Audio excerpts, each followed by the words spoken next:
to Houston. Insider access, exclusive content. Sports Radio 610. The Texans play here. An Odyssey sports station.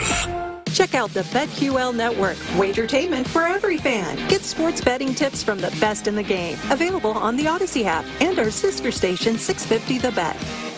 Sports Radio 610 presents Seth Payne and Sean Pendergast. We come in, man. Go. Great day, great day. Oh, give me some juice, baby. Oh, yeah. Hey, what's happening, everybody? How we doing? Happy Tuesday to all of you. Nice to be with you. Appreciate you getting up with us. We are with you until 10 a.m. this morning.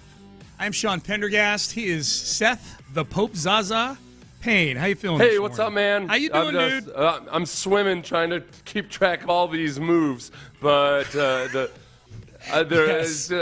I'm trying to commit to memory all 32 teams and exactly what they did and did not do. Yeah. So, yeah, that's all I'm up to, Sean. Looked like it was going to be, from a Texans perspective, just a fairly mundane first day, as expected. It was mundane last year, too, even with a bunch of dry powder to go shopping for players. And yesterday, I like the moves they were making, especially considered where they were salary cap-wise. You know, you're making little moves here and there. Bringing back Derek Barnett again, I thought was good. Alongside Sheldon Rankins, bringing him back, getting the band back together from late 2023. Little moves like Braxton Berrios, which got the kids excited out there because of who he dates. Alex Earl, big influencer. Yeah. Who apparently is a huge, huge deal. Huge deal. Yes. Braxton, I had no idea. Yeah. You alerted me, and I just did a quick search. I'm like, oh, okay. Yeah. She's really, really TikTok famous. She is the it girl on TikTok. And then, out of nowhere, the nuclear bomb gets dropped. And okay, this just changes. This is a rundown changing move. This is an afternoon changing move. This is a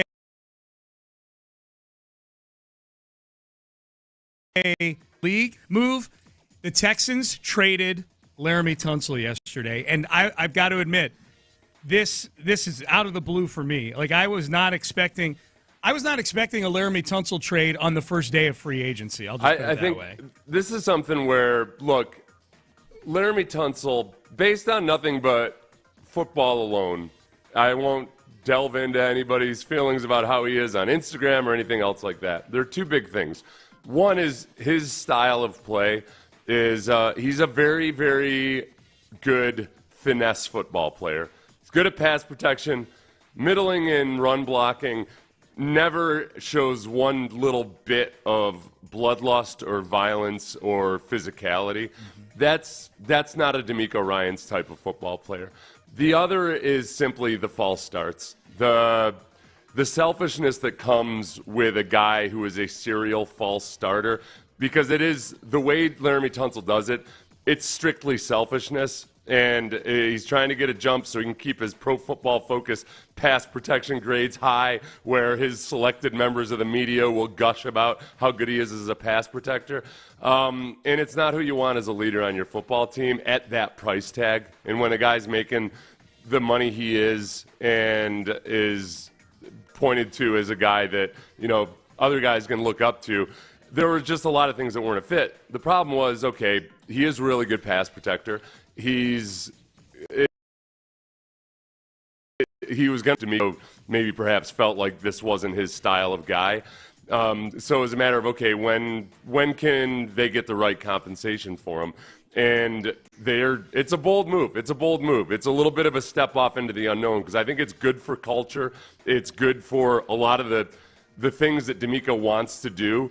Yeah, I think you can have more of a gritty barroom brawler mentality on that offensive line, but you got to bring in guys and draft guys who have that mentality. But from day one, he's not a fit for the type of football player that D'Amico wants on his foot. D'Amico wants guys like Trent Williams in San Francisco. Yeah. The guy that'll swing a lead pipe at your head and not worry about whether you've got family members that are going to miss you. That's right. No, I'll tell you exactly how I felt when this trade went down yesterday. And for those who are unfamiliar with the compensation, they get a bunch of draft picks out of this spread out over the next couple of years. They trade Tunsil in their fourth this year for a third and a seventh in this draft and a second and a fourth in next year's draft. The sweet pick out of all this is that second-round pick next year. You might get a good player, especially if Washington regresses a little bit, you might get there's a decent chance you get a good player out of that. The Texans have been pretty good at finding guys on day 2. So that's and you clear out about $14 million in cap space this year too. So there's that benefit as well. They're not done yet, clearly, and I don't think they're done in the next 24 hours in finding offensive linemen. Now, do they find a tackle to replace Laremy Tunsil? Do they move Blake Fisher over to left tackle? And these are all questions that we will address throughout the show today. I'm just going to tell you the gut feeling that I felt, Seth, when I was out yesterday afternoon, and all of a sudden where I was at on the TV, it pops up that a big Schefter tweet pops up on TV that says the Texans are trading Laremy Tunsil for a package of picks. 1, it felt surreal. 2, I felt like finally the culture in the offensive line room was not being held hostage anymore. And I don't mean that like Laremy Tunsil is a bad person or anything like that, or that he was imposing his ethos on the rest of the line room. I just don't think he's, to use your description, a pipe swinger like the one you're talking about with Trent Williams. And they need that. They need that in that locker room in the positions of leadership. Laremy Tunsil could have survived fine in that locker room if he wasn't given a C on his jersey, I don't think. If he wasn't viewed as the guy in that locker room. And there were so many that covered the Texans yesterday that wanted to go out of their way to point out what a great leader Laremy Tunsil was here as a Houston Texan. He was the leader on an offensive line that was never mean, never nasty, and never really good. And for those reasons, I have zero issue with this trade, and I trust that there's another solution out there that's going to make the Texans a better offensive line next year. Well, and I think that, DJ Bijani had posted, hey, these stories that Laremy Tunsil had issues with his teammates or something aren't true. I haven't seen any of those stories. No. I'd say this. There were two sides of the ball last year, the offense and the defense. Yeah. The defense showed all the elements of the swarm mentality. The offense showed almost none of it. None of it whatsoever. No physicality, no aggressiveness, no ability to run the ball consistently and effectively. There was almost none of it. I don't give a damn whether the players like him or not. I don't give a single damn whether, it's like you're taking a C student and asking him his opinion of the teacher. Like it doesn't make any sense. I don't care if that offensive line that very, very rarely showed any elements of the things that D'Amico wants, if they liked him, then it's a warning sign. Like, okay, yeah, then get rid of the other guys that think he's just swell. Yeah. We don't need a bunch of swell guys on offense. I want a-holes. Yeah. I want guys that are going to put an elbow on your trachea. And they had none of that. So, yeah, I got to watch my language. His teammates liked and admired him. I love and admire my mother. I don't want her playing offensive line for the Texans. I don't. Does that make me a monster? No, I don't know. That's a hot take right there. Yeah. I like my pastor. Mm-hmm. He would be an awful offensive lineman. Right. So this is a more, to me, this trade is a way more significant one than the one that brought Laremy here in 2019 was a desperate quasi-GM and Jack Easterby just swinging for the fences with other people's money and draft picks and just trying to plug the holes. This one is a culture change, in my opinion. This one is, if there were not an issue with the culture in the offensive line room, that trade would not have gotten made yesterday. I firmly believe that. If the offensive line, I saw a lot of people saying that too, that wanted to take up for Laremy Tunsil, which is, you just can't pay everybody. You can't pay everybody. No show is more salary cap adhesive than you and I. Like, we keep an eye on the cap. You could have kept Laremy Tunsil around. There's plenty of teams that keep guys around that are more than $20 million a year. This was a culturectomy is what it was yesterday for the offensive line room. This was a change. And I'll tell you what, the biggest question I had about D'Amico Ryans midway through the season, and the genesis of it, Seth, was how he was not criticizing the offensive line when he was actually being critical of the defense, which was doing its job. Yeah. Was that, man, I am very anxious to see if D'Amico Ryans can be a wartime head coach. A head coach that that can make the tough decisions when they need to be made. And, man, has he knocked that out of the park this offseason. Fired his friend Bobby Slowick at offensive coordinator.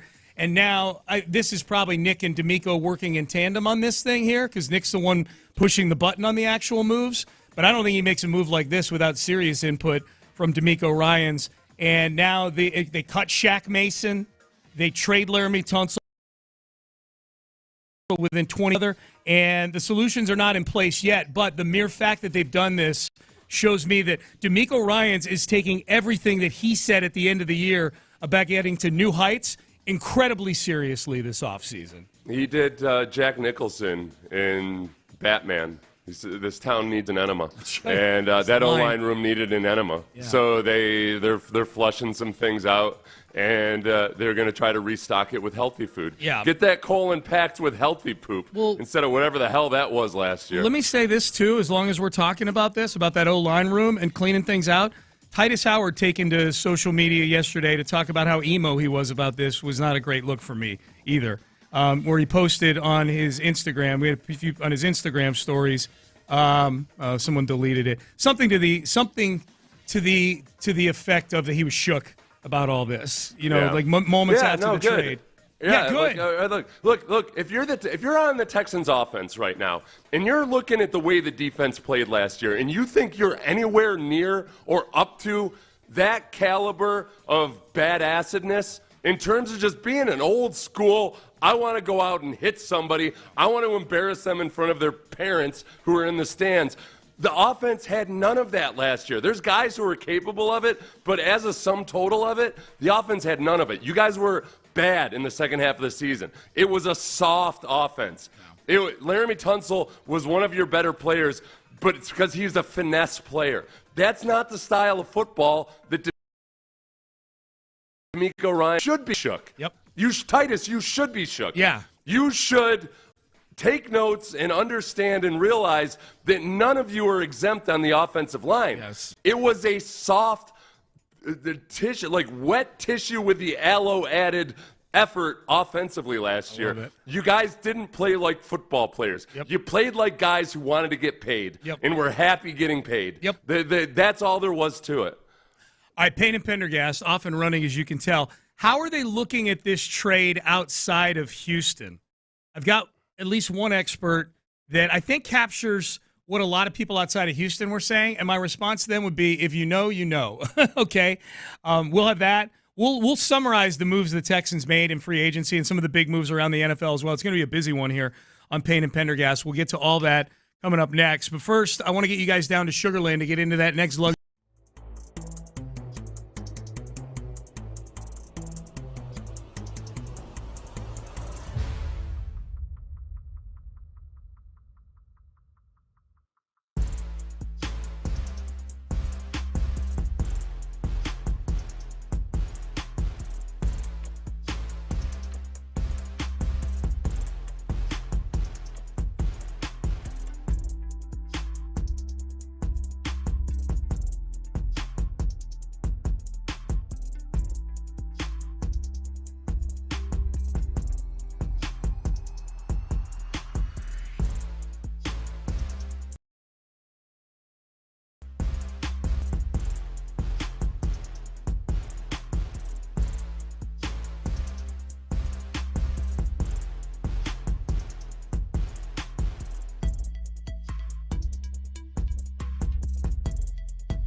flag.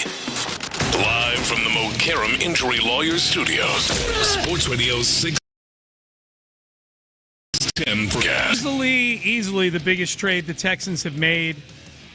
I don't say easily. The Will Anderson trade was a pretty big one. I was going to say I would say the most compelling trade they've made since the Deshaun Watson trade. The Will Anderson trade was a big one too, but they trade Laremy Tunsil.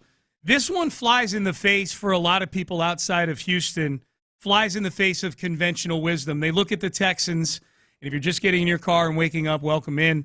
Laremy Tunsil traded to the Commanders for a bunch of draft picks yesterday. Texans save about $14 million in cap space as well. For people outside of Houston, this is a confusing one because the Texans, their offensive line was not good last year. They had trouble protecting C.J. Stroud, and they just traded not only their best pass protector, but statistically, depending on how you look at it, one of the best pass protectors in all of football, in Laremy Tunsil. We went through the litany of reasons why this trade made a whole lot of sense in the open, and we'll do it again throughout the show today. But here's one example of how this trade is being viewed outside of Houston. This is Dan Orlovsky yesterday afternoon after the trade went down on ESPN. Fantastic move by Washington. I'm very confused by Houston right now with this. Weird. Because the one thing that went poorly for them last year was their offensive line. They're trading away their best offensive linemen. So you're taking what was your weakness last year and making it weaker, and that's my concern. I love it for Washington, but if you're C.J. Stroud and you're going into year 3 and you got your butt kicked last year by pressure, I'm very confused by sitting on that panel, Seth, with Dan Orlovsky. What would your counterpoint be to him? I would say, look, you've got one of the best pass protectors in the NFL at left tackle, and the issue was very much about other offensive linemen. That doesn't change with or without Laremy Tunsil. So there were massive changes and improvements that need to be made from a coaching standpoint, but also with personnel. There are plenty of really good offenses who don't have an offensive tackle as good as Laremy Tunsil. What they do is they've got more steadiness across the board, and hopefully with the Texans this year, they'll have a better offensive coordinator like many of those other good offenses. What you also do need, though, is to be able to run the football. And I think because the running game is such an afterthought in so many people's minds these days, I don't think they understand just how bad the Texans were at running the ball. Laremy Tunsil did nothing for you there. Even as he made improvements at run blocking, or at least caring about run blocking as the season went along, there's just zero whatsoever road grader element to him. There's a lot of times where I think even by the Pro Football Focus grades, they might look at it and grade it as a non-negative play, where he continually takes the easiest path. And if he can wheel on a guy or spin on a guy, that's what he's going to do. But he's not going to drive block somebody. He is a finesse football player. And DeMeco Ryans does not want a finesse football team. So he did not fit the mold of what DeMeco wants, and yet he's also one of the highest paid players on your football team. Strictly from a money standpoint, you don't want two guys that don't play the style of football that you want. So the offensive line, where it's 5 fingers in a glove, you need guys more than anything that are cohesive and intelligent and all on the same board. They need to be selfless players. I'll tell you, the 2 all-pro tackles last year from Tristan Wirfs and Penei Sewell, they had a combined 7 false starts.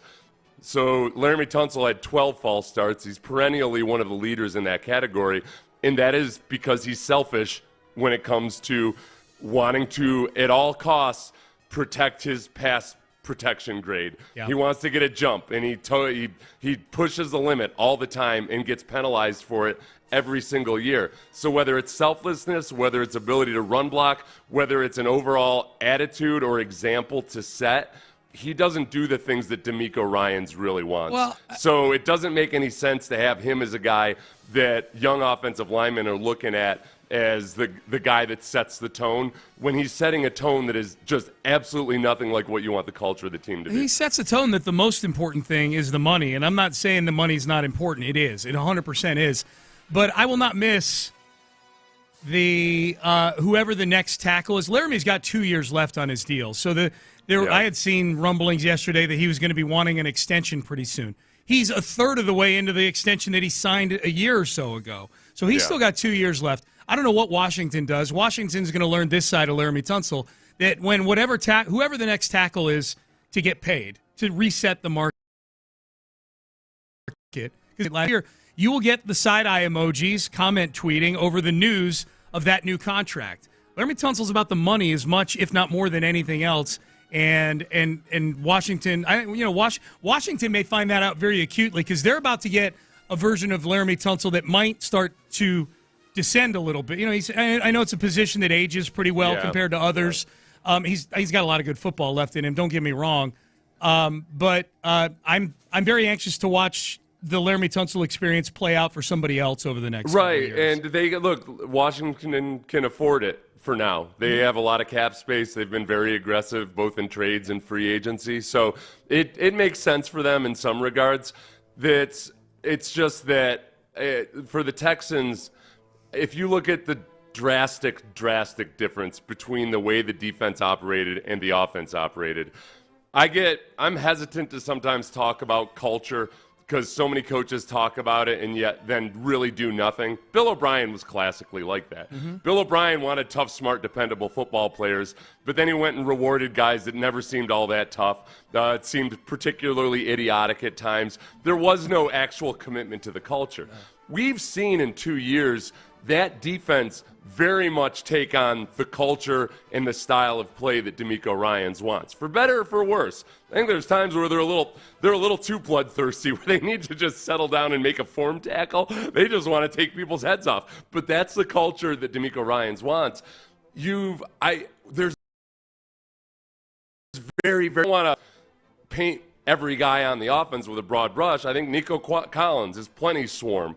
I think CJ, for the most part, he's still a young player, but as quarterbacks go, I think he's a gritty and tough player. Yeah. I think Joe Mixon played that way.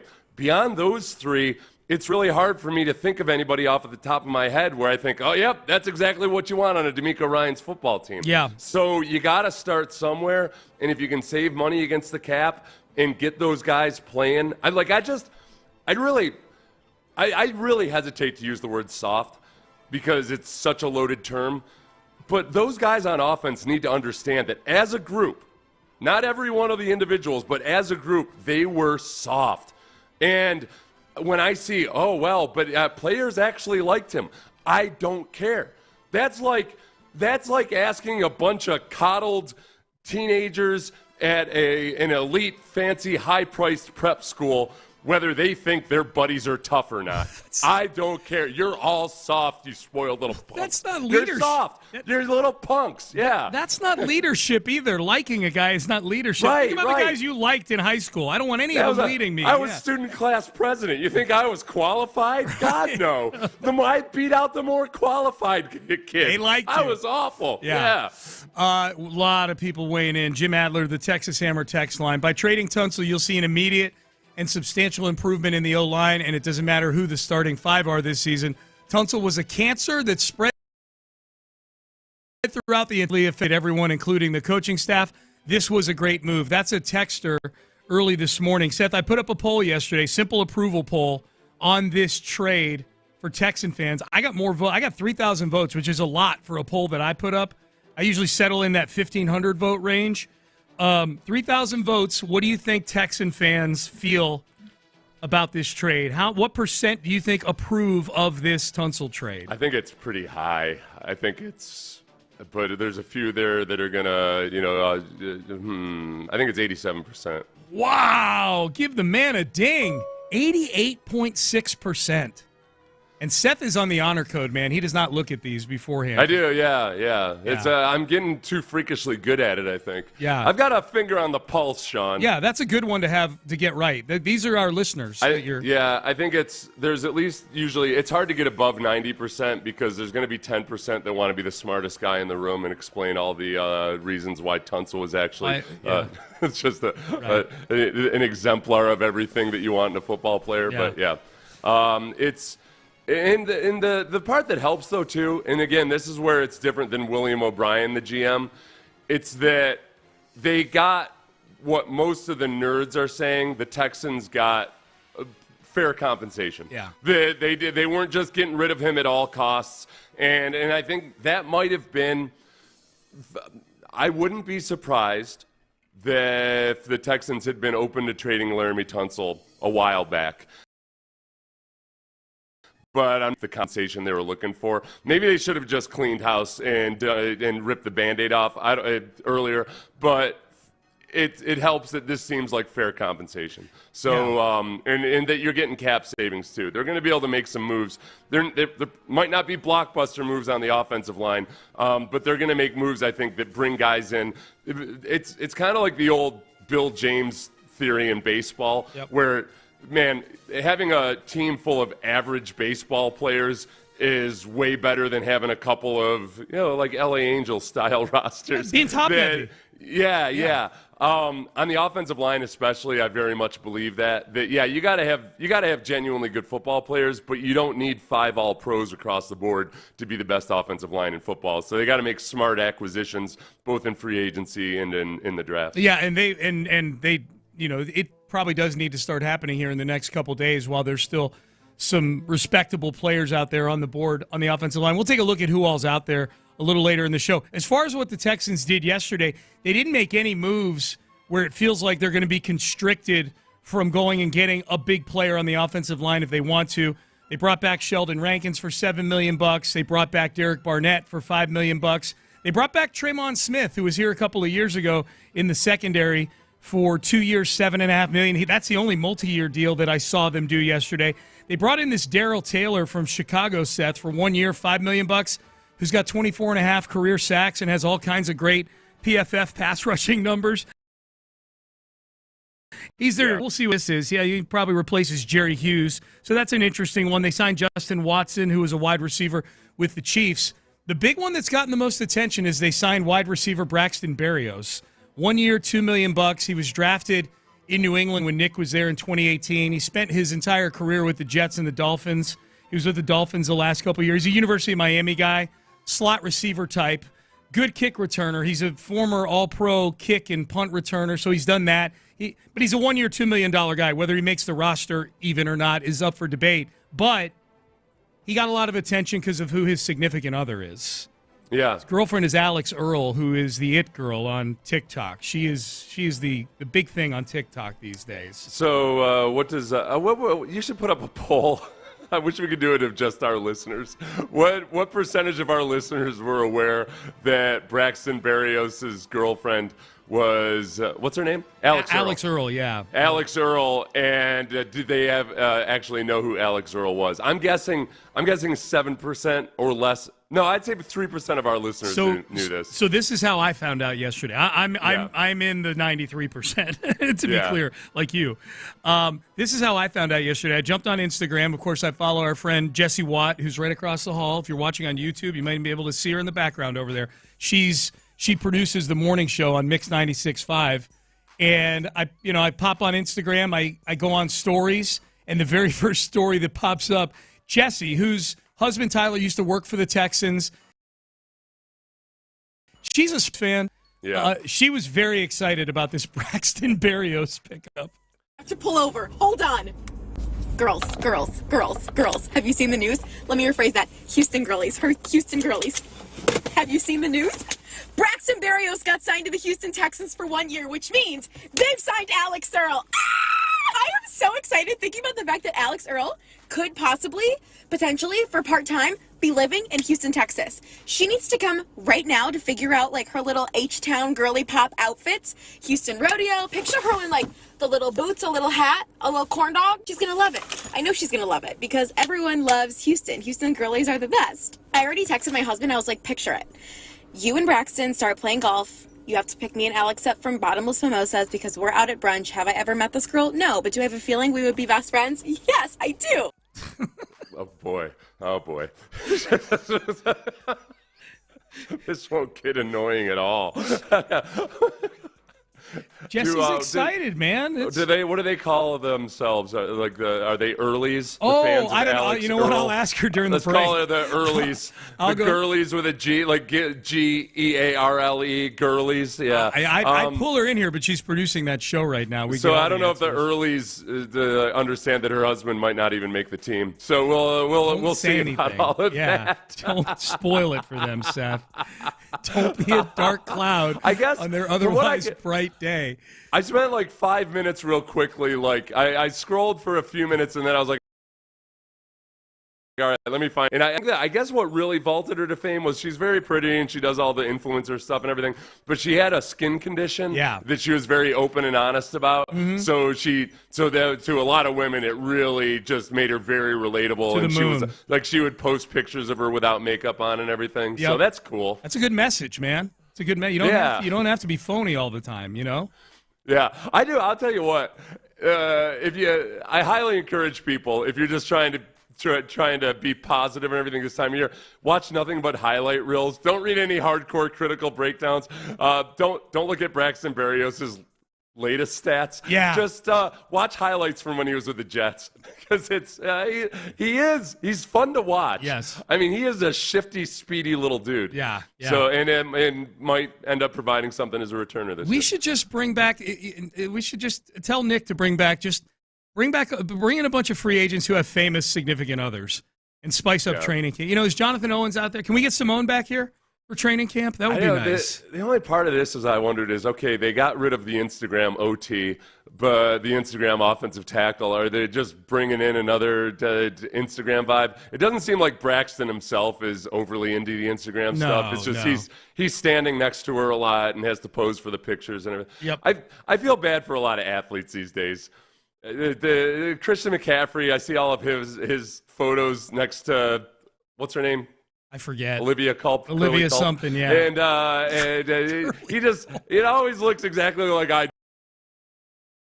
do when I have to. Yeah. Let's do this. All right. For the gram. Yeah. Okay. All right. So we're off and running here on a Tuesday, man. The Tunsil trade is the big news of the day. We're going to circle back to it certainly in headlines here coming up next, but also at the top of the hour. Tons of questions that need to be answered about this trade. Seth and I and 88% of you on Twitter are all in favor of this deal, but there are questions that remain unanswered that are very, very important. It's also a Rodeo Ticket Tuesday. We're giving away Parker McCollum tickets in the 7 o'clock hour, so be listening for that. Headlines coming up next. Rockets get a win last night. We'll dig into that as well. But I want to tell you about Prize Picks right now. Got my Prize Picks out.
Sports. Payne and Pendergast with today's headlines. All right, let's get right to it. If you're just getting in your car, we've been talking about it all morning, and we will continue to. One of the biggest trades, I would say, in Texans history, just based surely on what it represents symbolically, if nothing else. Laremy Tunsil getting shipped off to Washington for a multitude of picks. He and a fourth go to Washington, a fourth this year, for a third and a seventh this year, and a 2 and a 4 next year. So really the net of the whole thing is you get us 2 and a 3 over the next couple of years. You get about $14 million in cap space. I think most importantly, Seth, your culture in the O-line room is now a blank canvas. That can be painted with players that maybe have a little more swarm to them than these. Yeah, no, and I think, too, it's funny that a lot of people are framing this as people in the media stick up for Tunsil and say, no, his teammates liked him. They thought he was swell. And no, he was a fine leader. All right, I don't care whether teammates on a soft offense thought whether they liked Laremy Tunsil or not. That's like going into a quilting bee and asking, who's the baddest bitch in here? I don't give a damn. I don't give a single damn. It's just, I don't care if they liked him. You're asking like the worst platoon in the military if they like their leader, and they're like, yeah, he's cool. He bakes us cookies on Sunday. It's really awesome. I love him. Love him. Hey, Gomer Pyle, who's your favorite commander? Right. Those guys, as a group, not all of them individually, but as a group, Gary liked Laremy Tunsil. He's a very, very good finesse football player. There was zero. I'll say that offense was objectively soft. As objective as it can be. The way they ran the football, the way they operated, they were a soft offense. I don't care if soft football players thought that the guy that has the most finesse version of offensive tackle play amongst the good offensive tackles in the league, I don't care if they liked him. It's a matter of setting an example. It's not about your interpersonal skills. Trent Williams, Penei Sewell, guys like that. Yeah. They lead by example. They've got a bloodlust to them. They've got a violence to them, and they don't false start 12 times in half a season, which is selfish. And the damn O-line propaganda that filters into the media where people want to carry water for a guy that, I don't know, gets them into parties or something. You guys don't know exactly what good offensive football looks like. Like, what the hell are you even thinking? I don't care if his teammates like him. My God. My favorite trend right now going here on the text page and on Twitter and on YouTube and Twitch is basically the Texan fans that listen to our show saying, look, Titus, if you don't like it, you're next. There's right. People on here like, now I don't know how CJ feels about this. This will be one of the big questions that we bring up at 7 o'clock today. Yeah. And CJ I've not seen say anything on social. I saw a comment from Joe Mixon that was not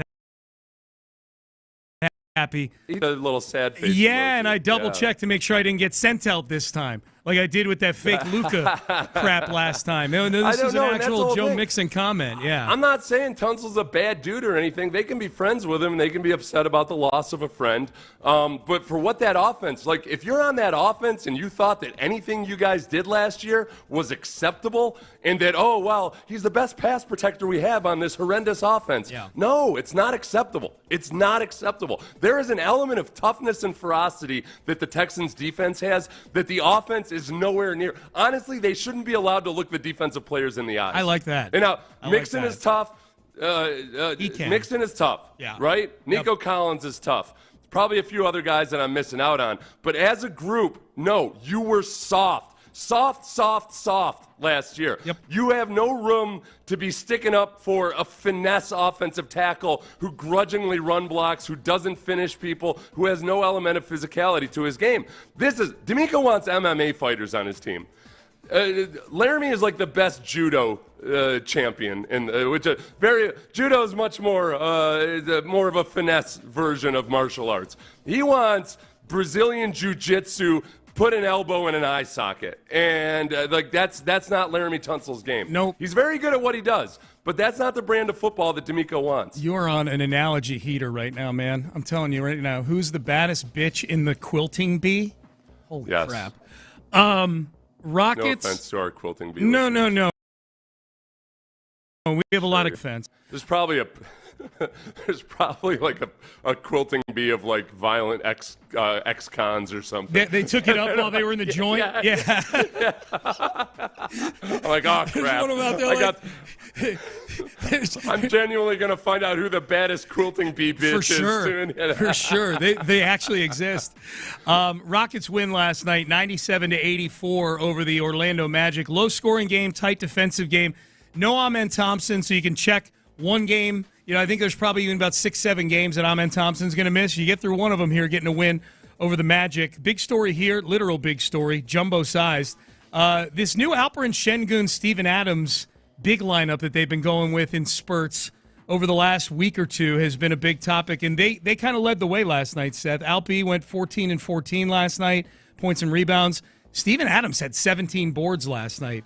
It's kind of fun watching these two guys mesh pretty decently, man. Steven Adams, kind of a dirty work guy, and Alperen Şengün, a little bit more finesse, but he can kind of grind down there, down low. No Amen Thompson, no Fred VanVleet. So Ime Udoka said before the game, we'll just kind of point guard it by committee. And I kind of liked it. Like, my thought was, and they did a lot of this, just run it through Alperen Şengün. Run a lot of two-man stuff, a lot of low-high stuff with Alperen Şengün, and they did a bunch of that last night. So look, nice and win. They're following the doctrine that I said was essential for this team to continue to do what they did in the early part of the season, is they have to dominate the offensive rebounding. Mm-hmm. And they went and they got by the big men yesterday, and it helps when you're shooting 39% from the field to get lots of rebounds available. Yeah, I know. Like, hey, listen, we're not going to be a good shooting team. You gotta hit the glass. You gotta be an offensive rebounding team. That works for them. Yep. So I like Steven Adams' quote because he said bloody. He said, I prefer not to get offensive rebounds because that means we're missing bleeping shots. I prefer them to bloody make it. But that's how it went tonight. Yeah. Him being in the mix is good because he always gets interviewed. He's fun. Astros lose yesterday to Toronto 8-3. Oh! Yeah. Jake Bloss, who they sent over in the Kikuchi trade, pitched 3 shutout innings with 5 strikeouts. Like, oh, come on, baseball I don't know what gods. you're talking about. Yeah. Yep. Garrett Cole is going to undergo Tommy John surgery. So that he's going to miss all of 2025, part of 2026. I almost feel like now, Seth, they've got. I saw a lot of calls amongst Yankees fans on social media for Trevor Bauer, that it's time to call Trevor Bauer. Oh, did you really? They're at that stage of the hey, I've been there, man. I've been there when seventh circle of people hell. Are feeling so desperate that Trevor Bauer's name starts getting thrown out there a whole bunch. Yep.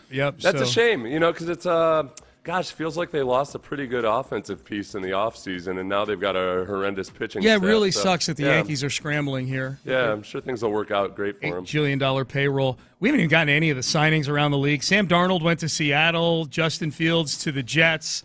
Eric Murray to the Jag. Damn good deal. Oh, yeah, man. The magnificent Gladstone. I would love to know what was on his data sheets that were getting spit out of his computer. This feels a little bit, with the trading away of Tunsil and then with Eric Murray leaving, it feels like we might be finally closing the book on the Bill O'Brien, Jack Easterby era. Titus, Kaimi. Yeah. John Weeks is a free agent still, so I can't even say John Weeks. Well, yeah, but as far as things that Eric Murray, it was moves always they made. They signed him for way more money than they should have, like acting like he was a starting cornerback in the league. Yeah. And I thought Eric Murray did some good things, but it was hard for people to get the taste out of their mouth of the initial free agency signing. In a year where they did nothing except let DJ Reader leave on defense, the correlated move was they brought in and overpaid a cornerback who wasn't even a cornerback. Yeah, he was Eric Murray. I don't think he even started where he was before they signed him. He did sporadically at like both safety and corner, but they paid him like he was a starting cornerback. Yeah, Eric Murray's perfect when he's doing what he was doing last year at $3 million. Right. Jacksonville signed him 3 years, $22 million. You Good go, job, Gladstone. Modes of operation. You go, Gladstone. That's right. You go, ecosystem. You do it. All right, so we'll get into all the moves made during free agency. There were a ton. New England spending like drunken sailors again. That was fun. Parker McCollum tickets, we're going to give those away in the 7 o'clock hour as well. It's a Rodeo Ticket Tuesday here on Sports Radio 610. All right, big questions that need to be answered about this Laremy Tunsil trade. And now, how are certain guys feeling about this? This is one of the most interesting trades I think the Texans have ever made, and we're going to dig into it. If you're just getting in your cars, we're going to dig into it heavy here in the 7 o'clock hour. Stay there. But first, if you are a homeowner or a business,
Dial TFM HD2 Houston. Insider access, exclusive content. Sports Radio 610. The Texans play here. An Odyssey sports station.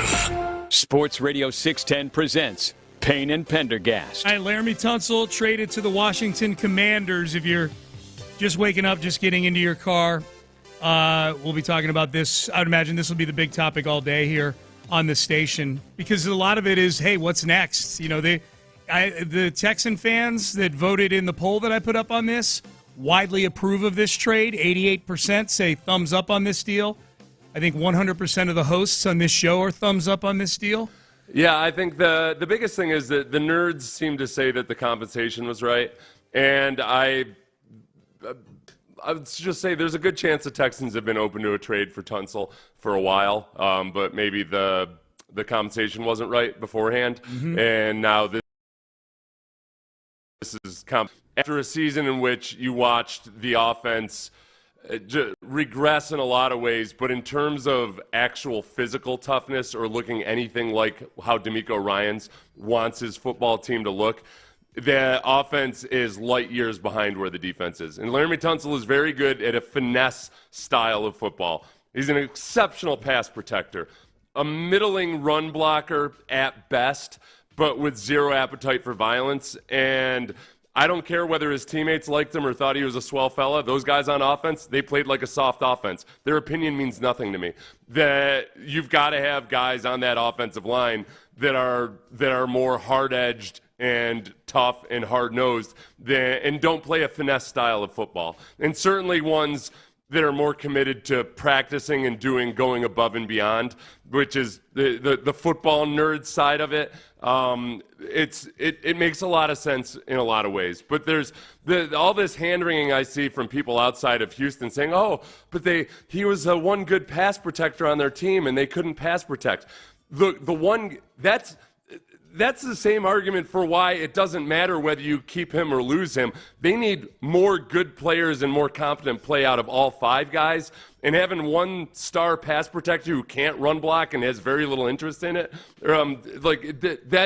that doesn't fix your offensive line either. No. So they've got to have follow-up moves. They've got to have a better coached offense this year. They've got to get better play from the individual. DeMeco was the second most sacked quarterback in football last year. CJ, yes. CJ was the second most sacked quarterback in football last year.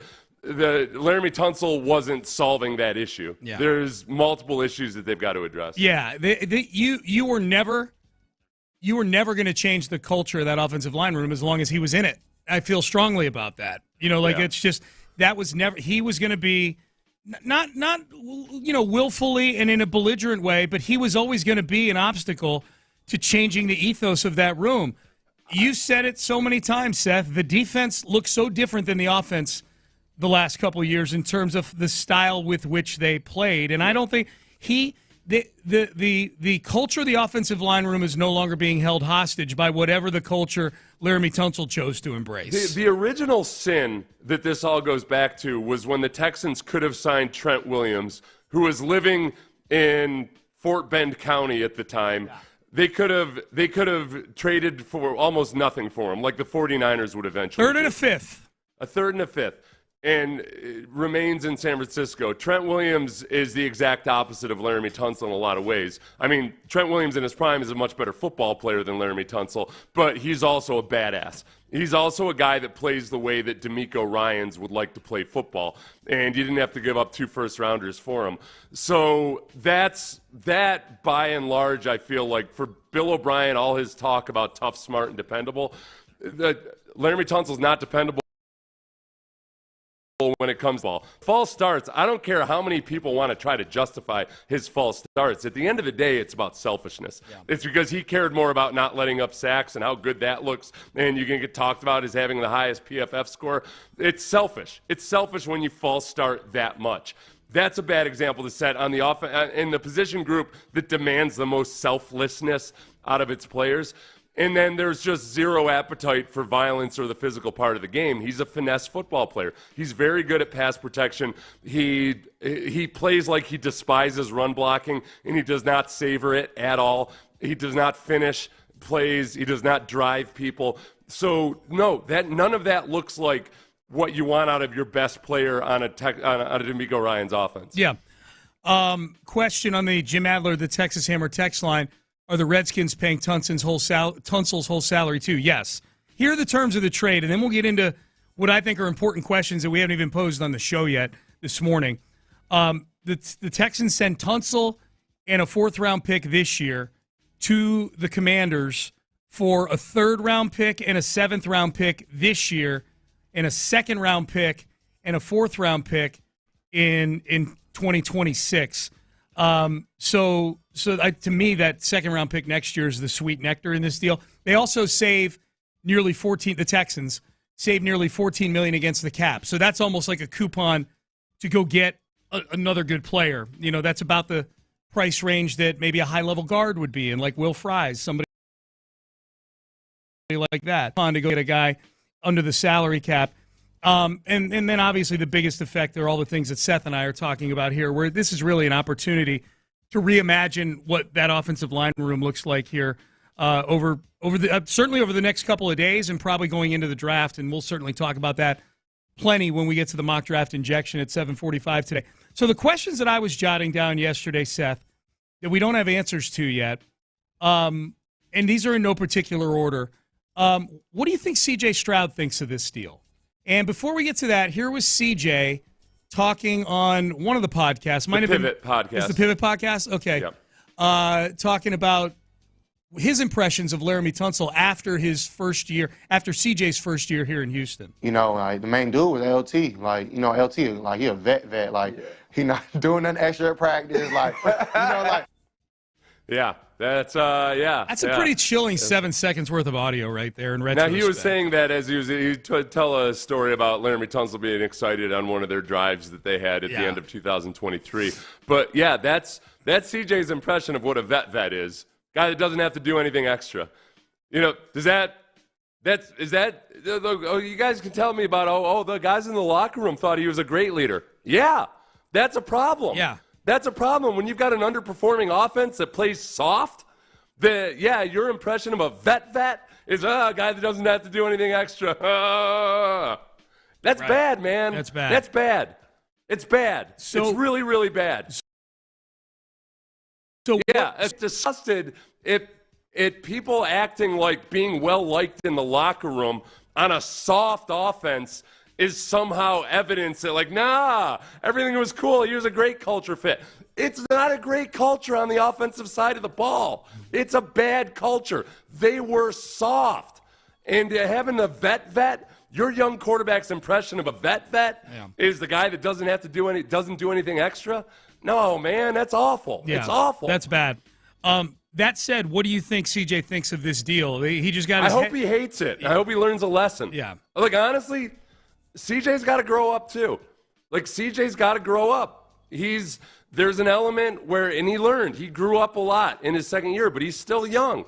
And man, it's 100% cool for men to cry. It's 100% cool. In situations. When you're in a leadership position, when you're a man or a woman, and people are looking to you, there's a level of stoicism you need to have. And I'll say, like, I don't care whether people think this is insensitive or anything else. You can't be bawling on the sideline because one of your friends got hurt in the middle of a game when you're in a leadership position. I'll take that to any aspect of life, male, female, it doesn't matter. There's a level of toughness that offense needs to ascend to, and they're not there. So, yeah, it's not just getting rid of Laremy Tunsil and all of a sudden you got a bunch of tough guys on the team. There needs to be a more hard-edged, want to play in the style of D'Amico Ryans. So where do you think they go with the O-line from here? Like, if there's obviously still moves to be made. They cut Shaq Mason. They trade Laremy Tunsil. So 2/5 of what's been your starting offensive line the last 2 years are gone, and they've not made they made a bunch of signings yesterday. None of them were on the offensive line, and I'm kind of thankful for that because most of the signings were lower level $2 to $5 million signings. I think they need probably price tag wise more of an impact guy at either of those positions. my first thought, Seth, yesterday went to, okay, is this Blake Fisher? It's your turn at left tackle, and Titus goes back out to right tackle. Does Titus stay at guard and they go find a tackle? Like, if you had to make an educated guess here, if you were Cole Popovich right now and you were looking at this thing, what would you be thinking about the pieces? Well, the offensive tackles, like you know, it's hard to find offensive tackles, and most of the good ones are gone in free agency. I think at this point it's about interior offensive line, and then I think a lot of the mock drafts that come up now are going to start being sending a lot of offensive tackles to the Texans. Are the Texans starting tackles in Week 1 on this roster right now?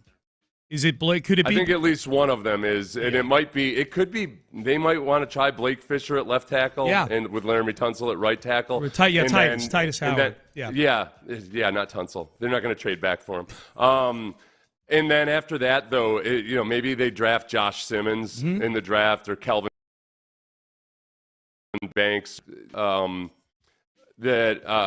Kelvin Banks. It could be any number of things, and it really depends on what they're going to do with Titus Howard, whether they want to move him to guard or whether they want to keep him at tackle. Yeah, yep. Is this a vote of confidence in a way for Nick Caley and Cole Popovich? That's a big deal to trade. I know that the line has not been great. Yeah. You're trading your starting left tackle, and the solutions are not in place yet or anything. It does make me wonder what Cole Popovich's opinion of Laremy Tunsil was. Yes. And exactly, whether he felt like, oh gosh, we can't lose him, or you know what, we needed to be a different style of football team, and we need more help across the board. That we'll never know that. I mean, that's never going to leak out, not from this organization. So.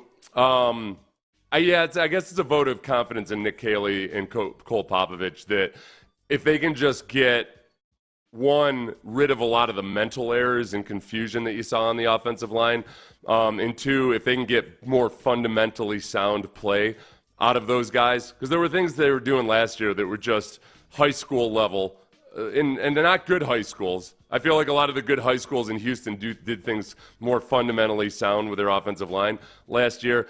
If you can just get good fundamentally sound play from solid football players, that the sum total of it all they'll be a better pass protecting football team and a better run blocking football team. Yeah. We've had a few people point this out this morning. I saw people point it out yesterday. Was the last straw posting his autographed cleats on Instagram following a 31-2 loss on Christmas Day to the Ravens. Remember that? Remember his little Instagram post went right up during all the post-game stuff? Yeah. That was pretty sweet.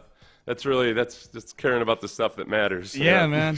Yeah. Sounds like a yes. I mean, it's not like it was shocking to anybody or anything. And I don't even, that's a side of it where when you start talking about, okay, what kind of a presence was he in the locker room, or was he on Instagram too much or whatever, that's all very, very subjective. Yeah.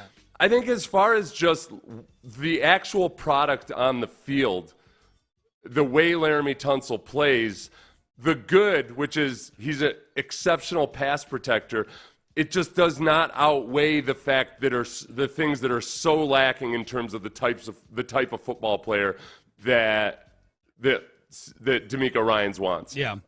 He wants, especially on the offensive line, selfless players. Well, listen, the false starts, they're selfish. There's no other way to cut it. It's not like he's not athletic or lacks the timing or something. I don't know. Maybe he's got some kind of arrhythmia disorder or something where he can't figure out the rhythm of the snap count. But other than that, it's him just trying to get a jump to be a better pass protector at the expense of the team, oftentimes in crucial situations. Yeah. He cares more about not getting beat as a pass protector because that's what gets you paid. That's just selfish, so you can't have that. As a player, he just had very, very little appetite for run blocking, and when he did, physicality to it, and that's not what DeMeco Ryans wants on his football team. So, I don't have to talk about culture or locker room presence or anything like that to tell you that is not a DeMeco Ryans type of guy at all. Not one tiny little bit. And DeMeco inherited him. Is he a Dan Quinn type of guy? That'll be the question. No, that's what's amazing to me is that there's been a lot written about how great Dan Quinn was at developing a culture there, and all these things that they did where in their OTAs they would spend a lot of time doing team building activity and stuff. Again, just go by virtue of Laremy Tunsil's style of play. He does not seem to be very much all about the team. Yeah. He seems to be all about what gets him paid. Yeah. So it'll be interesting. Maybe Dan Quinn can be, the guy that gets the best out of him. Yeah, and I have no idea if, I think he'll, if it's the same Cliff Kingsbury that they had in Arizona, I think that'll be Laramie's pace. I think he'll like that. I'm being somewhat tongue in cheek. I feel like a big weight has been lifted off of my shoulders because I aggravated my hernia trying to lift up my thoughts and expectations of what Laremy could be, because there was a time in the middle of last season. You put him in the circle of swarm one week. I did. It was after the Jaguars game? I think it was. I can't remember when it was. There was a stretch there where it looked like he was really committed to run blocking. He had cleaned up his false starts, and that was cool. So I saw progress there, and I thought maybe, he'll be more of a complete football player. Yeah. You know how I've always felt about Laremy Tunsil? I feel like he's capable of being all pro. I feel like he's got the physical ability and potential to be a Hall of Famer. I mean, he's long past that point. He won't be a Hall of Famer at this point. But I've always felt there was untapped potential there. Yeah. And what he needed was to really embrace being a complete offensive tackle. And he's just never done that for an entire season. Yeah. So I was trying to talk myself into him because I just felt like, all right, well, I guess they're married to the contract and they don't feel like they can trade him for what's worth. So I guess that's what we're going to go with. And it was hard, man. It was hard. And now I've got to have hernia surgery. That's really the most damaging legacy of this will be my hernia surgery. Your hernia is going to be the worst part of the whole thing. It is wild when you think about it. I'm with you. Hall of Fame is come and gone. He's made the Pro Bowl. He made the Pro Bowl every year he was a Houston Texan, except the David Culley season when he had that mysterious wrist injury that just kept keeping him out and keeping him out and keeping him out for the rest of that season. It was uncanny how that wrist injury that had like a 6 to 8 week time frame for healing just never really healed till the offseason. It's just it's unbelievable. That was the only year he didn't make the Pro Bowl. That's what makes this trade bizarre in a way to me, and not so much. I mean, we've been in it every day, so it doesn't feel totally bizarre that he's gone. But just on paper to look at it, that 88% of the people that this guy got traded, he's been a Pro Bowler every year but one. He's been here 6 seasons. That's what's crazy, is 6 seasons, and 5 of them he was a Pro Bowler, and there were millions of Texans that would have driven him to the airport yesterday to send him up to Washington. That's what's wild. Well, part of it, and we've talked about this before, is the emotional impact it has when Laremy Tunsil doesn't just have a bunch of false starts. He's got a bunch of false starts that have killed drives. Yeah. Oft times in critical situations. So when Tank Dell has a beautiful catch in the Minnesota game, and you see a flag on the field, and crap. Yep, there you go. Number 78. Let's go. Here we go. Remember the Cowboys game a few years ago where he had 2 false starts on one of the critical drives in the fourth quarter? It's moments like that where it gets emblazoned on your soul that, man, you did it to me again. Oh, was it a one-time bad? Nope, he's a league leader. He's one of the league leaders in false starts every single year. Yeah. This is just how he operates. It's funny. I was joking about this. I know I asked earlier, was the last straw when he posted his autographed cleats. I was kind of jokingly in my mind going, I wonder if the last straw was when Bill O'Brien got on that podcast and talked about how Laremy is one of the greatest tackles to ever play, almost quasi bragging about the trade. The last straw, the sign that he was on his way out might have been after they won the AFC South. Endeavor, a big screen TV out there. Yeah. There was a congratulatory graphic the Texans put out on their social media that said back-to-back AFC South champs. And, as you would expect, CJ and D'Amico are front and center in this thing. There's a huge smiling D'Amico in the middle of about a collage of about 12 players. None of them are Laremy Tunsil. It's CJ Stroud, it's Stingley, it's Tank, it's It's Daniil Hunter. It's Kamari Lassiter. It's Kalen Bullock. It's Jimmy Ward, Joe Mixon, Kaimi Fairbairn, John Weeks, Laremy Tunsil, and Nico Collins. There are 13 players on this graphic. None of them are the highest paid guy on the team who's made the Pro Bowl 5 times. Didn't make the cut. Yeah, I don't think that – I think trading Tunsil has been a possibility for a while in the organization. Yeah. I don't know how long, but I think it's been – when D'Amico came in and had a year to kind of look at things and assess and figure out what types of guys he wants, go back to the defense, look at the defensive side of the ball, and you almost get a hernia trying to carry the satchel full of players who are swarm. Yeah. Where on offense, it's few and far between. And I think Joe Mixon is one of those guys who plays the way D'Amico Ryans wants guys to play. Nico Collins plays the way D'Amico Ryans wants his players to play.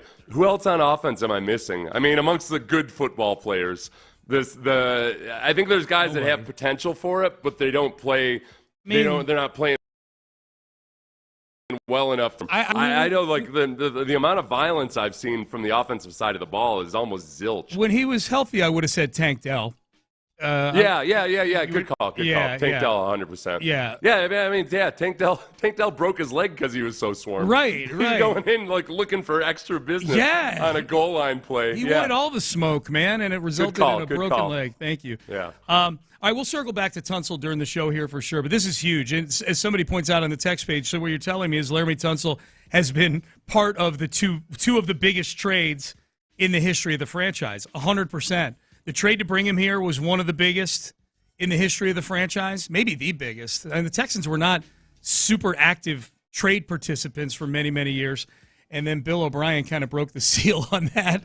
And then this one, to me, the one sending him out yesterday is more significant than the one that brought him in. He was brought in because they had a triage situation on the O-line. They needed to protect Deshaun Watson. Laremy Tunsil getting sent out is for a whole lot more reasons than level of play. In fact, it's, to me, the higher reasons on this board are more, culture and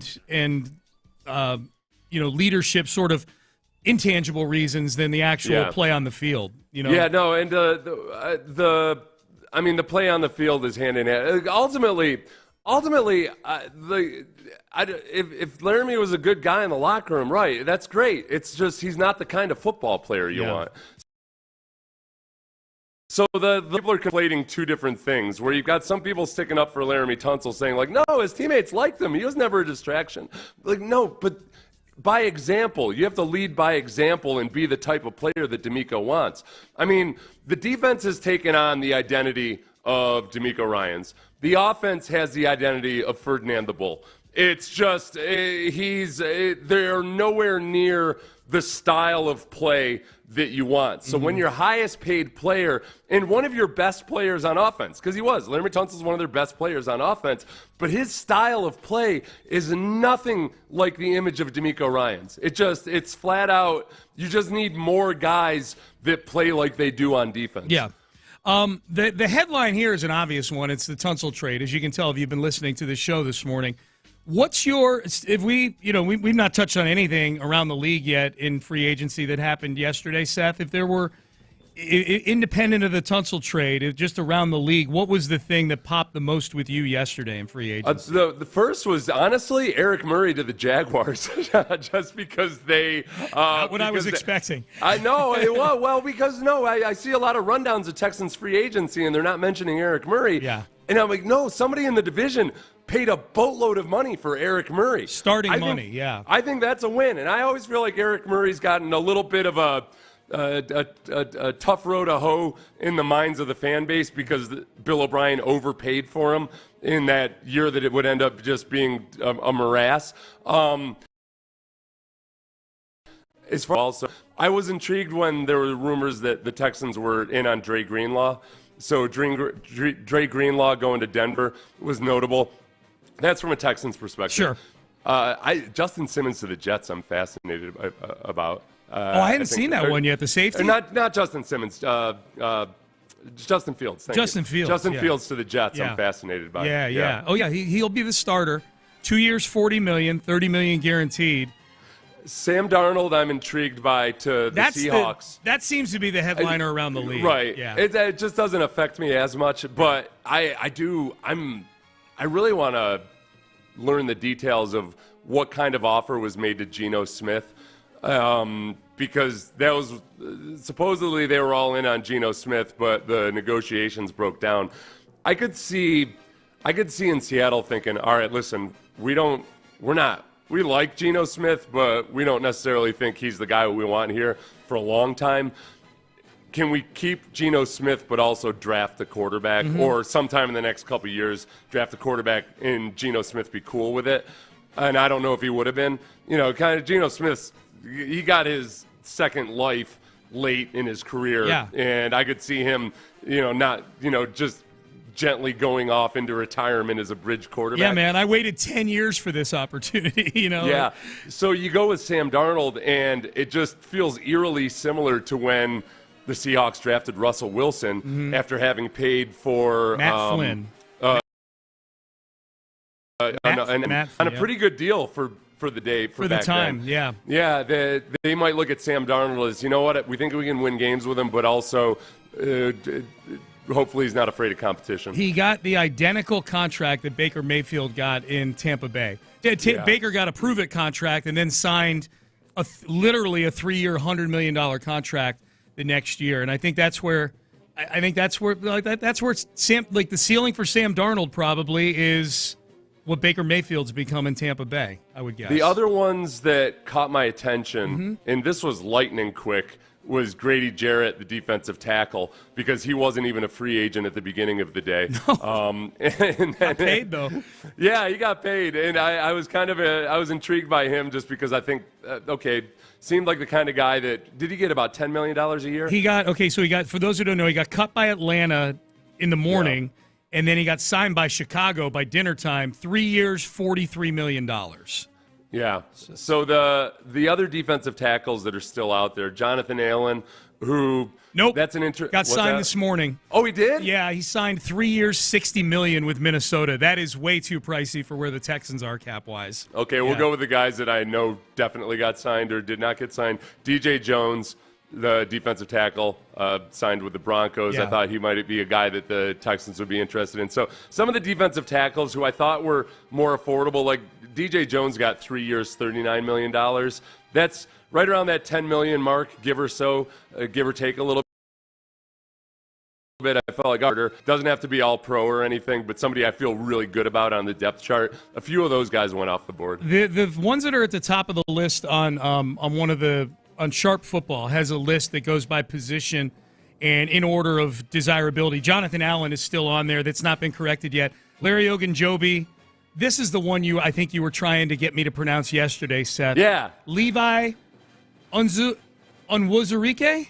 Levi Onwuzurike. Javon Hargrave, much easier to pronounce. Malik Collins is out there, Seth.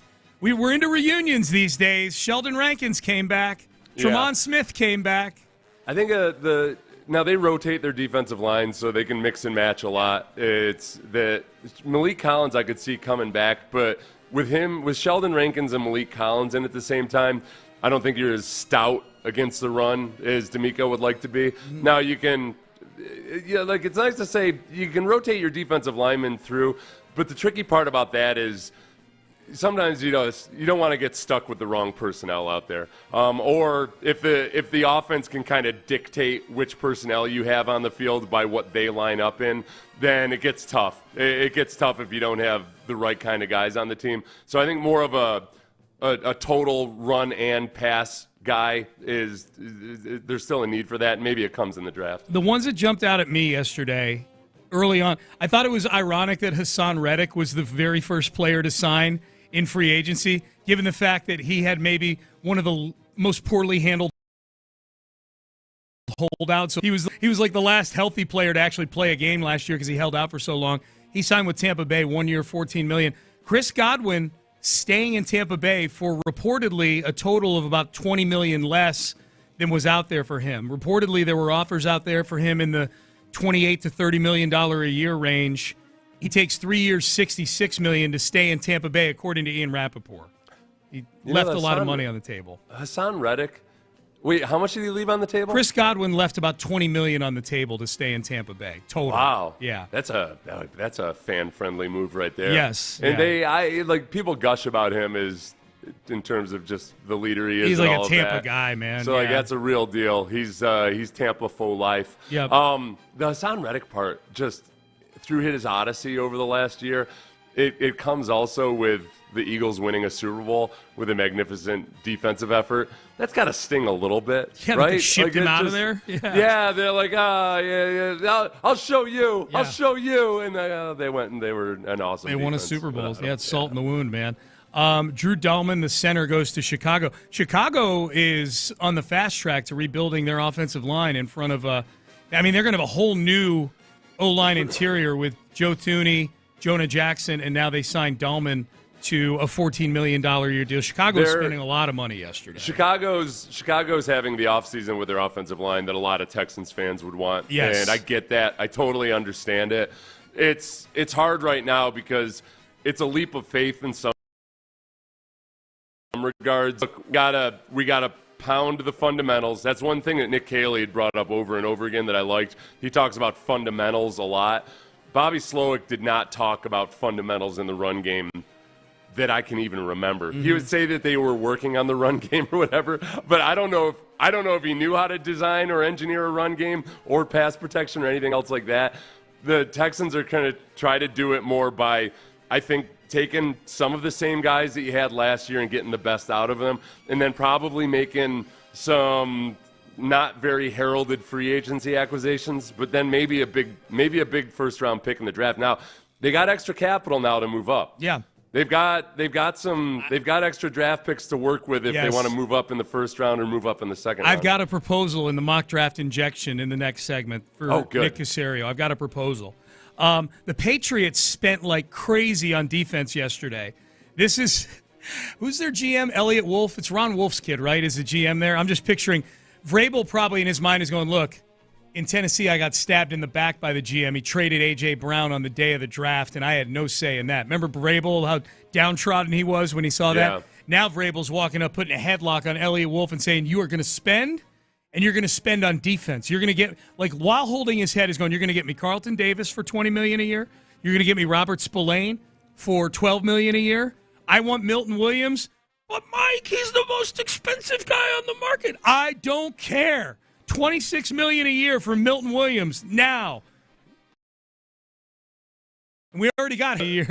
The Milton Williams, we've talked about him, and my stance on Milton Williams is, man, I like the way he plays. He played 25 to 30 snaps per year last year. With a ton of talent around him on that line. Yeah. This feels like a bust. Making $25 million a year when you haven't necessarily demonstrated, like, I don't think he's going to be James Harden, who goes from sixth man of the year to the guy that he is. No. It's a big leap. It's a big leap. I can tell you, as a formerly fat guy defensive tackle, the jump from 30 snaps a game to 50 snaps a game is a huge one when it comes to production. So, and look, Vrabel knows that. So he knows that he's probably taking a little bit of a gamble, but he plays with his hair on fire for 25 to 30 snaps per game. Yep, for sure. All right, so a lot of good stuff going on yesterday. We'll keep in tune with it all day long here on Sports Radio 610. And there could be signings coming down in the middle of this show. Jonathan Allen already signed. Boy, I was way off on that one. I'm like, the Commanders cut him. The Texans probably bring him in on like a 1-year prove-it deal. No, Minnesota's like, he's proven already. Here's 3 years. 3 years, $60 million. Ooh, okay. Yeah, I don't. 10 to 13 million a year is my appetite for defensive tackles right now. Partly not because, which immediately a bunch of people say, "Don't you want it? Why don't you want it?" Because you got to pay. Because there is a salary cap, and it is real, and you've got a couple of studs at your edge rushers right now. I think that at defensive tackle, if they want to get a real potentially huge impact play, and that's now that they have one less offensive tackle on the roster, Man, my appetite for O-line has increased dramatically compared to what because I did want interior offensive linemen. Now I'm eyeballing those offensive tackles in a way that I wasn't before. The mock drafts change a little bit for the Texans for sure, and that's kind of fun. So conveniently enough, we're going to do our mock draft injection for today in the next segment. Let's give away some rodeo tickets first, though. Parker McCollum, man. Yeah. Parker McCollum's probably dialed in on all this Texans stuff. He's a big Texans fan.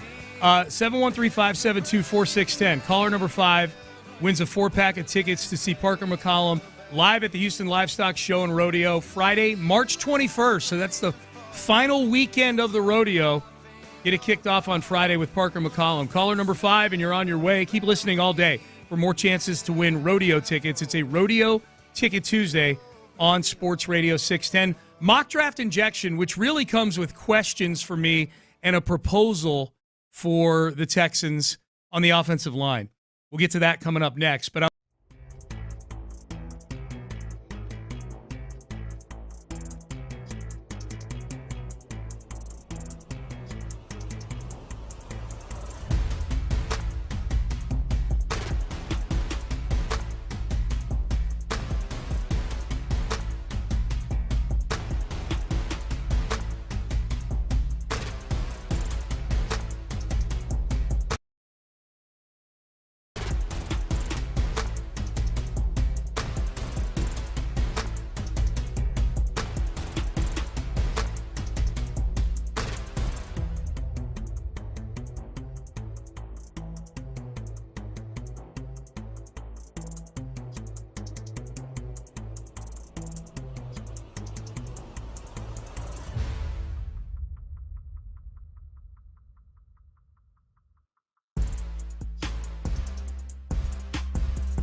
Karam Injury Lawyers Studios. Sports Radio 610 presents Payne and Pendergast. All right, mock draft injection time. Pettycast, top of the hour. Got some good petties this week, man. Be ready to send yours in, 713-572-4610. Before we get to the actual mock draft we're doing here, I think this is definitely the morning in the segment to wonder, how does the Tunsil trade impact how the experts think the Texans are going to zig or zag in this draft set? Does it become much, much harder now to find a mock draft moving forward that doesn't, at least currently? Now, the things could change in free agency in the next 10 hours, and they sign a tackle or sign it can happen. But currently constructed, I would say that you'd be hard pressed to find people thinking the Texans shouldn't take an offensive lineman in the first round right now. Right. Yeah, I think that becomes very much what I'm guessing every mock draft in the next couple of weeks is going to have an offensive lineman going to the Texans. Now, that it all depends, obviously, on what they do in free agency, and then what is available when you get down closer to pick number 25. Mm-hmm. And that'll be fascinating because the Texans have some extra draft capital now if they want to move up. Or are they just going to go more of a blue-collar mindset of, listen, we don't have to stretch to try to get a first-rounder or anything. We just want to get solid football players who play their responsibilities, who care about run blocking, all the rest of it. But, yeah, my appetite for any kind of an offensive lineman, this is what I get nervous about, is, okay, let's say you draft a guard, but then you're thinking, we've got Titus Howard at one offensive tackle and Blake Fisher at the other. I've got questions about certainly Blake Fisher. Laremy Tunsil, Titus Howard is better than I think people feel about him emotionally, but you don't look at him as like a blue chip where he's going to be on the team for the next 10 years. So There's certainly room for improvement. I get nervous about Blake Fisher because Blake Fisher did some promising things as a rookie, but he's got to take that next step up. Yeah, I mean, if they were putting a depth chart together to a starting tackle, and he might be starting at left tackle for you right now if you had to put a depth chart together today. And things are going to change. I've got a proposal. I'll do the proposal that I have after we do this actual mock draft. And this one is Tom Fornelli, who's one of the draft experts at CBSSports.com. With the 25th overall pick in the Tom Fornelli CBSSports.com mock draft, the Houston Texans select Emeka Egbuka, wide receiver, Ohio State. To be clear, I had a hard time finding a mock draft last night before I went to bed that had factored in the Tunsil trade. You know, I tried. So I thought instead, Seth, ceremonially, we could draft a wide receiver today because we'll probably, at least as currently constructed, not be seeing one of these for a while, a wide receiver at 25. Well, and Matthew Golden out of Texas, who especially now that... That's who I want. And I wonder with Egbuka, now that they have Christian Kirk in the fold and in the mix, I'd like a guy with speed on the outside, and Matthew Golden fits that much better than Egbuka does. My appetite for receivers isn't as high as it was before they traded for Christian Kirk. Yeah. So I'm not overly excited about this. There's a lot to like about Egbuka. But also, like, Josh Simmons, the offensive lineman from Ohio State, is still on the board at this point. I'd be like, okay, what? Why didn't you like Josh Simmons? What? Right. What? Is Josh Simmons a bad film that Egbuka was on? They played on the same team, by God. Yeah. Here's what I'm hoping is a possibility, and it's something you just touched on, and I'm with a little bit more specificity, I would say. I would. If a guy like Will Campbell of LSU starts to fall to the bottom of the top 10, can you flip the Tunsil draft capital that you got to make a Will Anderson type of move to go get Will Campbell? And the reason I bring up Will Campbell is I've watched a ton of interviews with this kid, obviously watched him play a ton. LSU is probably one of the teams that I watched almost as much as Notre Dame this year because I hate watch them because of Brian Kelly. So I saw a lot of Will Campbell. Every interview he does, he's amazing. He's incredibly aggressive. He's the opposite of Laremy Tunsil in terms of how he approaches the run game and aggressiveness with his big, heavy hands and things like that. Yeah. I mean, they're he's not the perfect tackle. Otherwise, he'd be going in the top 3. Most mock drafts, he's going anywhere from like 7 to 12 in that range. I don't know what the price tag is to go from 25 to 7 or 12 for a tackle. Like, and it's different going up to get a tackle than it is going up to get a quarterback. People know that. But I feel like the same reasons you brought in Will Anderson to help reset culture on the defensive side of the ball, be the face of that, I feel like a guy like Will Campbell at LSU could be that for your offensive line room. 3 of the notes that I had written down from various the draft junkies that that I respect. Yeah. So I don't mind my bullet points under Will Campbell: fundamentals, IQ, and competitive toughness. Competitive toughness, which it shows up on film. That's that swarm mentality. Yes. Like, there's a lot to like He's about swarming. him, not just as a prospect, but the right kind of football character. More of what you want on that offensive line and on the offense in general. Yeah. Is you want bulldogs. You want guys who will fight. You want guys that it's one of the things I liked about Blake Fisher when he was in college. Like, Blake Fisher has a little bit of nastiness to him that you wouldn't know. And this is the other thing that goes back to DeMeco Ryans. If you want this team in the image of DeMeco Ryans, okay, you'd never know what DeMeco Ryans was like as a football player when you see him in an interview or when you see him interact with people off the football field. Just a completely different guy. I think Will Campbell shows some of that on film. The Texans just need more of that on offense. And so you'd be in favor of something like that, if they made an aggressive trade up, I'd get excited about it. You've got extra money in your pocket now, Yeah. And so I think there's just as good a chance that Nick does what he did last year, trades out of the first round, and now he's got this cadre of second and third round picks. This is reportedly a draft that I've seen a lot of reports that once you get to 20, the grades are not that drastically different than the guys they have at 50 and 60. It's kind of and so we'll see what happens. But man, and it's Will Campbell specifically for me. Like I see that as sort of a template for the same thing they did with Will Anderson. Current second to go up to get Will Campbell. But if he gets down to that 8, 9, 10 range and you got some team that's amenable to getting a 2 and a 3 that you happen to have in your back pocket, you got to throw an extra pick in there maybe, a day 3 pick, go get him, man. Go get him. One of the guys, too, that's intriguing now with the Texans where they are, where maybe Titus Howard plays guard, maybe if Blake Fisher flops over to left tackle. Donovan Jackson from Ohio State, he's a guy that's probably a guard but could play tackle too. He's only 6'4", but there's you can make up for that. He'd be an interesting one. They might like him because of his versatility and very good chance he's available at 25. Yeah, he's gone to the Texans in a few. Houston kid too. Went to Episcopal here, so that'd be kind of fun. Text message. Seth, this is Treese from Rochester. Do you know a Treese from Rochester? I know him via the text line. Okay. Yeah. My youngest first cousin, James Hudson III, was traded from Cleveland to the Giants yesterday. I'm so glad he got out of Cleveland. Yes, that's how you know it's bad in Cleveland, when you're happy to get out of Cleveland and go to the Giants, who are nearly as big a dumpster fire as the Browns are right now. The Giants, at least you can talk yourself into. Yeah. Somehow, I guess. Yeah. Maybe, I don't know.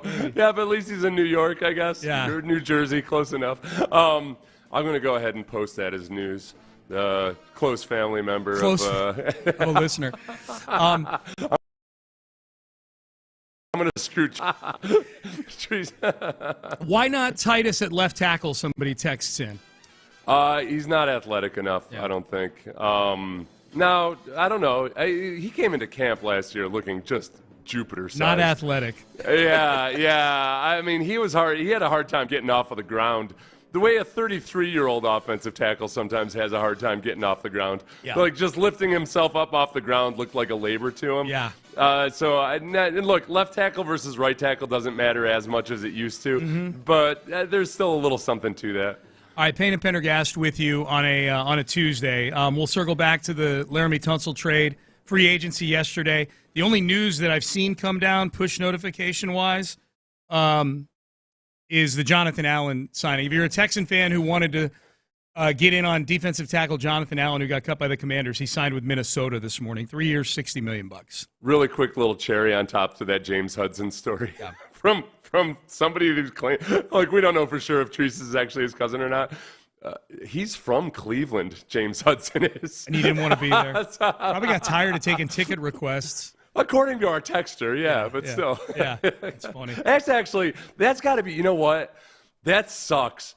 Being in your hometown on a team that people are really angry at. Yeah. He probably can't go anywhere in his old neighborhood without having to just talk about football all day long. Which is fine when you're 14-3. Right. Yeah. It's fine when you're getting free subs at the sub shop. He exited it like, wait, what's going on? Now they're spitting in his pizza. Yeah. All right. Payne and Pendergast with you. Pettycast, 8 o'clock, Pettycast Tuesday. Speaking of Cleveland, Cleveland is petty about Houston. We will explain, and you'll hear it coming up next. But first, let's get you guys to the Men's Tea Clinic.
KILT FM HD2 Houston. Insider access. Exclusive content. Sports Radio 610. The Texans play here. An Odyssey sports station.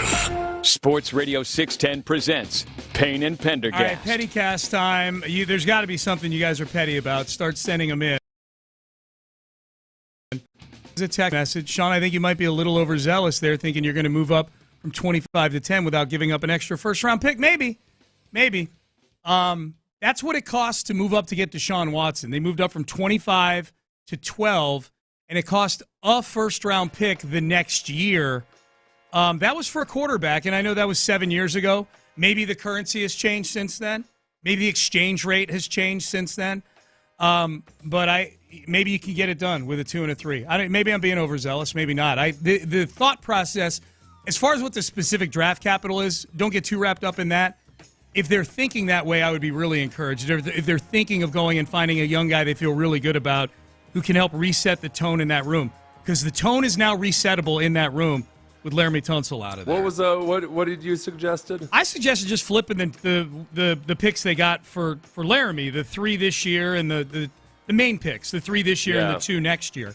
And that may not be enough. Who knows to move up that much? But maybe it is. Maybe you got to go a 2 this year and a 3 next year instead. Who knows? Steelers, let's see.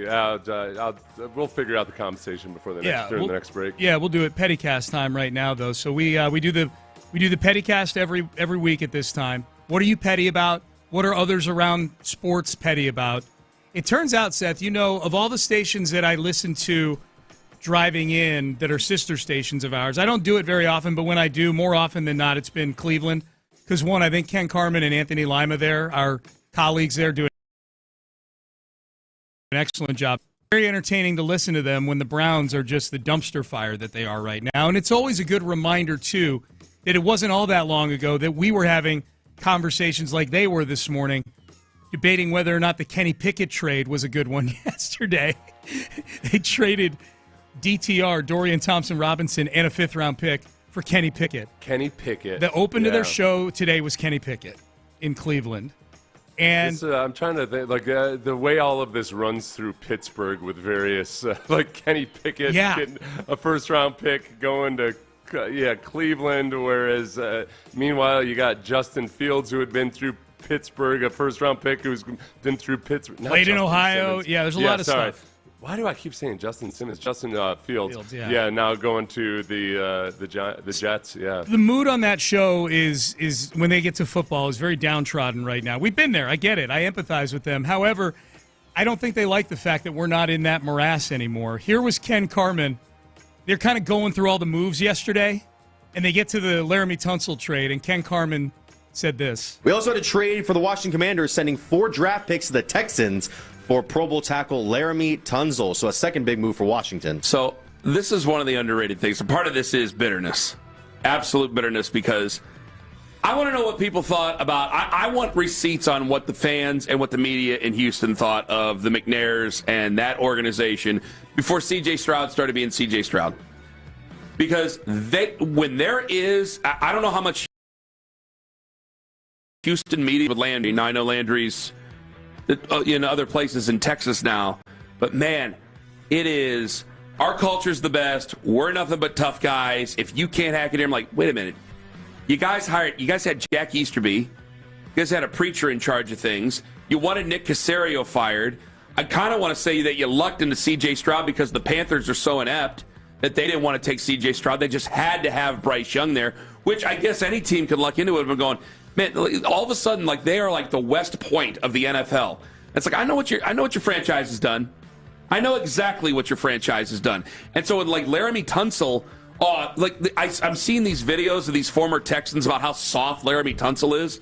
He's one of the elite pass protectors in the NFL. Well, didn't the Texans they don't just fall off of trees. Didn't the Texans have one of the worst offensive lines in football last year? They did, but he was one of the best. Right, he was one of the best players. And it was somehow put on him that he made the rest of the offensive line soft, so that's why the offensive line wasn't good.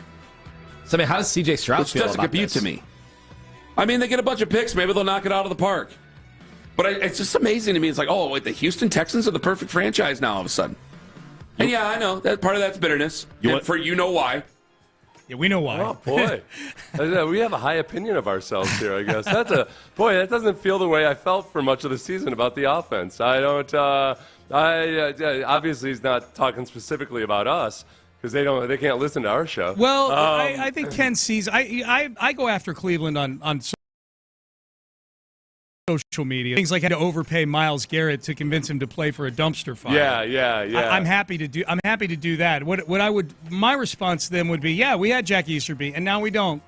We don't anymore. And yes, we went through a phase. Everybody goes through a phase. We went through a phase, and we're not proud of that phase. But we went through it, and we came out the other side.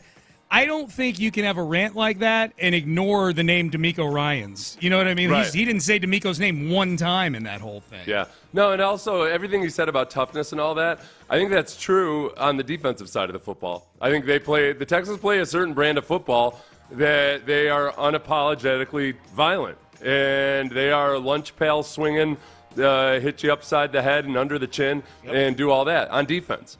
Offense, you won't find a whole lot of Texans fans clamoring about how awesome the offense was this last year or how tough or how physical they are. They're the opposite of that. Right. So when it comes to wanting to mold the team in DeMeco Ryans' image, Laremy Tunsil was, not one of the best offensive tackles in football. This is what disgusts me the most, is the number of people that are willing to act like pass protection is all that it takes to be a good offensive tackle. He is a very, very good pass protector. He's not a good run blocker. He's a middling run blocker. And when it comes to trying to have a team in the image of the head coach, you can't have one of your highest paid guys be one of the guys who's the most finesse offensive tackles in the league. Amongst the good offensive tackles, he is the most finesse. He's got zero appetite for violence. So that and to be more like the defensive side of the ball, the offense, the guys, they honestly shouldn't be allowed to look the defense in the eyes in the locker room because it's not even on the same caliber. Nope. It's not on the same level. So I would agree with him. The Texans are a work in progress. They're not a model example of exactly what you want to be. I don't think no Texans fans think that right this moment they're exactly what they need to be. Obviously, they need to be better. Yeah. But there's more to it than you know what? You want to be like, Texas before they got good again. University of Texas. Hey, we got all these 5-star recruits. Great. What are you doing with them? Mm-hmm. Oh, awesome! They look great on paper. All right, but you haven't put together a football team, right? Then now, all credit to them. They figured out ways to put together a good football team. But that's like this. It's not just about your PFF rating, man. PFF has never done more damage to the delusional assessments of players than when people act like they're not just looking at Pro Football Focus grades, they're exclusively looking at pass protection grades and ignoring all the rest of it. All that goes with being an O-lineman. I'm with you. All right, so Pettycast, Cleveland, Ken Carman, very petty towards you, the Houston Texan fan right now, and the organization as a whole. The next petty here is really, I don't know if I'm even being petty. I don't know if Titus is being petty. But Titus Howard, right after the Laremy Tunsil trade yesterday, posted on his Instagram stories, I'm sick right now with literal, like, the crying emojis, the very sad tears streaming down the front of the yellow smiley face. I'm sick right now over the Laremy Tunsil trade. I will echo something Seth said earlier in the show when it comes to this post from Titus. Good. I hope you're sick. I hope you internalize what happened yesterday and take it either as a sign that you need to start stepping up and playing up to your contract, or you could be next. And if you know what? If Nick wants to keep cleaning things out, if he wants to keep doing some spring cleaning over there, and if somebody offers something for Titus today, cool, let's go. Yeah. There's plenty of guys out there, man. They can do what Titus does. Honestly, that's where there's so many people pointing out, hey, no, Laremy was liked by his teammates. I don't care. What about, why on earth should I care if members of one of the softest offenses in the league like another guy in the locker room or off the field? Why do I care about their opinion? It matters nothing to me. if I got a bunch of badasses, if this was the San Francisco 49ers of the previous several years, not last year, or something, that were pointing to a guy as like, yeah, this is a guy that, and they're not even saying that. They're just saying they like Laremy. I don't care. Yeah. Why would I care? You're talking about an underperforming unit liking a guy in the locker room. That's not the same as leadership. That is not the same. That's voting the captain of the football team the class president. Yeah. Just because he's actually should be the class president. Students, players, whomever else, theirs are not the opinion that matters when it comes to likability or a guy being a swell fella. The decision makers on the team, the coaches and the personnel people and whomever else, don't feel like he's the right fit to be a leader by example on that offense, which was a horrible offense in the second half of the season. Who are the people on the daily beat for the Texans going to go to for their O-line propaganda now that Laramie's out of the building there? Oh, I just can't wait for the tell-all expose. I wonder how long whoever writes the tell-all expose about the Texans, how long they sit on it and wait until after Laremy Tunsil's gone to feel like, oh, it's not. They won't figure out that Laremy Tunsil was my source on this. I do wonder, how much DJ Bieneme had that piece, which was well sourced. It was a well written piece on ESPN a couple weeks ago about the demise of Bobby Slowick, with a bunch of quotes from nameless players in the building over there. Yeah, that I feel like 100% had to be offensive linemen, and probably who.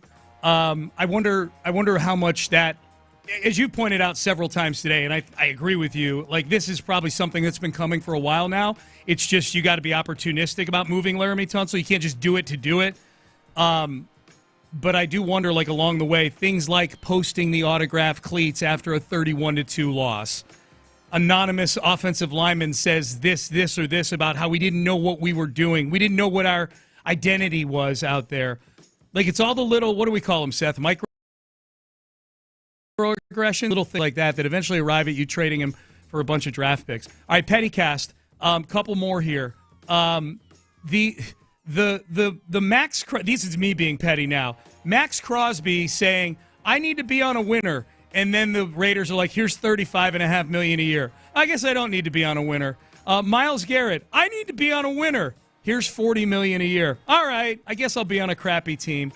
And even DK Metcalf, "I must be somewhere warm with a good quarterback." Well, this team will pay you $33 million a year. Fine, I'll get a coat and play with whoever Pittsburgh decides to put under center. Fine. Yeah. All these guys out there, and I get it. It's posturing. Maybe it's even negotiating. If you truly felt that way, Myles Garrett, like I must go play for a winner, and then they start waving the cash in front of your face, I lose a petty amount of respect for you. How's that? That's why I give Ken Carman a little bit of a pass on how he's lashing out at Houston right now. Yeah. You got to feel, if you're a Browns fan, like this is just one more insult to it. Yeah. You almost looked at, because I think a lot of people in Cleveland probably said, yeah, look, even Myles Garrett, he just wants to go win a Super Bowl. He's showing you how bad the organization is, and they kind of side with Myles Garrett. They get it. They understand it. And then it turns out, oh, no, he's actually no different than anybody else. He's just angling for more money. Yep. I can't even point to him as an example of the dumpster fire that is the Cleveland Browns. No. He's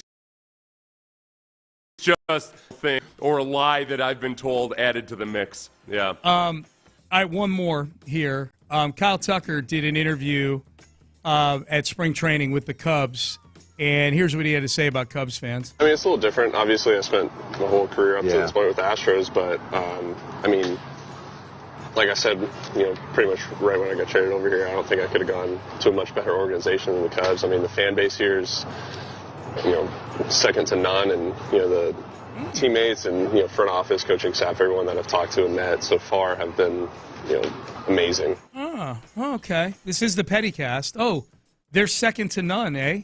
The Cubs fans who by the way, you haven't even really experienced yet. You've been in Arizona at spring training with the most diehard of diehards that are going to travel there to go see you and cheer you on, and you've done nothing. Yeah. Although I say you've done nothing to get in their bad graces or whatever, but he did start 0 for 20. Finally hit a home run Started 0 for 20 in spring training, Kyle Tucker did for the that'd Cubs. Be a shame. That'd be a shame if you went all Chandler Parsons on us. The petty part of me. All right, who would you rather? It's kind of a loaded question because Alex Bregman factors in more to the Astros because they play in the American League. Yeah. But just based purely on the player, forget about what it means to the standings. Are you rooting for either of them to fail? And if so, who are you rooting more so to fail? I'm not rooting for either of them to fail, but if I had to, it would take me 3 milliseconds to choose Kyle Tucker. I think that Alan deeply cares about baseball, and it's been very obvious. It's been painful seeing some of these stories after the fact about ways that he helped out various players for the Astros. I respect the way Alex Bregman approaches the game. Whereas Kyle Tucker is a guy who, as a young player at least, had to have a talking to by A.J. Hinch to show the same level of urgency as the other Astros on the team. Yeah. His defense has fallen off in the last couple of years. He's just not the complete and total everything you want in terms of the drive, the way that Alex Bregman is. I mean, Bregman gets frustrating, but it's never for a lack of caring or want to or anything. So, it's if I had to choose, 100% Kyle Tucker. The only thing that would make me choose Bregman is I think the reaction in Boston to that Bregman contract being a lemon would be fascinating to watch. I don't even care about the standings and things like that. And look, the Astros are going to their path to the playoffs are going to be winning their division. So I'm not as worried about the overall AL standings. I'm hoping the Astros win 90 games this year. The reaction in Boston, if that Alex Bregman contract is bad, is that could be delightful. The other but think of this: the reaction if Cam Smith continues on his trajectory. That's a great point. If Cam Smith continues on his trajectory and it turns out that the Cubs get nothing out of a 1-year rental, that would be epic, Sean. Okay. That would be epic. Okay, I changed my mind. You said better. I like that. All right, Payne and Pendergast with you on a Tuesday here. Man, busy Tuesday. We're rolling along. The CJ Stroud talking about Laremy Tunsil on the Pivot podcast last year. We're looking at all the signs that this trade should have been coming down the pipe a whole lot longer than it did. This might have been one of the biggest ones, and we'll relive that coming up next. First, though, West Point Lincoln.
Payne and Pendergast is driven by West Point Lincoln of Sugar Land on the Southwest Freeway. Exit Kirkwood and take the first U-turn at West Airport under the giant American flag.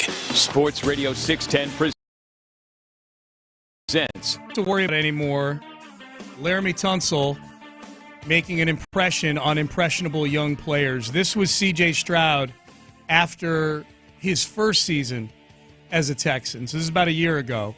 Did the Pivot podcast. This was back when this was back during podcast season for C.J. Stroud. Yeah, Podcast right, SZN when he was doing every podcast under the sun. Not doing that this year, which I love seeing. Not good for content, but I think good for football in the fall. Here was CJ talking about Laremy Tunsil a year ago. You know, like the main dude was LT. Like, you know, LT, like he a vet. Like he not doing nothing extra at practice. Like, you know, like.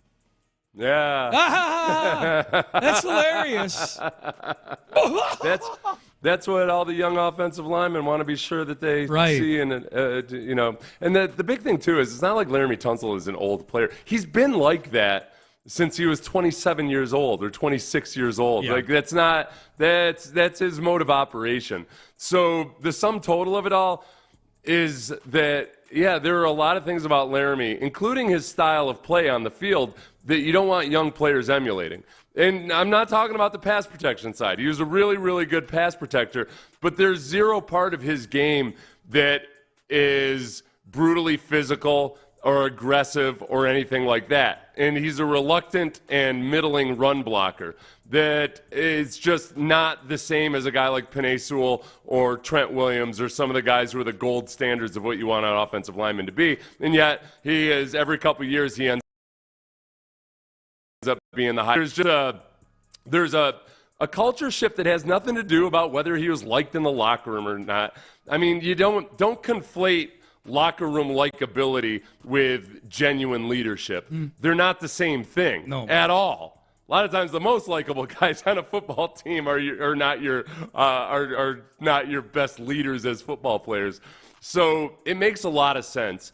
And it's hard, I think, for people to understand it if they're outside of Houston, partly because they didn't have to live through a guy who is one of the highest paid offensive linemen in the football, but commits false starts at a rate 3 to 4 times more than the genuinely all-pro offensive tackles. Yeah. Make no bones about it, there's no excuse for the false starts when you have them to that level, because the only explanation for it is pure selfishness. It's putting your particular rep, you not wanting, you know what happens when you false start? You don't get a check minus for pass protection. Because there's no play. Yeah. So as long as if you're pushing the envelope all the time, it doesn't hurt your grade as a pass protector at all. It gives you a false start. It might hurt your overall grade, but as a pass protector, you still get to have people that you feed information to talk to you about how you're the best pass protector in the league or one of the best pass protectors in the league. It's selfish. It's incredibly selfish when it happens year after year after year. He is perennially one of the worst defenders when it comes to false start. I think there are people around the league asking, what are the Texans doing? How could they do this? And in Houston, by and large, at least 87% of the people that responded to your poll think that this was a smart move and a good move. Yes. Because, yes, great. He was a great pass protector on an offensive line that couldn't pass protect. All right, if you had an average pass protector out there, they wouldn't be that much worse. The pressure came from up the middle. Yep. To back up Seth's point here, I'll just use one expert as an example of what outside of Houston I was seeing and reading and hearing a lot of yesterday. Here was Dan Orlovsky, who's on the set on ESPN as the trade is getting made. So this is from NFL Live yesterday afternoon, moments after the deal was made. Fantastic move by Washington. I'm very confused by Houston right now with this. Weird. Because the one thing that went poorly for them last year was their offensive line. They're trading away their best offensive linemen. So you're taking what was your weakness last year and making it weaker, and that's my concern. I love it for Washington, but if you're C.J. Stroud and you're going into year 3 and you got your butt kicked last year by pressure, I'm very confused by this move by Houston. This is Dan, what helps as a quarterback? I know you know this. Is it good to continually be in 2nd and 11 and 3rd and 15? Right. Is it good for pass protection or the passing game in general when you cannot run the ball?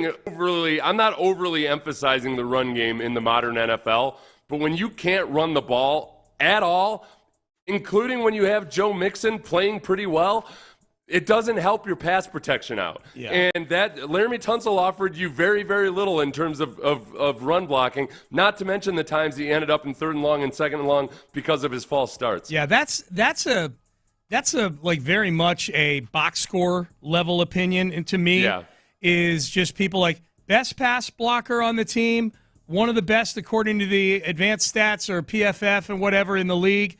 And Texans got rid of him, and they were bad at protecting the quarterback. It surprises me that Dan and others have that opinion, because the Texans did not operate nearly as much off the grid this year as they did in 2023 in CJ's first year, where every game was noon on Sunday. Literally every game was noon on Sunday until Week 18. Yeah. And they're one of 6 games, and you can understand it if the Texans aren't one of those games that Dan Orlovsky doesn't go back and watch from beginning to end, and you just don't get that they're in 2nd and 11 and 3rd and 15 all the time because they're ineffective at running the football, aside from Joe Mixon putting a cape on, half the games throughout the year this year. It really does feel like one of those things like, man, if you're in Houston, you just know. That's why 88% of the people in that poll I put up are happy that they made this trade. And there's virtually nobody talking about what they got in the trade. You know, I think if you had asked somebody, say, and if you told me you weren't going to get a first-round pick for him, people would have been disappointed just because he's got that level of marquee around the league. And you can, I suppose you can take a 3rd and a 2nd and add it together, and it probably has the same point value as a late first-round pick or something like that. But people have not said boo about the fact they haven't gotten a first-round pick, which is wild. Like, the draft capital they got back is such a subtext to all this. It's so much more, Seth. It is so much more here about what's going out in this trade, not what's coming back in this trade. Well, and going back to having to look at the complete and total picture. So Laremy Tunsil has never cared much for run blocking, doesn't care about false starts. You know, he cleaned it up in the second half of this season. Kudos to him. But think about how that sells out the younger offensive linemen on your team. If you're not all that engaged in wanting to be a good rushing offense, so you end up in 2nd and 10 or 3rd and 10 because you can't run the ball. Mm-hmm. It doesn't hurt Laremy Tunsil that much. No. It puts a whole lot of stress on everybody else, though, that can't pass protect the same way Laremy Tunsil does. Yep. It's just the selfishness, honestly, that comes with that style of play and wanting to be a pass protection specialist of all things, which seems like just a meager dream to have in life. It doesn't do anything for the offense as a whole. And it was a soft offense last year. One of your highest paid guys and one of your best players on the sum total was not a guy that's going to improve that at all. He is a finesse football player. He's very, very good at finesse football, but that's not the type of winning football that DeMeco Ryans wants. He wants to have bullies out there, and there was no part of Laramie's game that was bully ball. Okay, some names coming off the board this morning now. I'm looking and getting push notifications. You can cross Will Fries off the board for the Houston Texans. And this is pricey stuff, man. Guard from the Colts. Guard from the Colts. Yeah, I was going to get there. Guard from the Colts. He's going to the Vikings. 5 years, $88 million Will Fries is getting. He cashes in $19 million, nearly $19 million a year, or $18 million a year, I should say. 5 years, $88 million, $18 million a year. Top interior lineman off the board. The Vikings now, Seth, have signed Will Fries to 5 years, $88 million. Jonathan Allen, interior defensive lineman, who the Commanders cut last week. He's former Pro Bowler. 3 years, $60 million.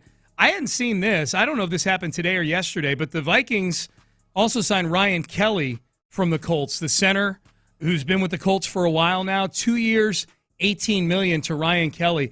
So I would imagine there's some Texan fans right now looking at what the Bears are doing on their offensive line, completely reshaping the interior of it, looking at what the Vikings did, signing the best guard on the market, along with I would say, a respectable center in Ryan Kelly. Aging, had some injuries, but I think it's a good signing, especially if you're going to have a rookie like that.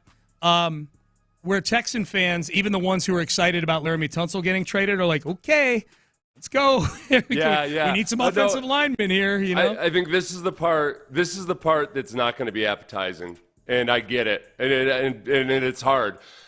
It is that I really think that the Texans feel that Bobby Slowick was really the big and fundamental issue, but that there's things that they need to improve on the offensive line in terms of personnel as well, obviously. They got rid of Shaq Mason. They traded away Laremy Tunsil. Mm-hmm. But that a lot of the improvement for the offensive line in their minds has to come through a better offensive coordinator, better coaching in general, and players who might not necessarily be marquee, top-tier talent physically, but who play as a unit on the offensive line, that play fundamentally sound football. That's the part. That's the part of the equation that's going to be tougher to handle and believe in. And you got to sit and wait for 6 months to see if it actually works out. Yep. I think that there's a very good chance they draft an offensive lineman in the first round, and people get excited about that. But almost by necessity at this point, or by process of elimination, the offensive line free agents that you might sign aren't going to be anything that really get your juices flowing. Fries was, yeah. Yeah, He was by they're far going to the be. You hope to get solid guys that are legitimate starters, especially at interior offensive line. There's still guys out there, but there's not going to be a. I don't think now. They could, but we'll see. Yep. The other big signing, just to touch on this real quick, there have been several this morning signings. The other big one, big name, Javon Holland, the safety from the Dolphins, widely viewed as one of the best remaining free agents on the market coming into today. He leaves Miami to go to the Giants. 3 years, $45.3 million. I'd seen some Texan fans out there looking to shop at safety. He's off the board. Justin Reed's still out there, though, best I can tell. So we'll see what happens. But Javon Holland gets $15 million a year to go play for the Giants. All right, Payne and Pendergast with you, 713-572-4610. Let's go through that exercise. We'll circle back to the Texans and Tunsil at the top of the hour. But the list of remaining free agents, a few big ones, they're starting to fly off the board. So before more of them fly off the board, who do we want to plant our flag in, at least from the Texans having an interest in these guys from that standpoint? Also, a quick reminder, we're giving away rodeo tickets to see Cody Jinx in the 9 o'clock hour. So stay tuned here all day long. It's a Rodeo Ticket Tuesday on Sports Radio 610. In the meantime, get yourself some better sleep. Get better sleep at night. That was me snoring like 10 years ago maybe. My wife recorded it back when she was not my wife. I promise you, if I still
Karam Injury Lawyers Studios. Sports Radio 610 presents Payne and Pendergast.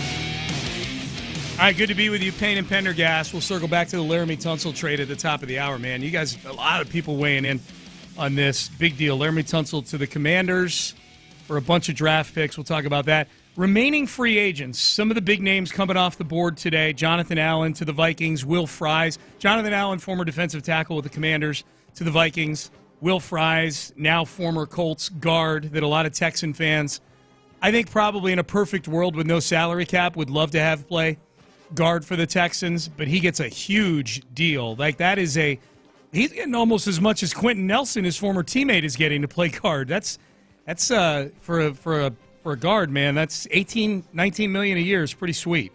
There's some of the moves that have been made or some of the contracts that have been doled out. It's always a little bit shocking with some players, but this year it feels like there are more average caliber players getting pretty healthy contracts this year that are.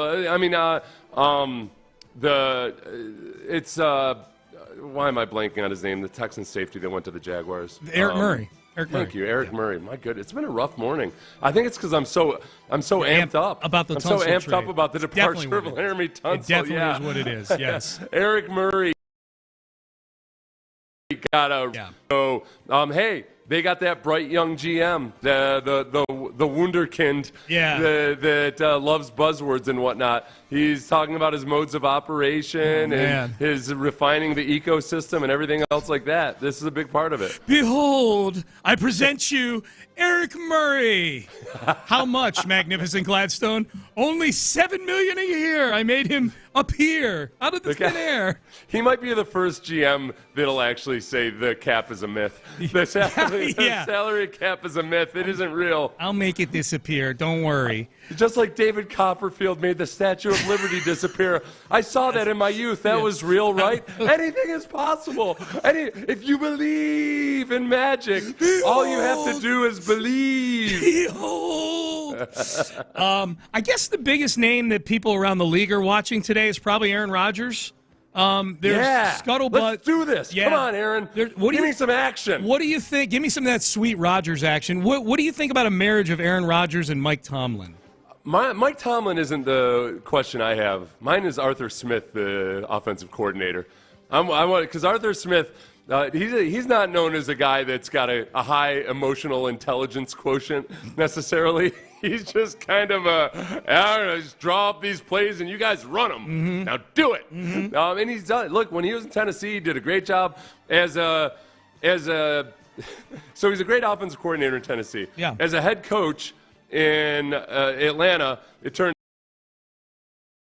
out that he was coordinator. No. So now the question is, all right, if he gets bench Bijan Robinson, if he can actually get the best out of Aaron Rodgers, the question with Aaron Rodgers is, man, he went to New York and had his hand-selected offensive coordinator, Nathaniel Hackett, who's never been a good offensive coordinator in the NFL, and Aaron Rodgers doesn't seem to have much of an appetite for modernizing his offense. So, like, Aaron Rodgers and what he wants is a lot of the stuff that, man, if it was your offensive coordinator doing it, you'd be up in arms. Like, where's the pre-snap motion? Why are we doing this way? If he goes to Pittsburgh, I think they can only do it with a nice, honest conversation between him and Arthur Smith. Mm-hmm. And it seems like Rodgers is open to these types of things these days. Let's feel it out and just see what the universe brings us. It's got to be that. That's the real big question is because it's got to be enticing. You got DK Metcalf, you got George Pickens. You want to throw the deep ball. Oh my goodness. Oh yeah. But it's got to be the right fit. Okay, let me throw a name at you that got released in the last 24 hours. Kyle Juszczyk, the fullback from the 49ers. Anybody gets let go from the 49ers, you immediately, from the last 8 or 9 years, there's an immediate connection with DeMeco Ryans. They were at least in the building together. Juszczyk has been the gold standard for fullbacks. He got way too many expensive guys on the roster, and they're about to try to pay Brock Purdy here. We'll see if that ends up working out this offseason or not. We know that the Texans, at least in their previous iterations of offense, Seth, liked having a fullback-like creature on the field. It wasn't always a great fullback. It was Andrew Beck at times. It was Cade Stover at times last year. Kyle Juszczyk is a true grinder. He's a fullback who can make some plays out of the backfield, too. Right. And how old is he going to be this year? 32? 33? I'll look it up. I think that's the other big question about it. And I know you don't think of fullbacks as guys that need to be brilliantly athletic, but one of the reasons it worked with Juszczyk was because he was a guy who was a pass catcher as well. He could do a lot of things to still have some versatility on offense when he was on the field. He's 33. 33. Yeah. He had a pretty defiant quote that I liked. I was a fan of. I don't have it on here. He basically said, like, check the tape, check the last few games of the year. I was still playing really well. He wants to play, man. He wants to play. Yeah. It'd be interesting if they brought him in. It doesn't move my needle a whole bunch. Yeah. I guess there's zero part of me that wants to be San Francisco Gulf Coast or 49ers Gulf Coast right now. So if they did do it, it wouldn't be like Bobby Slowick trying to recreate the San Francisco offense. Yeah. It would be something that Nick Caley genuinely thought that Juszczyk could provide that the Texans don't have right now. It feels like something that if Bobby Slowick were still the OC, I'd feel like it'd be almost a lock that he would be a Houston Texan after he got cut. Right into offense or what have you. Yeah, boy, this running back list is depressing. If you're a Texan fan who wants more juice from the running back room, the top guy on the board right now is Nick Chubb, who's a handful of knee surgeries into his career. J.K. Dobbins, Rico Dowdle. I think they're going to be drafting a running back. It's a deep running back draft. No, and I think they still, the running backs, even though they had a resurgence this year, the mindset is still going to be not that they're a dime a dozen or they're all the same, but that you can find diamonds in the rough more easily at that position, especially if you're talking about a backup, that you don't necessarily want to spend high draft capital when you already have your guy in Joe Mixon. Yeah. So the fourth or fifth round, perhaps, when you find a guy that's got certain traits, he's not a bell cow type, but I would be very much in the market for a guy that could be a receiver out of the backfield. For sure. The wide receiver market, Stephon Diggs still out there. According to the list I'm looking at is Smart Football Analysis. Sharp. Warren Sorry, Sharp. Sharp Football Analysis. Yeah, Warren Sharp. There's a lot of former Texans in this wide receiver list. You got Diggs is number 2 available right now. Deontay Johnson is the number 3, according to their website, the number 3 available wide receiver. Deontay Johnson, who couldn't get on the field for various teams this year, mostly for attitude reasons, I think, is my guess. But he's ahead of Keenan Allen and Elijah Moore and DeAndre Hopkins. Now, did the Ravens, they re-signed him, but basically, is this so they can get a compensatory pick? Exactly why. Because he played enough snaps. They're so good at that. Yeah. Oh, those bastards. Yeah. They're so good at that. Yep. The Ravens have, they've got the most compensatory picks of anybody in the league, right? By and large in any given I'm just year. going to say yes, because it feels like every year they do. Yeah, I feel like I'm right. Yeah. So they signed him knowing that he was going to become a free agent just so that when he becomes a free agent, he was on their roster. Yeah. And he had played enough snaps for them that they'll get some kind of they've got a chance at getting some kind of a compensatory pick. They'll get like a 6th or a 7th for him, and they'll probably turn that into some guy who is aces on special teams for them for the next 4 years. Unless if he goes somewhere else and balls out, then it would be even more. Deontay, so. yeah. Well, Isn't that the way it works? It's a combination of how much they played for you and then how well they do elsewhere. It's a combination of the contract they signed and how much they ball out. So yeah, you're probably if he goes somewhere and he's there, it's. For whatever reason, they're real secretive on this formula that they use to arrive at the compensatory. It's like calculating war. It's not secret. It's not secretive, but it's complex enough that none of us really want to. We don't really care. Yeah. All right, Payne and Pendergast with you. Yeah. Well, we just dug into the offense. We'll look at some names on the defensive side of the ball and the offensive line in the 9 o'clock hour. But in case you're tuning in late here, this is what everybody's coming to the store for today: the Laremy Tunsil trade. I would say a bigger trade going out than even a bigger trade coming in. Maybe not the draft capital the same, but the message that it sends, particularly for DeMeco Ryans, this deal. We will get to that in the 9 o'clock hour, and that is coming up next. Trajan Wealth. You want something big to happen? How about you get your retirement plans?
92 Houston. In Porto 610, the Texans play here. An Odyssey sports station. Sports Radio 610 presents Payne and Pendergast. All right, good text here as we head into the 9 o'clock hour on the Jim Adler, the Texas Hammer text line. Texter says, I didn't dislike Laremy Tunsil, but I've been telling my wife they have to fix the O-line or everything else is meaningless. I was like, yes, they get it. Thank goodness. And that was a thought that I had, Seth, as this was all unfolding yesterday. These aren't dummies that run the team or coach the team. Like, they've seen what we've been seeing for a long time. It's just that I felt like during the season they were paying lip service to it that acted like, no, the offensive line is real. It's everything, you know. Yeah. We're this close, right? You know, yeah, no, it's not just the offensive line. Right. There's lots of stuff. Now, obviously, Bobby Slowick had a lot to do with it too. Yeah, just actions speak louder than words. Bobby Slowick was fired. Shaq Mason was released. Laremy Tunsil was traded away. That the things that they're doing to address the situation that others on the outside of Houston are saying, well, how could you get rid of your best pass protector? It honestly, Ben, if you could pull up the CJ Stroud audio again, this is CJ Stroud on the Pivot podcast last year talking about Laremy Tunsil. You know, like, the main dude was LT. Like, you know, LT, like, he a vet. Like, he not doing nothing extra at practice. Like, that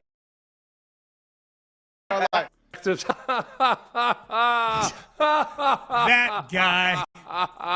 Which, look, I played in the NFL 10 years. I've seen there's lots of guys around the league that are kind of vet type guys.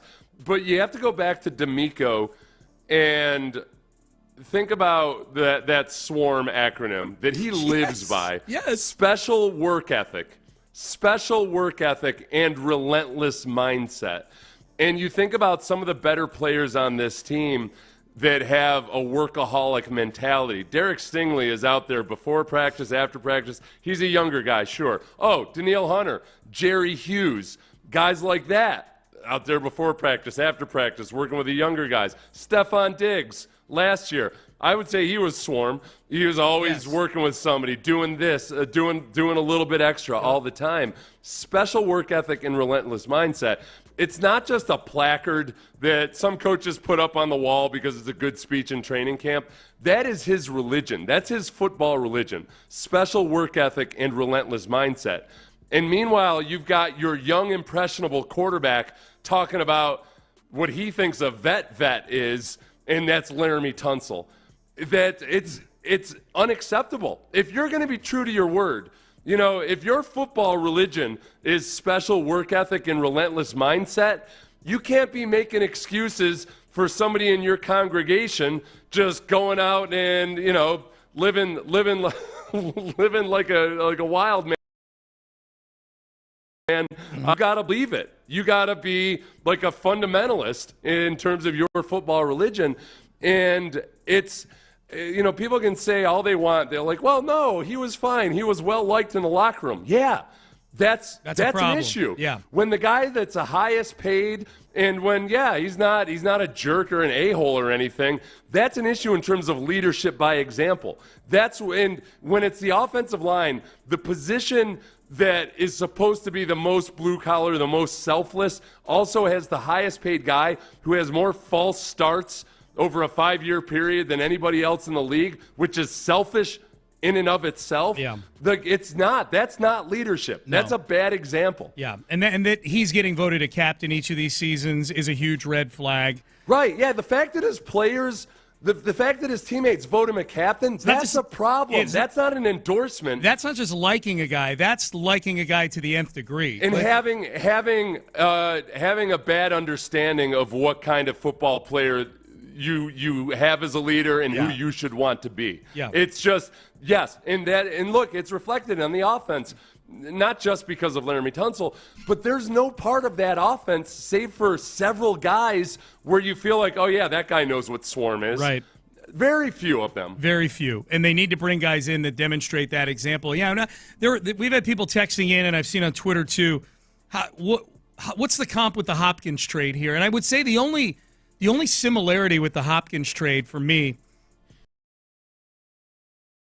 that's 5 years. Hopkins also, in part, got sent out because he didn't like to practice either. Laremy doesn't like to practice. DeAndre doesn't like to practice. I think that's where the similarities end. Like, DeAndre was still elite at his job. They didn't get back nearly enough for him. In fact, you could argue they got negative back for him because of what David Johnson was when they got him here. To me, the big difference with the two trades was just internalizing both of them. The Hopkins trade, that day, I remember standing at my counter in my kitchen waiting to see what the compensation was. When I saw the tweet yesterday, Seth, that they put up on ESPN when I was out around enjoying this nice weather, watching ESPN outside, and they said that Laremy Tunsil has been traded to Washington for a package of picks, I really didn't care what the picks were. I mean, I cared. I didn't want it to be 2/6 or something like that, and I knew it wouldn't be. I know that Laremy is still highly regarded by teams that aren't around him every day and see that maybe he's not as swarmy as some outside this market think he may be. I wasn't really – I was more about what was going out. I was more about the fact that, okay, this offensive line room is not going to be – the ethos of that offensive line room will no longer be held hostage. The standard will no longer be, our best player practices when he wants to and jumps off sides or false starts all the time. So that part I was excited about, like, okay, now we can reimagine this offensive line room. Titus better get on board or you're next, that kind of thing. The other thing that really hit home with me was this, which is my concern during the season when things were going very poorly, and it felt like DeMeco Ryans was taking up for guys that did not deserve to be taken up for to an extreme degree. And I understand coaches don't want to throw guys under the bus. I get all that.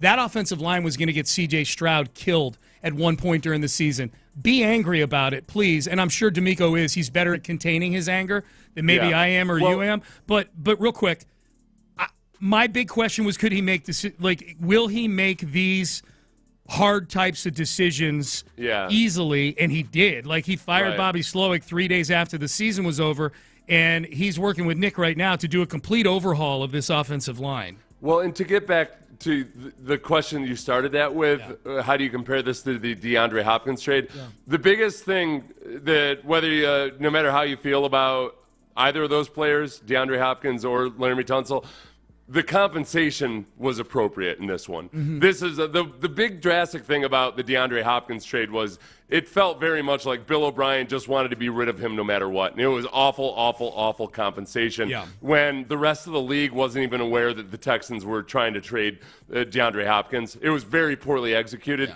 By and large, most of the smart nerdy types are saying that this is appropriate compensation. Yeah. So I don't have any issue, especially the days of trading of 2 first-round picks or whatever else for a player that's fallen out of fashion the last couple of years. Mm-hmm. So the compensation is appropriate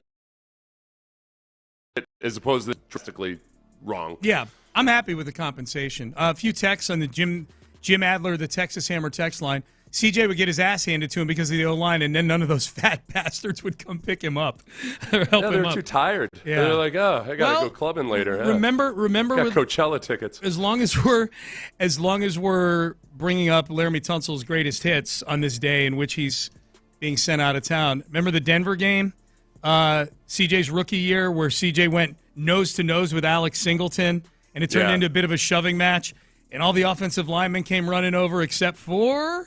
Yeah. Laramy's like, that's a long way to run, man. That's happening really far away from you. Yeah, it's and the bigger part of it too is when I see people outside of Houston say, "Well, he's such a good pass protector. He's such a good pass protector." Right.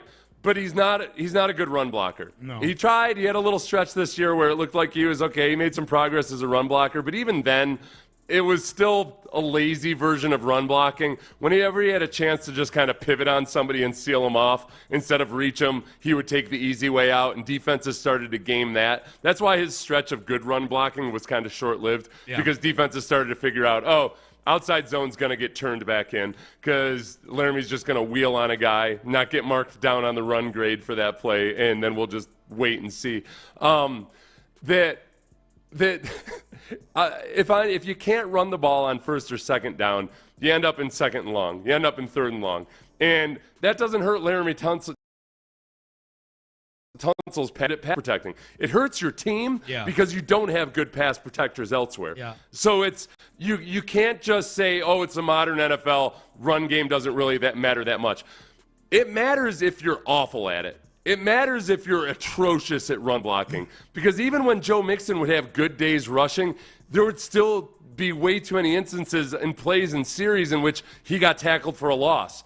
You know, and then the drive is over. Once you're tackled for a loss on first or second down, it's really, really hard to convert that set of downs. So he was part and parcel to the run game not taking off. That wasn't exclusively his fault. And there was just zero physicality to his game in the manner in which D'Amico Ryans wants his football players to look like. Yep. Like he wants guys that play like the guys on defense do.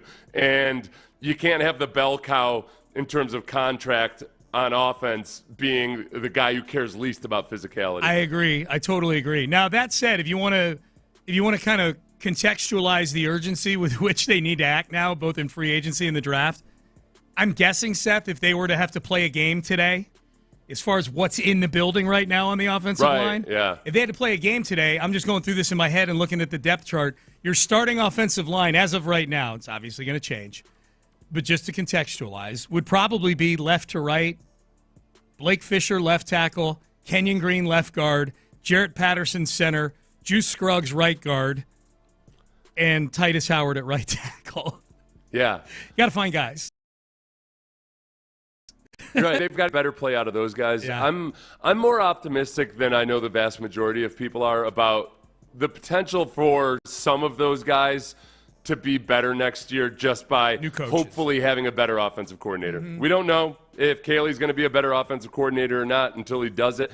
But the fact that Caley just really hammers home fundamentals when I've seen him speak, that matters because Bobby Slowick was not a fundamentals guy. I don't know how much he really ever talked about it. He talked about execution, but not how to get the execution. Right. And there were a lot of things that the offensive line was doing last year that were fundamentally haphazard and bad. I know because there's a lot of really good high school football coaches in Houston. I know there are a lot of the high school coaches in Houston this year that were like wondering what the hell they were doing or what is that footwork? Is that something I should be teaching in a clinic? Because it sure doesn't look very good.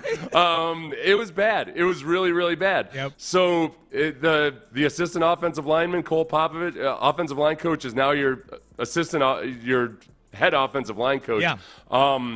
I don't know how much he was biting his tongue last year. I don't know how much, he probably had a good and frank, open and honest discussion with Nick Neeman and D'Amico Ryans about what went wrong on offense last year. But you got to hope that Cole Popovich was, as a good employee, doing what you're told and trying to do to the best of your ability what you're being asked to do, but inside dying because he thought things needed to be done differently.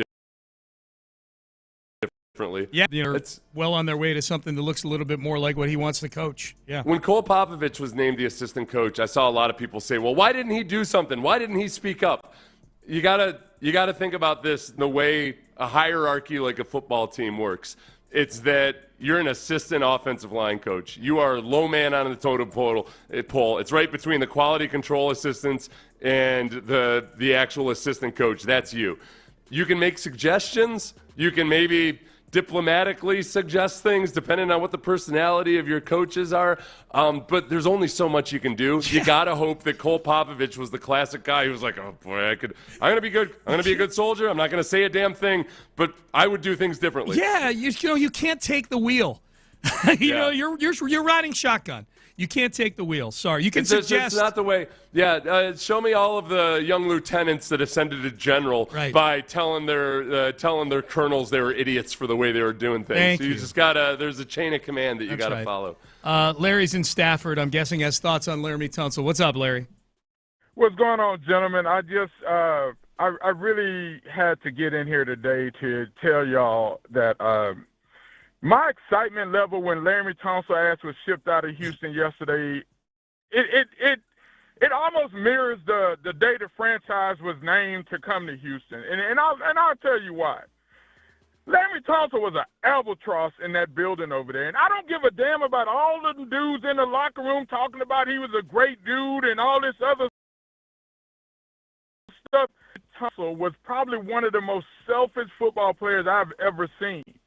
He had no interest in being a leader. Leaders are people that have people follow them.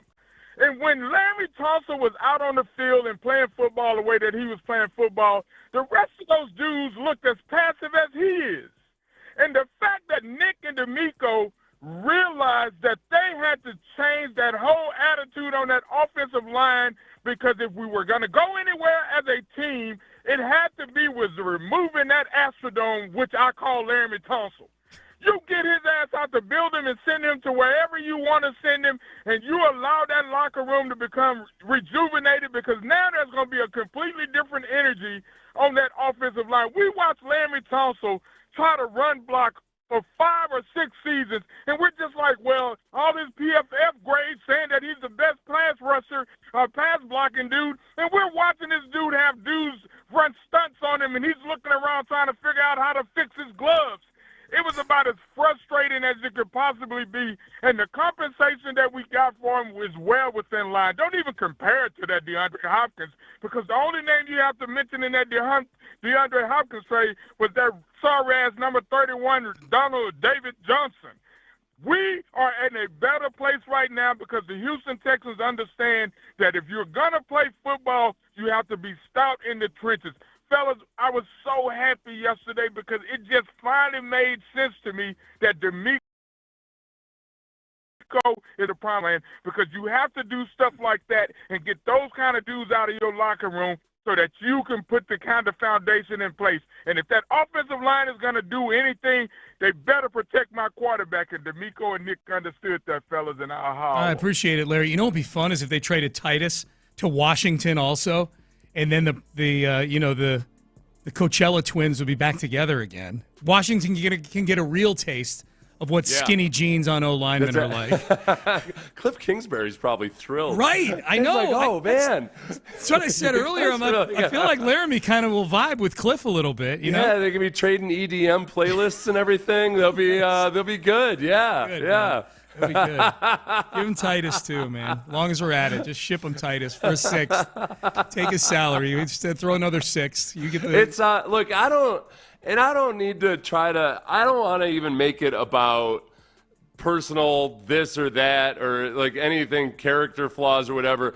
Just from a football film standpoint, when you watch Laremy Tunsil play football, yes, he's a very, very good pass protector. But there's nothing about his game, including the selfishness of all of his false starts.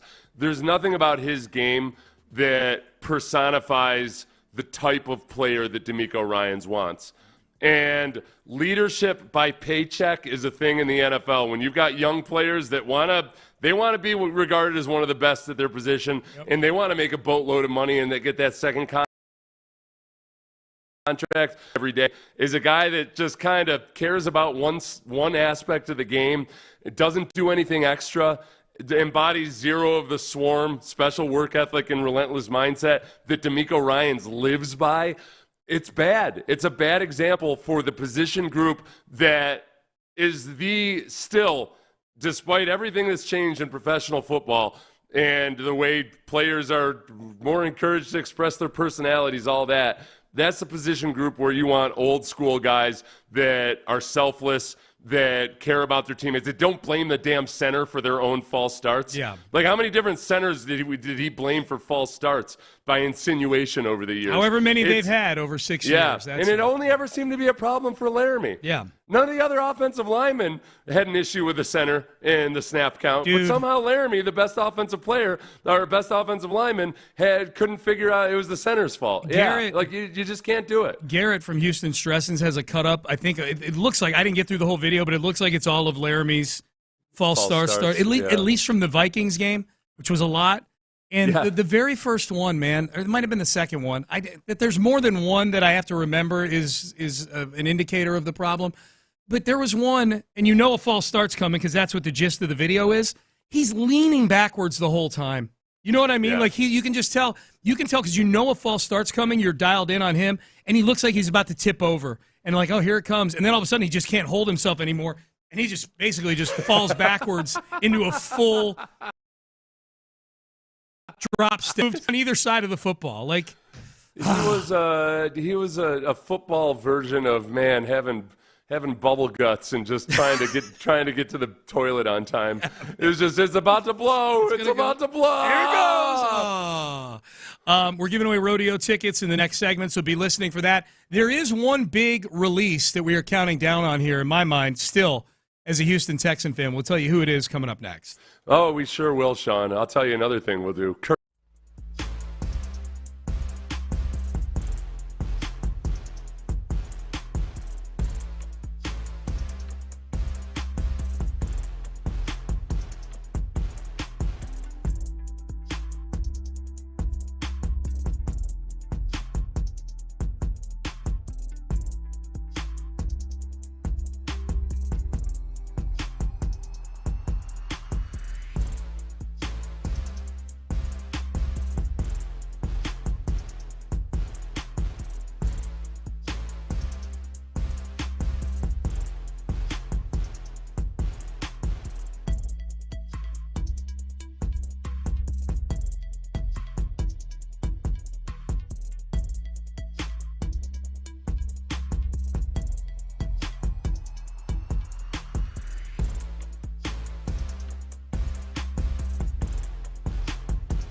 Payne and Pendergast is driven by West Point Lincoln of Sugarland on the Southwest Freeway. Exit Kirkwood and take the first U-turn at West Airport under the giant American flag. Sports Radio 610 presents Payne and Pendergast. So the Texans have made a bunch of moves. The biggest one, obviously, is the Laremy Tunsil trade. But in terms of guys that they've gone and signed, they've not really been spending in any expensive aisles yet. You know, the most expensive signing they've had, Seth, best I can tell, unless anything's changed, and I've got the push notifications rocking and rolling right now.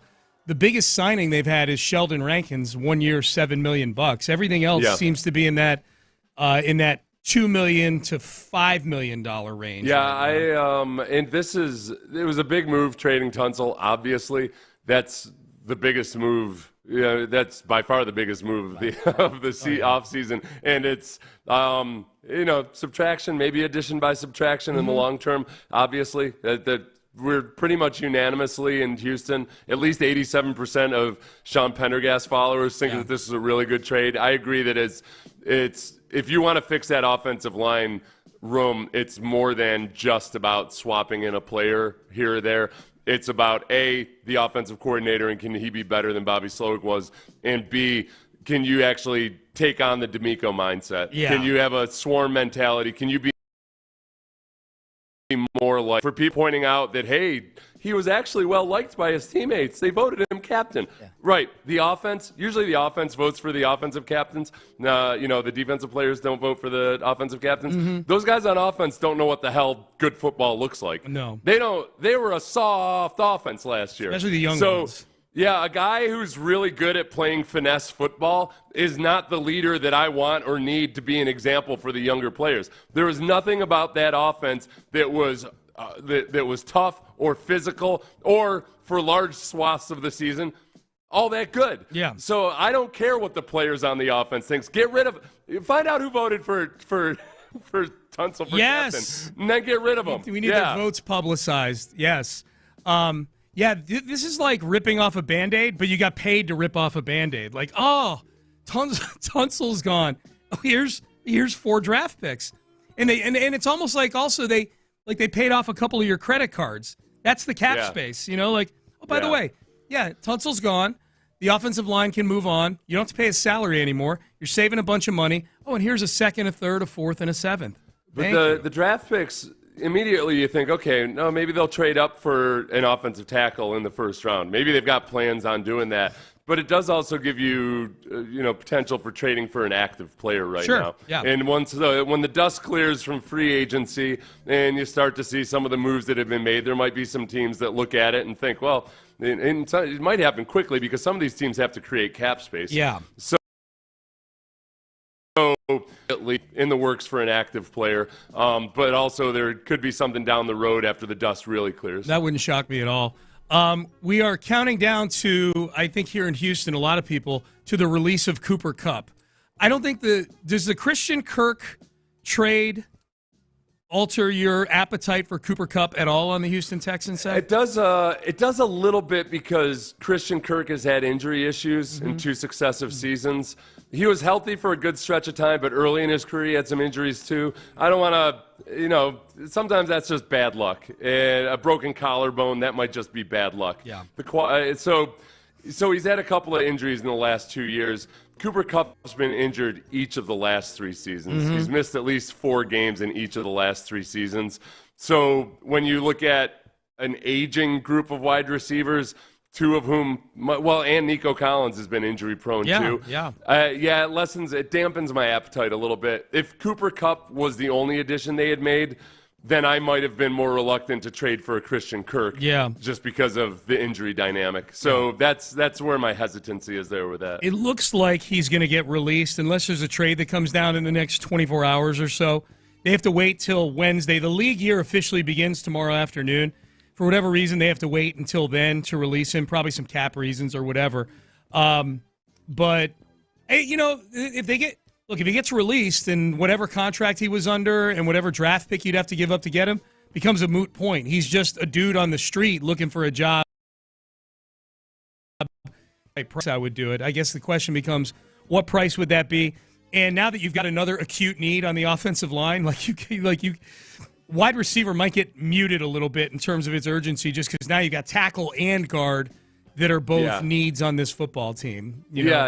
And, how do they feel about Blake Fisher? And do they expect him to develop into a bona fide starter at one of the offensive tackle positions? Yeah. I think interior offensive line is, they didn't have anybody at the end of the year that they thought was better than Shaq Mason.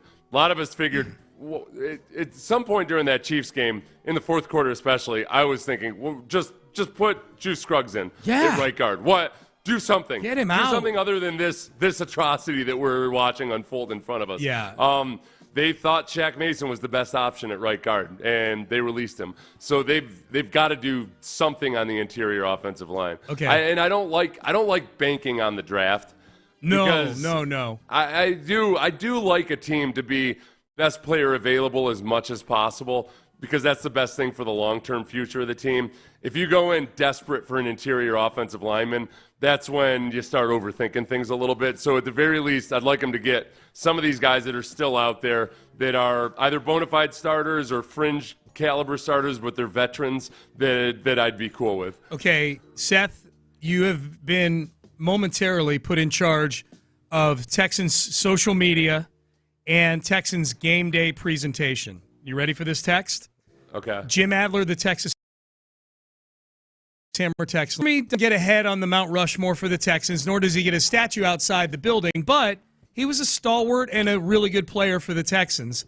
Does he get a thank you social media post from the McNairs and or a tribute video when the Commanders, if and when the Commanders ever come play in Houston? And it's person. I think it should be a highlight reel of all the plays that were undone by Laremy Tunsil. Yes, all the false starts. This person even has the nerve to ask, how long would the tribute video be? 3 minutes? 5 minutes? More?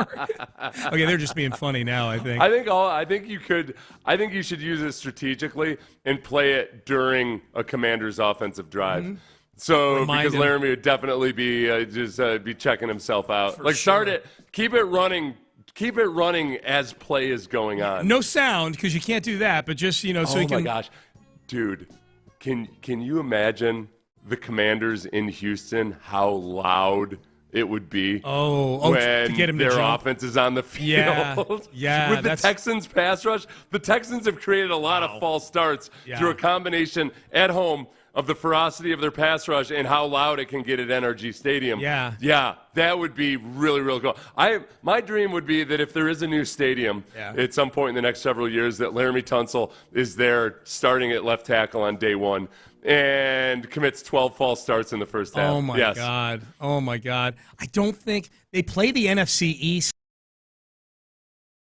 next year. I think they'll have a new stadium by then. No, but I just want the Commanders to come here for that very reason. And I'm trying to think back to 2022. I think they played up there in 2022 because they play them every 4 years. Well, we already know who it is. I mean, it's out there. It's a record. We just don't know when it's going to. I got the Commanders. Yeah. They cross over with that division. We got breaking news. We have breaking news from John Lopez. John, what is up? Kenyon Green to the Eagles for CJ Gardner. Oh, really? Hold up. And pick swaps.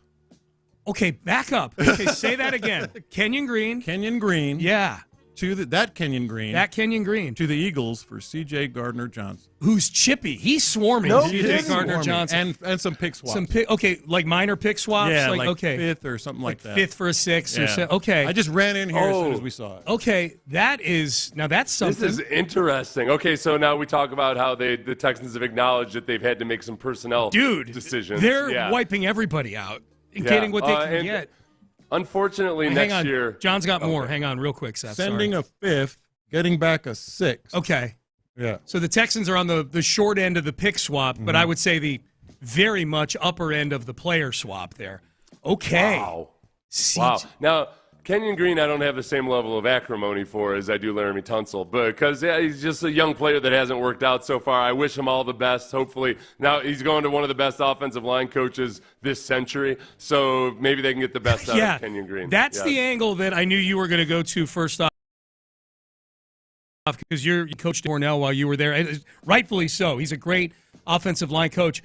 That's the first thing I thought of too, man. If anybody can get something out of Kenyon, if Kenyon Green can't turn into at least something respectable under Jeff Stoutland, then there's no reason he should get picked up anywhere else. That's it. Now, and staying healthy is a big thing for him. That too. He's just had issue after issue after issue. CJ Gardner-Johnson, man, I like that. That's chippy. Yeah. That's I'll tell you what. The Texans defense plays with a lot of swarm, but they also tend to draw a lot of flags too. So, but now, see, one of the best things he did, was in the Chiefs Super Bowl. Yeah. Remember that? CJ Gardner-Johnson was the guy that didn't bite on Travis Kelce doing his shenanigans, That's right? right. Where he tried to get up in CJ Gardner-Johnson's face. It wasn't him that held his hands behind his back. Well, he may have. Jordan Davis did it too, and you may be thinking of Jordan Davis. Oh, okay, maybe it was Jordan Davis. Yeah, okay. yeah. But I like this trade. Nick, nice work, man. Okay, well we're up against it. Let's talk about this a little bit. You just missed it. Real quick. Yeah. The Texans play in Washington in 2026. That's what I thought. Okay, yeah. So we won't get to, unless we travel, we won't get to distract Laremy Tunsil. All right, so let's talk about this. The Texans make another trade. So not super active at the tippy top of the free agency market, but man, some really interesting trades, and the messages that are getting sent on these trades about the offensive line.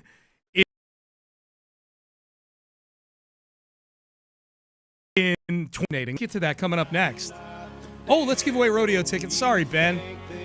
Sorry, Ben, and sorry, Cody Jinx. And anybody that wants to win tickets. Caller number 5, 4-pack of tickets to the Houston Livestock Show and Rodeo. This is Thursday, March 20th is when the show's taking place. Rodeo Ticket Tuesday today. You're going to get a bunch more chances to win. But caller number 5 is going to the rodeo to see Cody Jinx. We'll dig into this Kenyan Green trade coming up next. Hey, Underdog Fantasy is one of the leading sports apps in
Supercenter.com.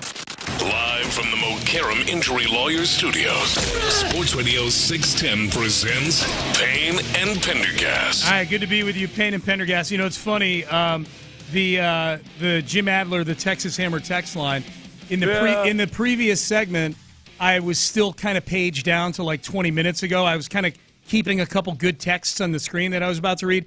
And then in runs John Lopez with breaking news, and during the break, I paged back to the top of the text page. About 9 minutes ago, everybody's screaming at me to go look at Twitter. 9 minutes ago, Sean, trade, Kenyon Green, all caps, look at Twitter. Oh, my God, they got something for him. I'll be honest with you. I told John this during the break, Seth. If you missed it, Kenyon Green was just traded to the Eagles for C.J. Gardner-Johnson, and in the process, the two teams flip-flop 5th and 6th round picks next year. So the Texans get C.J. Gardner-Johnson, very productive safety, and a 6th next year for Kenyon Green in a 5th. When John Lopez came in and told me breaking news, and the first two words out of his mouth were Kenyon Green, yeah. If I had hit pause on John right there and said, okay, what's he about to say, I would have guessed Kenyon Green getting cut. I would not have guessed getting an actual functional asset for Kenyon Green. For C.J. Gardner-Johnson has 2 years remaining on his contract for $19 million in total. Okay, and that's good. That's A-okay by me. Bringing a guy that's much more swarm than Kenyon Green was, and for anybody that's been arguing, hey, Laremy was well liked by his teammates. Not as many as there used to be. Yeah, that's great that they liked him. Laremy was a bad influence on that offensive line room. It was a bad example to set, a guy that only half cared about half of the game of football and played with zero physicality. They've gotten rid of Shaq. They've gotten rid of 60% of last year's starting offensive line at the beginning of the season. Yep. And Nick during the season, was diplomatic and tried not to point fingers at, said the offensive line. At one point he said it was a false narrative that the offensive line was struggling. Well, 3 of the 5 guys are gone now. Yeah. So I feel like it's a pretty good indication that the only one they dumped to the side of the road like a recyclable. You know what I mean? Like you recouped good draft capital for Laremy Tunsil and cap space. You send Kenyon Green out, and look, the overall draft pick of Kenyon Green should be viewed as a failure. He was the 15th pick in the draft. You never got good play out of him. You got a lot of bad play out of him. He missed a whole year rehabbing injuries. It just never turned into anything. And especially when you look at the opportunity cost of, you were 13th in the draft that year. You moved back to 15th because you felt good about Jordan Davis, who we just talked about. Yeah. That trade was made with the Eagles, by the way, the one where they wound up with Kenyon Green. The Eagles moved up from 15 to 13. You could add Jordan Davis. You could add Kyle Hamilton. You end up with Kenyon Green. That part's bad. So you recoup whatever you can, man. And the fact that they turned Kenyon Green, I don't care about the pick swap.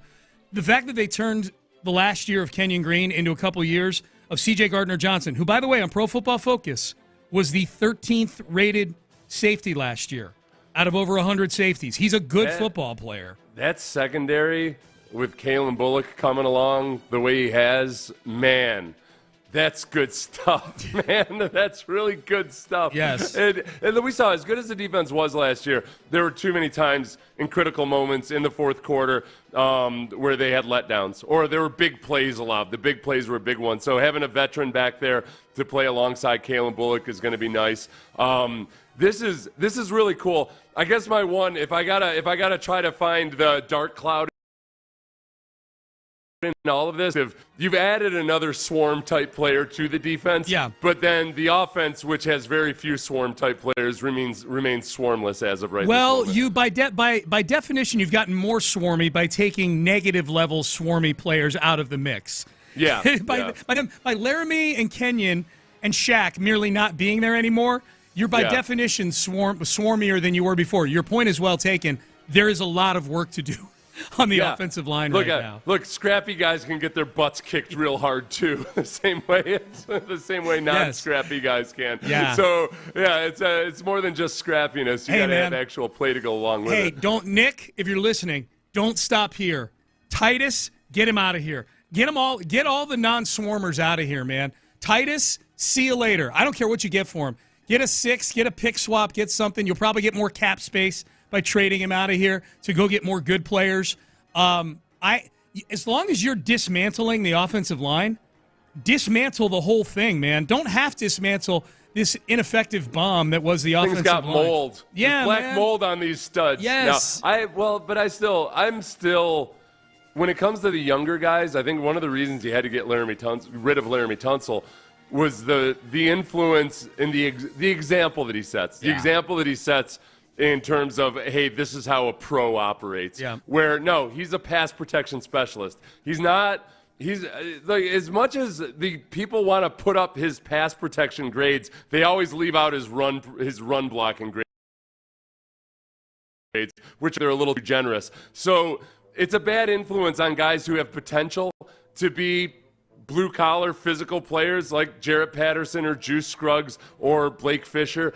We need guys that are crusty old veterans in there if you're going to bring a guy in who might not be all pro, but he's setting a good example for those young guys. On defense, look, they've done it with Jerry Hughes, for instance. Yeah. Jerry Hughes, he's not been a starter for the Texans, but he's the kind of veteran you want influencing your younger guys. Danielle Hunter, Danielle Hunter's the dream.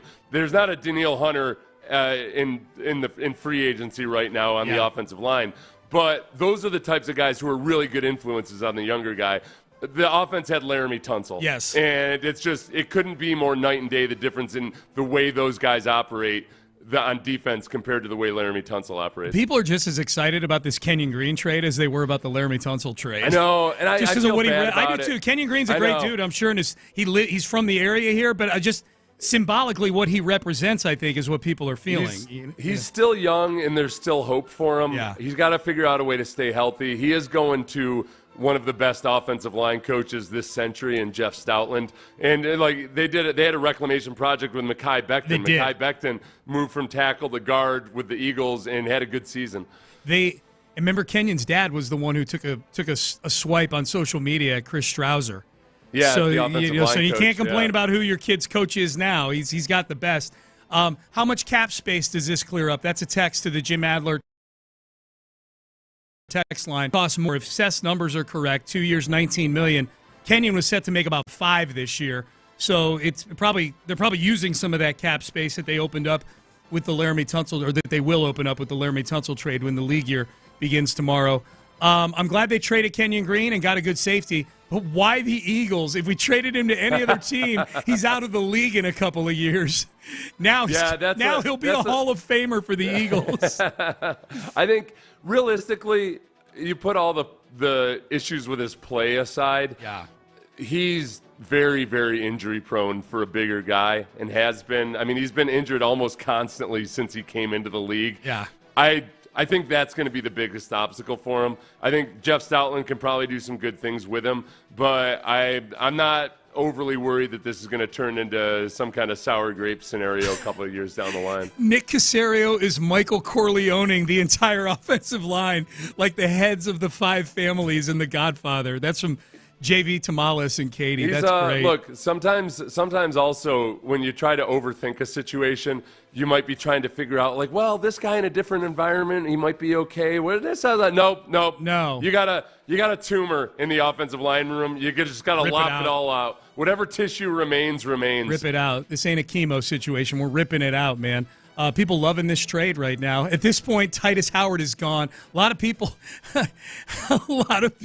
Titus is probably wondering if he's next. LOL. Kidding. Kinda. The texter says. Titus was seemed to be very much an admirer of Laremy Tunsil and everything that came with Laremy Tunsil. Yeah. The whole thing about I shy away from this because, look, younger athletes are going to be different than other athletes, but Laremy Tunsil's Instagram shenanigans and his outfits and everything just screamed everything that's against your classic really good offensive lineman, and it felt like Titus was like, oh boy, that's what I got to aspire to. I got to aspire to be more influencer than actual offensive lineman. So maybe you remove the influence of Laremy Tunsil, and Titus Howard can become more of a blue collar. Maybe it's more fun if they ship him out, though. Yeah. Oh yeah. I like this. I like lop it all off. This is fun. Lop it all off. Don't overthink. It's the last 20 minutes of The Godfather. The texter's absolutely right now. Yeah, you just kill everybody. Kill everybody. Kill everybody. Just take a Tommy gun to the hole. Everybody tell the young guys to duck. Yeah. And then kill everybody.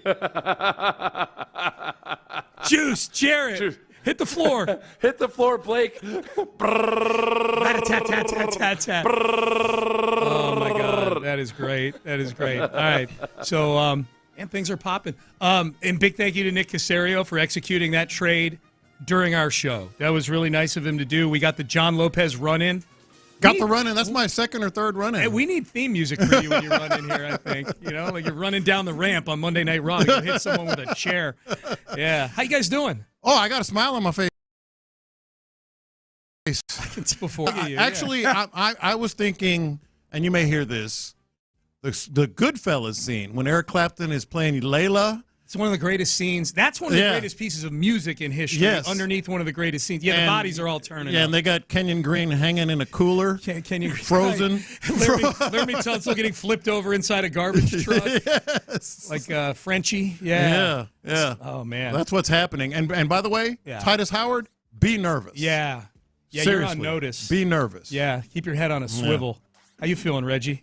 My head's swimming. Yeah. Like I am thinking about all these things. I hate, like we've already established this between me and you, that I have a little bit of a penchant for anxiety. Yes. So as much as I'm like living off of the idea that Nick Caserio is absolutely hanging his you-know-whats and just putting them on the table, right? Like I'm also like, so how do we fix this offensive line now? Yeah, no, it's true. wait, where is this going? You always have to have somebody that's thinking a couple steps ahead. So you don't feel good about Ladarius Henderson starting at left guard? Hey, man, if that's the cost of doing business for now, so be it. Yeah. It was funny. I said to Seth like 30 minutes ago, I'm like, all right, we do need to look at this rationally here. If they were to play a game tomorrow, their offensive line is probably Fisher, Kenyon, Patterson, Juice, and Titus left to right. Yeah. Now, I don't even know. Ladarius Henderson or Nick Broker. Those are the last two standing? Okay, so, oh, my God. Yeah, I said Broker, bro. When they traded Kenyon, I said it's probably Broker. Okay. Bleep it. I'm deciding to lean into the fun of this. Yes. It's a blast. I am more excited about the idea prove that they are going to do whatever necessary to get this thing to where it needs to be. Teardown, man. Yeah, it's a teardown in the O-line room. And now Cam Smith is going to break camp with the Astros. I know that that's not official, but I'm willing to take it to that place at this point. We may as well, man. I'm all in, baby. We got a big lineup for the Rockets whose efficiency ratings are through the roof. I just clicked on that. Yeah, they're beating them. They beat the mess out of the Magic, man. With Steven Adams and Alpie on the floor. I can have fun amidst all these Amen Thompson injuries. Absolutely. Yeah. Absolutely. Yeah. All right, what's the big question of the day? Oh, I got one for you. Okay. We have one for you. Yeah. I don't know you can take credit. It's it's just something we do. Okay, what BOB moment will you never get over? Now that Laremy, the last two are Titus and Kaimi Fairbairn, not counting John Weeks. The last two. What was the last? The last two BOB holdovers. Oh, the last two holdovers. Yeah. Okay, Eric Murray gets a lucrative contract with the Jaguars. Yeah, because he's gone. He's gone. Yeah. Laramie's gone. Yep. Last two holdovers, as by my calculations, not counting John Weeks. No, yeah, we did the same thing, and I think you're exactly right. Is Titus Howard and Kaimi Fairbairn. So what's the question again? What BOB moment will you never get over? Will I never get over? Because the Laremy trade was an awful lot. It was an awful lot. You needed a left tackle. Yeah.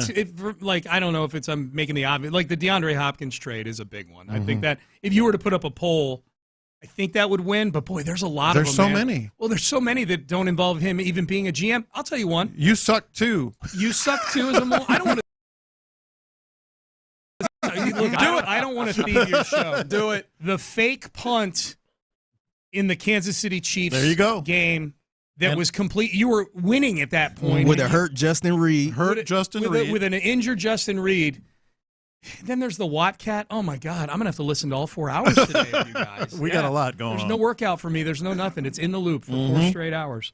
Get your workout in. Listen to Seth. Yeah. This is Reginald. This has been a recent trend with Caserio.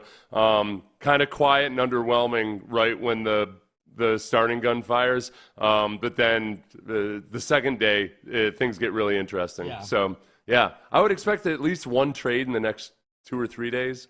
Oh, yeah. One more trade. Yeah. I mean, we said early this morning, like, we might get a trade pretty quick, and all of a sudden, boom, Kenyon Green. He delivered. Kenyon Green, Gonzo. Last thing, because now I'm going to give you my confession for 2.5 hours from now. I kind of want to get Nick Caserio a gift. For all this action? Yeah, I've never done that for a general man. I just want to get him something. Little card. He likes coconut water. Card. Yeah. Coconut water. Some kale. Kale. Yeah. OG sauce. I don't think he's, does that have sugar in it? Does that have sugar in it? Yeah. He is puking right now. He'll re-gift that thing like that. It is tough, but it's got to be kind of tough, when they traded down the way they did to get Kenyan Green, when the two players that went above Kenyan Green that the Texans easily could have had are much, much, much, much better football players, and got to be a part of them in trading away is like, this is the right thing to do, and man, oh boy. That's tough. Okay, I'm going to do this very quickly because I don't want to hijack y'all's show. This is how I sleep at night, knowing that they could have had Kyle Hamilton instead of Kenyon Green. I choose to believe that in that 2022 season, Kyle Hamilton might have gone and won a game for them. And now you're not picking C.J. Stroud second anymore. You maybe win 4 games instead of 3. Yeah. That's how I sleep at night. It's a good idea. 'Cause I wanted Kyle Hamilton badly. Let me just tell you. Before you guys go, apparently there's a new quarterback in division. Oh, yes. Seth, Daniel Jones finalizing a 1-year deal with the Colts. This is the genuine competition that Chris Ballard was talking about. Oh, yes. Jones and Richardson. Yes. The two least the accurate race to quarterbacks. 50%. Oh. All right, this is going to be a fun day, man. Yeah, Can't wait to listen to you guys. Thanks, man. Antibodies to you, my friend. Seth. Oh, yeah, antibodies. I think Seth thinks that I wasn't referring to him. I'm getting all these requests to go on radio shows today in other parts of the country that I'm not going to accept. I'm good. What are the Texans doing? I don't know. Go die. That's what I say to you. The rest of the league, you're on notice. We're coming at you. We're gonna line up with 2 offensive linemen. We don't give a damn. We don't care. Yeah. All right, we're done. We're out of time. KLT AM, KLT FM HD2, Houston, an Odyssey Sports Station. Oh, this is so good. That's what you're listening to. The bodies are turning up, man. In the Loop, Reggie Atatula, John Lopez, Figgy Fig. They're in the loop, and they start now. Things are happening for your Houston Texans. So, before I realized what the music was, I thought that they were playing off Payne and Pendergast. I thought Figgy was like, get the hell out of here, guys. Like the Academy Awards? Yeah. That's a great idea. Don't do that. 3 minutes in. Yeah. Don't do that. I fully enjoyed that. Man, we learned some things, and we continue to learn more. I don't know what to do, but we got 4 hours of break. Bodies everywhere. There are things happening that we need to try and account for. Yeah. The most recent things, I'll do this in reverse chronological order. Daniel Jones is finalizing a 1-year deal with the Colts. So in division, you're looking at probably what had been the closest team to you in the division in the Indianapolis Colts. Looking at a quarterback competition of Anthony Richardson, a dude who can't complete 50% of his passes and sometimes likes to take himself out of football games, and Daniel Jones, who is, ostensibly a running quarterback, light on the quarterback, who just recently got vanquished from the New York bleeping Giants, right? And those are who they are rocking with. So that's there. We'll have to put that somewhere, and we might talk about that around the NFL. Just not more than an hour ago, Nick Caserio jettisons Kenyan Green, former first-round pick, to the Philadelphia Eagles. He gets to work with Jeff Stoutland, see if he can, get his career back on the right track. And for that, you flop some picks, and you bring in a safety, C.J. Gardner-Johnson, at a cheaper cap hit, in fact, than Kenyon Green. We'll talk about that. But the big thing that had people talking yesterday, the trade of the highest paid man on traded to the Washington Commanders. He gets to be a commando now. Good for him. And you get back. Well, actually, you also send a 4th-round pick, which is worthwhile. It's worth noting. However, you do indeed get back a 3rd and a 7th this year, and then you get back a 2nd and a 4th next year. A pretty robust haul of picks. And first and foremost, just what was your reaction to this trade? Okay, let's just get right to it. Let's not bury any leads here. I'm not trying to overstate it. I'm being completely sincere, as I always try to do. This wasn't a good trade. This was a great trade, and I'm dumbfounded by some of the things I've seen from a national perspective, some of the things I've seen from a local perspective. as well in terms of, well, I don't know. Look, the thing you have to remember about this is we've talked about it since the end of the season when it became increasingly apparent these guys don't fit Bobby Slowick's system. You know, there was a disconnect. We used that word a lot. These guys being Kenyan Green, Shaq Mason, Titus Howard, Laremy Tunsil. Why'd you put that emphasis on? Titus Howard, Laremy Tunsil. They don't fit. They don't fit DeMeco Ryans is what we should have been saying. They don't fit what DeMeco Ryans wants in players on both sides of the ball. We know what they've got. This was a great trade. You can be, no matter how good you are, and Laremy Tunsil's good, obviously very, very good. If it's not a culture fit, it won't work. It won't fit. Laremy Tunsil did not and want in every position room. And this idea of him being a leader that's been thrown out there is garbage. It's hogwash. You can be a great dude. You know, somebody put out there on Twitter, you know, I forget exactly who it was because there were some locals doing this as well. The players love rocking with Laremy Tunsil. Yes, they do. There's a lot of guys I love rocking with that I would never consider a leader, that I would never consider a swarm-type player, that I would never consider a guy that I want in that offensive line room as an example of how to be. So those two things can happen at the same time. Yeah, they were rocking with him. He's a fun guy. He's a captivating personality. We've had him on this show multiple times. Laremy Tunsil is a good dude. He's not a leader. He's not. He's just not. You know, to compare those two things, to say those two things is just you're not being sincere. You know, and so this was a great trade for the room. There are a lot of things to consider, but the main thing you should consider when you go, okay, what now? And we'll get to that later. Is you don't think Nick Caserio has a plan already in place, if not in motion, on how to fix this, how to get the offensive line going? I would sure hope so. And the way that he has been wheeling and dealing, it does seem like at the very least he's got contingencies in place, right? That is something that seems very evident. Again, we were talking in various ways about, you know, the level of belief that you have in this front office to get things done. And, oh, boy, right, like they have continued to give you reasons to believe that. And I guess I owe a mea culpa to the listeners because there's been various ones over the offseason and maybe even football season that have said, can we trade Laremy Tunsil? And I hadn't been able to see it. Like I did not have the vision to be able to see this likely happening, right? Like he costs a lot of money, but mind you, and this is where, you know, the disconnect between the local response to Laremy Tunsil being traded, you know, kind of also pops in with the, you know, the ways that national perspectives, guys, even folks that you would look at and you'd say, hey man, you seem like you were tapped in and that you really watched tape and everything. They all were so perplexed that Laremy Tunsil, the best pass protector on the offensive line, on an already bad offensive line, being traded.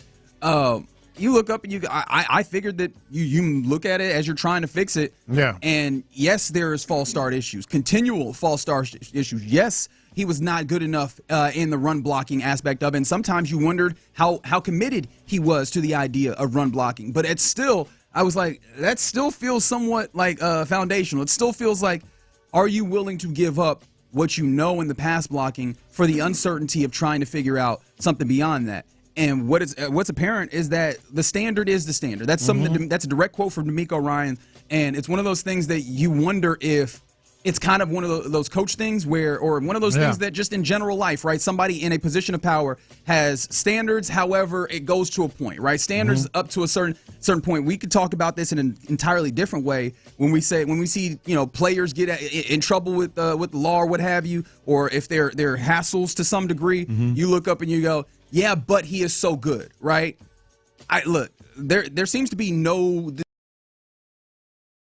caveat here with DeMeco Ryans. The standard is the standard. You need to be swarmy. You need to be able to, like, you know, fully exhibit all the things that is necessary for us to get this done. Yeah. Otherwise, we will try and find a way to get somebody who will. And they moved off of a really hefty contract, but they also moved off of something that a player that did not seem to like fit culturally with what they. Here's the best way I can put it, and this to me says everything you need to know. Set the false start stuff aside. Just forget that it happened. How could you, though? But I'm getting somewhere with this. Set the false start stuff aside.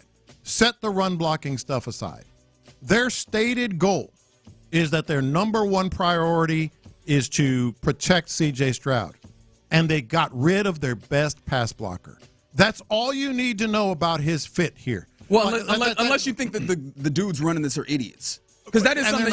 They're not. But I imagine from an outside perspective, that is something you cannot assume in the NFL. Sometimes we give everybody the benefit of the doubt saying that they are competent at their job. These dudes we know they're more than competent at their job. So you can't go to the place that they're just idiots, which I think that's the national perspective. They were like, what are you idiots doing sending away one of the best offensive linemen? But what I'm saying is if you think he's a leader, they just got rid of their best pass blocker. Those two things don't fit. If he was a leader, they would not have gotten rid of their best pass blocker when their stated goal is to, number one, more than anything, protect C.J. Stroud. That's why it's a great trade. D'Amico Ryans, one thing I've picked up on him here in 2+ years here is you're either this or you're not. And there's no like, well, maybe this, maybe that. You're either swarm or you're not. You're either a culture fit or you're not. And Laremy Tunsil was not. Again, you can't comprehend him or think of him as a leader and then get rid of your best pass blocker. You can't do those two things. Don't jibe. They just don't fit. Well, and here's the thing, right? Even with the concept of leadership, right, which I think is strong, but we don't even have to go there. I think that if you just look at the cap considerations of this by itself, this deal makes sense, which is why I was kind of surprised that people had all these issues. What is one of the things that we learned? Hell, even in pre-agency, before we got to like the actuality of free agency, you saw not one but two leading pass rushers in this league get exponentially higher money. When you talk about the 35 thereabouts million that Max Crosby got on average annual value, and then after that, the $40 million on average annual value that that Myles Garrett got. That makes you know that this Will Anderson Jr. extension that's coming up here relatively soon. Going to be big. We saw J.C. Horn pick up a 4-year, $100 million deal, which is literally the largest for a defensive back in NFL history. Derek Stingley deal, going to be massive. And then we saw Josh Allen get a huge deal where they ripped up a previous deal to give him big money. We all know that C.J. Stroud is going to get big-time money. If you are looking at all those, I don't know. I think that you want to, look at the fact that how for a long time you want to try and align your window with all these guys. And that doesn't really work when you're paying $25, $28 million for a left tackle who is 31, who's a little bit ahead of this. Like, you can make it as simple as the money does not really seem to make sense. Go ahead and get you some cap relief and see if you can get younger at that position, younger and cheaper as you go forward. The only thing that kind of then you have a question about is how do you do that in the immediate future? Because that works for 2 years and 3 years. In the immediate future, you also want to be a contender, and that's when you come back to the idea of he didn't do all of the things that were necessary. He didn't do all the things that were necessary. The money clearly is angling and strategizing for those 3 big contracts. But again, coming into this season, this is a team that wants to win now. Look at the moves that they've made elsewhere defensively. This defense, and we're going to get into it, has gotten a lot better, or certainly has gotten better. And we're going to talk about that in just a few minutes in terms of at the safety position, which is another position that I've been pining for a long time. And I'm glad they finally got somebody in there that's definite swarm.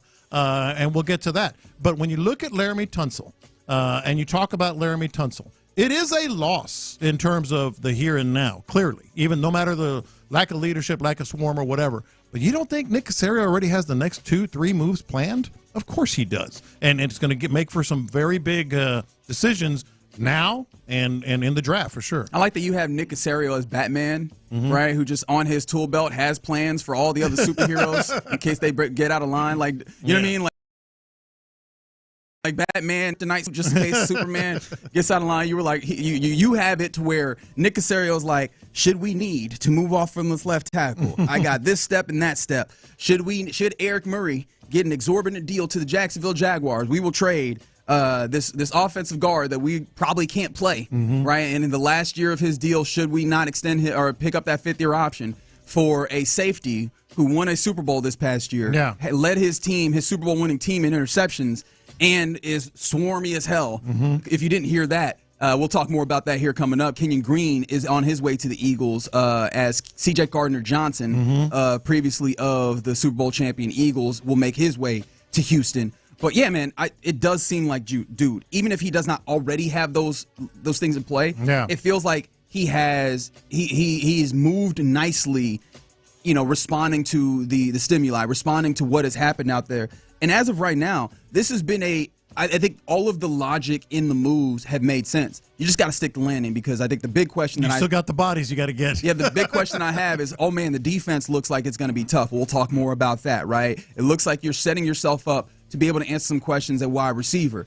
I still need to figure out what the offensive line is, because as of right now, what it would look like is Laremy Tunsil either playing left or right tackle, Blake Fisher obviously still playing left or right tackle, and then your interior needs work. So there's a lot of work to still be done there. We'll talk more about that. In fact, I'm in the place where I almost want to put a deadline, and this feels like very ungrateful in this team with all the things I need to know done. by when. Yeah, but Thursday I need to know that there is a guard that you have signed that is capable of starting. That's how I am right now, which probably feels unfair considering the moves that they made. But I would like to have some answers. But this also speaks to how we started this. It's not a good move; it's a great move, because the most important thing here is this was not Nick Caserio by himself by any stretch. This was D'Amico Ryans and Nick Caserio getting it done the right way, because D'Amico, and I know they had these conversations. It's clear now with the moves they've made. Like, D'Amico is spending more time with the offense. Clearly, the defense was his baby, is his baby, has gotten better. They're making moves there. But clearly, D'Amico Ryans with the Nick Haley hire, the Bobby Slowick, a friend of his, firing, with these moves here, D'Amico is looking at the offense and saying, all right, everything we got there, let's get on the offense. And I don't care how good Laremy Tunsil is. We will work with Nick Caserio and get this done. We got to change that. So this is a collaboration, and I love that aspect of it too. Yeah, and one of the things also, where you have Cole Popovich stepping up as the offensive line coach. Yeah. You have Nick Haley coming in. I do wonder how much these new voices, or just like some of the older voices, factored into this move. Like how much of like the concerns that have been vocalized, writ large, right? The vocalized on these airwaves, in various other places, in Texas spaces, right? How many of those opinions were also likewise with is this a reflection of the ways that maybe they have felt about Laremy Tunsil and the way that this offensive line has gone? Either way, it's clear that there is a change coming to the offensive line and the offense in general for your Houston Texans. There's still some work to do. Yeah, you're right, dear Texas from the 281. They don't play a game until September. But in this point, you're also looking at free agency, and we're still in that period, and people are moving. People are indeed moving around. All right, you're in the loop right here on Sports Radio 610. It's worth knowing. Bodies everywhere. Bodies are hitting the floor. Things are moving and shaking. We'll try and keep you up to date with all of those things as they happen. In addition to that, it's a Rodeo Ticket Tuesday. You'll have a couple of tickets. The first opportunity will happen at 11 o'clock hour. Parker McCollum tickets will happen at 11 o'clock. I'm sure he's probably happy about this. I bet he is. Yeah, he's a big Texans fan. I bet he is. So keep locked here for that. He's already tweeting about it, probably. That's right. But coming up next, what about the other moves and shakes that Nick Caserio's had outside of just the Laremy Tunsil deal, even just the most recent one? Kenyan Green going to the Eagles, bringing back a safety, C.J. Gardner-Johnson, to play alongside Kalen Bullock. Let's talk about all of those moves next. All right, let's talk about the Franklin team, man. The Franklin team brokered by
better access, exclusive content. Sports Radio Air. Faggy, let's hit him big time. Houston, let's get in the loop. You better get ready because we're going to show up and show out. With John Lopez. It is what it is means nothing. And Reggie Atatula. And that, my friends, is a scoregami. Always live, always local. 713, what's the damn number? 572-4610. You're in the loop on Houston Sports Leader, Sports Radio 610. All right, you're in the loop right here on Sports Radio 610. Happy Tuesday to you, Rodeo Ticket Tuesday. We'll get to that in the 11 o'clock hour. Make sure you keep it locked for an opportunity to win a 4-pack of tickets to see Parker McCollum. That's not the only way you win. You win by being a Texans fan today. That's how you be. Everyone's a winner. Everybody's a winner. Nick Casario. Hey, he's dropping his what's today, baby. He's letting you know. Let you know. He's blowing this thing up. Moving and shaking. So clearly the Laremy Tunsil trade where you send Laremy in a 4th-round pick to Washington and you get an assortment of four other picks to add to your war chest, maybe to help you and then I think that's an assortment of day 2 and day 3 picks over this and next year that maybe help you move around. We'll talk more about that as we go, possibly, because you still need to address things in the offensive line. However, that's not the only move that Casario made. In fact, there's been quite a few moves that he's made since we last got off, or since we were last on the air. And one of those happened just not more than an hour ago, maybe about an hour ago. That's probably the biggest of the moves that happened. For 1st-round pick, you send Kenyan Green and a 5th-round pick to the Eagles for C.J. Gardner-Johnson and a 6th-round pick. And my goodness, I love this move. This is an amazing Nick Casario. Like, in terms of, like, crafty, getting something when you – I mean, we were talking about cutting Kenyon Green. Like, just cut him.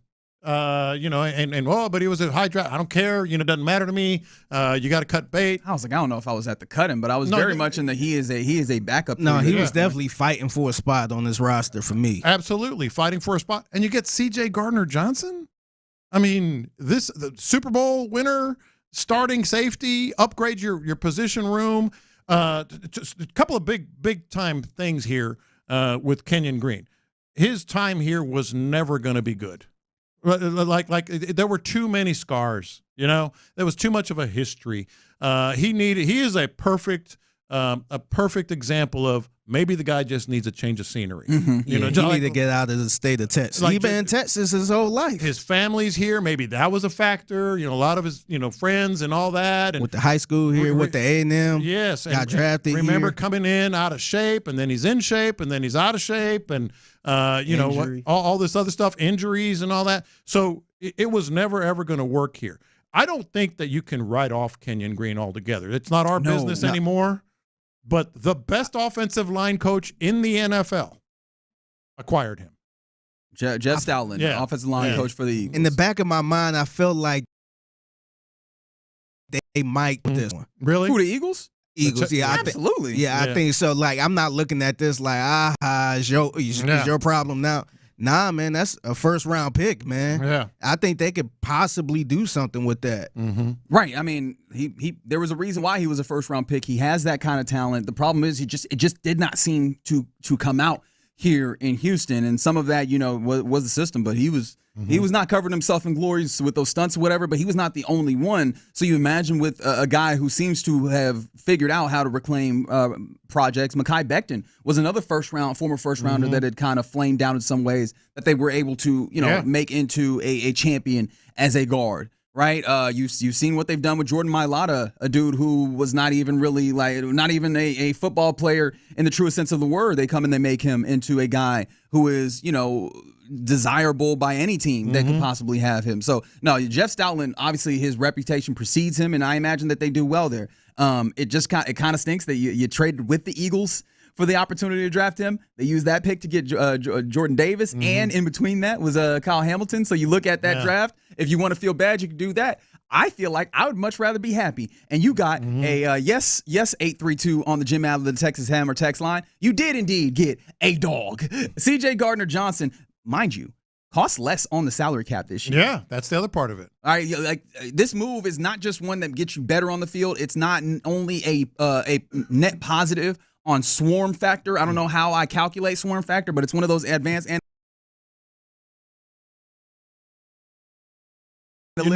cap things here on a team that needs to be cap saving conscious to get themselves in the right place for tomorrow when that cap when the new league year hits.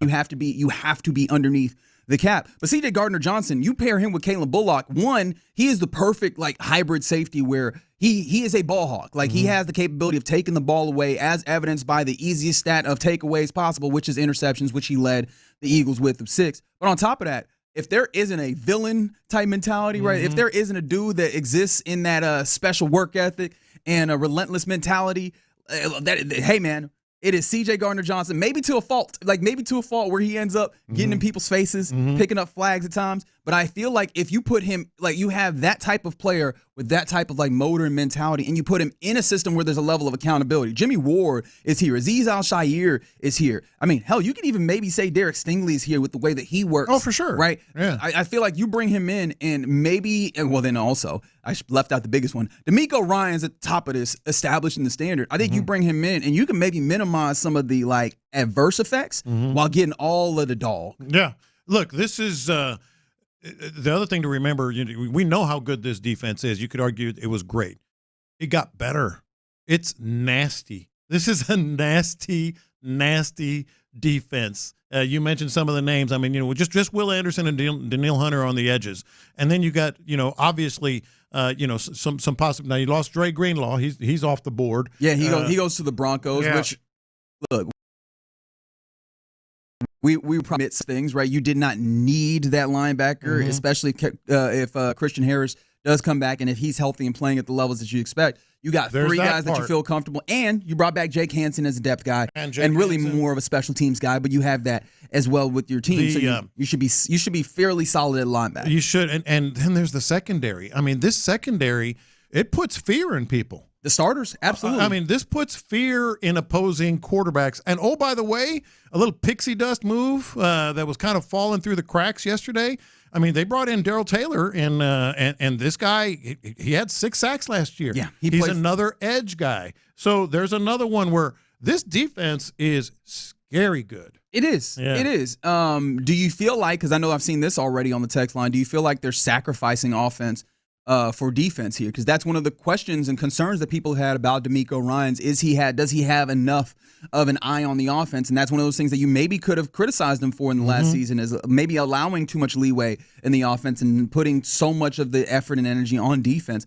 Do you have any concerns about that? I don't, because I think they're showing us with these moves, as we mentioned in the last segment, D'Amico Ryans has said, all right, I'm going to have my hand on the offensive side of the ball. He's showed us, the Kenyan Green thing, and obviously Laremy Tunsil, Shaq Mason, the moves, the firing of Bobby Slowick. That doesn't happen by Nick Caserio independent of D'Amico. D'Amico is focusing on the offense while making the defense better.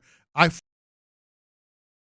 fully expect nothing like the one that it looks like right now, but come training camp. And I think that the first move, and we're going to have our eye on it all day, our show and certainly the drive. I fully expect a big-time guard to be acquired, whether it's Zeitler or whomever it might be. No, D'Amico, I'm not worried about that. It's okay to worry about it now because it doesn't look great. Like this offensive line. Don't forget, you probably still need a wide receiver, right? And a wide receiver. To round out the moves that the Texans made since the last time we were on the air. Wide receiver Justin Watson from the Chiefs was signed. And you see him play like I think he had 22 targets or 22 catches maybe total last season. And most of those were just kind of zone, sit down and zone, which he does pretty well. The routes are pretty solid, but he creates separation because nobody's really looking for him necessarily. And it's also he does not have a deep threat, which it feels like you really want to pair with Nico Collins and then with the slot capabilities of Christian Kirk. I made him Christian Harris real quick. But even though Christian Kirk can threaten deep with the talents that he has, is this something where you see Justin Watson and you go, okay, we could probably, this is a paper over of that, and you can maybe have him be your wide receiver too, or are you just completely in that place where you still very much want to see a wide receiver on day two, at least between days 1 and 2 on the draft? No, they're going to bring in another true wide receiver too. They have to. We saw them make these moves last year, and basically that's the template. That's the the sign of what we need to see this year. Good for them to bring in another body to compete, but that's not going to be the number. I do like the way that he plays, and then Darrell Taylor as well. If I was looking at those four moves, Kenyan Green going out, C.J. Gardner-Johnson coming in, re-signing Jake Hansen, signing Darrell Taylor from the Bears, signing Justin Watts from the Chiefs. The one that I liked least is the depth move in Jake Hansen, because Darrell Taylor, he got some speed rush off the edge, hand him the dirt guy, and got a little bend to him. He had a solid amount of pressure off the edge. So I really like what they're doing here. Yeah. We're on the right track, Texans fans. We're on the right track, but the sticking the landing is going to be an important part. And I think we're going to, as we go through today and as we go into the new league year, those are the things that it's very clear that you have the ammunition and you need to have the desire to get done over the next couple of days. We'll continue to talk about that over the course of this show. So from the 2A1, isn't Kirk the number 2? I guess you could view it that way, but I think ultimately it's less for slot, me. I was thinking more of that other outside receiver, but fair enough if you choose to view it that way. All right, you're in the loop right here on Sports Radio 610 with the trade of Laremy Tunsil out of your Houston Texans. That leaves 2 final holdovers from the Bill O'Brien era, Titus Howard and Ka'imi Fairbairn, and that got us thinking. A question about our question of the day: what Bill O'Brien moment from the Bill O'Brien era will you never get over? Text in 713-572-4610. We'll talk about it next. Sheldon Rankins, come on down.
Injury Lawyers Studios, Sports Radio 610 presents In the Loop with John Lopez and Reggie Atatula. All right, let's get into our question of the day. With Laremy Tunsil traded to the Washington Commanders, there's only two more holdovers from the Bill O'Brien era here in Houston, Titus Howard and Kaimi Fairbairn.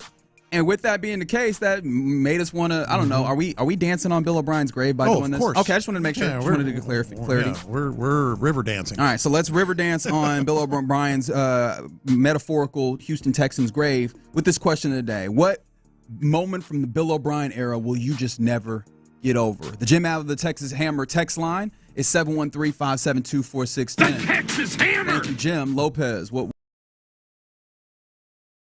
for one that seems like it's just flooding in on the text? No, I get it. I'm guessing, and I'm opening the text board here. I'm guessing people are talking about the DeAndre Hopkins. That is right. Trade. That's the easy one, and that's the obvious one. But I mean, it's not like it's wrong. Like that's the thing. It's not wrong. We could say it's the easiest and the obvious one, but it's because there's a good reason for it. You still remember in that time period where the various wide receivers who got traded away for a first-round pick included Percy Harvin, Roy Williams, Joey Galloway, Peerless Price, Keyshawn Johnson, Brandon Cooks a second time, Amari Cooper, Odell Beckham Jr., Randy Moss, and you couldn't get a first for relatively prime DeAndre Hopkins? Nope, you couldn't. And that's where the fall happened.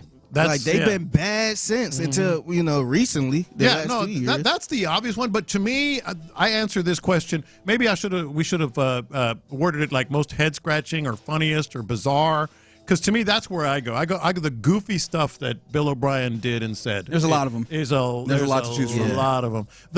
I guess it was the Broncos game. You suck too, mother bleeper. That one, I just like, what are you doing? Yeah.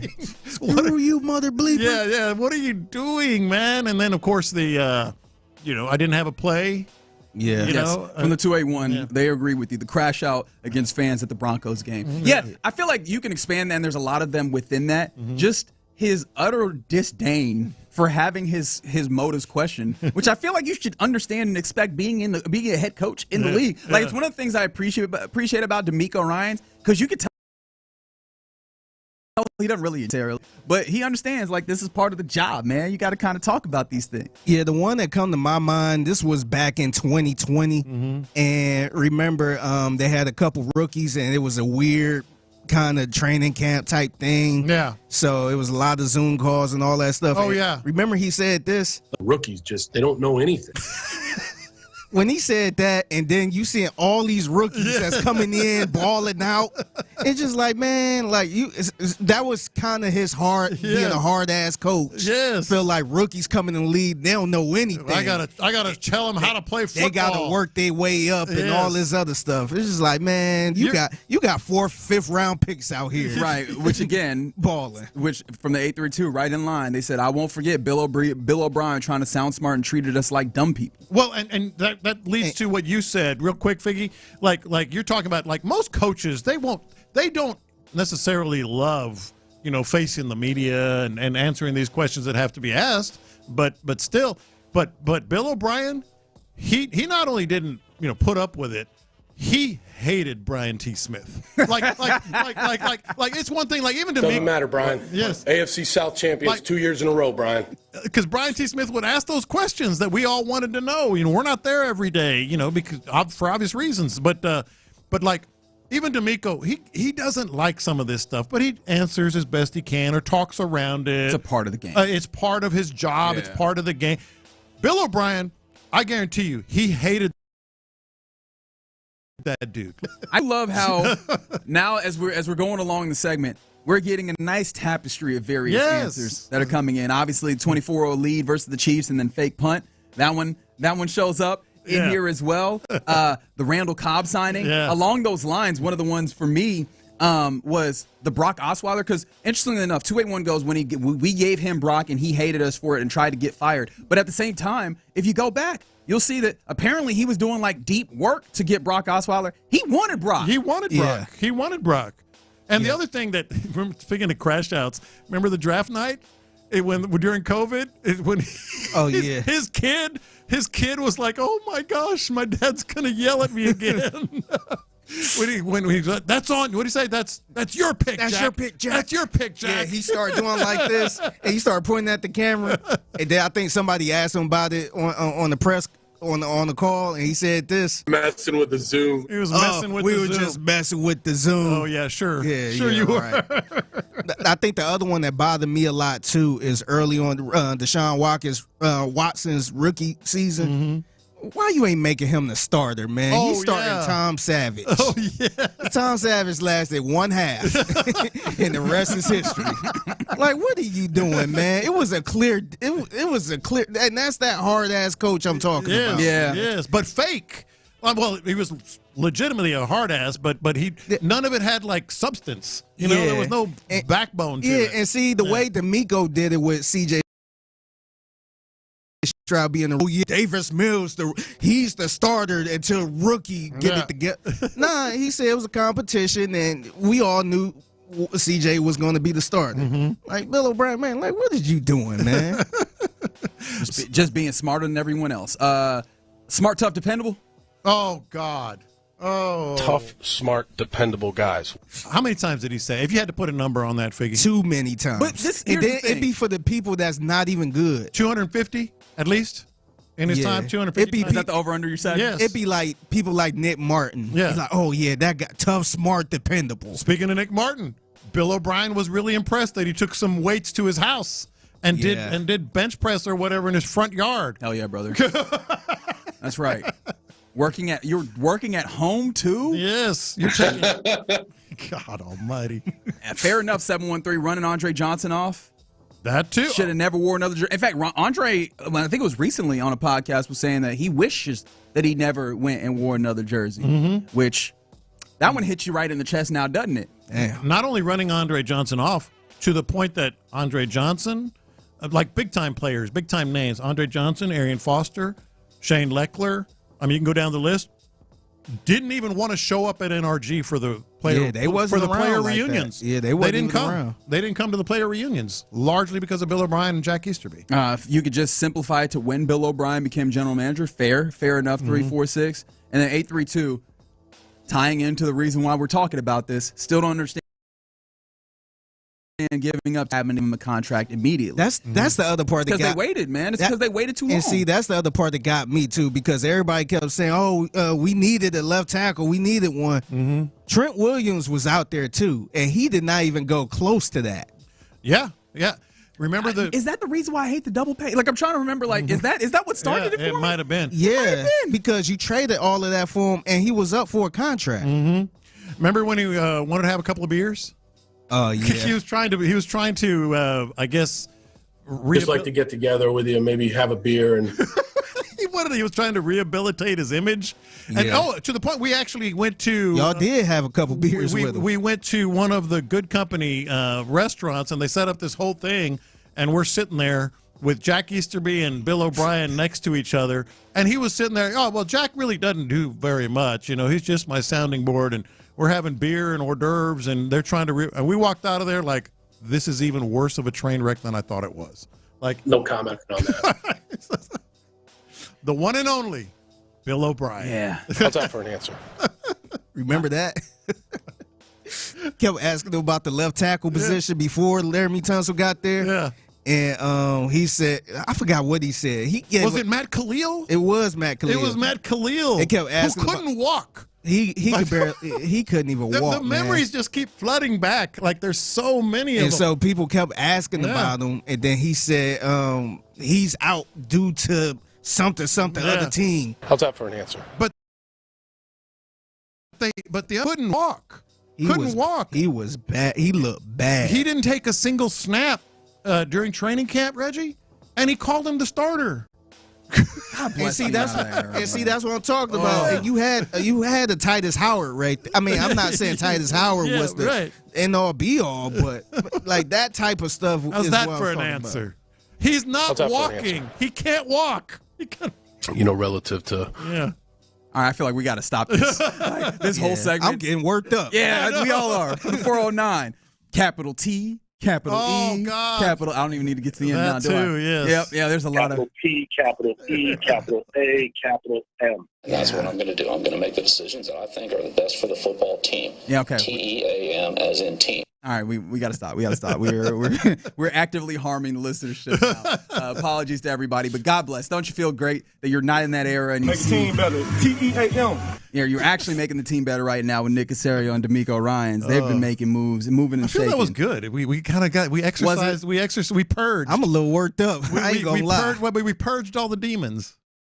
All right, feel better. All right, you're in the loop right here on Sports Radio 610. Laremy Tunsil now gone. One more reminder: the Bill O'Brien era out of the door. All right, you're in the loop right here on Sports Radio 610. Coming up next, let's go around the NFL, including could this long-wanted wide receiver, long-desired wide receiver for the Texans, could he be available here soon? We'll talk about that more next. All right, let's talk about ability trees and getting those trees perfect for the spring.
involves the risk of loss.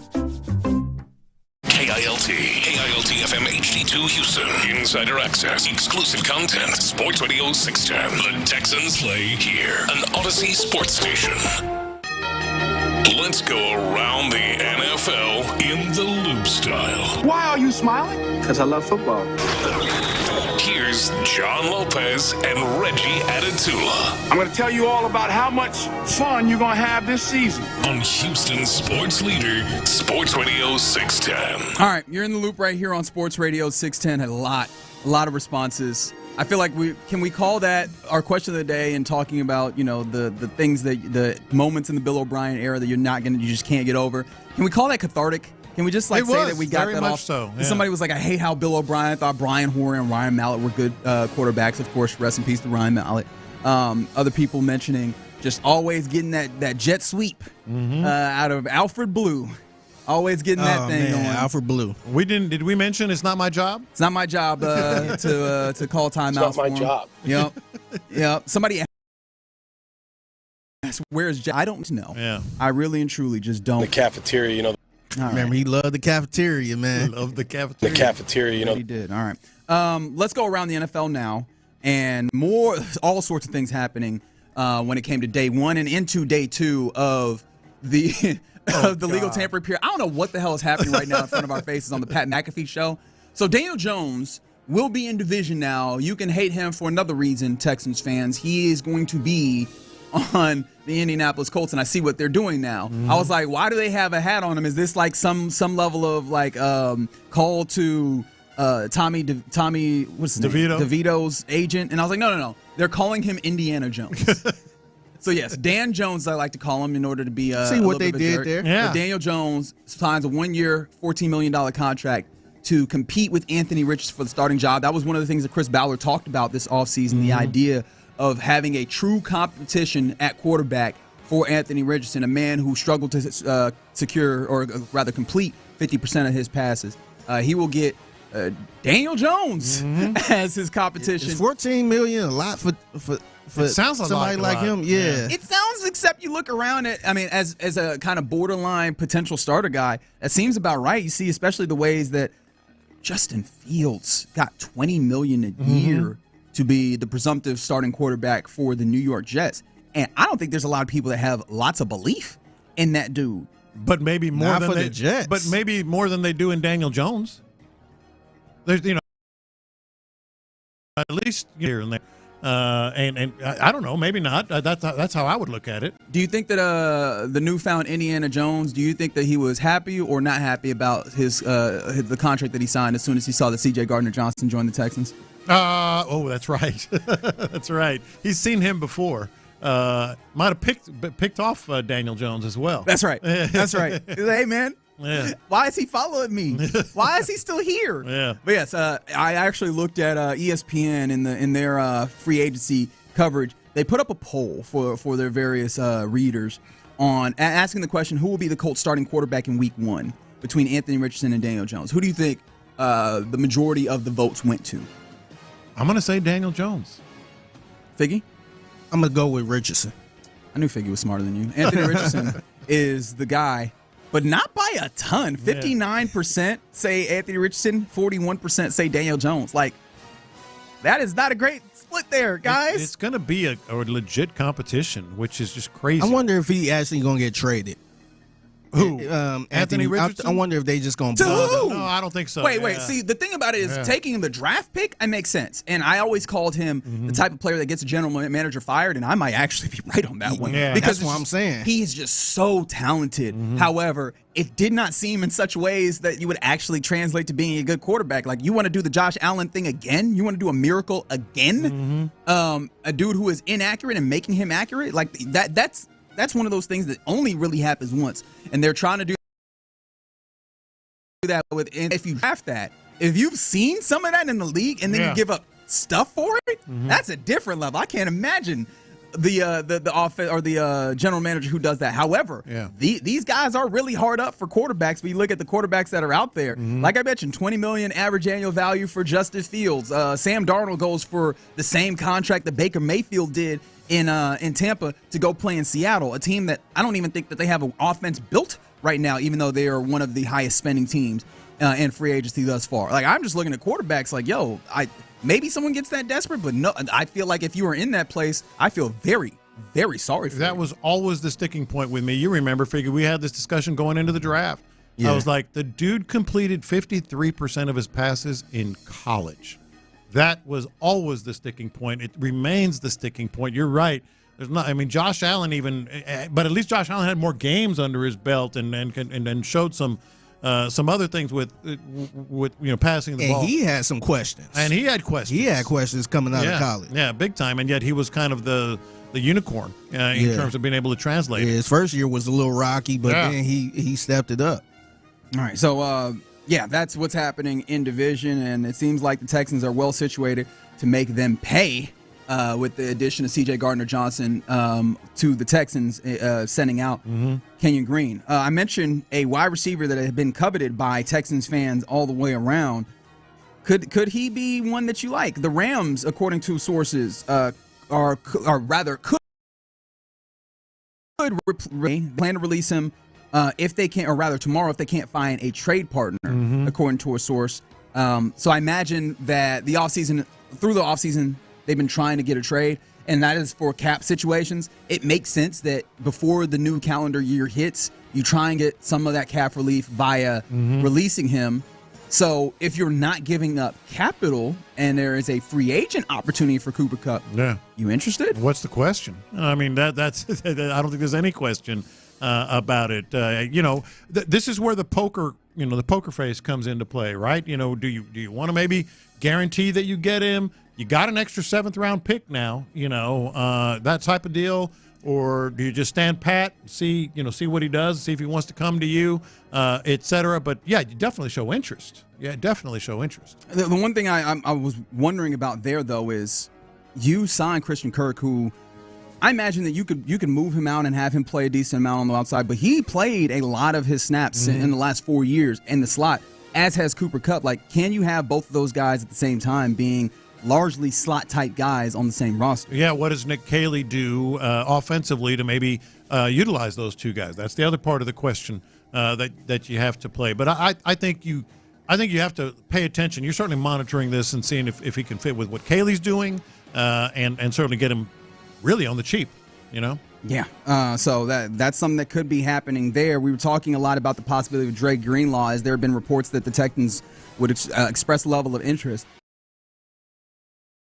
That is not with the Denver Broncos. That's where he will land ultimately. The Broncos kind of have an interesting thing going. That had been a really solid defense, and they add a really good linebacker. It really would have been kind of extra for the Texans. It wasn't an absolute necessity. He goes to a place where I think he's going to be used pretty well. Yeah, I was a little bit down about that. I thought he'd be a great addition to the linebacking core. What do they think about Christian Harris? What is Christian Harris's status? And of course, the linebacker position is not altogether done yet either. I mean, there are some there are still some possibilities out there at the linebacker position. So as of the day one and now entering into day two, who are you looking at? Who have you kind of looked at as potential winners on the early iterations of free agency, or I guess technically the legal tampering period before we get to true free agency tomorrow? Yeah, I as much as it's kind of point and laugh at the Daniel Jones thing. The Colts are making some moves. They're making some waves here. I would say definitely them for sure. We have to see about. Are you talking about just free agency or the moves that they're making? Well, I mean, you can take that however you so fit, or see fit rather. I think clearly, some of the things that the Eagles are doing, they're trying to retool. They're making some small moves. The Texans benefited from that as well. That would be definitely one for me as well. Yeah, Bears comes up. Bears, big time Bears. They entirely shift line. They've added a lot of talent around that team. And I think that Ben Johnson, right, with the addition of him coming in as the head coach, coming from previously being the offensive coordinator of the Lions, it really does feel like they're trying to be the Lions, right? Interior, inside out when it comes to figuring out that offensive line.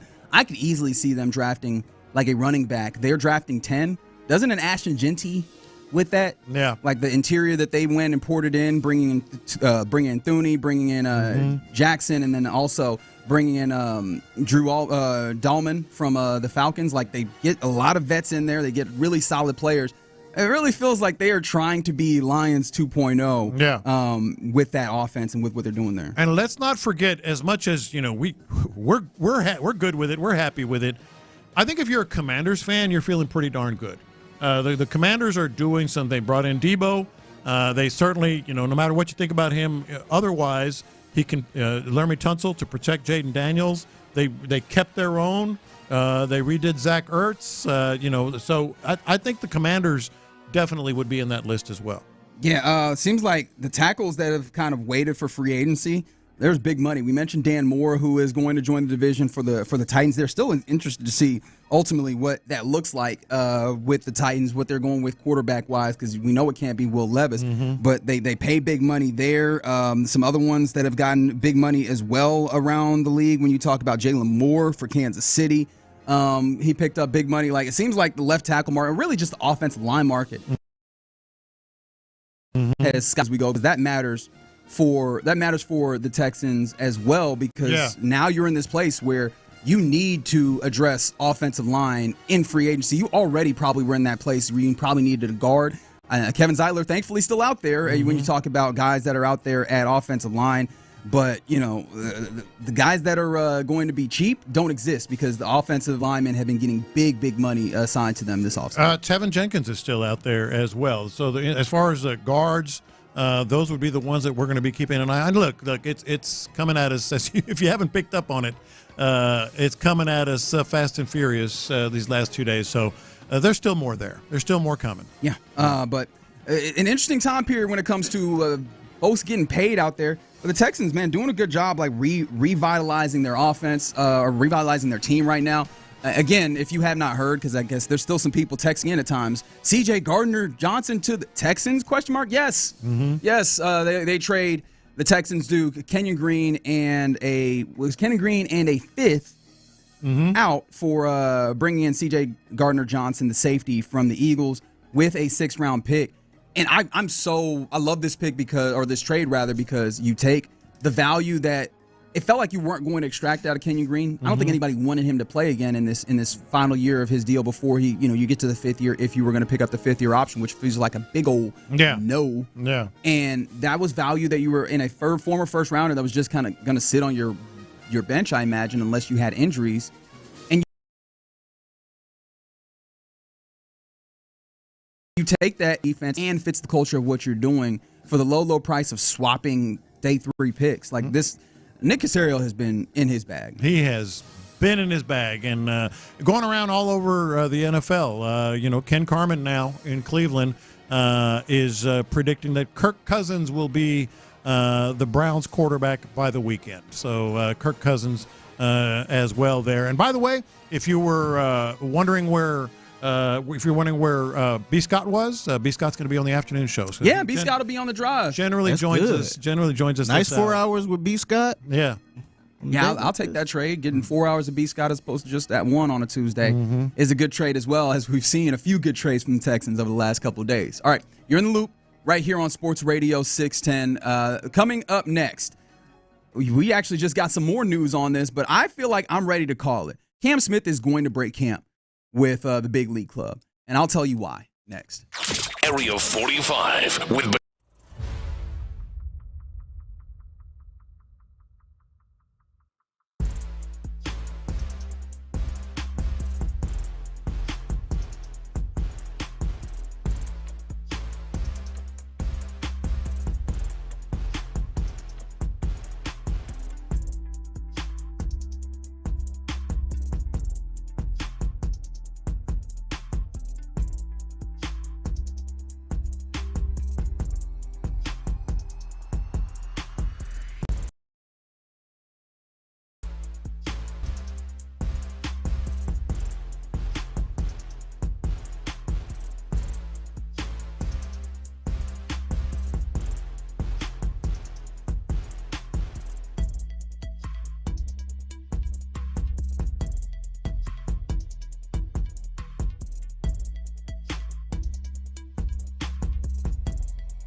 Live from the Mokaram Injury Lawyers Studios, Sports Radio 610 presents In the Loop with John Lopez and Reggie Atatula.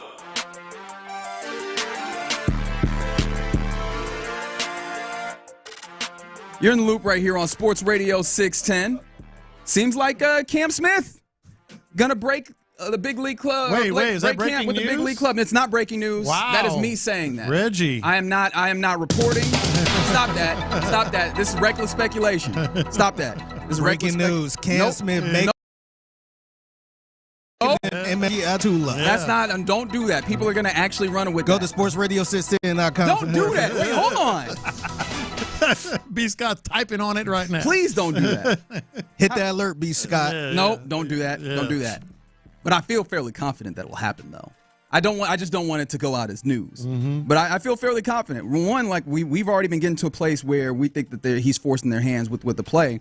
But something significant happened yesterday and really this morning that makes it abundantly clear that I think that he's making the big league club out of the camp. And I return Welcome you to the club. I return you. Thank you. It's nice to be here. Yeah. Fantastic clubhouse culture, all that things. But I return you to Dana Brown early on. In fact, with Adam Spillane when the fellas were out at West Palm Beach, in that exclusive interview that happened. What did Dana Brown say about Cam Smith and the possibility of him making it to the big leagues? Well, I mean, he obviously said that keep an eye on things, put a pin in it, watch this space, that anything is possible. And he ultimately came to the place where he was talking about the idea of if he was to make it to the bigs, he'd probably play right field in order to give him an opportunity to get there, right? And one of the things that you keep looking at when you look at Cam Smith is he's a third baseman. He would prefer to play third base. And up until this point, he had only worked with infield coaches and third base. Well, this morning, Joe Espada, manager of your team, said that Cam Smith will play right field in the Grapefruit League game very soon. And we got an update from McTaggart, Chandler Rome, various people out there that Cam Smith said he's playing 5 innings on defense in right field on a backfield today. Yeah. So it's happening. And, you know, he played yesterday. I believe went 1 for 2, 1 for 3 maybe. Either way, he's batting .615. So he's still doing quite well. And 722. He started 1 for 2. I think he might have had a little bit more than that. Yeah, but either way, he played at third base. Well, he's playing right field today on a backfield. Now, you might want to say, if you're not familiar with that, what does that mean? It'll probably be relatively a relative simulated type game. Certainly some fly balls to start with is how they do it. Some throws, all that, and then they do situational stuff with him. So 5 innings is pretty significant. He actually went 1 for 4, Lopez. Okay, he went 1 for 4, and now his batting average is down to only 529. Mm-hmm. The OPS is only a 1.636. He did get a hard hit, and that was another thing, right, where I'm starting to feel comfortable with the idea of Cam Smith not just making the big league club earlier rather than later, but also the idea that it could happen like out of camp, which is another hard hit ball, and this time against Kevin Gausman, right, who is a major league, we know fully a major league pitcher. You go and you look at Cam Smith's his spring training, stats, and you look at who he's been hitting against, and I mean, he's really doing this against the quality of opponents where it's like kind of like double A, it's getting a little higher, but he's had good at bats in all these situations, and even against some of these, and putting the ball in play, hitting hard hit balls. His batting average is actually 615. Yeah, 615. What I looked at it, and he looks good, man. Like, he looks good. I think he has an opportunity to play. I know that we were looking at the possibility of. With Christian Walker, with that oblique situation, that maybe that would shift some things around and make it easier for him to make it and play third base. Well, Christian Walker, they sent him to Houston over the weekend. We got news yesterday, or over the weekend rather, on Sunday, that he's fine. Now, he's been running the last couple of days. He has not actually been swinging the bat necessarily. They're going to slowly work him back, but he should be fine there. However, now we get the news he's playing in right field, or that he's going to play in right field, and it feels like they are trying to get him up to the majors earlier rather. Well, they know what everyone knows. There's an opportunity in right field. There's an opportunity in the outfield. There's an opportunity on the roster for a team that has obviously lost some players, brought in some others, but a talent like that you just can't ignore, and so they're not ignoring it. And that's what I've always hinged it on.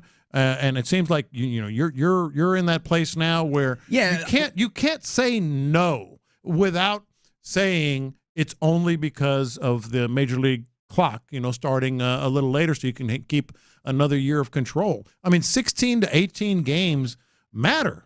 They matter in terms of, like, that's a big chunk of this, a good chunk of the season anyway.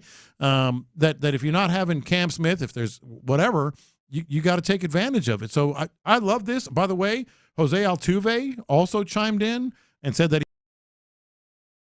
he hopes the roster out of spring training. So everybody notices it. Everybody sees it. You got to give him that opportunity. Can I give you another reason why I think that this could be a something that is going to happen, where Cam Smith breaks camp with the major league club? Are you familiar with PPI? PPI. So yes, this is, and I think there was a really interesting conversation that Chandler Rome and Tyler Stafford had on that Clutch City Territory podcast about PPI, which is the Prospect Performance Initiative. It was something that was put into the game of baseball a few years back in order to kind of avoid service time manipulation from these teams, right? Where you get a prospect who really should be getting his opportunity at the major league level, and then they are moving, they're moving him around, or keeping him in the minors and to work around service time. What it does is, if a player accrues their full service year, as a rookie, right? So obviously they get 172 days in the majors. It makes them eligible, the PPI eligible. And then if that player then wins Rookie of the Year, or is top 3 in either Cy Young or MVP, then you get the opportunity, you get a compensatory pick after the first round of the draft. So obviously gives you another opportunity to get another kind of really big prospect. To get that return. No question about it. Well, if you look at that, Cam Smith, right, the way that he is playing, he looks really good, right, with the bat. And if you look at the Rookie of the Year odds in the AL, the person with the best odds, plus Yankees, who is a Yankee right now. Yeah. I mean, Jason Dominguez is not like, he's not blowing you away in spring training. He is batting, and I looked at the wrong guy to start with, but Jason Dominguez is batting, I think, like 250, 241, in fact, in spring training, with an opponent quality that is a little bit higher, to be fair, than what we're looking at with Cam Smith. But, like, you look at last year, and he was batting in the 100s. I think it was 147. Yeah. Sports Radio 610, Houston Texans breaking news. Mike Garafolo, Houston Texans have agreed to terms with veteran guard Laken Tomlinson on a one-year, $4.25 million deal with a max value of $5 million. He's played for the Lions, the Jets, the Seahawks, and in 2020 and 2021, the San Francisco 49ers, where he was a Pro Bowler. Laken Tomlinson, former Niner, there's that connection. You have yourself a new guard, 6'3", 323, 33 years old, just turned 33 years old. Happy birthday. But there's one guard right there that, according to Mike Garafolo, the Houston Texans have agreed to terms with him. Okay, so there you go. You have a guard that you can play in one of these places, right? You have Laken Tomlinson. I think when I was looking at Bill Barnwell, kind of him putting together the list of players that could be, that are free agents, Tomlinson fell in that tier of guys that he determined as like backups likely to net guaranteed money. Mm-hmm. So I don't know that this is a guy necessarily that I want to have to start a season. This is one of those moves that feels like things that general managers do, where they paper over a space so that they go into free agency, the fullness of free agency, and they go into the draft without necessarily tipping their hand, a strong need and tipping their hand. Yeah. But at least look, you start moving in that direction, and I think at the very worst you could view this as like a Kenyan Green replacement, where I think Kenyan Green might have, at least the way that I would have optimally liked to see that, been a depth guard, right? Somebody that you have beyond your starters. As of right now, you don't have a lot of guards, so obviously technically you look at the depth chart and he's probably like a starter. But at this point, you have a guy.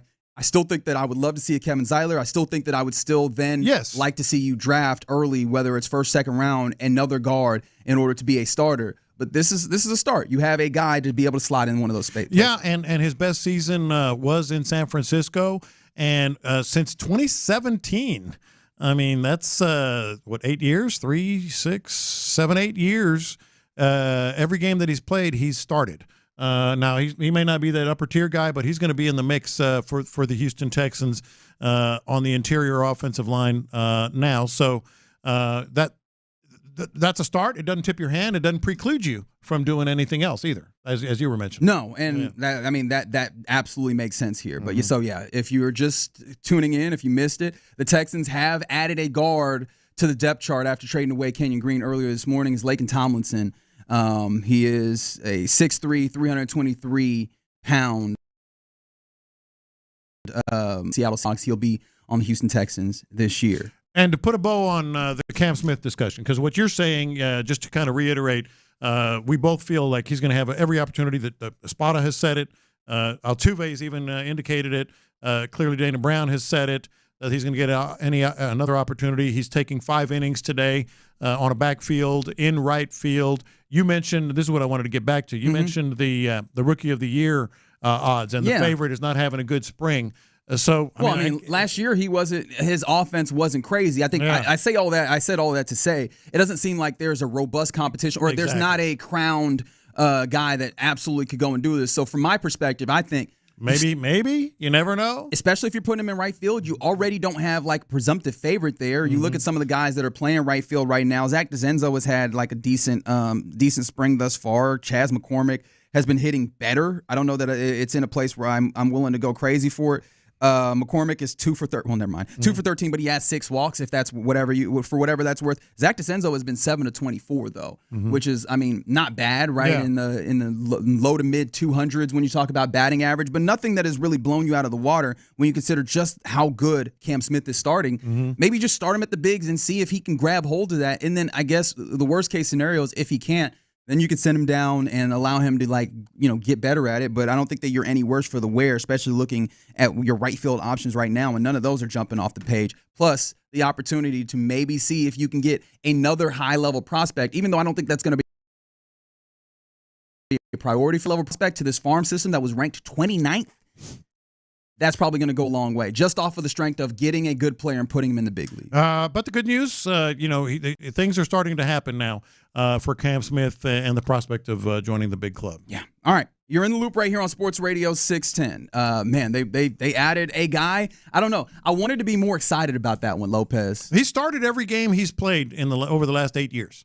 That doesn't mean he's going to be, a road grader, but the guy plays a veteran, experienced, big dude that has a lot of experience in the league. I'm gonna be the dude that has to poo-poo on this then, right? Well, Laken Tomlinson was with the Seattle Seahawks last year, right? Started all those games. Yeah. The Seattle Seahawks, Geno Smith I view him as a good quarterback, but he was under an immense amount of pressure. I think he was third when it came to pressure after C.J. Stroud, which that doesn't really feel very good. Now does it? Like I think that was not particularly a great offensive line. But you add depth on. An offensive line room that was looking a lot like the Fresh Prince when Will is looking around. He ain't got nobody in there. You've shipped quite a few people out. I think you needed to get some bodies back in there. This is the beginning of that more than an idea of having somebody who was going to start. All right, you're in the loop right here on Sports Radio 610. Coming up next.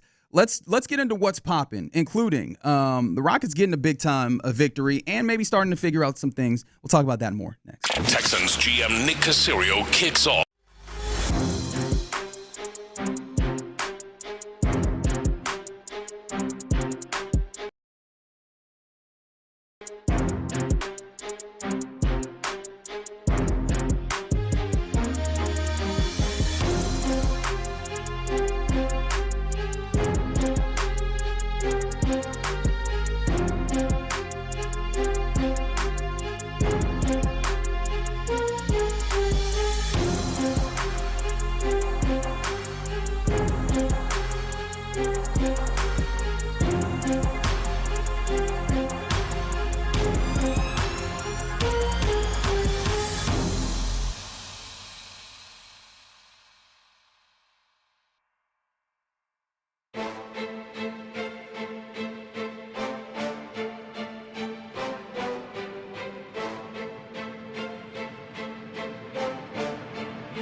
www.empower.com/awards. Injured? Call Mokaram Injury Lawyers, 281-222-2222. The biggest stories in sports and entertainment. Sports Radio 610 style. In the Loop presents What's Poppin'. All right, let's get into What's Poppin', including I feel like we just need to have a recounting of the things that have happened for the Texans on the day. So earlier today, the Texans shipped off Kenyan Green, former first-rounder, and a fifth-round pick for C.J. Gardner-Johnson and a sixth-round pick. So that brings in a safety to the Texans' defense that was already pretty gnarly, and now you have a 5-interception guy in Kalen Bullock, 5-interception guy in Derek Stingley, and you add a 6-interception guy in C.J. Gardner-Johnson. I imagine the entirety of the remainder of the AFC South is quaking in their What did Kalen boots. Bullock have to say about all this? Yeah, he got on Instagram and he put up a little bit of a picture like it's about to be like that. It's about to be like that. Hey, what did Joe Mixon say about Kenyan Green getting traded, man?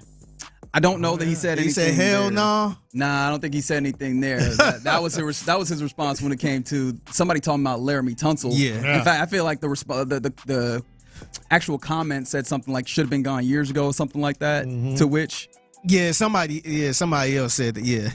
Yeah, but yeah. Mm-hmm. A lot of moving and shaking there. But then in addition to that, we just got the news that came down. Laken Tomlinson, a guard who previously played with the Seattle Seahawks, gets a 1-year, $4.2 million deal that can get up to $5 million. So, I mean, a relatively small contract for a guy who's going to come in, and he has the capability of starting, but I don't know that I would necessarily want him to. However, you get yourself an opportunity to fill a slot. If you can get better as free agency continues, or once you get to the draft, I imagine that Nick Caserio, D'Amico Ryans, Nick Caley will take that opportunity to do so, but at least you add those players. I mean, it's a veteran guy that has started a ton of games in the NFL that's going to compete on the inside with some young guys outside of Kendrick Green, that maybe, help them. I keep going back to them talking about Juice Scruggs' best position being center, but he can play guard. Maybe, you've got another guy in there. It doesn't stop you from doing a damn thing on the offensive line. Drafting, signing, whatever. It doesn't stop you from doing anything on the offensive line. Yeah, I don't think so. I mean, you look at the number. I mean, if we're looking at dudes that have been getting paid this offseason on the off, 4.25 is in line with like Robert Jones, who went to the Dallas Cowboys. Like we're talking Chume Edoga. Dudes who do not really move the needle for me, and I don't think move the needle here, especially when you look at the guys who are anticipated to start. Patrick McCarry got a $12.5 million on average. Will Fries, who that was one of the ones that names that you've heard on this station that people have been really looking forward to. The high level guard in this once Trey Smith went off the board due to the franchise tag. Will Fries goes to the Minnesota Vikings on an average annual value of 17.6 as a guard. Yeah, and so you compare that to 4.25. I think that gives you a little bit of an idea of the expectation. Like the money should give you a little idea of the expectation of the player. But good to have another guy in. Good to have a guy that's dependable when it comes to actual number of snaps in play. So that is nice to add in. But yes, Laken Tomlinson, the newest Texan, in there. Some other things that are popping. We mentioned yesterday the MLB with these hats that they done, the overlap hats, and apparently they've already. Oh, really? They've already had to make some changes. As go figure. The New Era put out these hats that have like the team word marks, and then over top of it has the team logo. So it looks like the Rangers would say Tetas. Astros say as hose. Yeah, basically. And I guess if you consider what the Rangers one says in Spanish, it is vulgarity. Yes, it is. And so that one just disappeared. Okay, John. I find it amazing that MLB continually has these problems. There's not somebody and keep it like it's always an apparel issue, ain't it? Yeah. Just someone says, if you read that as is, it might say this. That nobody who did that. Like, I guess there's no Hispanics in there. Yeah. That was the Red Sox said Boban. Which that's not nearly the issue. The problem is when you start talking about female anatomy with your hat. Yes. I imagine that's where they get. So the Astros hat was cool. It seems like it. It seems like that still remains in it. There's definitely some people that it's probably like, that's about right. Yeah, we can keep that one. There's a lot of people that are looking at the Laken Tomlinson. They're like, well, if he's average, he's better than Shaq Mason or better than what they had prior. Mm-hmm. How do you feel? I think it's a guy that's going to be in there that, like, durable as they can get, as we've talked about. Veteran, going to help these guys out, on the field, off the field, you would think, no question. But he's not, like, penciled in as your starter.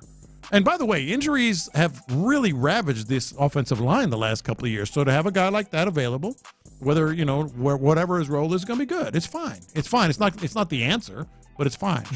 Yeah. So that's happening. Mm-hmm. That's one of the big things that's popping as we continue to watch Nick, show out. Work. He cooking a little bit. He's working. Yeah. Yeah. And so, yes, you're right. He would have to be penciled in right now. But I still think that there's opportunities that are ahead of you as well. How about Juwan Roberts of the Cougars? They finished out their regular season this weekend, and they're looking at the Big 12 tournament. They are indeed the number 1 seed in that. I think they'll play on Thursday. The winner of, I believe, Colorado or TCU, or Colorado, TCU, or West Virginia, somewhere within that. One of those three depending teams, on what happens on the first round game. Right, they'll face off against them on Thursday, and so they're set up in a good place. Obviously, they're probably going to be a number 1 seed, so the winning the tournament probably doesn't matter necessarily when it comes to seeding, but obviously they want to do that. And another accolade comes down for the Cougars as Juwan Roberts has been named to the first team All Big 12 roster. Salute to the 6-year senior. Continue to do really big things, man. Like he's been so good for them. He's been terrific. All 5 starters got some sort of accolade for the Cougs, whether it was first team, second team, et cetera. And they're the number 1 seed. I think the Cougs. By the way, AP poll comes out. They are number 2 in the country, behind Duke. Duke takes over number 1. But I think all 4 number 1 seeds for the NCAA tournament, with the possible exception of Auburn, although I think they're number 1 seed. Are pretty much set. It'll be Duke, it'll be UH, it'll be Auburn, and it'll be Florida. I think that's set no matter what happens in the tournament. Yeah. So salute to the Cougars. Again, we're waiting to see them back in action on Thursday, but they're set up very nicely as we go through championship weekend and get ready for Selection Sunday this upcoming weekend. Another thing around the NFL, and what's popping? And that's around the NFL. That's right. Anyways, I didn't even mention Jonathan Allen earlier today. Got a 3-year contract worth $60 million to go to the Vikings. Like, man, there's so many people getting money. Salute to all them folks. But when it comes to the basketball, like the Rockets get a victory last night against the Orlando Magic. They get it running away. Really, it was very nicely done for the Rockets in getting this victory against Orlando, 97-84. The game really didn't feel nearly that close. I wouldn't say nicely done. It was done. All right. So what are your qualms here? Because in watching that, and we'll talk more about this later, but in watching it, I guess because of the question that I had with no real true facilitator, knowing that Fred VanVleet was ruled out again. Yeah, that was the good part. Amen Thompson, who had taken a lot of the facilitating role, did not play.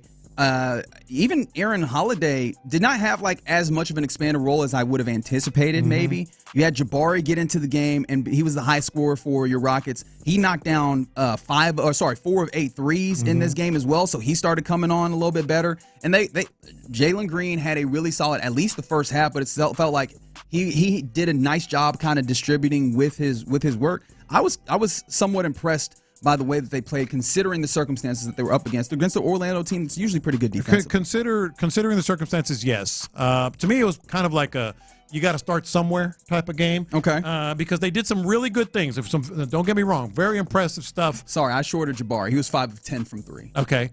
Steven Adams was a monster, an absolute monster on the glass. Especially, I think that was the second 17 most rebounds. Rebounds, rather. Yeah, I think that was the second most on the night in the NBA. Yeah, no, he was a monster. But again, the double bigs was kind of the ticket there. But the Rockets did have some. And by the way, rebounding, they out-rebounded the Magic by 21. Correct, 63 to 42. 63 to 42. The reason I said it was done, maybe not nicely done, 20 turnovers, which is far too many. And the Magic are awful. Yeah, offensively, they're not good. Really bad on offense. Like I hadn't really watched them that closely, and I'm like, they had no clue what they were doing. They would try to drive to the basket. They have no offense. They have nothing. No offense. So the Rockets defense was good, but good gracious, they can't that shoot. was bad. They are rough to watch. So that's why it was kind of like you got to start somewhere. So hopefully they can build on it. They got the win, 3 in a row. So it was good. And but the other good thing I liked, Jabari Smith, kind of in that 3 role. They get to play big after being a team that's kind of played a little small but had the athleticism and size, playing like a man almost at the 4 at times. They got to play big. Jabari with the 3, playing those double lineup, and he found his confidence. He was really aggressive in this. That's the part I liked. He benefited on both sides of the court. He was talking afterward about it's a little easier for me because the smaller guy on me offensively and defensively, so he can crash the boards a lot easier. So some good stuff. But I was just like in awe about how bad this Magic team was. Well, something that is popping immediately. This is breaking news for you, Houston. The Houston Texans will re-sign defensive tackle Mario Edwards Jr. 2-year, $9.5 million deal. I'm seeing that per Aaron Wilson on Twitter, and so it feels like you're kind of You're kind of re-upping a little bit on the interior of the defensive line. I do wonder if you're going to find if this means that we're actually going to see a big ticket defensive tackle come in. You still need that one tech, right? Because you don't have Foley back as of this moment, right? He's still out there as a free agent, but you still have Tim Settle, who is a rotational defensive tackle. You still have Sheldon Rankins, who's a rotational defensive tackle. Not saying that he's like lesser than, but he's within there. You know that D'Amico likes rotating his guys anyways. And now you bring back Mario Edwards. You still have Kurt Hinish and Toji, who are guys that you can kind of put in there as well in that rotation. You're rounding out the room, but it still feels like you need one of those guys in the interior. And that's something that you've been just talking about, like that big dude, that run stopper, that anchor on the defensive side. And you're right. I mean, you can't say that they have that, but the room is pretty good looking. The room has some players that have put some pelts on the wall here recently, especially. Yeah. So again, Mario Edwards returns on a 2-year, $9.5 million contract. And so, you bring back a familiar face. He definitely played very well for you last year. See if he can continue that same kind of feel. And I imagine he can. It feels like it's hard to play poorly with the amount of talent they have all the way across the defensive line. You're always going to have a couple of rushers that are really threatening on on the interior. So good to bring back Mario Edwards. Some of the things that are popping here in the loop on Sports Radio 610. It is a Rodeo Ticket Tuesday as well. Rodeo's still happening amidst all of the craziness that we got going, and you could be out there chilling and listening to Parker McCollum. 4-pack of tickets right now. You can get those. All you got to do is call in. Be caller number 10 right now to 713-572-4610, and you can get that 4-pack of tickets to see Parker McCollum in the final week of the Rodeo in 2025. Again, caller number 10, 713-572-4610. All right, you're in the loop. Coming up next, Laremy Tunsil, no longer on this team. Even Kenyan Green, no longer on this team. You bring in Laken Tomlinson. Where does this offensive line go from here? How do you find your way to being a good offensive line? Yes, you're figuring out your culture. Yes, you're getting some of the guys that you weren't going to be able to extract their talent out of here. But how do you get guys in that are going to make you a good offensive line that protects C.J. Stroud? Let's talk about that next. Let's talk about D&M Auto Leasing. Get that new vehicle, man.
Odyssey FM HD2 Houston. Insider access, exclusive content. Sports Radio 610. The Texans play here. An Odyssey sports station. Sports Radio 610 presents In the Loop with John Lopez and Reggie Atatula. All right. So, Laremy Tunsil gone. Here you go. Kenyan Green gone. Here you go. If you did not hear about those, I guess let me lay those out just in case. Why they shipping everybody to the NFC East, man? Why not? That's good with me. They trying to hate on the Cowboys. They trying to beat the Cowboys down, right? Like just in state, just trying to put the Cowboys in the dirt, right? Like they need to send somebody to the Cowboys next. Mm-hmm. Don't do that. For why? Who could they send to the Cowboys? Titus Howard. Also, you imagine the Cowboys would pay for somebody? Jerry Jones been out here on his real cheap. Been out here acting real. He might give up a second for Titus Howard. Real thrifty. Over there. They got so many. Did you see that stat? I don't know if this was real or not about the Cowboys. How they haven't paid over like $6 million for a free agent. That is correct. Since like 2018 or something like that. They be over there signing their own guys up. That is crazy. They draft and they re-sign their own guys, and they wait a long time to re-sign their own guys sometimes, and they overpay, and then they just keep running out. That's a wild stat, man. That's right. They're not well run. That's one of the things that really makes you excited, or makes me excited at the very least, looking at the way that the Texans are going about things. There's a level of aggression, but there's level-headedness to it. It seems like they're making good moves, and even in places where maybe they haven't made. Yeah. But your offensive line, Shaq Mason. Shaq Mason is no longer here either. I'm looking at the Layla scene right now. I'm looking at the Layla scene from Goodfellas right now. Yeah, you got the guy and his wife with, I guess they got shot in the head. You got the dude that's in the trash bin. You got the what's his name in the freezer of the back of the 18-wheeler, frozen solid. Took them 2 weeks to defrost. All this stuff. This is what's going on with the Houston Texans offensive line. Who's going to be Joe Pesci in this one? Joe Pesci. Watch your back, Titus. Watch your back, Titus. Hey, Titus, come on to the office, man. You're going to be a made man. You're going to be our starting right tackle. Well, you got that. But you got to get the starting right tackle jersey in this room. And then he goes, oh, bleep. Bam! Why you got to be graphic with it, man? So graphic. All that. You got that. Some people are trying to speak things into existence. And elsewhere on the text line from the 713, they said, Dalton Schultz gone? No, not of right now. Not as of right now. I haven't seen anything to that end. But your offensive line, I think that there's moves that people were jubilant finding that they actually moved off the Laremy Tunsil, create themselves, what was it, about $13 million in cap space, in addition to, they get rid of that particular, false start machine or what have you, whatever wearing red gloves against a team wearing white, whatever it is that you want to say there. He's no longer there. Though. Kenyon Green, you extract value out of a dude who you just had no real expectations of playing. However, all those things are cool. We could be happy about those trades, but you still got to play football. And as of right now, what is your starting lineup or of your offensive line, if at this point, which you don't, understandably, football games don't start till September. But if you had to play football with an offensive line right now, what would it look like? I think I would put Blake Fisher at left tackle. He's played some left tackle at Notre Dame. Obviously they drafted him. He did play that one game at left tackle. Yeah, last year. Not great. It was not pretty. But I think that was his first game. It was. It was his very first game, and he also did not practice that week for tackle. He just jumped in when Laremy Tunsil got injured in the course of that game. So I would say Blake Fisher left tackle. Laken Tomlinson, the new addition at left guard. Okay. Jarrett Patterson at center. Okay. Juice Scruggs at right guard. And Titus Howard at right tackle. I know it's early, but you did not get better on that offensive line right now. Yeah, and I know Matt Miller, who is a NFL draft scout on Twitter, was basically trying to, give Texans fans hope. He said, for Texans, I was a Blake Fisher fan last draft, and they have him and Titus Howard at tackle. I don't anticipate this being a tackle or bust round one for them. Now, guard is a top-tier need, and that's where I turn here, right? How do you then put out an offensive line that falls in line with what DeMeco Ryan said here? This is DeMeco 14 when he was in Indy at the Combine. He was asked specifically, how can the Texans be better? Yeah, getting better protection for CJ is definitely a main point of emphasis for us. Right, we know when he's a pretty good quarterback. And I constantly show guys clips in our meeting after a game of plays when we protect well and we have a good pocket. I'll show guys explosive, outstanding throws CJ is able to make in the middle of the field, along the sideline. Like, he's capable of making any throw on the football field, but it's just a matter of protecting him and giving him that comfort when he's in the pocket. When we do that, we can move the ball, we can make plays. So that is a point of emphasis for us of making sure he is protected better. Okay, so that's an importance. Like, that's clearly, and we all know it's important. The number one priority. So how do you get there, right? Because, again, I would say out of the guys that you have there, I got 200 possible spots that I need a starter, a different starter at. Mm-hmm. Right? Who are they? I think they're the guard spots, right? And honestly, how many people want to go back to Titus Howard, right? Because you have him at right tackle. I think some people have considered the idea that he was good at left tackle in 2021. However, that was 2021. The body type looks a little different, right? Does he have the same athleticism that's necessary on the outside, on the left side particularly, the blind side of the quarterback? Yeah. I don't know. How do you feel, first and foremost, about the idea of Titus Howard resuming his spot at tackle? At right tackle, right now you have to consider that it's a real possibility. And the reason I say that is, you can totally remake the offensive line, for 4/5 of it anyway. And they've already done, because Kenyan Green ostensibly was the starting left guard. Before you made any moves, yeah. So there's 3 guys gone. And then you have Titus Howard. You can remake 4/5 of as much as we're kidding around with the Layla stuff and all that, that's a big ask. So I would say 55% chance that Titus Howard is your starting right tackle. Okay, so you're more likely than not there. Yeah, 55%. I think you're going to have new faces just about everywhere else, with the possible exception of center. All right, so you need center, and then I think we know that Blake Fisher's going to be a starter.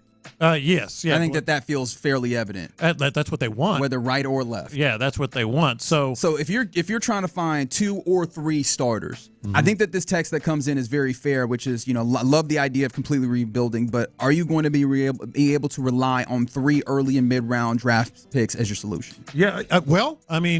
You might. Immediately? Well, here's the thing. See, that's what I'm worried about. That's why I'm like, man, maybe they're not done yet as far as trading. Maybe they do have their eye on maybe a veteran tackle or something like that could step in. I think you have to. Because, I don't care what y'all say about Tunsil. That's a big loss, man. Because absolutely. That's a big loss. Of pass protection. Yeah, I don't know about just getting rid of him and then, Blake can take over that. I wonder if they got their eye on a veteran left tackle. All right, so if I had to make my prediction, I think you're going to sign another guard. The guards that are still available. Like a big-time guard. Letting you know, the guards that are still available. Brandon Scherf, 33 years old, played in Jacksonville last year. That was one of those guys that we were hoping that maybe that you could get at the trade deadline, or if there was some level of cut, what have you. Kevin Zeitler, by 5 years old, 13-year pro, still looked pretty damn good in Detroit last year. He was coming off a year where he was making $6 million. I don't know what the number would have to be, although you look at the guys that have been getting paid at guard recently, and you've got guys getting, Will Fry's at the top, Aaron Banks at the top going to Green Bay for an average annual value of $19.2. Will Fry's at the top getting 17. Maybe he falls in line a little bit closer to maybe Patrick McCarry who goes to Jacksonville. Hey, welcome to the division, buddy. Yeah. 12.5. But that's whatever that is. I feel like I have an appetite around that $10 to $12 million range for a guy, and if you can get a Kevin Zeitler or maybe even another guy who you've been interested in, maybe not at the same number, Will Hernandez, someone like that has played a decent capability. You get one of those guys. I think that you have to get one of those guys. I think you sign another one. My prediction would be on top of Tomlinson, you sign another guard, and then all of a sudden it gets very, very interesting on draft night. Kelvin Banks and Will Campbell probably are the 2 top plug-and-play left tackles. Correct. And those guys, we're looking at, Will Campbell, I've seen him mocked in top 4 type places. Will Campbell had a fantastic combine as well out of LSU. He seems like he's going to be well outside of the reach. I know that after that, you're looking at, like you mentioned, Armand Membu, one of those guys out of Missouri. There's questions, though. He played tackle. There's questions on if he's going to kick in. There's questions on if he'll kick into guard, but maybe he could play tackle. Josh Simmons is another guy. Simmons, Ohio State At tackle, he might. I don't know if he'll be in the range. It seems like looking at mocks, he might be. But Kelvin Banks Jr., you mentioned out of Texas, is a guy who seems like he's plug and play. And generally speaking, outside of maybe a couple that have Will Campbell higher, those three guys are in the 10 to 15 range of round one. So this is where Nick Caserio does Nick Caserio things. And, you do have an extra third-round pick this year. You've got an extra second-round pick and a fifth, I believe, next year. Yes, extra second, and actually, now I gotta readjust because they also had the little pick swap. I believe that those are this year's pick swaps, right? It's this year and next year. Were all in the Kenyan Green. Yeah. Well, no, not in the Laremy Tunsil, because the Laremy Tunsil, you basically added in 3 additional picks. You sent out a 4th-round pick this year, and you brought in a 3rd and a 7th this year, and a 2nd and 4th next year. I know I'm throwing a whole bunch of numbers at you, but in essence, your war chest for the next couple of years has 3 more picks. A lot of them kind of day 2 picks, or day 2, day 3 picks. Before the Laremy Tunsil, the Kenyan Green trade, you had this year a 1, a 2, 2 3s, a 5, and a 7. So 6 picks, but a lot of them in the first 2 days, which feels like the rich soil to be able to reap draft picks that you hope to be able to play in on day 1. And then next year you have a lot of draft picks available to you, a couple of 2s, I believe a couple of 4s if they weren't involved in any of this moving around. But you've got some things, and it feels like all of this leads to, I think, what you were talking about. Nick Caserio has made a bold move to the very top of the draft. And so does he monitor round 1 and keep an eye on guys like Campbell, guys like Banks, and maybe move up, which is a pretty significant move in the first round. You're talking about moving up 10 spots at least. That would be expensive. It'll take, but I mean, and I know Nick Caserio didn't do this, but the Texans overall, they did that with Deshaun Watson. They moved up a lot. Exactly. So monitor the draft, see where your guys are, do all the scenarios, see if you can maybe move up and get that left tackle. Get that tackle, I should say. And then all of a sudden things start to look a lot better. Well, okay, but and feel a lot better. I kind of like the idea. I mean, I might even go as far, and maybe this is too bold, I might go as far as using damn near all of your draft capital you got back in Laremy Tunsil to go and get your offensive tackle in this one. The only thing about that is you're starting a rookie offensive tackle. In a season where you want to go and try and win, that is a tough proposition, especially if you're putting them on the left side, that very valuable side. Of course, you're seeing tackles even out a little bit in value. It used to be that protecting the blind side was way more valuable than on the right side, or if you had a right-handed quarterback, the right tackle. But you're seeing that level out a little bit, but still, that is a difficult position to immediately throw someone in. It also goes to show you how, let's just be honest, how sick of it they were with the way these guys were performing, not necessarily just on the field, but how they fit. We've been talking about, the leadership or lack thereof, of these guys. I'll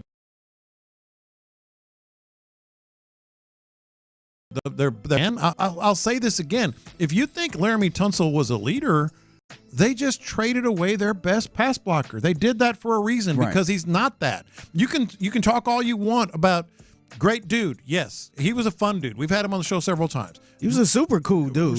Cool guy. Well liked. I think it was DJ or somebody tweeted, the players love rocking with Laremy Tunsil. That doesn't make him a culture or a leader. It means you like hanging out with him. Hey, it's a bunch of substitute teachers I love rocking with, man. So that means they the best teacher for you. Or exactly. They're not going to teach you, calculus. They're going to go out and whatever. But anyway, so it tells you how sick they were of that. And then the second thing is, if that's the case, Nick Caserio never, ever, ever, ever makes a move without knowing what the corresponding moves are. So all these things we're talking about, he has a good idea, Reggie, in his mind already, whether it's Will Campbell or Kelvin Banks or someone else.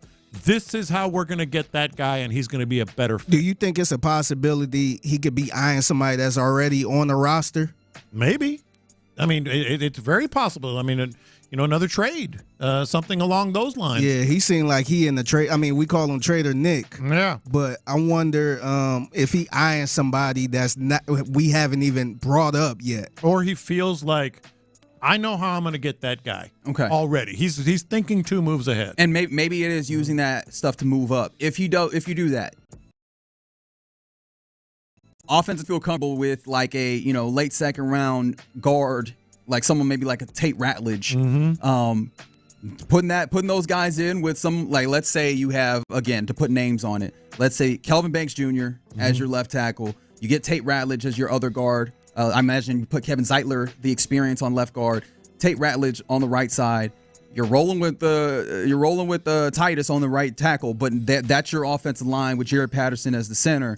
Are you just like, cool, we used our first couple of picks on offensive line. We'll figure out maybe like a third round or later wide receiver, and this is the offensive line that we go with. Are you comfortable with that idea? I am. I truly am. And the reason is, like, to call it your priority and then gut the offensive line is a very big indicator of how bad they thought it was. So it's going to be better. It's going to fit Nick Caley. Nick Caley's a big factor. Cole Popovich is a big factor here. Cole Popovich, keep this in mind as well. Cole Popovich stayed with this squad when you fired your offensive coordinator and the other, the main offensive line coach is gone. He stayed because he has an idea. He had his thoughts on how this line should look and perform in the room and out and on the field. So I do have the confidence they're going to get this done. Now, they did kind of tip their hand. They have to get these linemen, but who cares? I mean, he knows he's got to make these deals to get it done. Yeah, I mean, look, I appreciate the moves, like especially the Laremy Tunsil, but I think this is the downside of it is, in order to get yourself better, maybe you go and you talk about like Cam Rockwell, who's hittable. Maybe you're talking about that in free agency. I think he seems to be like the only one out there, which feels like that would drive up the price. Or you're in a place where you might have to put some young guys out there, which does not feel like it bodes super well for immediately going out there and being the type of contender that this team wants to be. I'd be lying if I said I wasn't a little concerned. I like the longer outlook, but the immediate starting of September playing some big games. I have some concerns. I'm very interested to see how free agency continues to roll out for these Texans, because I think that could be very telling in how they get these things figured out. And somebody said, is Scruggs not a starting guard? Possibly. Like, maybe they want to continue to do that, but I feel like that was more of a move that they had to make. I feel they out like of him necessity. at center. They like him at center. They like him at center. And maybe it's Scruggs that takes back over at center. Yeah. But I don't know. And I don't know how much I like the idea of playing both Patterson and Scruggs consistently. Do you? Is that something? Well, and that's why you brought in Tomlinson to kind of be in the mix there. And one of those guys plays guard, and then you have one fewer of those guys that you have to worry about? Yeah. All right, maybe so. All right, you're in the loop right here on Sports Radio 610. It's worth noting that the Texans have re-signed safety MJ Stewart. Or I guess, safety MJ Stewart will return after losing Eric Murray. So there's a little bit more depth in that. I imagine you feel a little bit better about MJ Stewart now that he's pushed down even further with CJ Gardner-Johnson being added at the top end. That was one of my sort of pet peeves, is getting another safety. So there you go. There you go. It feels like you at least have safeties. Cornerback depth is another thing that I imagine that bridge will be crossed when Nick. I don't know. It's busy. It's been a busy day two for Nick Caserio and the Texans thus far. All right, you're in the loop right here on Sports Radio 610. Coming up next, let's do our lunchtime confessions. Payne and Pendergast.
Sometimes it's not. Whatever it is, Reggie and John are keeping it real. It's In the Loop's Lunchtime Confessions, presented by the Men's Clinic on Sports Radio 610. Watch this. These are my confessions. All right, so now it's time to talk about the most important Texans acquisition so far. I have a feeling that this is a bait and switch. The most be a starter. Remember you said that. Could be the starter. So let me set a scene for you guys. So I go, obviously I had a new grandbaby last week. Was it last week? Whenever it was, week before maybe. Yeah, I think it was a week before. Yeah. So we went over to watch the older girl, Natalie, our girl, big dog right there, big dog, tall. While they were taking my height. So while they were taking care and doing some stuff with the baby, and my daughter-in-law, who knows football, as in, I'll go to the Texans game. It's fun. Who's that guy? Who's that guy? Knows probably C.J. Stroud. Still thinks J.J. Watt probably is on the team. A fan, but not necessarily plugged enough in. to move around the city, Houston. Yeah. Okay, I get what you mean. I walk in, and she looks at me, and she says, the Texans are getting Braxton Berrios. Who fed you this information? And I'm like, What is going on? You in the sticks, girl. What is going on? Why do you know about a special teams wide receiver? And then my daughter texts the family and says, Braxton Berrios is coming. And I'm like, what in the world? My confession, I had no idea who Alex Earl was, but she's important for those fans that are on the edges, on the perimeter of this thing. Apparently, she's one of like 4.5 million followers on Instagram. Is really just a hot chick on Instagram. A lot right now. Hold on. Right. But she's ended up monetizing what's it. What's her name? Alex Earl. ALIX. IX. Yeah, Alex it's Earl. creative. It's different. Yeah.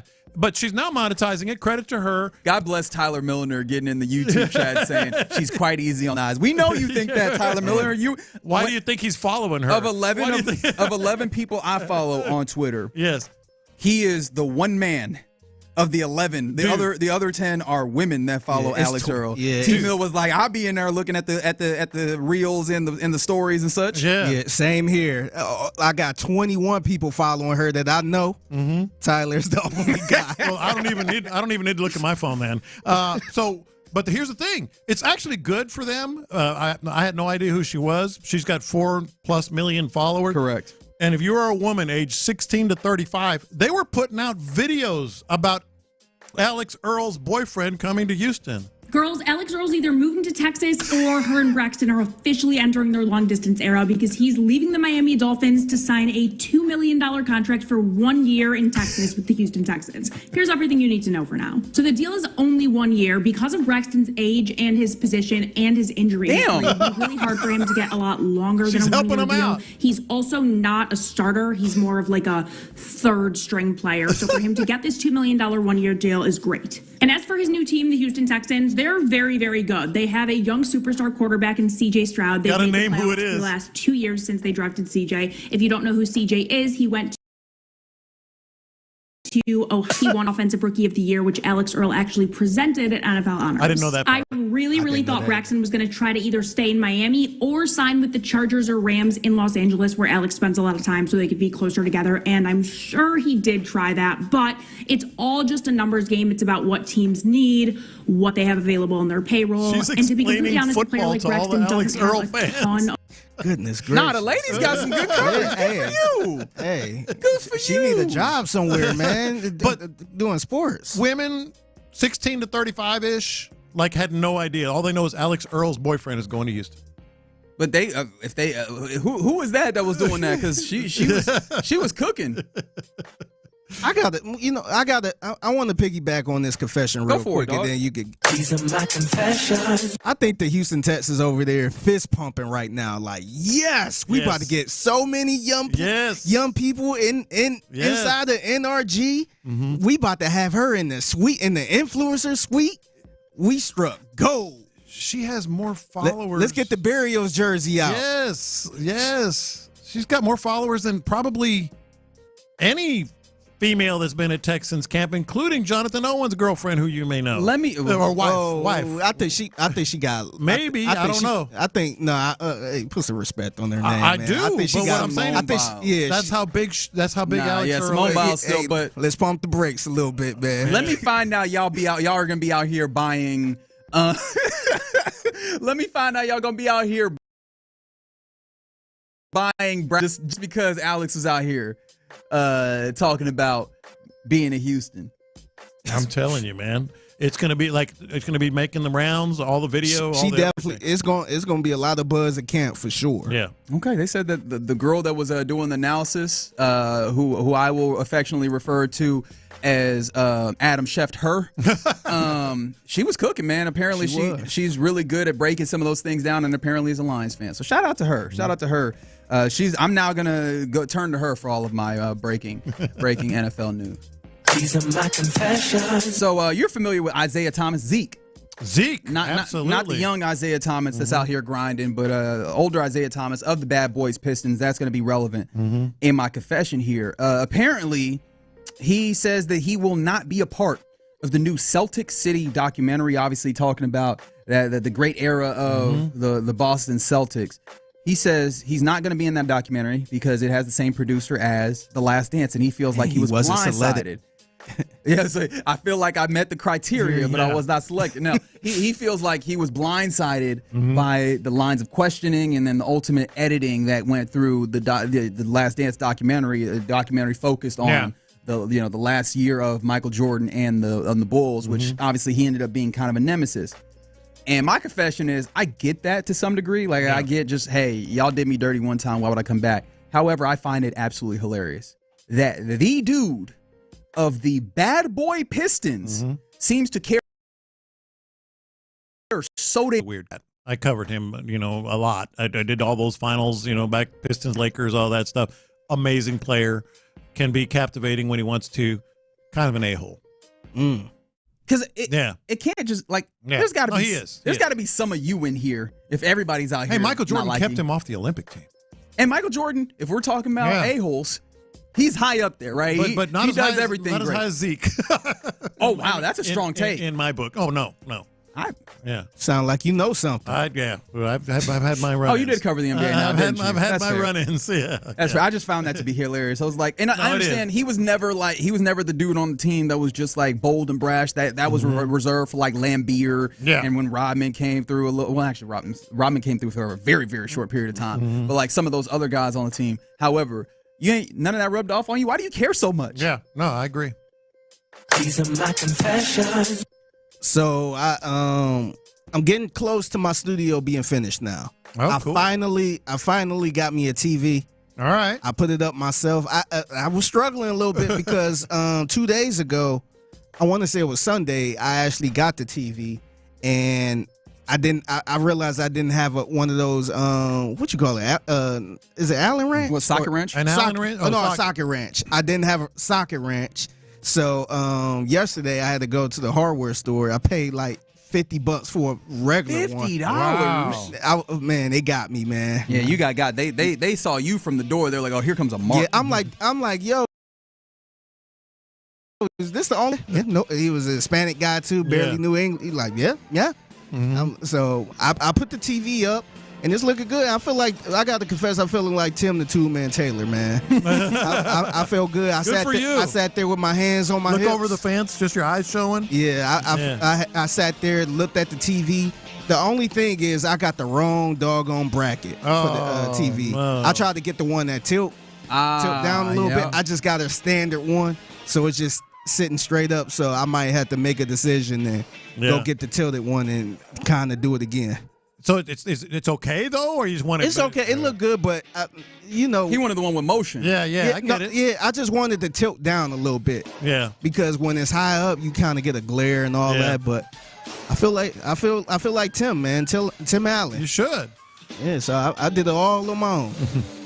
These are my confessions. By the way, before my confession, we're getting a lot of texts. Yeah, my wife, my girlfriend said the same thing. You're right, Figgy. It's going to be like kind of a little hidden factor that Alex Earl is going to benefit, the fandom here. Coming up in the mixtape too, Jessie Watt. Remember Jessie Watt from Mix? Yeah. Her sister station. She actually gave a reaction to this whole signing because she followed her as well. So of course she's between 16 and 35. That's right. Yeah. and a female. All right, so here's my other confession. I kind of want to get Nick Caserio a gift. I've never done that in my life. Ooh, what should the gift be? Well, we talked about it a little bit this week because he's just kicking ass, man. He's doing so well, and I feel like, thank you, Nick. I'm allowed to say that he's letting his nuts hang, right? Absolutely. Okay, that's what he's doing. He's absolutely doing that. He likes coconut water. We found out he likes coffee. He's got a regimen. He calls it a regimen.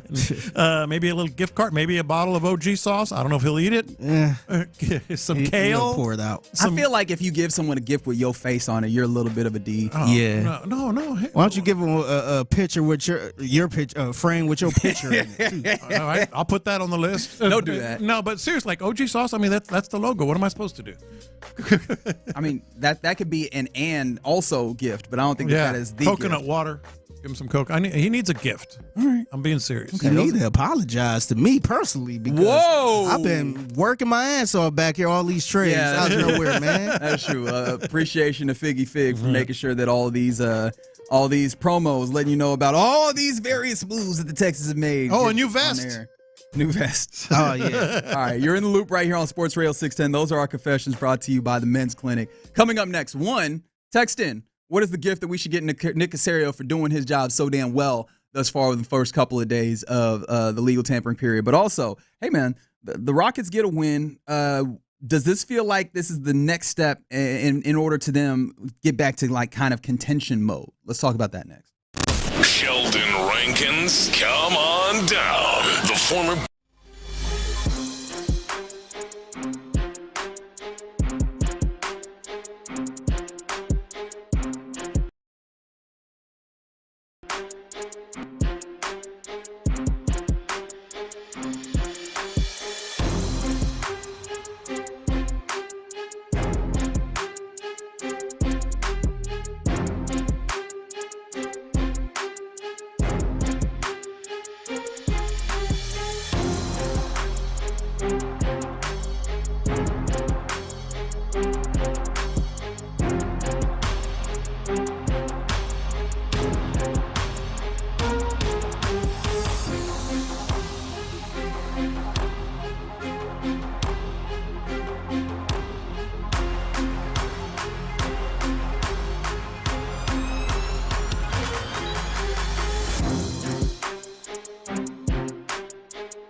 Enjoy the results. Get a free estimate from Generator Supercenter, the nation's #1 Generac dealer. GeneratorSupercenter.com. Live from the Mokaram Injury Lawyers Studios, Sports Radio 610 presents In the Loop with John Lopez and Reggie Atatula. All right, I know that the Rockets just got a victory over the Orlando Magic lowly. They also don't have one of their young, really good guys, Jalen Scruggs, point guard. So, they were in a somewhat similar space in that they don't really have great playmakers on the floor for them anyways. Doesn't matter, beat them. 97-84, held a team to 84 points in 48 minutes of basketball. That was fun. I think that was the 8th time the Magic have been held under 90 points. Yeah, they playing in 1995, man. Had to get the victory though. But with that being the case, I feel like yesterday was still not just with that win, but it was a really good day on getting the Rockets back on track. And I have a few reasons why. First and foremost, let's talk about within this game. You did not have a lot of playmakers. Obviously, Fred VanVleet not playing in this game. He was ruled out, which, hey, guys, I would love to see that. Still day-to-day. It's still day-to-day with that ankle injury. We're hoping to see that get better. But Noah Thompson started without him. And then Aaron Holiday didn't play a ton of minutes in this either. And so with all that being the case, right, I think Aaron Holiday had all of 16 minutes, which is decent, but not a lot, especially when you consider that some of those came at the tail end of this thing. But I was thoroughly impressed by Jalen Green and Alperen Sengun. Early in the game, they decided that they were going to take hold of this. Now, it looked a little funky at the very start, which is understandable when you're having guys that are having to step into a role, playmaking, that it just didn't feel like they were all that super comfortable with. But I thought Jalen Green did a phenomenal job, especially early, finding a way to play make in the way that he knows how, which is drive and dish, right? He's been put in a role where it's like, get downhill, go and create things. And he found a way to continue to do that type of thing, but then dish the ball off. Like at one point, he dumps it off to Alperen, rather. I'm so used to saying Alperen for a dunk. He's did a good job of kind of driving and dishing and kicking at times. And it felt like he did a good job of facilitating. And Alperen has been solid at kind of passing out, but he did that at a pretty. He did some good solid inside passing too, which was big because they had the two bigs. With the two bigs as well. And so I felt like this team did a solid job. They had an assist. They assisted 20 of their points in scores in this game, which was, that's really solid considering that you did not have a particular playmaker. So I was very impressed by that they already very quickly, against admittedly an Orlando Magic team that isn't that great, but they already started finding ways to, as a team, grow with their passing and with their assisting, because it felt like so much of that was put on the doorstep of their primary ball handlers, although that kick out. Yeah, it was promising. It mattered. Now, we were talking about how bad the Magic are offensively, but still, defensively, you took it to them. You had the good inside passing. I liked, as I mentioned earlier, I thought Jabari at the three was good on both sides of the court. So there was some signs. His shooting, his three-point shooting was so needed. That's why I thought he needed to be a starter when he came back, was to give some of that shooting. And he has not shot comfortably. I know one of our texters, Ocho, asked, why does it feel like he shot so well in college and he hasn't been able to translate that? And I haven't had a good answer. It looks like it's just confidence, it feels like. And I don't really have a good reason as to why. He felt like he was so aggressive last night because he knew he had to be. Yeah. And he knocks down 5 of 10 threes with that confidence. I hope that carries through. Yeah, and there is also the factor that you got to grade on a curve because they didn't have VanVleet. They didn't have some of these playmakers, but they made the most with what they did have. And they've adjusted, and the two bigs continues to be something that I think they're going to lean on heavily moving forward. Yeah. And by the way, just Steven Adams in general, monster game. Yep. Just absolute monster. Yeah. So 8-3-2, Green good early. I was there. He turned it over 5 times in the first. Yeah, no, again, they had 20 turnovers. They definitely turned the ball over a good amount. Early on in the game, no, there was a growing pains, but I think that he found himself in a place where, again, I'm doing this on a little bit of a curve, and turnovers has been an issue for him just in general. It felt like he found ways to be productive as a playmaker when he had the ball primarily in his hands in a way that he hasn't for a long time, since before this team was. In addition to that, I feel like defensively they're continuing to grow in that the curveballs that they have and throwing out the zone and putting out the two bigs. Yeah. But outside of this game itself, I also think that this team started to get into a better place. I know that not a lot of people are going to be watching what's happening elsewhere around the NBA, but the Lakers are going to be a team that I kind of watch a little bit. They're dealing with their own major injury. LeBron James dealing with the groin strain, and I think that you're already seeing the effects of it. They lost a game last night to the lowly Brooklyn Nets, a game that was very winnable, 111 to 108. And that pulls your Rockets within 2 games of where they are, or maybe pulls them back to where your Rockets are, depending on how you look. I think that you really could, after this 2-week stretch, when the likes of Amen and LeBron are back, you could find yourself in a place where you're sitting in 4 because the Lakers have come back to you due to them having a major injury in their lineup. I think you could. We'll have to see how they adjust. With Luka getting the vast majority of touches and control of their games, but no, I mean they're absolutely in a place where they're in shouting distance here. Like as you mentioned, they're even in wins, 2 games back on the loss column. Yeah, so I think that is another thing that it could be really interesting on getting the contention. And then also, I found this to be interesting when you talk about like news that relates to your Rockets. Kevin Durant trade rumors are continuing to pop up. The Arizona Republic has a writer named Dwayne Rankin who reported yesterday that Durant was upset that the Suns put him in trade talks. And so he says that it's hard to see them since then that we already saw. For that and other reasons. Other reasons for sure. But Minnesota is a team that's rumored, but the Rockets are really tied to them. And Dallas, and we talked a little bit about this, but they had been once considered a possible landing spot for Durant. It seemed like that was one of the reasons why Nico Harrison up there traded Luka to try and play for Durant. Apparently, Mark Stein is reporting that the team's interest has been overstated. So if Dallas isn't in there, you're competing with Minnesota, but you have picks. And then you look at the Suns team that they seem like they were Devin Booker's not going to be available. It seems like if they're going to move on for Durant, they are going to retool around Booker.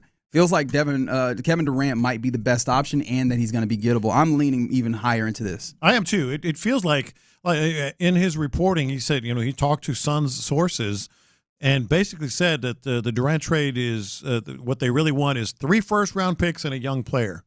It sounds like they're talking to the Rockets. It's like they're like not just talking about what they want. It's like, hey, Houston, 3 first and a young player, and it's a done deal.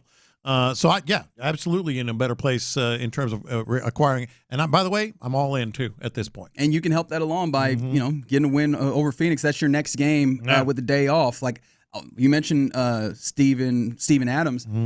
You can get more burn out of him the more games that you have without these back-to-backs because him and Tari Eason are the ones that you have to really kind of concern yourself with those back-to-backs and trying to manage them. As you get closer to these, the stretch where you're getting rid of some of these back-to-backs, you're gonna have. So yeah, I'm real. I was happy about what I saw from the Orlando Magic game. I know that, again, high turnover rate, which one of our texters mentioned is right. You're mentioning, again, the Orlando Magic, not a great team, but I still think that they started this thing off and they started answering some of the questions that I had coming in where you did not have Fred and without Amen for an extended period. No, there were some good things. You do have to qualify it, but there were some good things that you saw. We talked about the bigs. We talked about Jabari. I think even though the Magic offense looked like they'd never seen a zone before and all that, the Rockets were very physical again, and that I would have to say that would be the number one thing that the Ime Udoka message is resonate. They were very physical on every possession, no matter how bad Orlando might have been. And the other part about this is you got done what you need to get done during this stretch. I can't emphasize that enough. This is the weakest part of the schedule remaining, and then it gets pretty dang difficult down the stretch, including the Lakers twice. Yeah. So that's what you're talking about. Those 2 games against the Lakers all of a sudden might be a little more significant. All right. You're in the loop right here on Sports Radio 610. You were saying that you have the feeling that you need to get Nick Caserio a gift for, Oh, yeah. We've got some more. Getting this out, hitting this out of the park the way that he's been handling free agency to this point. From the 281, they say you need to buy him a Nespresso coffee maker. Get him a coffee maker for the office. I have a feeling. Those things are. Get him that Ninja Lux. I was like, I have a feeling that they have a pretty solid coffee maker at the office. But do they have an espresso? That's the trendy thing right now. By the way, you have to get the machine, their own type of coffee. They got a whole it's racket a lot, going. Man. And look at that. You can do like regular cold brew. All right. You can do all type of stuff. All man. right. Somebody said, you know those beans, those coffee beans that supposedly they have like monkeys eating and poop them out? Oh, yeah. Because those are supposed to be really good. That's the good stuff. I still can't believe. Somebody's drinking it. Who figured that out the first time? Yeah, who tried that? Who was the person that's like, damn, that monkey ate my coffee bean? Nah, man, I paid for them coffee beans. Grind them up. Yeah. I'm drinking them. My gosh, we have in the loop breaking news here. Uh-oh. A listener said that knows Erica. I mean, what's his name? What's her name? Who? Alex. Alex. Okay. That they know Alex. They told her about us, then shared the Odyssey link. Erica I'm assuming, is the woman who was telling the news of. Erica, the burial story. Okay. I was like, not Alex. I was like, that's a real big mix-up if they're like Alex, but I accidentally said Erica. Yeah. So okay. Shout out to Erica. So she's so excited that we had her on. Yeah, good work. Okay, tell her come up here. Keep doing the good work. And then someone said, in talking about the Rockets game, one issue they had with the game is that Dylan Brooks shot the ball 21 times, not something to be repeated. I think that's fair, but he's one of the better three-point shooters on the team. There's still definitely some tweaking to be done. But I thought in the stakes that they had against the Orlando Magic team, they got some interesting things off. They tried some different stuff that I think that they need to. Like there was a level of figuring out what does this team look like offensively without Fred, without a man. Hopefully they don't have to do too much of figuring out without Fred, and he can return sooner rather than later. The next opportunity is Thursday against the Phoenix Suns. Continue to put and then Mavericks here. But you have some winnable games, and hopefully you'll continue to do that. All right, you're in the loop right here on Sports Radio 610. Garrett said I had to figure out if the beans were psychedelic or not, or they had to. Not once they come out of a monkey's behind, though. You never know. What do those monkeys eat? Well, apparently coffee beans. Well, that too. Yeah. I did not know that they ate other things. Somebody said, so am I reading this right? The Rockets are 2 games out of second. No, the Lakers are currently in third because the Nuggets retook second there. Oh, actually, no, you're right. They're 2 games out of second because the Lakers are technically only 1 game up. Oh, gotcha. Because they're tied on wins, and the Lakers are 2 games up in the loss column. So, yeah, you're 1 game back of the Lakers. And, yes, you are reading that correct, dear Texter. Only 2 games back of the Denver Nuggets. It's still not that far. Make a run, man. It's the time. This is the time where you should make a run and put yourself in a place where you can jockey for position for home court advantage and maybe get a little bit of a run, as we typically see for young teams in the NBA. You make a little bit of a run, you go as far, maybe you go to the second round. Then it's house money. And then you have an opportunity to go and do things. That's what the Oklahoma City Thunder are doing right now. Somebody said Nick must take lunch whenever I do. There's never breaking news on lunch. Yeah, he might.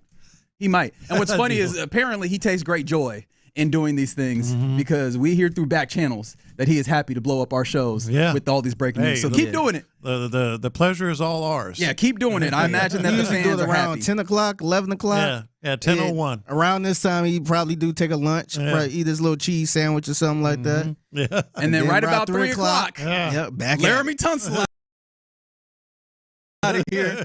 Coming up next, let's go back to the Texans. Now, considering all these moves that we've talked about, Nick Caserio making, is this possibly the next one for the Texans? I'll tell you what. Next. All right.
WLTFM HD2 Houston. Insider access, exclusive content. Sports Radio 610. The Texans play here. An Odyssey sports station.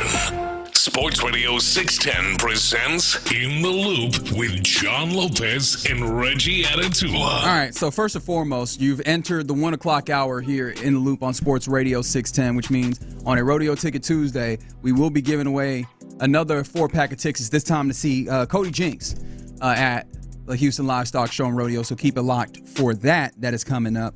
But with all of the moves that Nick Neeman has made, and I'll probably run them back over today, could this move be next? One of those of the moves that have happened today on this day. Yeah, we've seen this team trade Kenyan Green and a 5th-round pick to Philadelphia for C.J. Gardner-Johnson and a 6th-round pick. In fact, Jordan Alexander on the YouTube, I probably shouldn't put your whole government out there. My bad, Jordan. Said that he's so happy that Green is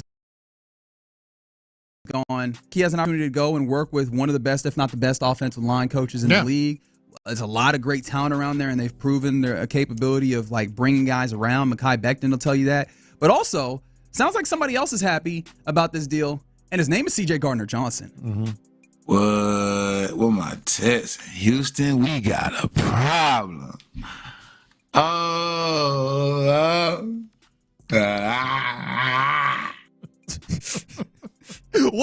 Okay. What was he saying at the end? I don't know. I'm not exactly sure.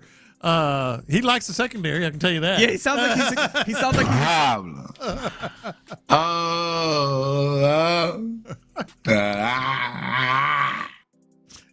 If that's not a drop, I don't know what. Yeah. Is. If that, yeah, dog. Yeah. I didn't think I needed it. Sounds nasty. Like, get out my ear with that, dog. But no, he's excited. He is very excited. Oh my gosh. That is, if that feels so much like the C.J. Gardner-Johnson experience. Yes. Right. First and foremost, we really got to do the "you got a problem" thing. Like, do we not get that? Oh, enough? did he go there? Was it Houston, the reference? One more time. With my text, Houston, we got a problem. I guess I didn't even think of it that way. And as much as that irritates me when people say that, He said it in a different way. He said "got," not Houston, whatever. We have a problem. Well, yeah, I didn't go there, but anyway, I see what he did. Yeah. But we do. We do. And that's the other part of, sort of the whole culture and leadership going out. With him. He is a dude. He is a dude. To borrow the parlance from another departed Texan, dog. Yeah, he's a dog. Dog. Yeah. He absolutely has that 6 interceptions last year with the Eagles. Attitude. Edge. Can we stop and appreciate the fact that, and I'm sorry, I know there's people listening and they're like, damn, can you stop playing this one more time? When was the last time you had somebody this excited to join the Houston Texans? That's a great point. What? With my text, Houston, we got a problem. All right, that last part. All right, I'm done. Put it over the top. That last part definitely put it over the top. Yeah, I'm sorry. I'm sorry to listeners. I won't play it no more. But no, That's a great question. It speaks so highly of where this organization has gotten to. And, of course, there's a lot of credit due to various different people. Obviously, you start with the McNairs, making it a point to try and turn this thing around. D'Amico Ryans exists to take a lot of this credit for the culture specifically. And there is a word that we have for that culture that you know immediately what it means when you mention swarm. Casario's done a great job today, yesterday, and in the years leading up to this. And obviously, like, CJ, Will, Stingley, like the various different players. Obviously, that's just a few of the many guys that have come in and made that the case. So it's incredible that that's where you are. So that's one of the moves that you make today. And just real quick, outside of a draft pick, they're always excited to go wherever they go. I don't remember them voicing it. Certainly not like that. But I don't remember them voicing it. Don't do it. I see you on that. Don't do it. No.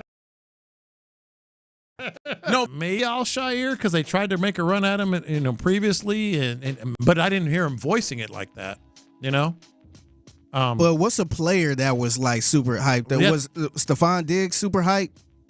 I think he got on board, and I think he definitely got to that place. But man, the way stop, no. So, yes, you have that. Mario Edwards re-signs, so he will be here as well. Laken Tomlinson, who is a guard, played with the Seahawks last year, played all 17 games. signs for a 1-year, $4.2 million deal. Like you have some things around the edges, and you've made some money, right? The Laremy Tunsil deal got you a solid amount of cap space. You even in that trade, the Kenyan Green trade, where you get back a usable player for one that you probably weren't going to use, you also probably knocked maybe about $1 million off of your salary cap in that. However, I don't know. Someone said he was clearly high as hell. Very possible. Stop that. What gave it away? What makes you think that? That's unfair. But with all that being the case, one of the things that was thrown out there, I know The Athletic threw it out there a few weeks ago. It's been kind of talked about. You still need to make sure that your salary cap situation is fine, and you've brought in some players that are going to cost some money. Obviously, there's still, I don't know exactly where the numbers are to be completely fair. However, if you needed to save the money, ridding yourself of Danico Autry is one of those. And I hate to say it that way because it sounds very nasty, and he was solid. Like, obviously, I don't know that he lived up to exactly what the expectation was, but it's not what got him back. But you could save some money, but if you did not have Danico Autry, is it possible, or would you even want that to happen? Because I mean, you did add Darrell Taylor, who is a really solid pass rusher, good speed rusher off the edge. You still have like a solid rotation, and also bringing back Derek Barnett and everything. That's the thing. You brought in Taylor and re-upped Derek Barnett. Is it possible that move is in the tuck at any point? I think it's very possible. A pull in case of emergency in order to get some more numbers. I know that didn't Heinisch get done as well? Heinisch is returned, but he's. I know he's more of an inside guy, but still, you haven't seen anything to indicate otherwise. I think Danico Autry could absolutely be part of the next move or the next move itself. And on Kenyan Green going the other way, I'm actually in a weird way kind of happy for him. I am happy for him. I mean, he's the best offensive line coach, Stoutland, in the NFL, widely regarded as such. He thought there might be something there, and there was never going to be a situation where Kenyan Green would succeed here, at least in the public eye. So it was good all the way around. Yeah. But I saw that Nesta Graphics on Twitter put up this, like, looking at pressure rates on this defensive line. Danielle Hunter tied for first with 19%. Will Anderson Jr. had a 17% pressure rate. You bring in Darrell Taylor, who had a 12% pressure rate last year. Derek Barnett had an 11% pressure rate. Tim Settle, even from the interior, had a 9% pressure rate. Sheldon Rankin with the Texans, right, when he was still here, 8% pressure rate, compared to Mario Edwards with the 8% pressure rate, and Danico Autry with just a little bit, 7.7, but basically 8% pressure rate as well. Like, you have a lot of pressure, and Autry missed 6 games last year. Not saying that's the reason why, but I do wonder if you look up and you go, hey, if you can make money, depending on where you ultimately fall with the salary cap, and knowing that you have a lot of guys, is that something that you'd be willing to do, or is just like the value of having another one of those guys at a high level like he is, and still knowing that there's still more that you can get out of him? Yeah, well, is that too valuable? No, I don't think it's too valuable. And as much as we like him, and he's been, obviously when he's played, he's been good. This is the business side. This is the money side of making something work, and I think it comes down to as simple as that. Maybe Taylor was brought in with a little bit of that in mind. In terms of we got to find it somewhere, and maybe Autry is the next. What are some other potential next shoe to fall? To drop kind of things, because obviously we have talked about the interior offensive line, but defensively it's almost like they're set. It's really good. They've interior defensive tackle, maybe. They've got, yes. Well, I mean, that one still feels like you have a big. I don't know that you have a guy that you like as like a one tech, unless you want to put Sheldon Rankins in there at one tech and just roll with that. I mean, I might even be okay. Well, here's the tough part. I was like, I might even be okay with the return of Foley Fadukasi. He was solid, but he missed a lot of time with injury intermittently during that season. When he played, he was a solid run stopper and everything, who can kind of push that pocket some more as well. But then, too, I feel like you need somebody who's there consistently. It felt like there was enough times where Togiai had to be in that space, filling in for him because of lack of availability. So, I don't know. I'm wondering about that there. But, yes, that is one of the spaces where you need to get it. What do you think about this that came in from the text line from the 832 on the Jim Adler, the Texas Hammer text? The Texas Hammer! Apologies about that, Jim. I'll make sure to get that right. But someone said trade Ward and picks for alignment. obviously, basically speaking to the idea of acquiring C.J. Gardner-Johnson, in some ways making Jimmy Ward expendable. Do you like that as a move at all? Because it feels like also Jimmy Ward means something as a leader on that defense. He's a swarm guy. But then also, he also missed some time a little bit. I think it's possible, but I would probably lean more toward Autry at that point. I mean, their secondary room is really, really strong, as we've been talking about. But I think losing Jimmy Ward, might be a not take it back down to earth, but it would definitely be a hit. How many? Let me ask you this: how many? The Texans still have 6 first draft picks this year, but 2 of them are third rounders. Correct. Of those 6 draft picks, how many are on the defensive side of the ball? Well, it feels like you did a lot of your work before. One? It feels like you did a lot of your work before. Like, okay, so when you talk about even just looking at defensive needs, safety is one of those things that was a need that was brought up. It feels like you've addressed that. Yeah. Right, Gardner-Johnson, and then you bring in MJ Stewart as a level of depth. It feels like you're pretty solid there. Maybe you talk about day 3. Linebacker is one of those places where you could maybe afford to have a little bit of depth as a later round, maybe. Yeah. Cornerback still is one where I'm just going to keep bringing up.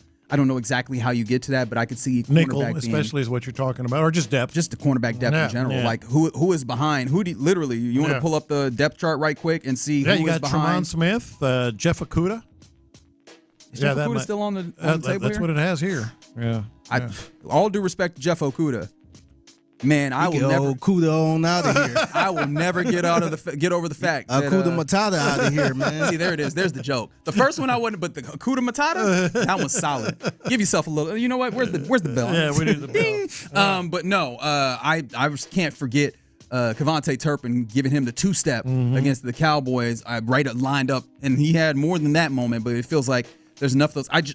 Having some better depth on the cornerback space would make me happy, and maybe you take a draft pick there. Actually, he's a UFA. I just looked at I was like, I thought he was a free agent. Yeah, he's a UFA. Him and C.J. Henderson were both like 1-year deals last year. Yeah. But yeah, I think the cornerback could be one of those. But those are all possibilities, and none of those I'm talking about on day 1 or 2, really. So 2? Possibly. Two of your 6 picks are on the defense side? Those feel like depth. Like I feel like I'm all in on early on offensive line, wide receiver. You could maybe talk me into maybe possibly a tight end if you find one that's really interesting. To add that, there's obviously up there. I probably should have mentioned that, but I thought that one was evident. Those are the places that I'm looking at on those early days. And when you're talking about defensive interior, maybe is also one of those. Yeah, so 2. Maybe 2. Yeah, I would agree. Now, any other moves on the offensive side? I think you have to start outside of the obvious offensive line. You have to look at wide receiver. That's going to be something. You got Christian Kirk, got Nico Collins. Then you have some questions. Tank Dell obviously is going to be out. Mechie, Barrios is a special teams guy that they brought in. Hutchinson, Justin Watson. I mean, he's not going to necessarily be solid depth piece, though. But not at the top of the depth chart. You know what he does? Yeah, he puts your boys on notice. The law firm of Mechie and Hutchinson. And I don't think that this team is out on either of them per se, but it feels like an opportunity to, hey, get in here and compete. Yeah. Right, get in here and show that there's a level of dope. And make them compete. Make them show something. Yeah. 713 mentioned something that is fair that's happening, right? We've kind of focused in on the Texans moves because there's been plenty of those to focus in on today. But there's been a lot of things still shaking, including the Niners kind of selling. And look, to be fair, it was to be expected considering the money that they were about to put in quarterback. Like, this was the whole thing about the modern iteration of the NFL. When you have a young quarterback, you can take that money, and especially if he's a 7th rounder, you can take all that money that would normally be going to the quarterback and spread that around to help them win. The Niners have done that fairly consistently. But now you're looking at a year where you're probably going to need to pay that quarterback. Your Deontay Lenore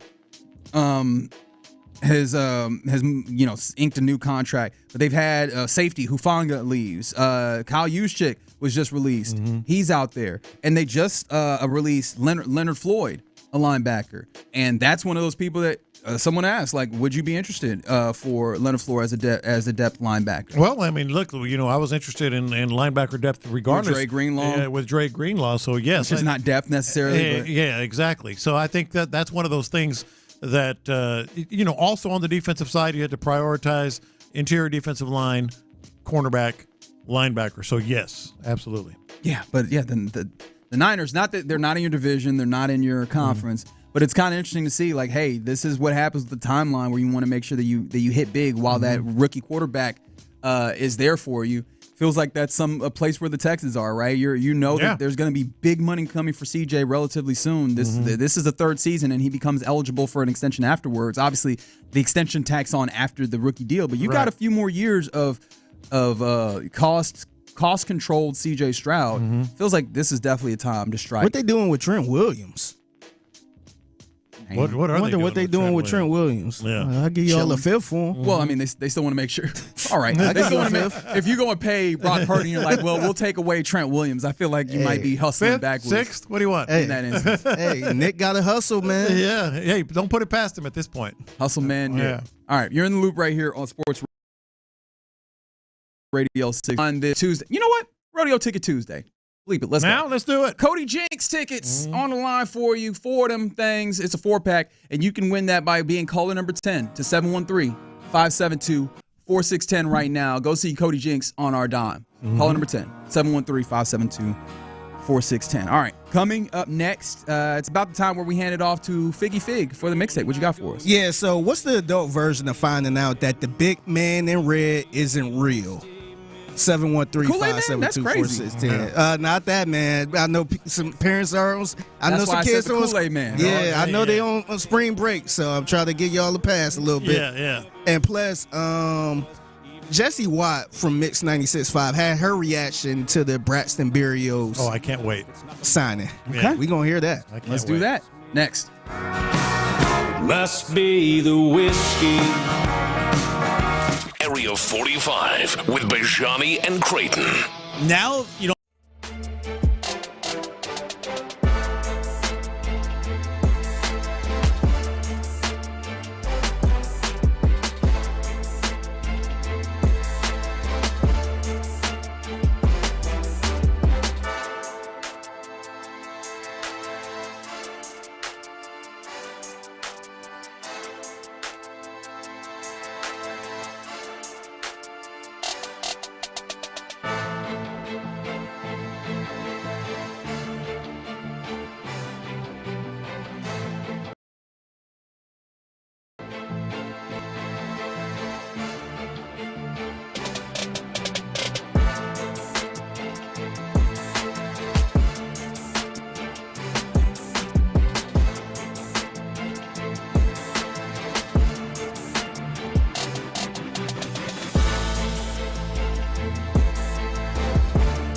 the aux cord and crank up the volume. Figgy Figs in the driver's seat. Sit back, relax, and enjoy the ride. It's time for Figgy's Mixtape on Sports Radio 610. Yes, it is Figgy's Mixtape in the Loop Sports Radio 610. It's your man Figgy Fig holding it down on a Tuesday. Happy Tuesday to everyone out there. 713-572-4610. What is the adult version of finding out that the big man in red isn't real? And salute to all the kids that's out on spring break. Yeah. So just don't even pay attention to the segment. What's the adult version of this? I got a couple of them on the sheet right here. I'm going to throw this at y'all. Getting a college degree is an automatic ticket to making the wage you can live off comfortably. Oh, yeah. Still go on vacations and still have a comfortable life. Yeah, that ain't gonna happen. Yeah, they always and they used to promote it too. Like, as soon as I get this you degree, got to go to college so you can be whatever you want to be and make all this money. It's like, well, you're gonna die paying off those student loans, and I don't even know if you're gonna get the job. Yeah, that's gonna pay that much. I see where you're going here. So the adult version of expectations being false. Yeah. What about finding out the shit? Oh, I thought she did. Yeah, that's one of those ones that you can be told up front. She's into me. Some of them are so good at it, man. Some of them that bartender is into me. They are good at their job, brother. Well, that's the gold standard right there. That's the one, right? What else could compete with that? You know what? I thought she really liked me. Yeah. It's like, I mean, I know that that's the case. However, you didn't see. This is different. Yeah. What about realizing on the first day of work that college actually didn't prepare you for this at all, and you got to start learning as you go on the job? Like, that's the vast majority of, like, outside of like an aerospace engineering degree where you're actually doing aerospace engineering on their first day. Like most degrees, you have to it just kind of sets you up into that job. Yeah. Even this type of job right here, like, it just sets you up. Yeah, it gets you in the door, but you still, like, I didn't learn what I'm doing now in school. Yeah. You kind of got to learn this. You get thrown in here, you just got to survive. Yeah, at the risk of being too heady with it, like, I've often believed that college as like a credentialing is probably not the best way of viewing it. Like, college is a place that kind of teaches you how to think at a different level. Yeah. In a space that is, I guess along where you ultimately, I guess, want to use it. But really the big benefit is supposed to be, for me, you get in there, you learn how to think at an advanced level and learn how to problem solve in a different way. And then you go off and you learn how it to again. do stuff. Yeah. What about finding out that working hard don't really get you anything at work? It's just appreciate it. That's case by case. Sure. I don't know. It been people working hard. Oh, you're talking about like layoffs and just stuff? no. Yeah. Oh no, not even that. But sometimes people feel like, oh, if I work the hardest, then they gonna notice, and I'm gonna get that promotion. See, or I think get more some money. places do. I think some places do, reward hard work. I think a lot of places see you working hard. All right, let them keep working hard. Yeah, he ain't getting no promotion. We don't need to he use ain't him getting no anywhere. extra money over Keep here. him there. He's good at it. What about realizing all adults actually don't know what they're doing? That's the one, man. That is the one. Man, you're as a kid, you're it's so much comfort in, like, all right, well, they're big. They know what's happening, and you find out, oh, they were just trying to figure this out. Yeah. We're all failing. Yeah. I think my personal moment is when I tried to move out of my parents' house like soon as possible. I'm like, man, this ain't all what it cracked out to be. Wait, they're sending me bills? Yeah. Oh, I got to pay this bill? Yeah. That is. Hey, Mom, my lights just got cut off. Did you pay the bill? Oh, what bill? Oh, I ain't know I actually had to pay it. Or how about like whatever, the toilet is running? Now what? Yeah, see, I feel like that's the homeowner one. That's the homeowner version of, oh, wow, there's not people that take care of this. And it's not even just that. There's more things than you realize that you have to deal with, right? Like, that's the adult version of, hey, you move out and like, hey, wait, you had to pay for all that stuff too? Yeah. And I feel like the home ownership is the next level of that, right? Where you're just like, oh, the AC can shut off and I have to pay $15,000 for it? Or just realizing when you get paid, that check going to nothing but bills. That's I'm trying to think if there's any others that come to mind, but those are some strong ones right there. Some other ones that have come in, someone said realizing that the expensive bourbon that you ordered in the club is actually bottom shelf spirit. Yeah. No, that's actually a really good one. I knew a couple bars that would put like some conchaca, some rubbing alcohol type of vodka inside of a Ciroc bottle. Oh, wow. And it's just like, man, like, nah, you can't do that. Because a lot of people just buy the most expensive thing because you in the club and you stunting a little bit. Trying to ball I'm out. like, man, that ain't no Hennessy. That's Paul Masson. Yeah, I appreciate you on the YouTube saying that's illegal. Doesn't mean that it stops people from doing it, unfortunately. You know how many bars that be out here breaking the law? Yeah, yeah.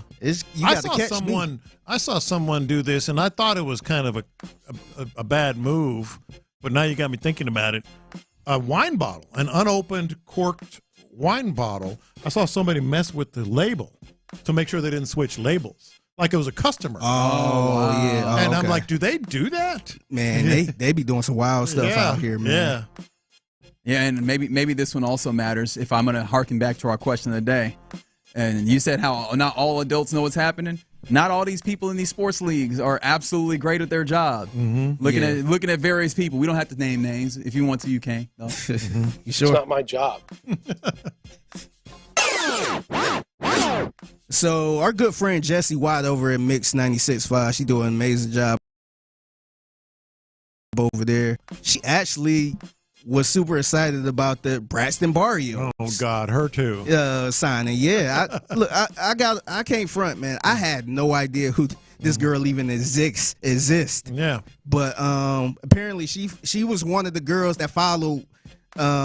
What's her name? Alex Earl. Yeah, she was one of the. You got that name down pat now, don't you? Oh, now I do. Yeah, I had no idea who she was 24 hours ago. I still don't know her damn name. I just know Alex. Yeah. But she was one of the girls that follow her on Instagram that we are mutually friends with.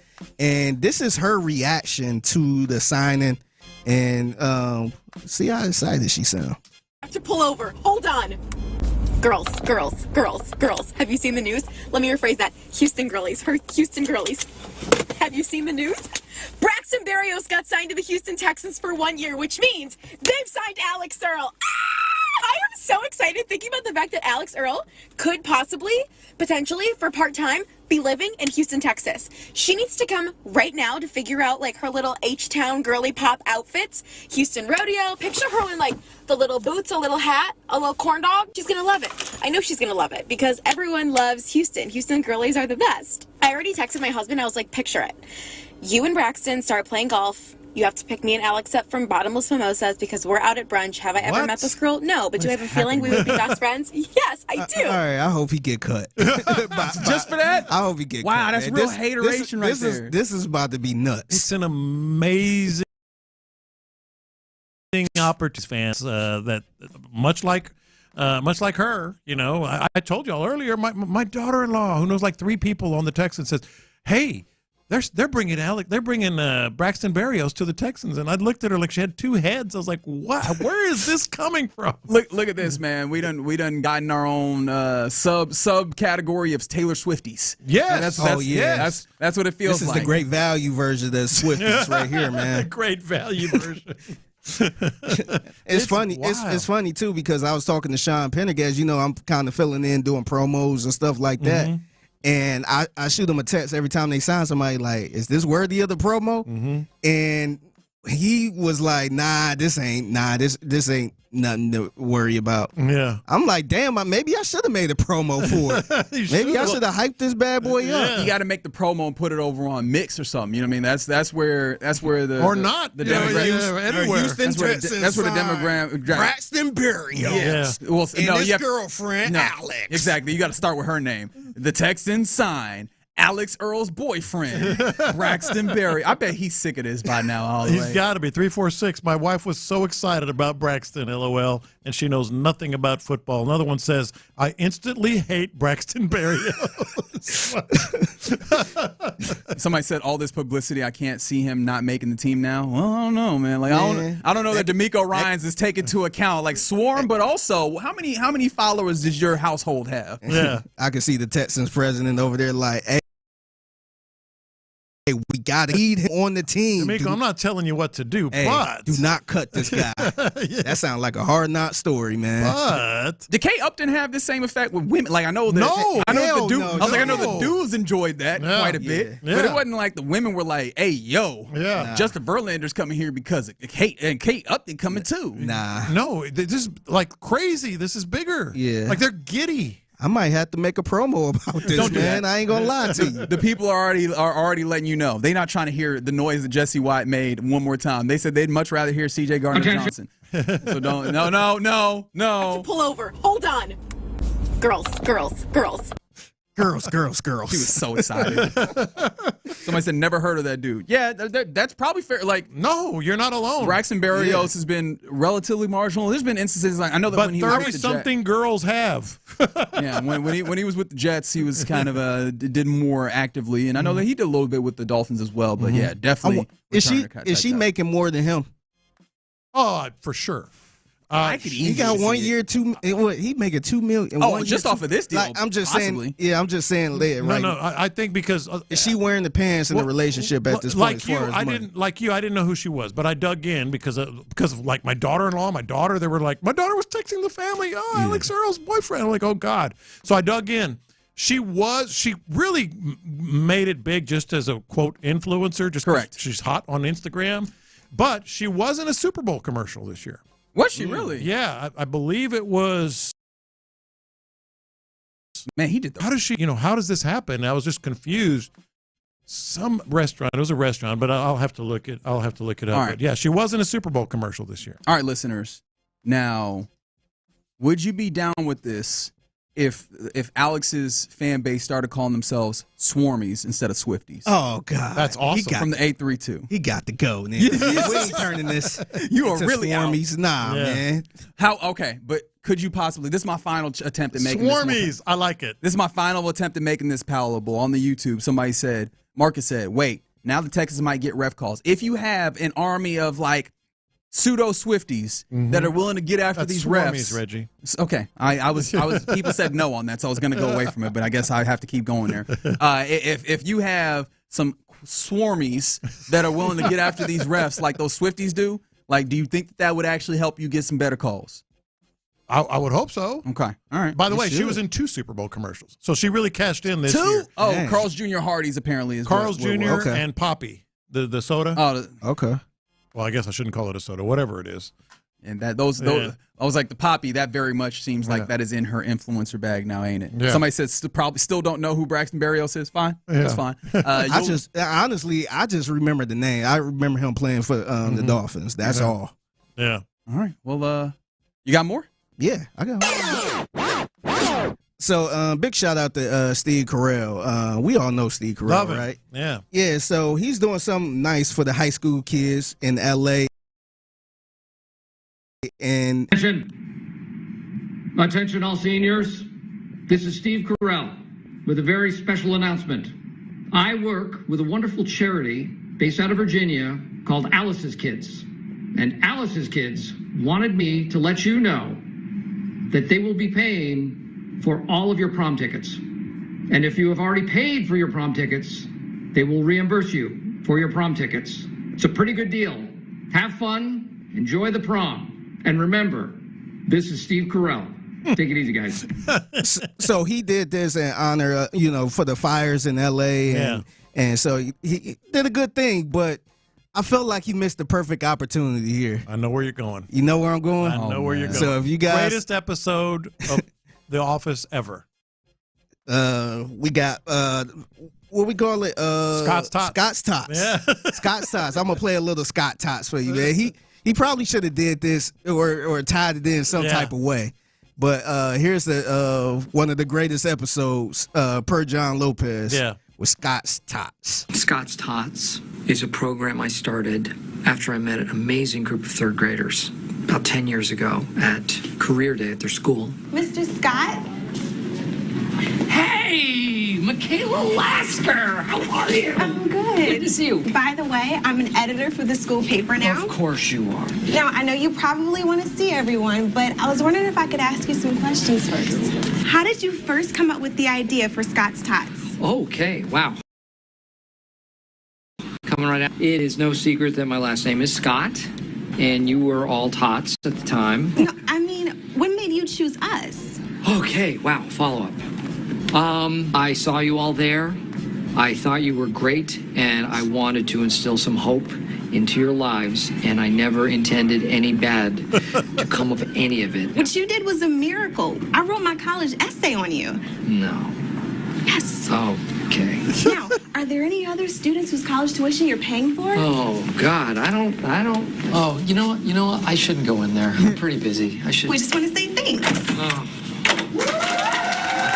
He offered them all scholarships when they was in the third grade. So now they're seniors. And they're like, let's get this money. Let's go. He's got no money. So there's a decent amount of people who are saying they really disliked that episode, interestingly enough. Oh, it's the best one of all. And a few Swarmies. It's going to stick. No, I don't know if I actually want it to. Mm-hmm. Somebody said, did we pay for prom tickets? Like the idea of like having to pay for prom I tickets? don't remember. When I was in high school, I mean, what it wasn't like the actual tickets. It was like you had to pay your senior dues. Oh, so and that included the prom tickets and everything. I was like, is the economy so bad we got to charge the kids to go to their prom? Mm-hmm. That's wild. Somebody got to pay for it. Somebody said, is this a Scott's Tots thing again? Is he lying? I feel like Steve Carell wouldn't put his name on it as Steve Carell, but we'll watch that space. I imagine Figgy will give you an update. In the mixtape. They should celebrate them just like they did for Scott's Tots. Absolutely. They should make the little song and do the little steps and flips. Right here on Sports Radio 610. That is Figgy's mixtape. You catch it at 1:20 p.m. every weekday right here on 610. All right, coming up next, we get ready to hand it off to the fellas of the drive today, Clinton B. Scott. We'll talk to him next. Texans GM Nick Caserio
Thank you. Live from the Mokaram Injury Lawyers Studios, Sports Radio 610 presents In the Loop with John Lopez and Reggie Atatula. Yep, you're in the loop right here on Sports Radio 610. Another solid day. Another solid day the least. For Nick Caserio, BDN, if you so choose. The man who I imagine Lopez is going to find some coffee-related gift for. Yeah, I got to. Are you actually going to go through with this? Yeah, I got to get him some card. Maybe some coffee. Do you have to get a card? Got to get a card. Are we still in the card era? I feel like we done moved past. I feel like girlfriends and spouses is a must. Otherwise, probably optional. But it's like, classic. You can just get somebody a gift without the card. Yeah. But your significant other, it's a must. But big moment like this, traditional formality, going the extra step. I'm gonna get Nick a nice card, some coffee, probably good strong coffee. Good brand coffee, and probably some OG sauce for him to use. Okay. He's done a great job thus far, continuing to add on to what was done yesterday. Another offensive lineman out, brings in CJ Gardner-Johnson, and still have a solid grip of picks. You bring back Mario Edwards Jr. on the defensive line. I mean, really solid stuff being done for this Texans team to better situate themselves for what's coming in the 2025 season. Yesterday, we got off the air, and not more than an hour later, big-time moves started happening for Nick Caserio. And so, I mean, look. Call your shot. I only have one day of evidence. However, every time in the 2025 legal tampering period, at 3 p.m., Nick Caserio does something big. What's the next big move? 713-572-4610. Call your shot. Call your shot. The boys are going to be here, and they're going to be breaking news at 3 p.m. if the trend holds. I'm going to say big-time offensive interior lineman. I thought that was the easy spot. I'm like, give me Kevin Zeitler news, and allow me to inject it directly into my veins. Like it's not moving off of Laremy Tunsil in a move that we did not see coming necessarily. Yes, somebody said they're shooting their shot. Fernando on the YouTube saying trading Titus Howard is the big move. Then there's going to be another one. I was kind of leaning towards that a little bit. I kind of doubt it, but that kind of crossed my mind a little bit. I wouldn't be surprised if they trade for like another tackle. That's on the table, and I was wondering myself if is it going to be another trade? You know, could it be another trade other than let's say they don't want to sign a big time free agent? Could there be another one of those? I mean, they have picks. They do have a lot of picks. Yeah, I feel like the things that I feel like the picks they would use for is not necessarily NFL guys right now. I was thinking that maybe they use those in the draft, but it's possible, right? Someone's saying trading for Wyatt Teller as a potential go, like going and getting a Wyatt Teller for this team, guard for the Cleveland Browns. I do wonder, like, where do the Cleveland Browns think they're going to be right now? Because I'm like, is that something where you could try and poach off of that team at this moment? They are really high up in the draft, but I don't think that. I mean, it feels like they need a quarterback. It seemed like they trying to win. At least they think I don't know what they trying to win, but it seemed like they're trying to win. They're trying to look like they're trying to win. Yeah. Obviously with Myles Garrett and because if that was the case, they would have traded Myles Garrett. Right. Yeah.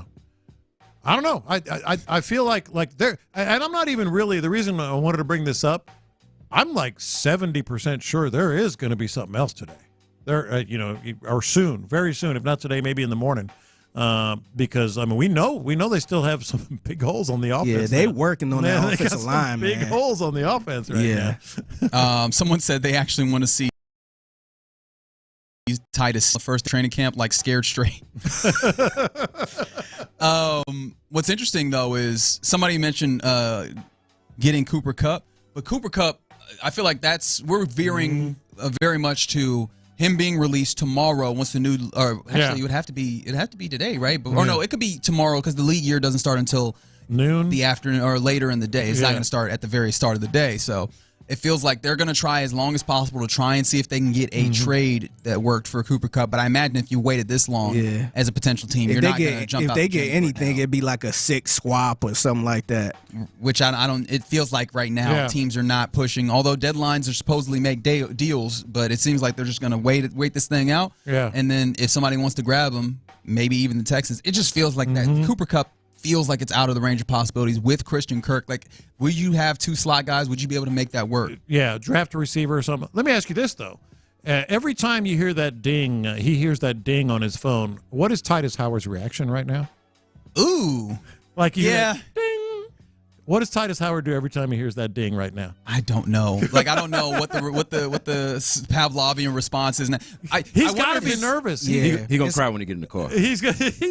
It's kind of like when you at a job and you get all these layoff notifications and you kind of wondering what's going on and who's next and am I next? You don't want to leave the office. I mean, your office, your cubicle. Like, did you hear anything? Did you hear what you hear? I guarantee he's got the sound on his phone, and every time he hears that ding, he's like, "Is this it?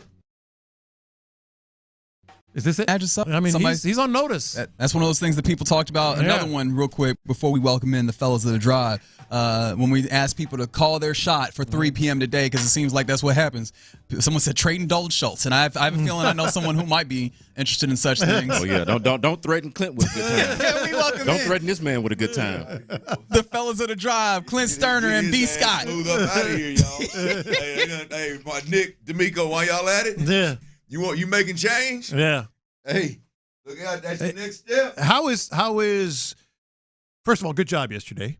Great job. Yeah. I was enthralled listening to you guys. Thank you. I'm thinking, shoot, how we got this? I mean, I can't be too excited about it, man. I got that good getting out of town, but I'll be honest with you, I flat out said it. I am a much bigger Nick Caserio and D'Amico Ryans fan today. I didn't know that could be much bigger. I mean, this is put it on the table, baby. Mm-hmm. I mean, it's easy when you don't have dudes in the building. Like, what they took over, it was dysfunctional as hell. Yeah. But when they took over, like, it's all right, it's time to go make win now moves, and you go, what's on the market, Danielle Hunter and Diggs, and boom, That's different. I mean, but those are really easy decisions, right? I mean, you hope you get it right, but I mean, it's really, hey, we got some money. Let's go out there and bring in the cream of the crop. You got a great coach that everybody wants to play for. You got some good things going. But then you look up and you're like, hey, man, we're a pretty damn good football team. Yeah. We got a bunch of money spread out here, and we've got to make some moves on some guys that is going to shock the world, right? Mm-hmm. It's going to shock the hell out of them, and we've got to work big time. Yeah. Right? So, I mean, that's just – these are the big boy decisions that they're making right now, and I'm as everybody knows, I'm here for it. Yeah. These are bold moves. They're big decisions. I agree with that point, but I'm just not ready to celebrate it yet.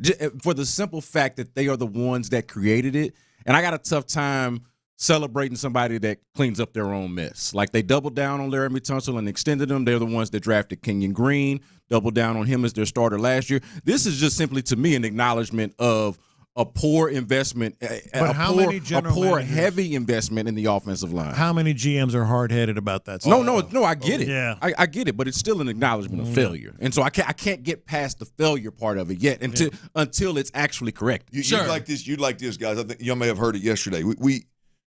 I didn't realize, and I actually got the idea to listen to you guys' show, Listen in the Loop. I didn't realize until I started jotting notes down, in hindsight, how bad Nick and D'Amico have been on the offensive side of the football. Dude. Oh, yeah.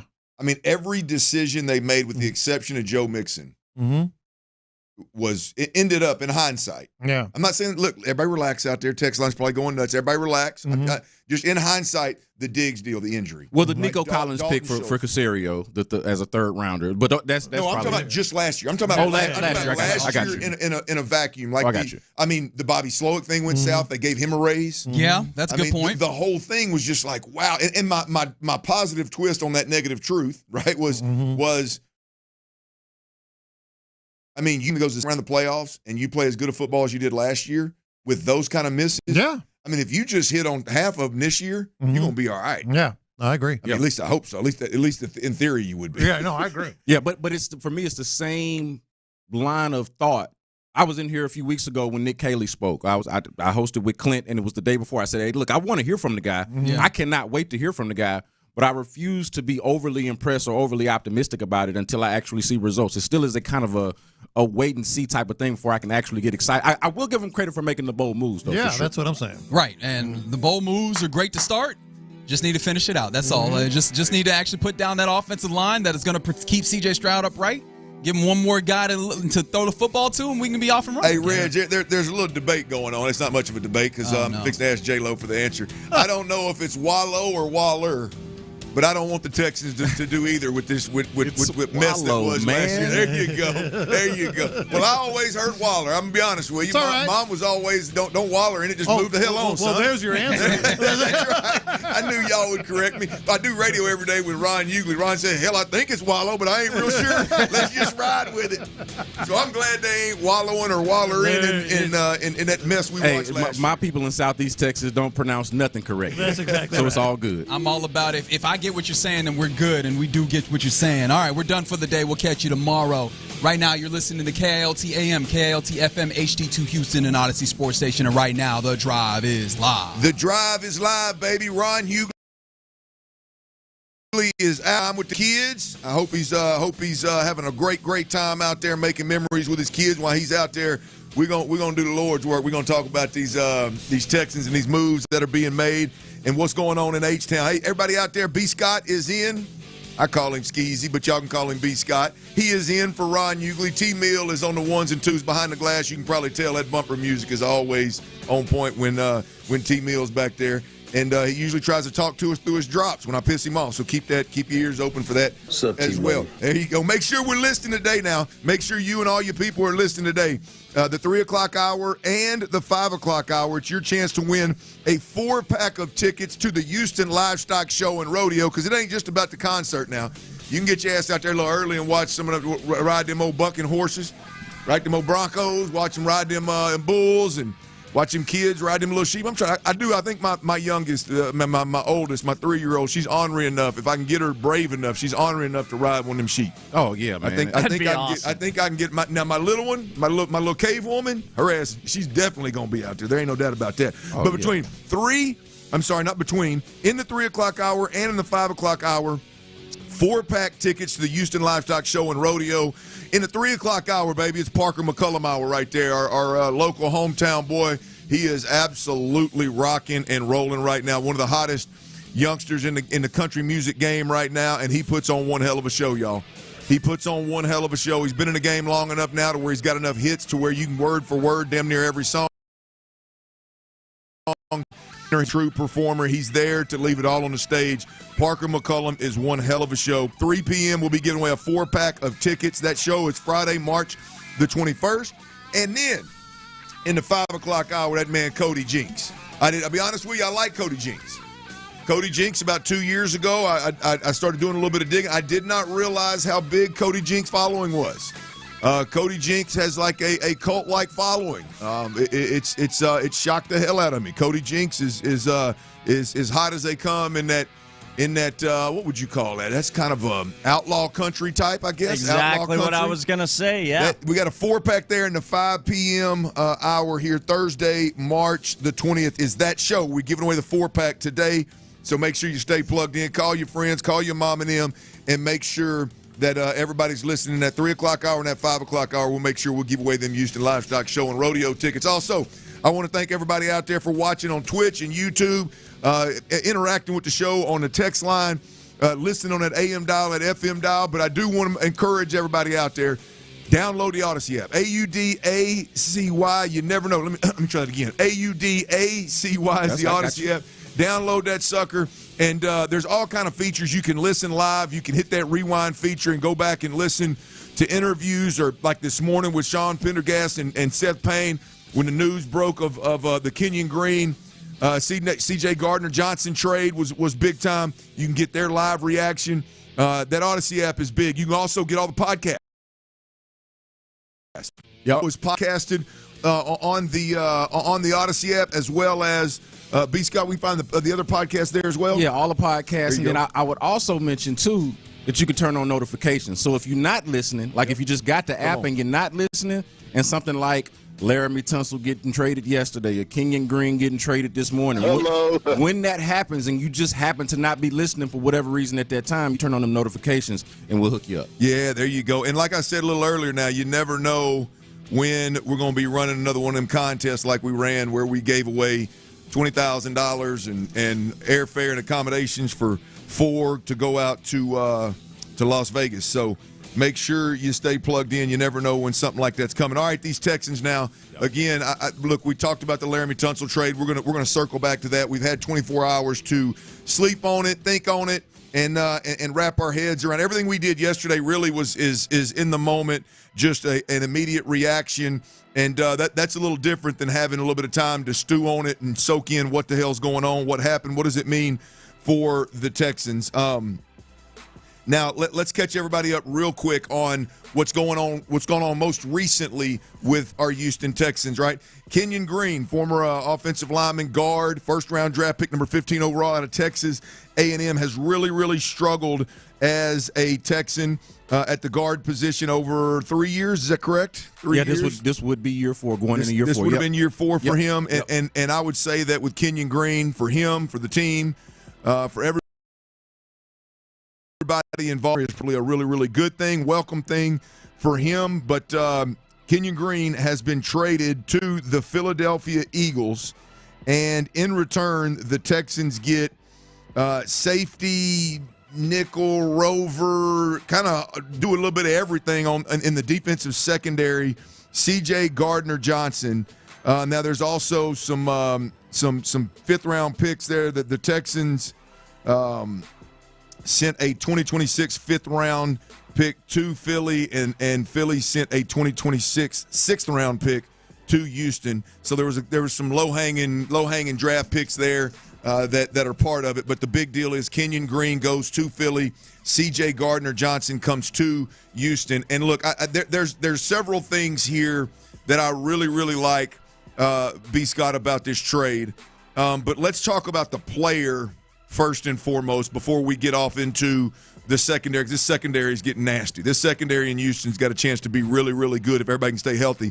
But C.J. Gardner-Johnson, I think there's two things about him for me, B. Scott, that really stick out, right? One is that dog mentality on the defensive side of the football that D'Amico Ryans has created throughout, and that Will Anderson appears to be, and Azeez Al-Shaair appear to be kind of the tips of that spear that drive that dog mentality. This is a dude that doesn't only have that dog in him, he's going to jump right in there at the tip of that spear with Will and company and help drive that dog. So I think the dog, and then the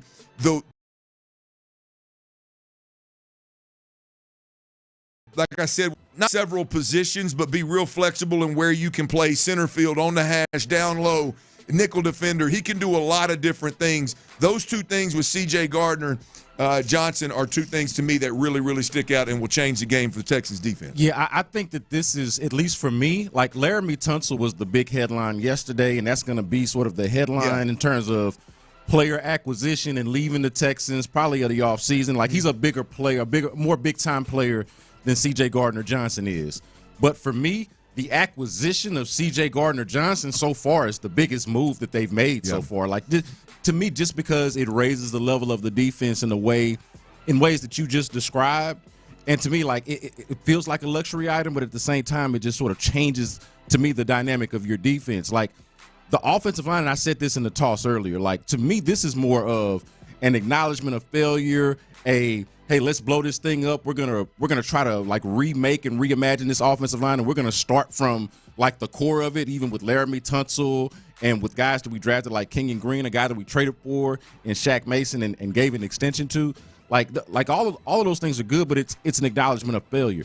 To be able to turn Kenyan Green, who has been an objective, and I hate to say it like this because I know the kid has tried hard and he's given it his all, but he's been an objective failure for the Texans over the last 3 years. Didn't even play in year 2, so we're really only talking about 2 years, neither of which was good, and then 1 year that he missed entirely. To be able to turn that guy into someone like, so your defense, or change or add to the attitude of your defense and enhance it like that, to me is an incredible feat by Nick Caserio and the staff. Yeah, really good fit, both personality-wise as well as physically. Because I think what D'Amico Ryans wants to do on the defensive side of the football is D'Amico Ryans wants to have 3 safeties on the field. D'Amico Ryans wants to have the ability, and as an old quarterback, I can explain the dynamic of that, right? You come to the line of scrimmage and you look up and you don't know which safety's going to kick back and play quarters or 2, or which safety's going to come down and cover as a nickel defender and play underneath. So now I'm having to work harder post snap to see what the hell's going on, right?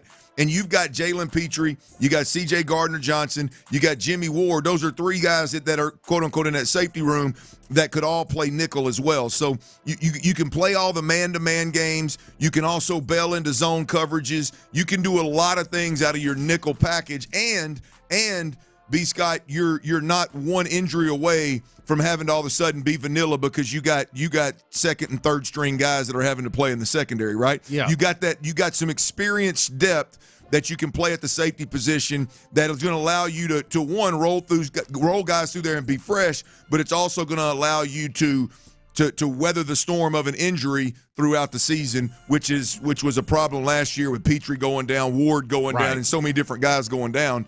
It got to where I think with Eric Murray and Kalen Bullock having to be the guys back there, you get to where you're somewhat vanilla shot with all your pressures because you don't know your personnel isn't necessarily a great fit. See, everything you just talked about was the reason why I was excited about them drafting Kalen Bullock last year, even before I knew that Jalen Petrie was going to play nickel, because I thought he added that type of depth that would allow you to do different things with your nickel packages and play more dime if you wanted to. So, like, this is in a similar way, like adding and enhancing to the defense now that you know and this was, again, before I knew that Jalen Petrie was going to play nickel, and then things did not exactly work out in the way that you mentioned because everybody started dropping like flies. They started getting injured. But now you add that depth, and it's somebody that you can move around in C.J. Gardner-Johnson. And then I think about this, too. When you talk about the Laremy Tunsil trade and then bringing in C.J. Gardner-Johnson, for all of the reasons that everybody that, like yourself, and I know a lot of the people that listen and that pay attention to our YouTube and Twitch, like resented Laremy Tunsil and the attitude or lack thereof that was brought to the table. Yeah. Hit the money sign again. Man, you could not get more of a shift dynamic here in terms of what you're bringing in and what you're putting out. Like C.J. Gardner-Johnson is all of those things, but just on the defensive side of the ball at a totally different position. And now you want that on your offensive line going forward. Sure. But in terms of an attitude, in terms of an approach, of a mentality, and all that kind of thing, C.J. Gardner-Johnson is that guy. Well, if you just talk man for man, I mean, and again, not to pile on Kenyan Green, but you get a guy that has zero voice in the room that has really struggled, and you got to think it's been such a struggle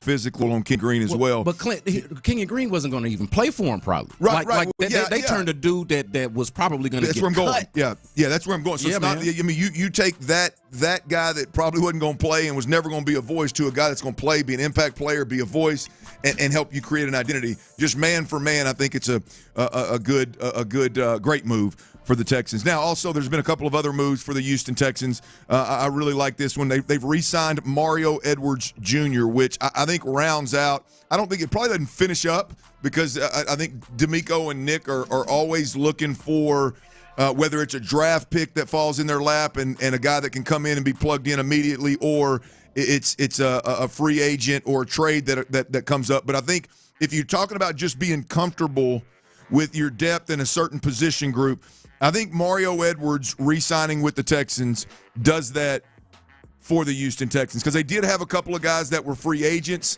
and so you got a number problem at that interior defensive line position. And right now you've got Danico Autry, Tim Settle, Mario Edwards, and Sheldon Rankins. I think that interior defensive line position is probably sewn up with the exception of, hey, man, we got a chance to go get this guy that may be a difference maker. Let's do it. But you got to, as a fan, I feel really good about what they've done on the interior defensive line just to have a healthy rotation to roll through there. So I look at it two ways, or I would say like this.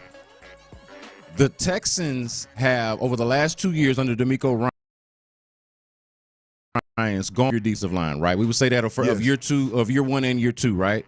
The best of them in year one was Sheldon Rankins. They've now brought him back. Yeah. The best of them in year two, I would argue, was Mario Edwards. They've now brought him back.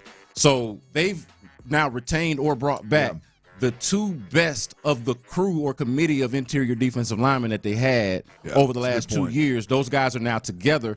And then the depth behind that, I feel like you can feel pretty good about between Tim Settle, who we've seen really good things from, especially as a depth piece.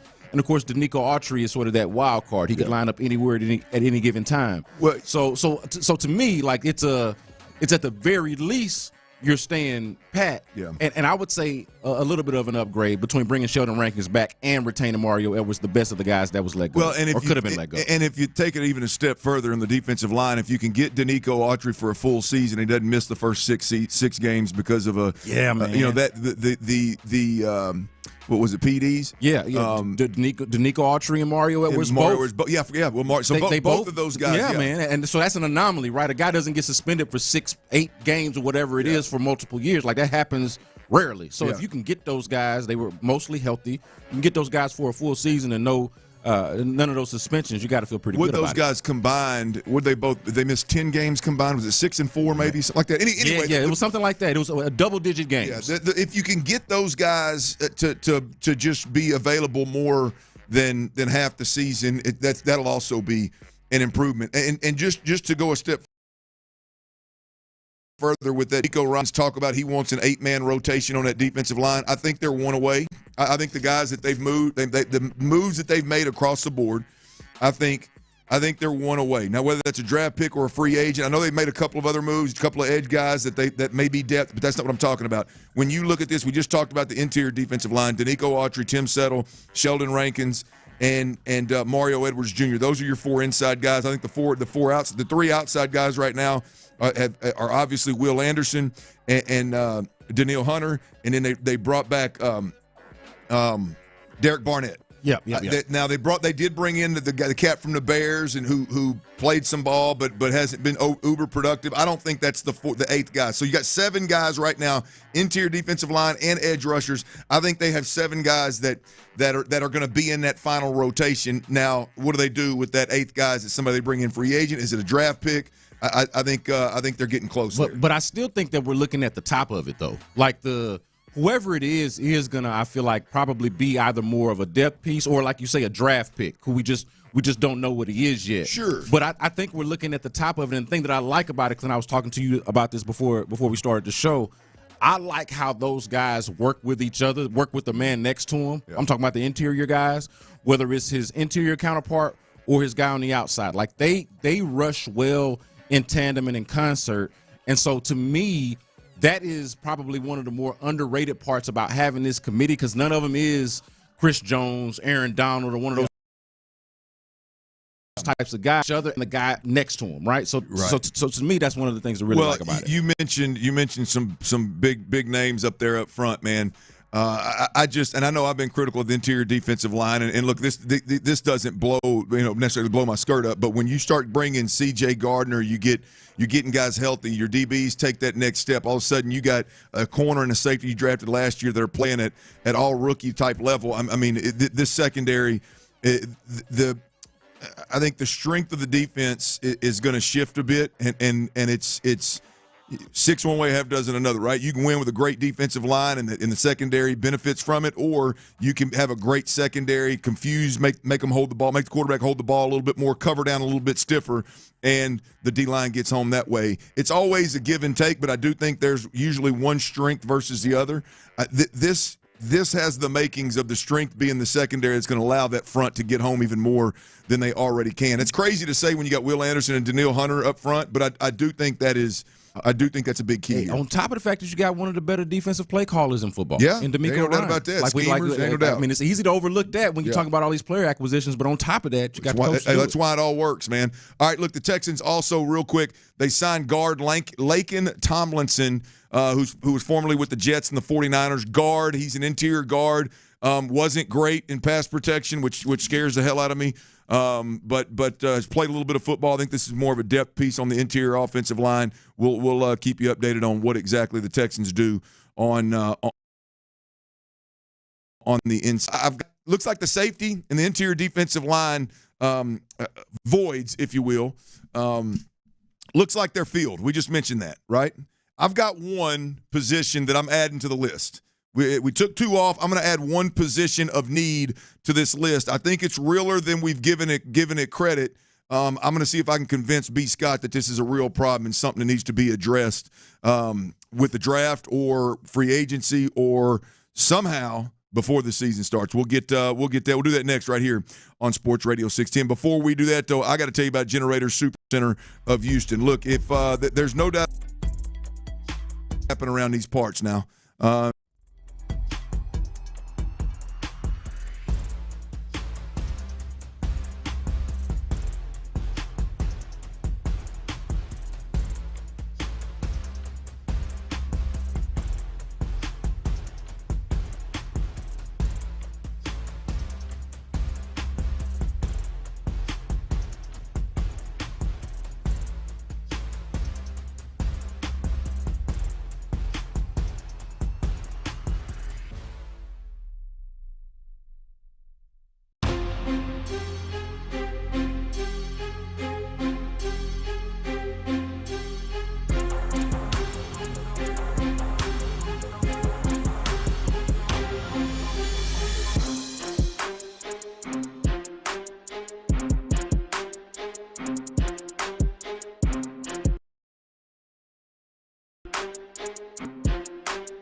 Here on Houston's Sports Leader.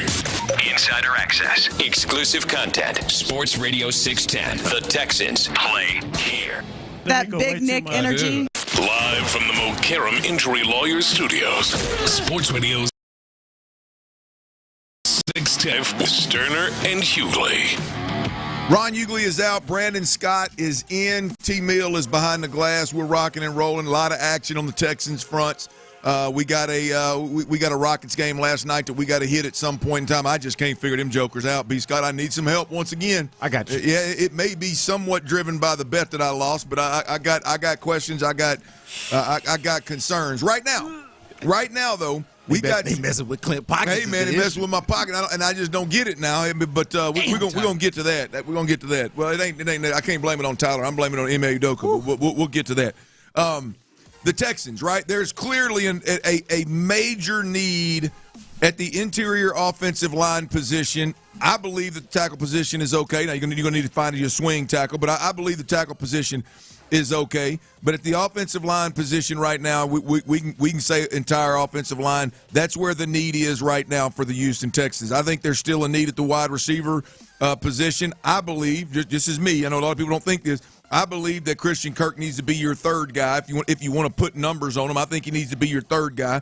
Or you can just look, hey, he's your true slot. You need another outside receiver beyond Nico Collins. However you look at it, I think there's room for a significant sign or draft pick at the wide receiver position as well. I think the safety position, the D-line position were two of them that I had as needs for the Texans. Both of them, I believe, have been sewn up with the Kenyan Green trade for C.J. Gardner-Johnson, as well as the re-sign of Mario Edwards Jr.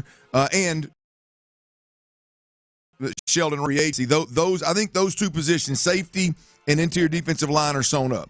So the way I look at it, O-line, wide receiver are really the two where there's gotta have type stuff, right? Non-negotiable, gotta have it. I'm gonna take away again the D-line, the D-line need and the safety need, but I'm gonna add one. And I've been wanting to get to I've been wanting to get to this conversation for a little over a week now, right? And that is the running back room. This is highly underrated right now. We have not given enough time, I know on this show, talking about the running back room or the lack thereof, right? And what spurred this thought, B. Scott, was the Texans re-signed Dare Ogunbowale early last week, I think it was. Yep. Which is fine with me. I like Dare Ogunbowale. I love, again, the all joking aside, the ability to kick in a pinch and the ability to play all the special teams, the ability to play running back and be an option that everybody involved can trust in the run game. I love having that for, what was it, a 1 year, $2 million deal? Yep, that's exactly it. And every team wants a guy like that on. No matter where you're at, you want a guy like that on your team. You betcha. But the minute that I saw that re-sign, it flipped a switch for me, and I said they can't do it.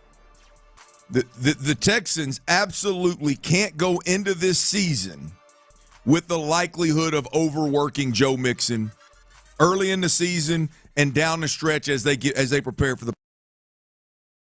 playoffs. I love Joe Mixon. You too, me too. I love Joe Mixon's mentality. That's a guy that they have got to load manage Joe Mixon. He's too valuable to this offense. They've got to load manage Joe Mixon. They got to a point last year, B. Scott, where I believe this to be the truth, because there ain't no offensive football mind not wanting to do with Joe Mixon what I think should be done, which is line him up and throw him slants and throw him quick outs and check the ball down to him underneath and show multiple formations. Like, I firmly believe that the reason Joe Mixon wasn't used as a receiver more than he was because they had to try to load manage Joe Mixon. Yeah. And that is the reason they had to load manage Joe Mixon last year cannot be the same reason that they end up having to load manage Joe Mixon this next year. And the alternative to Joe Mixon absolutely can't be what it was last year. They also had they needed their running back and pass protection because they were so bad at picking up pressures as well, and they were often in situations where they were under pressure. So that was also an issue as well. Where all this takes me is we are not going to get the best out of Joe Mixon if RB2 is not addressed properly. Yeah. RB2 and RB3, running back 2 and running back 3 has to be addressed this year before the season starts, right? Right now, you've got a running back, too. And, look, I like Dameon Pierce. I like him personally. I think he's been kind of railroaded in terms of not being a quote-unquote fit for a system or not. But at the end of the day, they believe that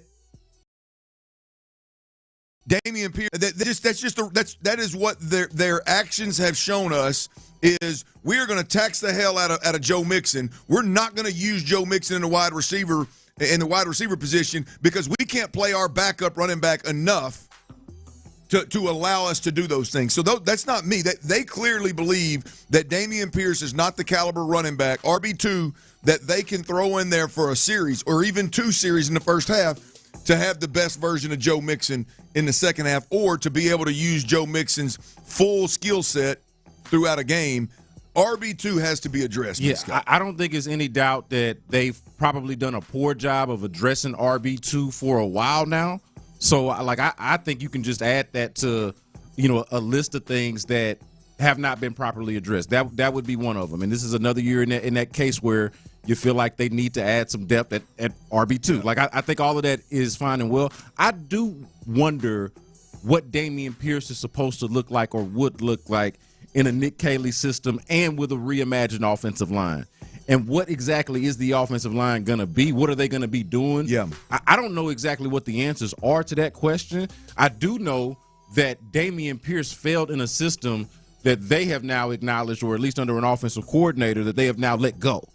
And an offensive line that they blew up. And an offensive line that they blew up. Right. Fair point. And before that, we saw a pretty damn good version of Dameon Pierce as a rookie. And so this is not me shilling for Dameon Pierce and saying, hey, that's your RB2. But he does something for you on special teams. He can be a return man.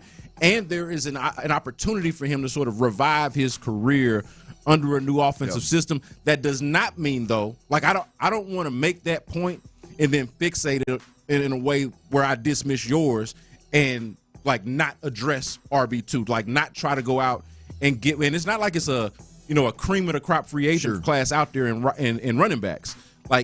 The guys that are out there are mostly backup running backs at this point. You should go get one of those guys and or draft a guy and try to load up on some depth at the running back position. Look, you make some great points of what may have been Dameon Pierce's problem and what, they led you to believe it was him emotionally and some things were going on in his head and his personal life kind of deal. But there's no doubt about it. Look, you've blown up the offensive line. You fired the offensive coordinator. You fired the O-line coach. Clearly, that's going to impact the quarterback and the running back the most. Let me get to this one because to me, this is the one that's unacceptable. I could be talked into Dameon Pierce competing with somebody else they bring in at the RB2 position. The running back 3 position, your third down back, it cannot be the guy they just re-signed, Dare Ogunbowale. Oh, come on, Clint. It can't, man. Come on, Clint. If you can't. It absolutely cannot be that guy. Look, I love Dare Ogunbowale, but he when he's on the field in critical situations, 2-minute drives, third and long situations, any kind of situation where you need a true third down back, scat back type guy, he's not good enough. No, I he's think not skilled enough. I think ideally that third guy is either Dameon Pierce or the guy that he beats out. If there is what I was talking about earlier, if there's something in Dameon Pierce where he's able to reemerge and be a decent RB2, then whoever loses the competition to him, that should be it. Should Dare should still be your special teams guy. Let me push back on you on that. I don't think Dameon Pierce is a good enough scat back. I think he is a true downhill first and second down back. I'm talking more about what's my man that wore number 1 with the Chiefs a couple years ago. Golly, man. I'm thinking about Worthy now. McKinney. McKinney. Yeah. You know what I'm talking about. Yeah, I got you. That dude was unbelievably valuable as something like that. There it is. That's who it is. It was McKinnon. Yeah, McKinnon. That's the guy. That guy. That's what I'm looking for right there. Is that kind of back that has that level of get up and go, that level of twitch and explosiveness kind of deal that you can get the ball to him in open field and he can go make things happen. Like the Texans, you got to get beyond being where you're supposed to be when you're supposed to be there, and that's going to get you on the field for the Texans, especially in critical moments. A name I throw out there who is actually available, Kenneth Gainwell. Love him. Kenneth Gainwell for the Philadelphia Eagles was a big part of their Super Bowl run, and would fit very nicely on this, on any team. Yep. But definitely on this team. Absolutely. All right, now we've had a day. We have 24 hours. We've had 24 hours to sleep on the Laremy Tunsil trade. Texans fans, where you at? 713-572-4610. We hadn't heard from B. Scott yet on air on the Laremy Tunsil trade. Let's get his thoughts on it. And I'm going to tell you, man, I am shocked at what I'm hearing around the country on the Texans making this move. That's next, right here on Sports Radio 610. Of those many.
that you're proud of.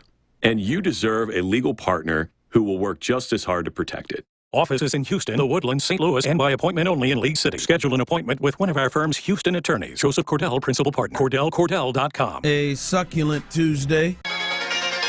Live from the Mokaram Injury Lawyers Studios, Sports Radio 610 presents The Drive with Stoerner and Hughley.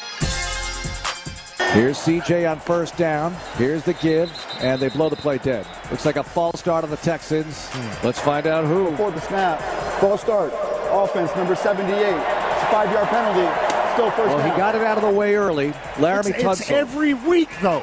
I mean, you're a Pro Bowl player. There's no excuse for that. None. Back to the 15 we go.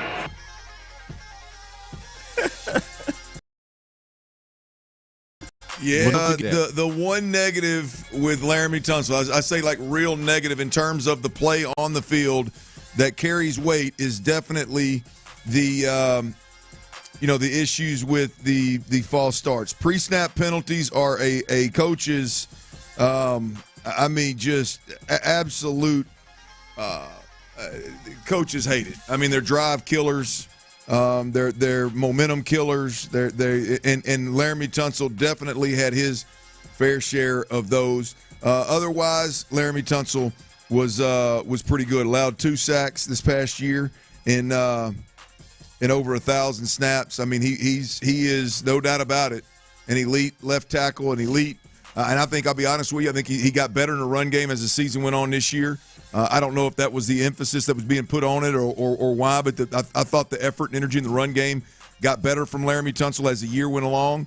But nonetheless, Laremy Tunsil is out. Laremy Tunsil is now a Washington Commander, and the Houston Texans get 4 draft picks in return for got a really good haul of picks for Laremy Tunsil, and they also cleared roughly $14 million, a little under $14 million in cap space as well. And I saw yesterday where it's over a 2-year span. I think it's a $42 million savings. So I mean, it goes beyond this year.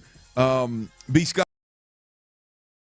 I'm gonna give you one, but I want to give you a shot, man. The Tunsil move to you, just what was your initial reaction? So like one thing. So of course I'm watching everybody else's reaction. The part of my job is to make sure that our reaction is out there for people to consume, whether it's on social media, through the app, of course on all of our different properties, right? So I'm listening and paying attention to the reaction, and I felt like, Clint, a lot of folks were sort of talking around each other about the Laremy Tunsil leadership aspect of this. Like, I think there's a clear cost-benefit analysis here that's going on in terms of, hey, we need to reimagine and remake this offensive line. We have an expensive offensive lineman, and there's no use in having an offensive lineman as expensive as Laremy Tunsil if the overall output, like, forget about Laremy Tunsil for a second, and we acknowledge that he, for the most part, was a productive player. But, like, if you're not going to have overall a good offensive line, it don't make that much sense to pay that much money to an offensive lineman, especially, considering that you're remaking it and bringing in a new offense and that sort of thing. But on the leadership conversation, and this is a little, I heard you on this too, like the whole leadership issue with Laremy Tunsil and then other folks like kind of defending Laremy Tunsil as said leader. He's not doing that extra. The big thing is, it's not that he wasn't a leader. It was that the leadership style was the issue, or is the issue for so many different people. And I feel like Lopez was on this earlier today saying that he wasn't a leader. I feel like saying that kind of lets him off the hook for what you're actually trying to criticize him for, because the fact is, on the team, he was the highest paid player on the team. He was their best offensive lineman. He's a veteran. The dude is flat out supposed. You hear everybody talk about how everybody respects him in the locker room. He's a leader. Like, a leader is not who you pick; it's who the people that's following the leader pick. Yeah. And so if they're following, he leading, and that, I think, is actually the issue. Not that he wasn't leading; it was that the leadership was either poor or haphazard or lacking. And I think that is, the crux of the issue. It's not that he's not a leader; it's that you want leadership to look different. You want your leaders to care about winning a little bit more than it felt like he did. You want your offensive linemen to be more physical than it seemed like he was willing to be. You wanted them to be more accountable than it felt like he wanted to be. You want them to go the extra mile more so than it felt like he wanted to do. So that's what we're talking about. We're talking about poor leadership, not the lack thereof. It's like, hey, bad leadership can be just as bad or worse than no leadership at all. Yeah, it is. It's interesting because that is a twist on it, right? Or not a twist, but a different angle. And having, in my experience, right, you've got guys that lead for different reasons, and I don't mean them personally. I mean like the team looks up to said guy as a leader for different reasons, and sometimes that guy is a legitimate leader of men. Sometimes that guy is he's just the highest paid guy on a team, the most talented guy on a team that's got a sweat that people like him, and the head coach is constantly going, oh, man, we ain't worried about that defense even though we got Laremy Tunsil on our team. So there's and on the offensive side of the football, in my opinion, and we'll talk about this later on the show, there is a serious void of leadership, like real leadership in general. Somebody's going to be a leader. Like C.J. Stroud is a leader because of the position he plays. Right. Laremy Tunsil is a leader because he's the highest paid player on the team, and because he's Laremy Tunsil, he's unbelievably gifted. He's one of the best 5 tackles in the game, and so people look up to him immediately when you come in the building, right? But to me, that's the problem is that real leadership, right? Yeah, there's people, no doubt people will follow, and that's my bigger concern is you got guys like Titus Howard that are going to follow. You got guys like Kenyan Green that are going to follow, like Juice Scruggs that are going to follow simply because he's the elder statesman in the room, and we're just rookies. Who are we? We're going to come in here, and he's going to set the standard of how things are done and how accountable do we need to be, how tough do we need to be, how physical do we need to be. And so there's no doubt he was a leader.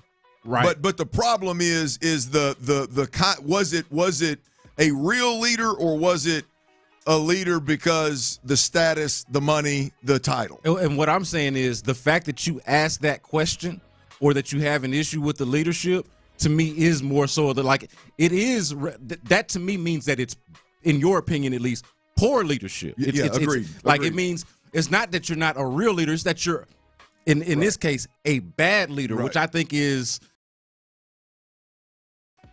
I agree. It's like if it's not like it's just a void. It's like, do you want your guys to follow this guy? If they're following this guy, then they're, at least in this train of logic, they're going in the wrong direction, right? They're setting the tone. What is the tone setter? Like, I'm the head of my household, right? I'm the leader of my household. That's right. I'd be lying if I told you I was always a good one, right? And so, like, and that's a more kind of deeper level of looking at things. Sure. But I am the unquestioned leader.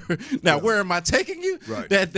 We'll see. We'll see. But you still, and so again, though, like that is part of, now how much of that translates from media and the fan base and what because I understand it, man, and we talk about it all the time. Like, you want your leadership to look different. How much does that translate to the front office versus just this cost-benefit analysis of how much it costs and what the actual production was of the overall unit? Yeah.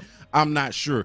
But I think we can all agree 100%, and I'll say this just for myself, that offensive line absolutely needed an attitude change, and that's got to start with leadership somewhere. Well, I think there's 2 critical things as I thought through this about Laremy Tunsil and try to not muddy the waters as we go along.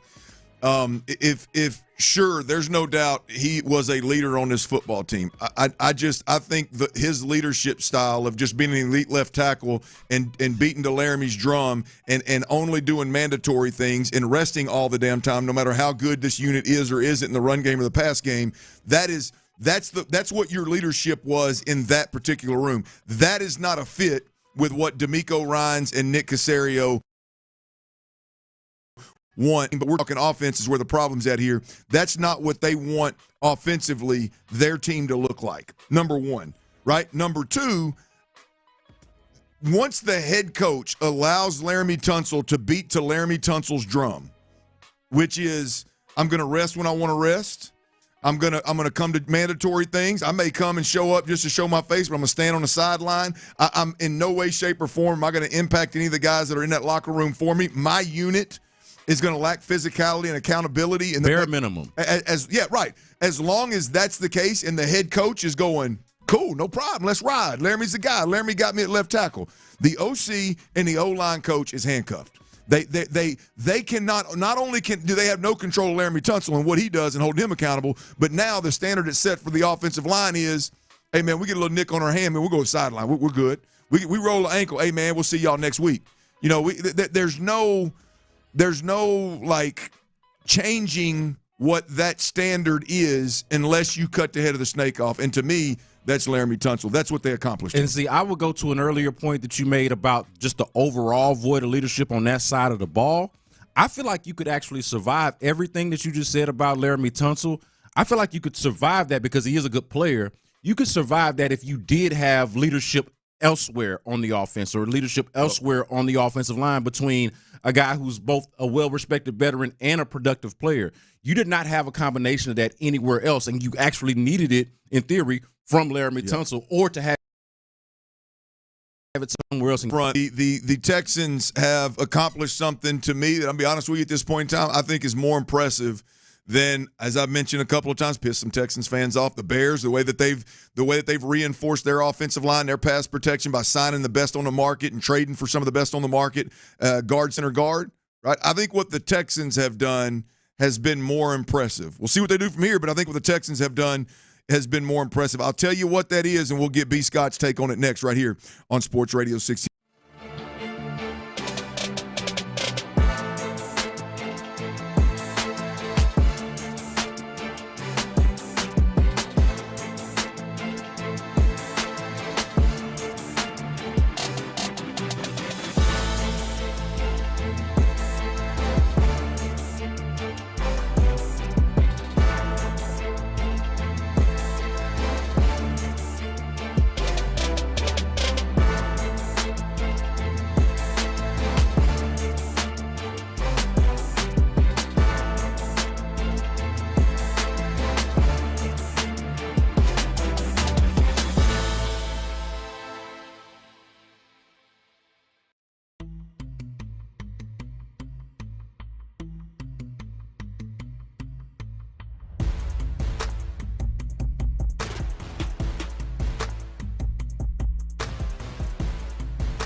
You're in good hands with Allstate. Savings vary. Terms apply. Allstate Fire and Casualty Insurance Company and affiliates, Northbrook, Illinois. KILT FM HD2 Houston. Insider access. Exclusive content. Sports Radio 610. The Texans play here. An Odyssey sports station. I'll holler. Sports Radio 610 presents The Drive with Stoerner and Hughley.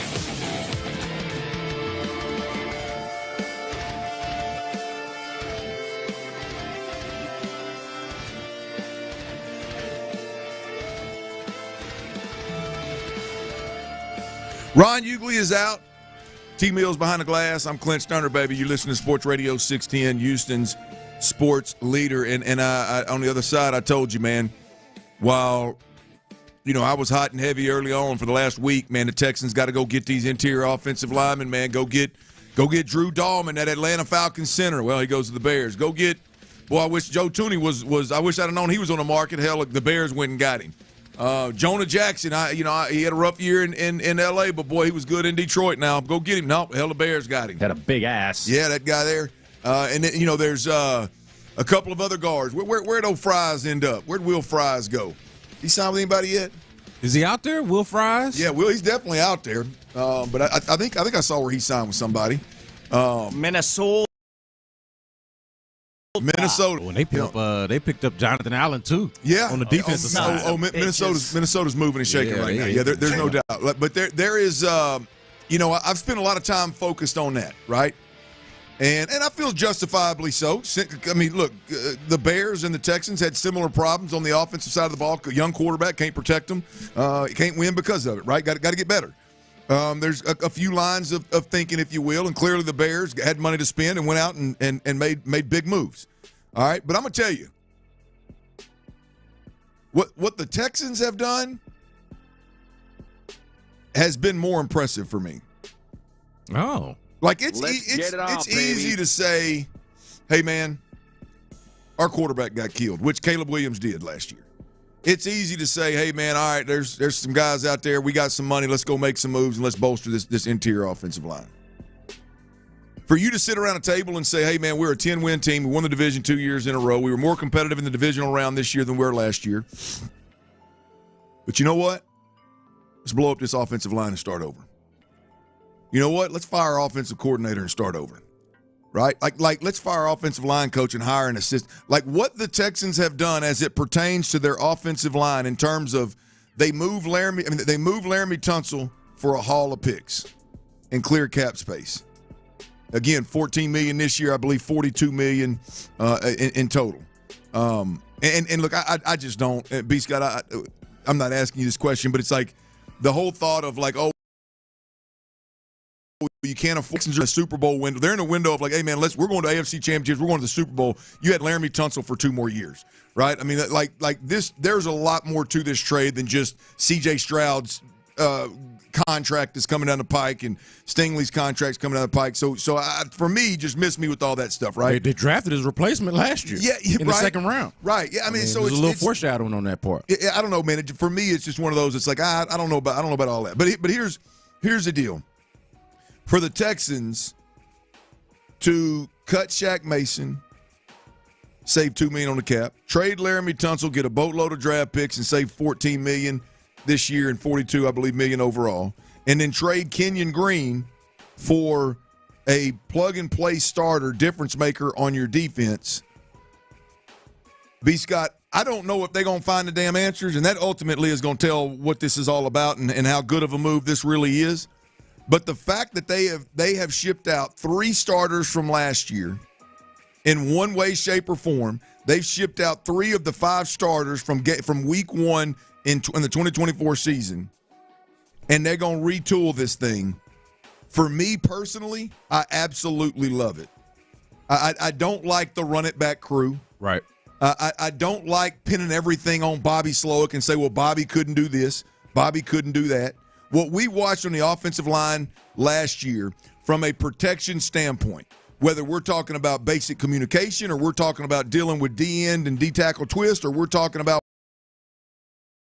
one-on-one atrocious. And I'm not saying it was Laremy Tunsil. I'm saying across the board, the pass protection was absolutely atrocious. I'm sure they vomited in the stands. And the fact that D'Amico and Nick sat around the table and said, man, we got to blow this thing up. We got to do something totally different. We can't keep running this thing back. We can't keep $20+ million invested in our 2 tackles while the interior of our offensive line is getting destroyed and our quarterback is getting laid in our quarterback's lap every damn game. Like, we can't keep doing that. To me, what the Texans have done offensively has been, in my opinion, more impressive than what, like, the Bears have done, which has gone out and identified the most expensive and the best linemen and brought them in. And now, I'd like the Texans to do that on the flip side. Yeah, I was going to say, don't get me wrong.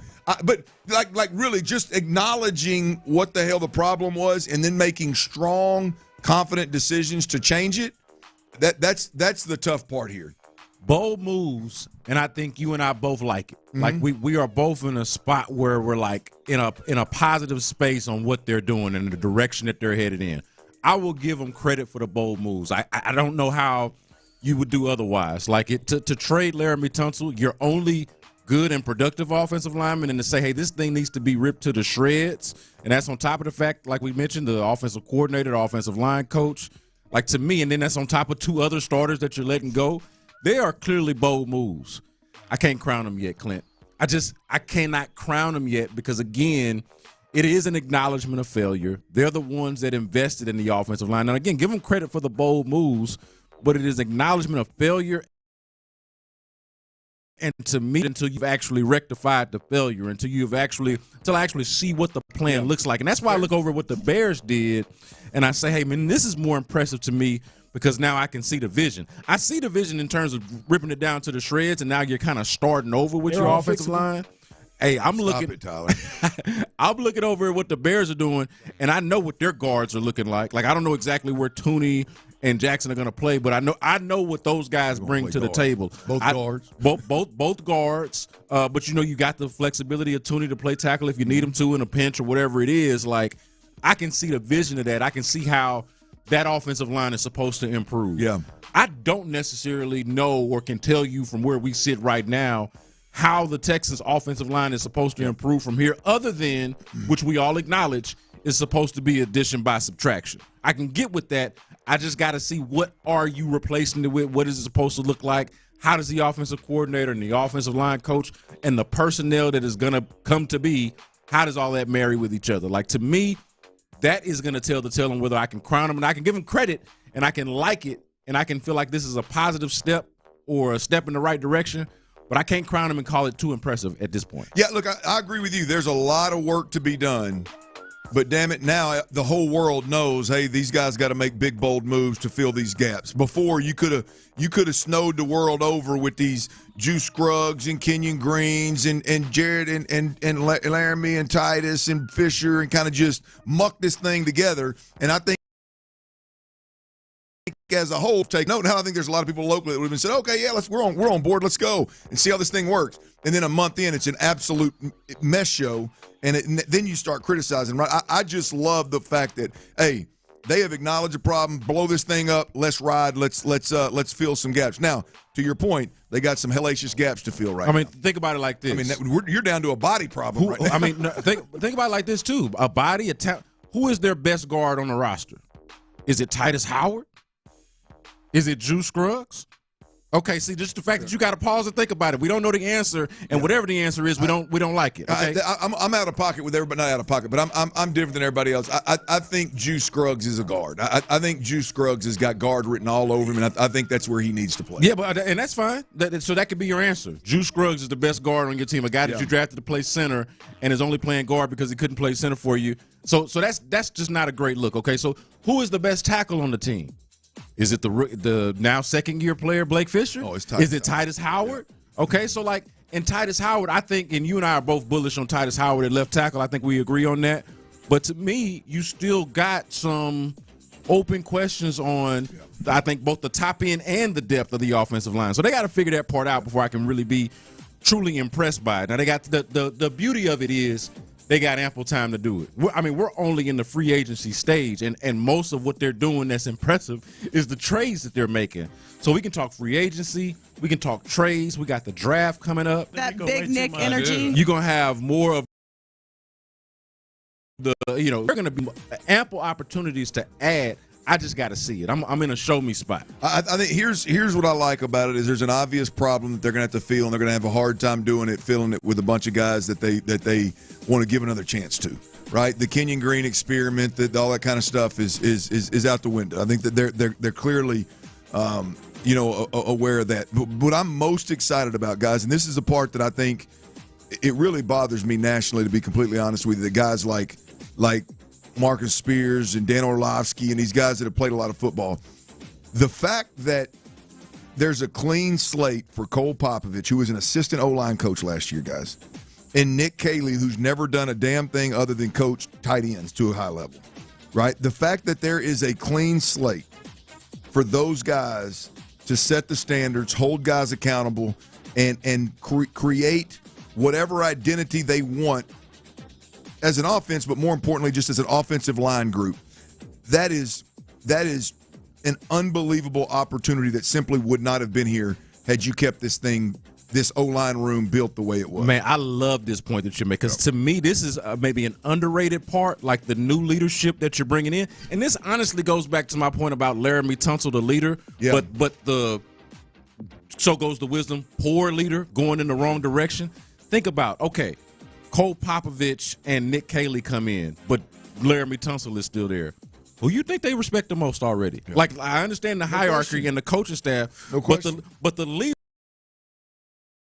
are sitting here asking, is he a leader? So, like, that's not good. So, to your clean slate point, I think that is an underrated part and a very important piece of this, that they get to set the standard, and there is not a bigger voice in the room, I think, than theirs.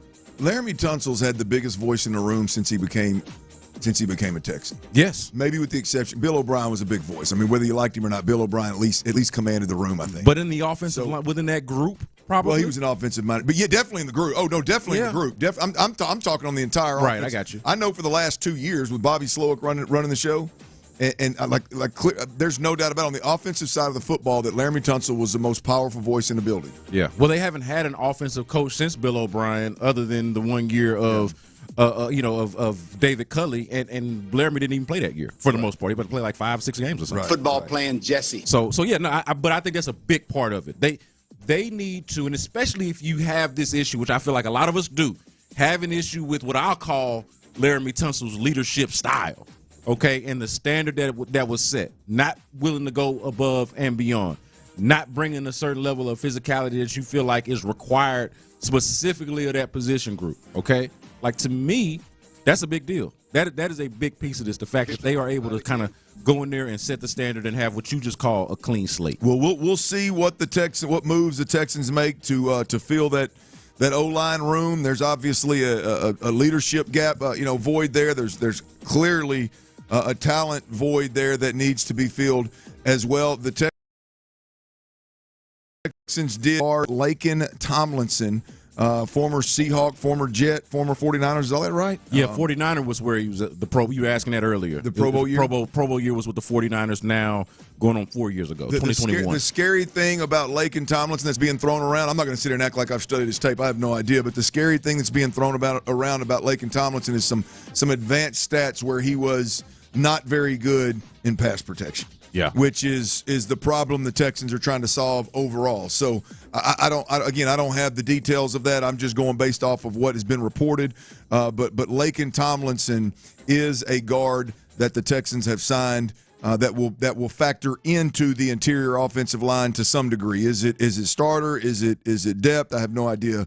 But I would think depth off the top of my head. Well, but I would say though clean slate and has been good before. Yeah. And so depth at a minimum, like he should be at a minimum depth. Or, I mean, honestly, you think about a guy that has struggled the way he has, he could even be like a fringe roster guy. But if it works out, he could be depth. And if he can somehow reimagine what he was or tap into something close to what he was, then that's at the not necessarily Pro Bowl we're talking about, right, but a starter, right? And it's not like, you know this, Clint, it's not like you need your offensive linemen to all be, or any of them necessarily to be Pro Bowl All-Pro. You just need them to not be terrible, do their jobs, and to do it together. Yeah, I mean, you need a certain level of ability. That's a beautiful work thing. Together. It's a great point, B. Scott. That's a beautiful thing. Is like if you just get guys in here that can work together, right? If you're a little bit of a lesser player and you get dumped on your ass every now and then, you get bull rushed every now and then, or you don't, you get turned sideways at the snap a couple of, okay, it's fine. C.J. Stroud would welcome that right now. I mean, it's been an absolute mess show up front where he is getting we don't like. We just categorize pressures as pressures, right? The reality of it is a good chunk of C.J. Stroud's pressures they're happening so fast. Right now, part of this has to do with he doesn't see it. He doesn't know where it's coming from. But just generally speaking, the pressure happens so fast that he has no chance. Yeah. Like you look at how the season ended, the A-gap pressures from Kansas City, right? Like, I mean, when you're getting A-gap pressures and your offensive line doesn't simply – when you're getting pressured as a quarterback, like for me as a quarterback, like protect the gaps that are the pressures that's coming from the closest to me as possible. Yes. You got to protect the A-gaps, man, some way, shape, or form. When you don't do that, I have no chance. The amount of pressures that hit C.J. Stroud like that, he had no chance. That's the unacceptable part of this thing. The pressure is going to happen, right? It's going to happen. But you go back and you watch Caleb Williams early in the season and you watch C.J. Stroud kind of sporadically throughout the season, because there was a time when they quit holding the ball so much where the pressure was kind of relieved just a little bit. But I mean, these guys didn't even have a chance. They didn't have a shot. So they don't have to hit grand slams with every one of these gets on the offensive line. But you got to be able to communicate. You got to have guys that know what the hell they're looking at. You can't have a bunch of confusion. And then you got to have guys that can anchor down, and the guards hold you down. I've said this since they traded for Laremy Tunsil. You don't need one offensive lineman as good as Laremy Tunsil. Sure. You do need all the offensive linemen to be better than the three interior guys were last year. You are correct. Right, like that is the balance of it. You don't need a guy to be Pro Bowl, All-Pro, and all of that, but you need all five of them to be better than what you got last year. That's right. All right, that's B. Scotty's in for Ron Hughley. I'm Clint Stoerner. You're listening to Sports Radio 610, Houston's sports leader. And the Rockets played last night. Me and Tyler lost a bet. Tyler lost several. I lost one. And I'm going to tell you, I don't know if the bet may have a little something to do with that, but I'm confused. I'm confused what the hell the Rockets are doing. And I'm going to need some help from the man, at least the man that I know the best, that has the inside scoop on what the hell the Rockets do on a day-to-day basis. That's B. Scott. He's in the building. We got to have that discussion next right here on Sports Radio 610. One thing I'm not confused about is if you're selling a home and trying to get into that dream.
Houston's sports leader. Sports Radio 610. Hey, Houston fans, I am so happy. Sports Radio 610 presents The Drive with Stoerner and Hughley. Ron Hughley is out. Brandon Scott is in, and the Texans, baby. It is it's the legal tampering period right now. So things are being reported, not contracts being inked, but there is a lot of moving and shaking on the Texans front, and it's been good to see. There's been some good moves. We'll discuss those throughout the show, and we got to get to these Rockets here in 1 second. But I want to remind everybody out there that today is one of Mo Tickety Tuesdays. We're giving away a 4-pack of tickets to the Houston Livestock Show. And today, in a 3 o'clock hour, and I want to remind y'all, it is 3:27, so it can happen at any time between now and 4 o'clock. We are giving away a 4-pack of tickets to see Parker McCollum. Ooh, boy, give me a cold beer and turn that up one time. I knew that turned you right on. there. We ain't giving away right now, Tyler. No, this is just practice. This is a mood setter. Boy, I'm telling you right now, man. 4-pack of tickets to see Parker McCollum at the Houston Livestock Show and Rodeo. We're going to give them away inside the next 30 minutes. Make sure you, your friends, call your mom and them. Make sure everybody's listening. And when we give you that old cue to call, when Tyler cranks up that old Parker McCollum for the next time, not right now, the next time, you're going to want to call 713-572-4610 to win a 4-pack of tickets to see Parker McCollum at the Houston Livestock Show and Rodeo. Right now, I need a little help, B. Scott. All right. And I'll tell you, I'll give you the positive of it to start here. Rockets had a hell of a win last night. Hell of a win from a performance standpoint, right? Yeah. They put the clamps on the Orlando Magic. It was good to see. I mean, it was two of the better defensive teams in the NBA. That's correct. Going head to head, so it wasn't. It was one of your old school traditional from a scoring perspective. Neither team broke 100. The Rockets had 97. The Orlando Magic had 84. And the Rockets really put the clamps on them late and separated and one come. So on the defensive end of the floor, they did a tremendous job.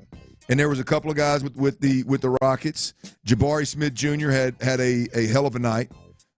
Scored 20.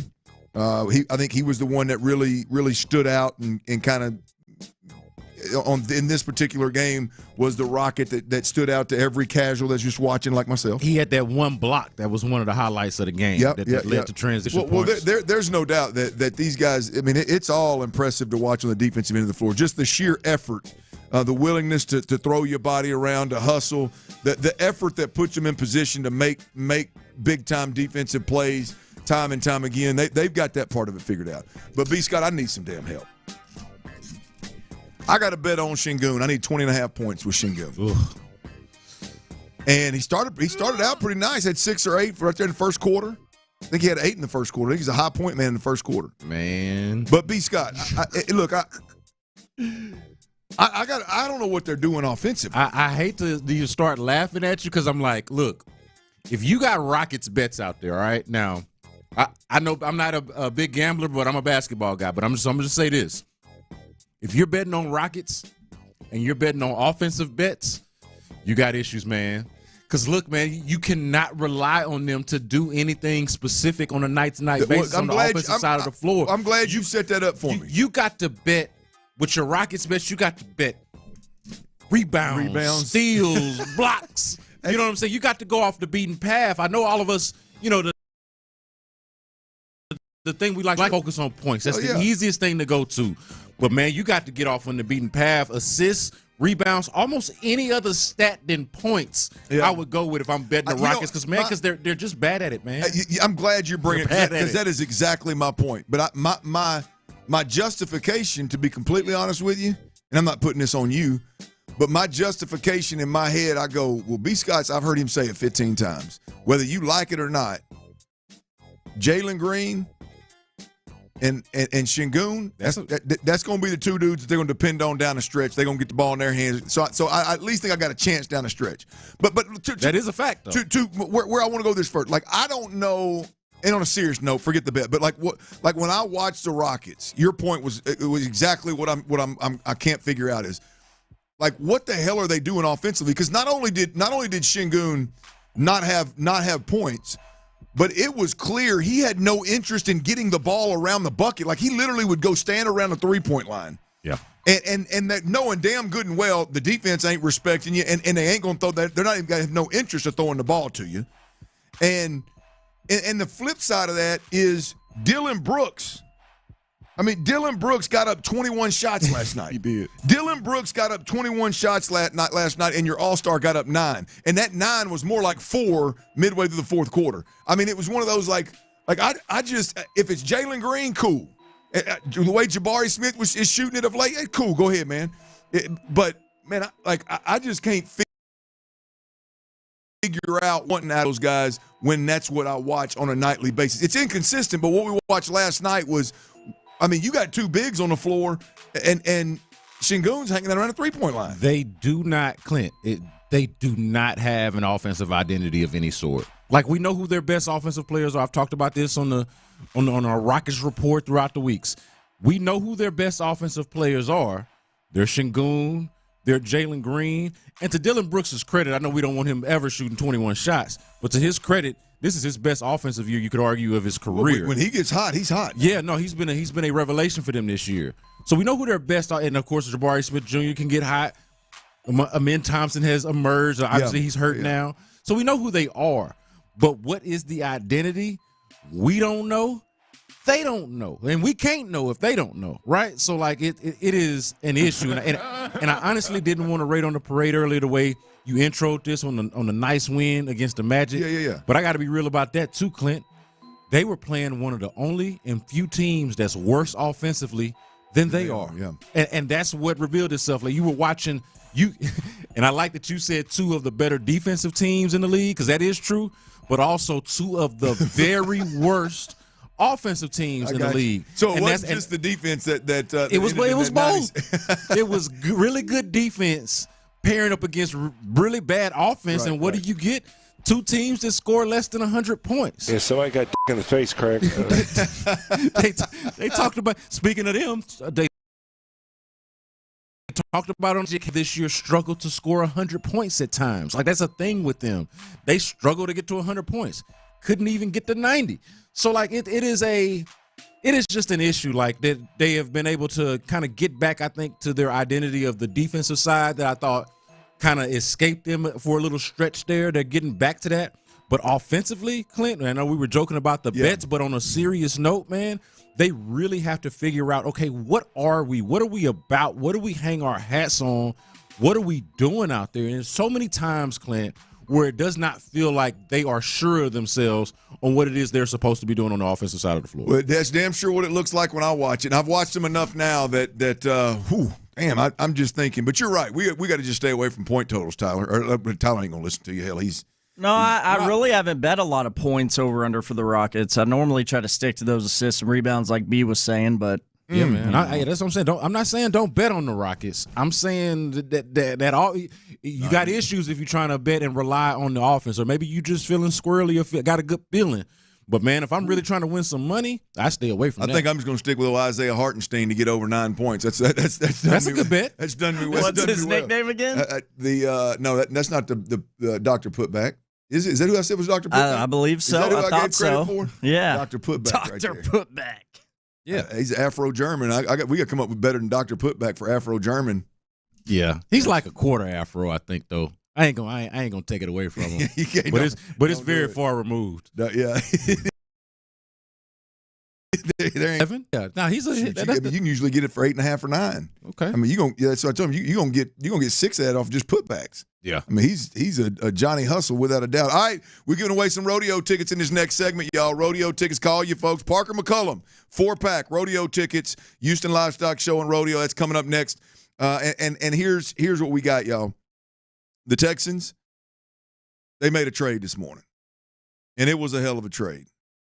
but it's got folks maybe talking a little bit crazy about this secondary in Houston and how good it is. We'll discuss if it's crazy or if it's real next right here on Sports Radio 610. Before we do that, though, I got to tell you.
leasing.com/joy for your free online visit. Leasing a car makes more sense now than ever before. Call D&M Leasing today. Live from the Mokaram Injury Lawyers Studios, Sports Radio 610 presents The Drive with Stoerner and Hughley.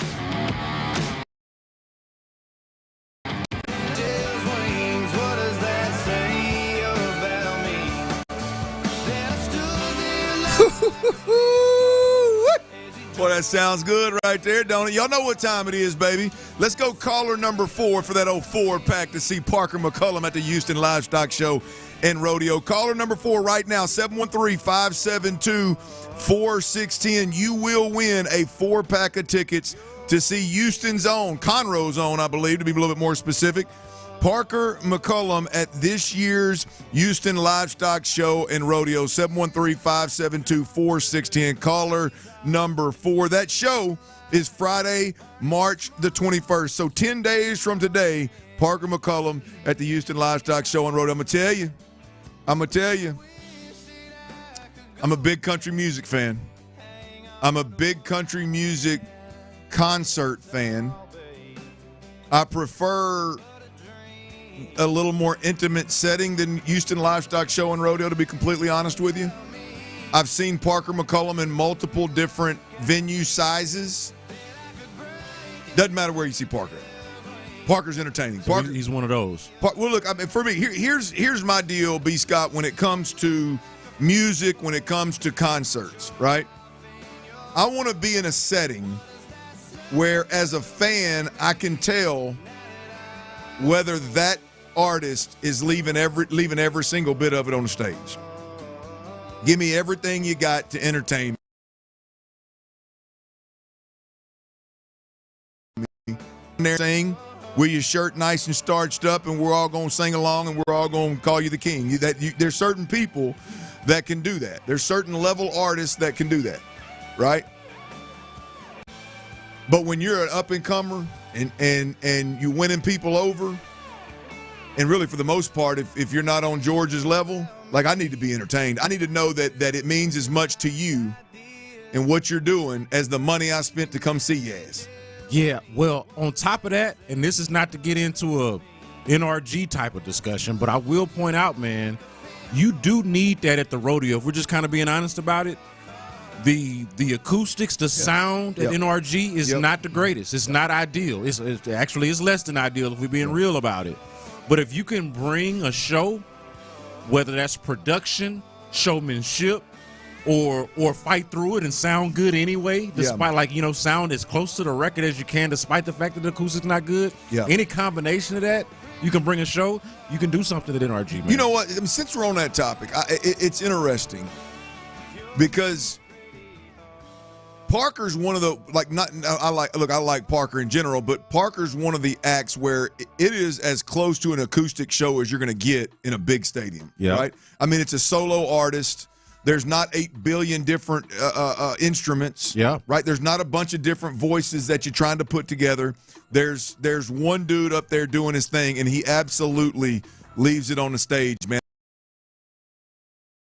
I'm telling you that I'm trying to get to. Yeah, I feel you, man. So, I wonder what he thinks about all this Texans. Big Texans fan too, man. Big Texans fan. Yeah, we've had him on the show a time or two. I'm sure he's absolutely stoked about it. We need to get him on and get a take there. Shout out to Conroe, man. Yeah, man. As he gets a little closer, I'm looking forward to seeing Parker McCullum.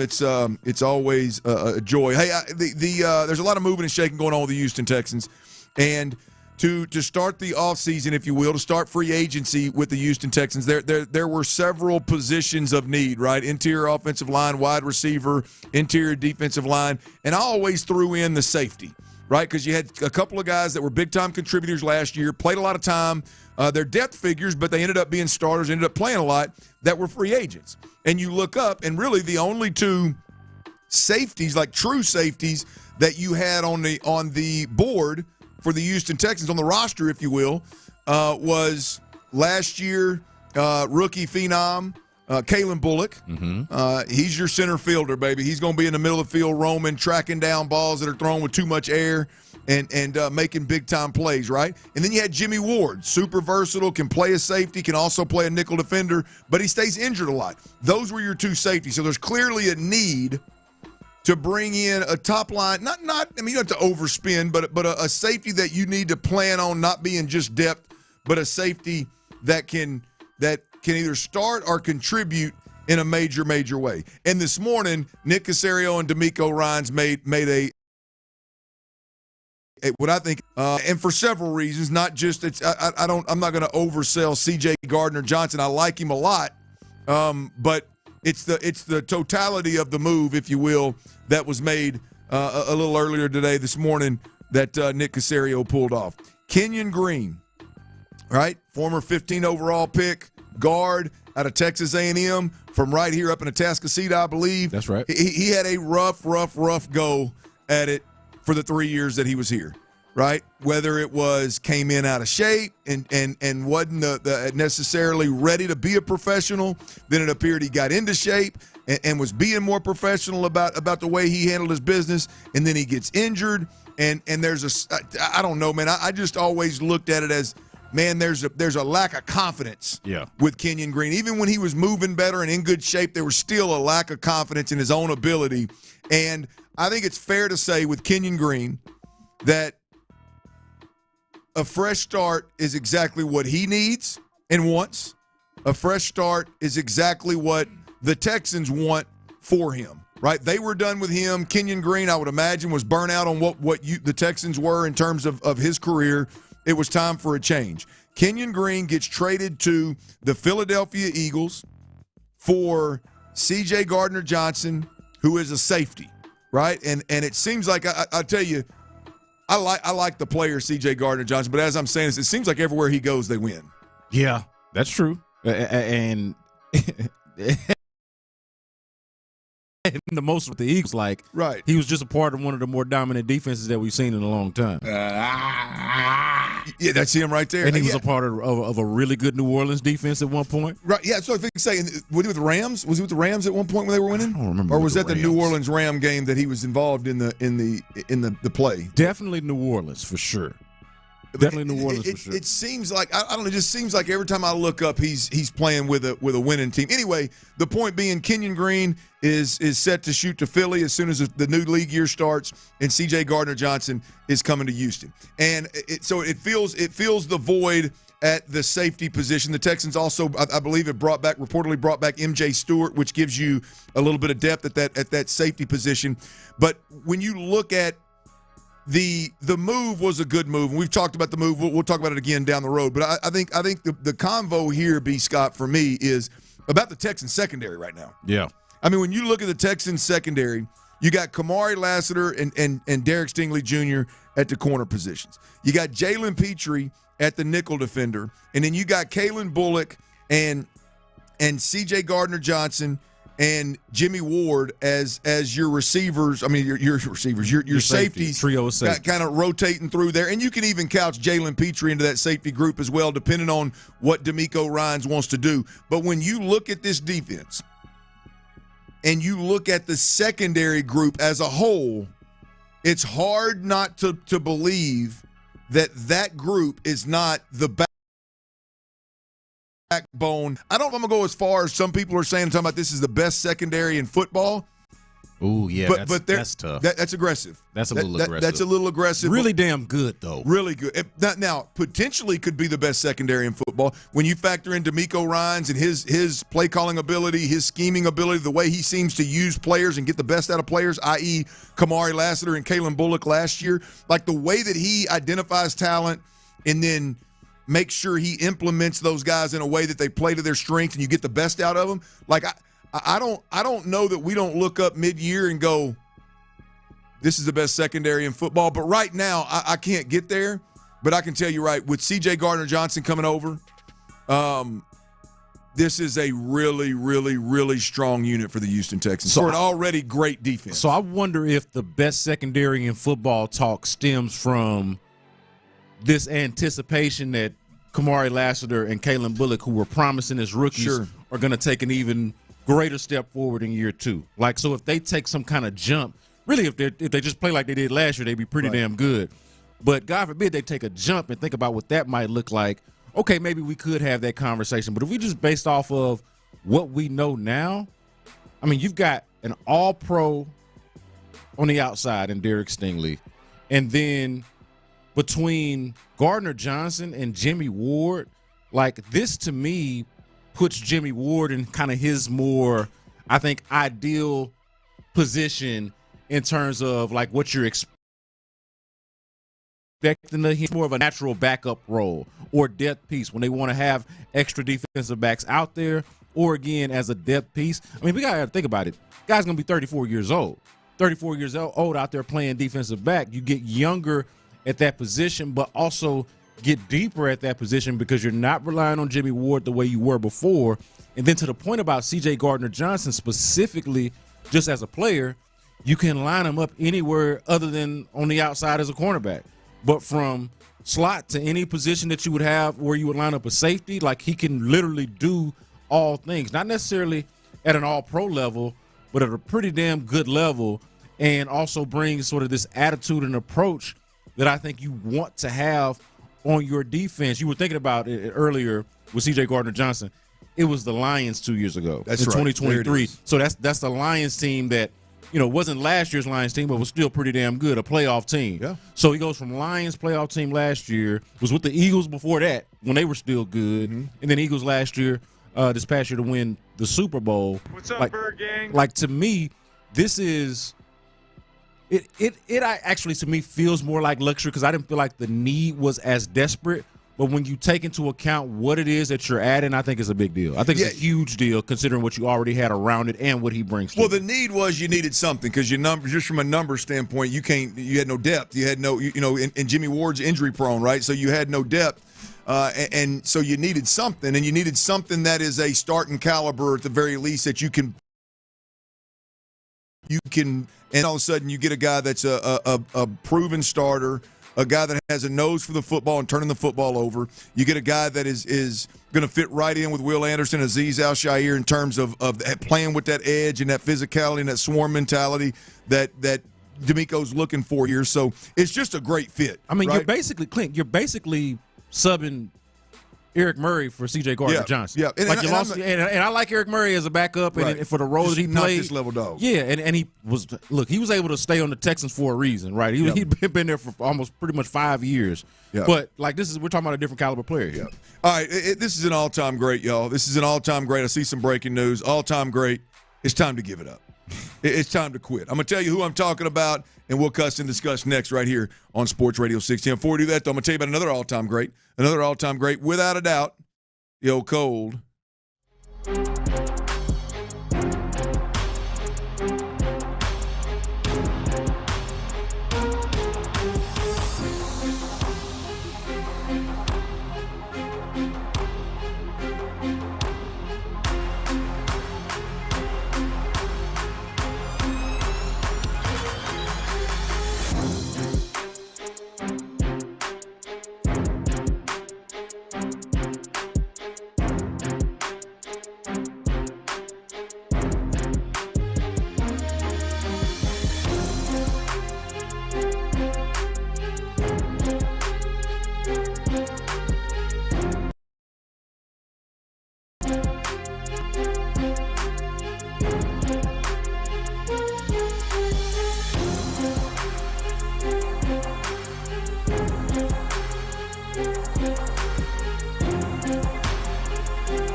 Baconator. Roll with the sausage breakfast burrito. Buddy it up with a honey buddy. Or get seasoned with seasoned potatoes. And then go to work. Sorry. When you're ready for a fresh wake-up call, gotta be Wendy's. At participating U.S. Wendy's during breakfast hours. KILT FM HD2 Houston. Insider access, exclusive content. Sports Radio 610. The Texans play here. An Odyssey sports station. This is drive time, isn't it, back in Houston? Sports Radio 610 presents The Drive with Stoerner and Hughley. Dive into the mind of Stoerner. I like a good time. I like to have a party. I know you do. It's Dirty's Daily. Yeah, it is one of the more Tickety Tuesdays. Y'all know what time it is, baby. We're giving away Houston Livestock Show and Rodeo tickets, and we gave away a 4-pack of tickets to Parker McCullum at the Houston Livestock Show and Rodeo, and we did that at 3 o'clock hour. My man Donald in Houston, congrats, Donald. I hope you enjoy your time. I hope you invite the right people that'll enjoy that level of country music, because it is an absolute beautiful thing. We appreciate you listening. We appreciate you calling, and damn it, congratulations. And guess what? It ain't the last chance you have to win tickets to the Houston Livestock Show and Rodeo today, because right here on Sports Radio 610, The Drive, we're giving away another 4-pack of tickets in the 5 o'clock hour. A 4-pack of tickets to the Houston Livestock Show and Rodeo in the 5 o'clock hour, and that artist is Cody Jinx. Is that correct? Is that correct, T? Yes, sir. Cody Jinx. Another one of them hot tickets now. You might want to tell your folks to be listening. So when the heavy rain down in your window, is all the same. It's gonna sound better than that. I promise. Yeah. The concert gonna be way, but that's a tease. That was pretty good. That's a tease. That's a tease. The acoustics are not that bad in NRG, Tyler. It's not the acoustics. That was your best example for NRG. Yeah, he was showing how bad the acoustics might be at NRG. We want to reiterate the tickets are free. We want to reiterate that the tickets are free. Cody Jinx, 4-pack of tickets to the Houston Livestock Show and Rodeo. Coming up in the 5 o'clock hour, make sure you're to Sports Radio 610. We're giving away these rodeo tickets as long as we got them, so make sure that you're plugged in. Hey, man, look, every time we talk about this guy, Tyler, didn't mean to give it away there. Every time we talk about this guy, I make this point. And damn it, it is time, man. It's getting sad. Tiger Woods needs to get on Charlie's bag, man. Yeah. Forget your little deal, your little tour that you're doing on your live golf thing. It's entertaining on a Tuesday night. It might be time for old Eldrick. I don't know if y'all have heard the news, man, but here's Tiger. I mean, he's talking. I mean, he will give some details right here. This is Tiger on Twitter. As I began to ramp up my own training and practice at home, I felt a sharp pain in my left Achilles, which was deemed to be ruptured. This morning, Dr. Charlton Stucken of Hospital for Special Surgery in West Palm Beach, Florida, performed a minimally invasive Achilles tendon repair for a ruptured tendon. The surgery went smoothly, and we expect a full recovery, added Dr. Stucken. This is Tiger, by the way. I am back home now and plan to focus on my recovery and rehab. That's good. Thank you for all the support. We are supporting you. Tiger, I've supported you, man. Forever. I've supported you more than you could ever imagine. For a casual golf fan, I mean, even through the struggles. I mean, I know it's untied and undefeated, and it's literally what derailed your career. The greatest career we've. By the way, derailed Tyson's career. It derailed Tiger's career. Yeah, girl. I mean, boy, it's powerful now. But Tiger, it's time, man. B. Scott, he's got to get on Charlie's bag, man. Charlie's coming. Charlie's doing some nice things. Charlie's swing looks just like Tiger. Yeah. I mean, you hear it from fathers all the time, man. There's nothing better than coaching your kid. In this case, caddying for your kid, and those moments you just can't get back, man. It's time, Tiger. It's time. He's at that point in his career. His boys at that point in his career where he's at that point in fatherhood of where they're doing things that you can't get back, that you can really enjoy, and that you can really like you want to talk about how old is Charlie now? You want to talk about steering Charlie to like 14 greatness and 16. I mean, he's just starting to drive, man. You can sit back and let him drive too, Tiger, literally. Like it's time for Tiger to get on Charlie's back, man. It's enough golf. This is definitely the closest I've ever been to saying what you're laying out. He's done, I don't want to say it. It's over, man. I don't want to say it. It's over, boys. Honestly, man, the back stuff started happening like a decade ago. Mm-hmm. You know what I mean? Like the back spasms. We're talking like be a Navy SEAL. We're talking about like 2014, 2015 since the back spasms started. And then, I mean, we're talking about way past, was it 08 at Pebble Beach with the knee? Like, we're talking about way past that. And of course, after the car accident? I was going to say before that. Oh, the iron through the window. The iron through the window. I was talking about way after that. 7 iron to the back. We mentioned car accident. So this is before that. The back spasms start before that. You get the back. I lost count of the back surgeries that he's had. Yeah. He's had at least 2 or 3 back surgeries, Clint. And then we get to the car accident. This is all before the car accident. Yeah. Now we're talking about an Achilles. Leg. Yeah. Mangled his leg. Had back problems before that. Now we're talking about an Achilles. He got a calf that looks like Alex Smith. Him and old Alex Smith got that. That old. Yeah, they do. Them two got some bad lower legs, don't they? Hey, this has been somewhat of a slow burn. Like starting about a decade ago with the back stuff. Then you get to the accident, which is its own. Like the accident itself is its own thing. Yeah. Which one? Because remember, there's also the one where he flipped his vehicle over. Are you talking the wife accident? No, I'm talking about the one where with his leg. The more major one. I got you. 2021 accident where he basically shatters his leg. And then the one that almost killed him, not the one that exposed him. Yeah, right. That almost killed him in a different way. Yeah, what I was mentioning because he had the bad knee right before that, right in 08, where he goes and he it's one of his iconic moments, right?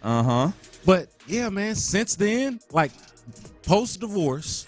Then you get to around 2014, 2015, the back stuff is happening. It hurts my heart, man. He's had the surgeries, then the accident, now the Achilles. Like, I mean, it's right there. Yeah, I could see. I mean, he's 49 years old. I thought Tiger was older than that, by the way, but he's 49 years old.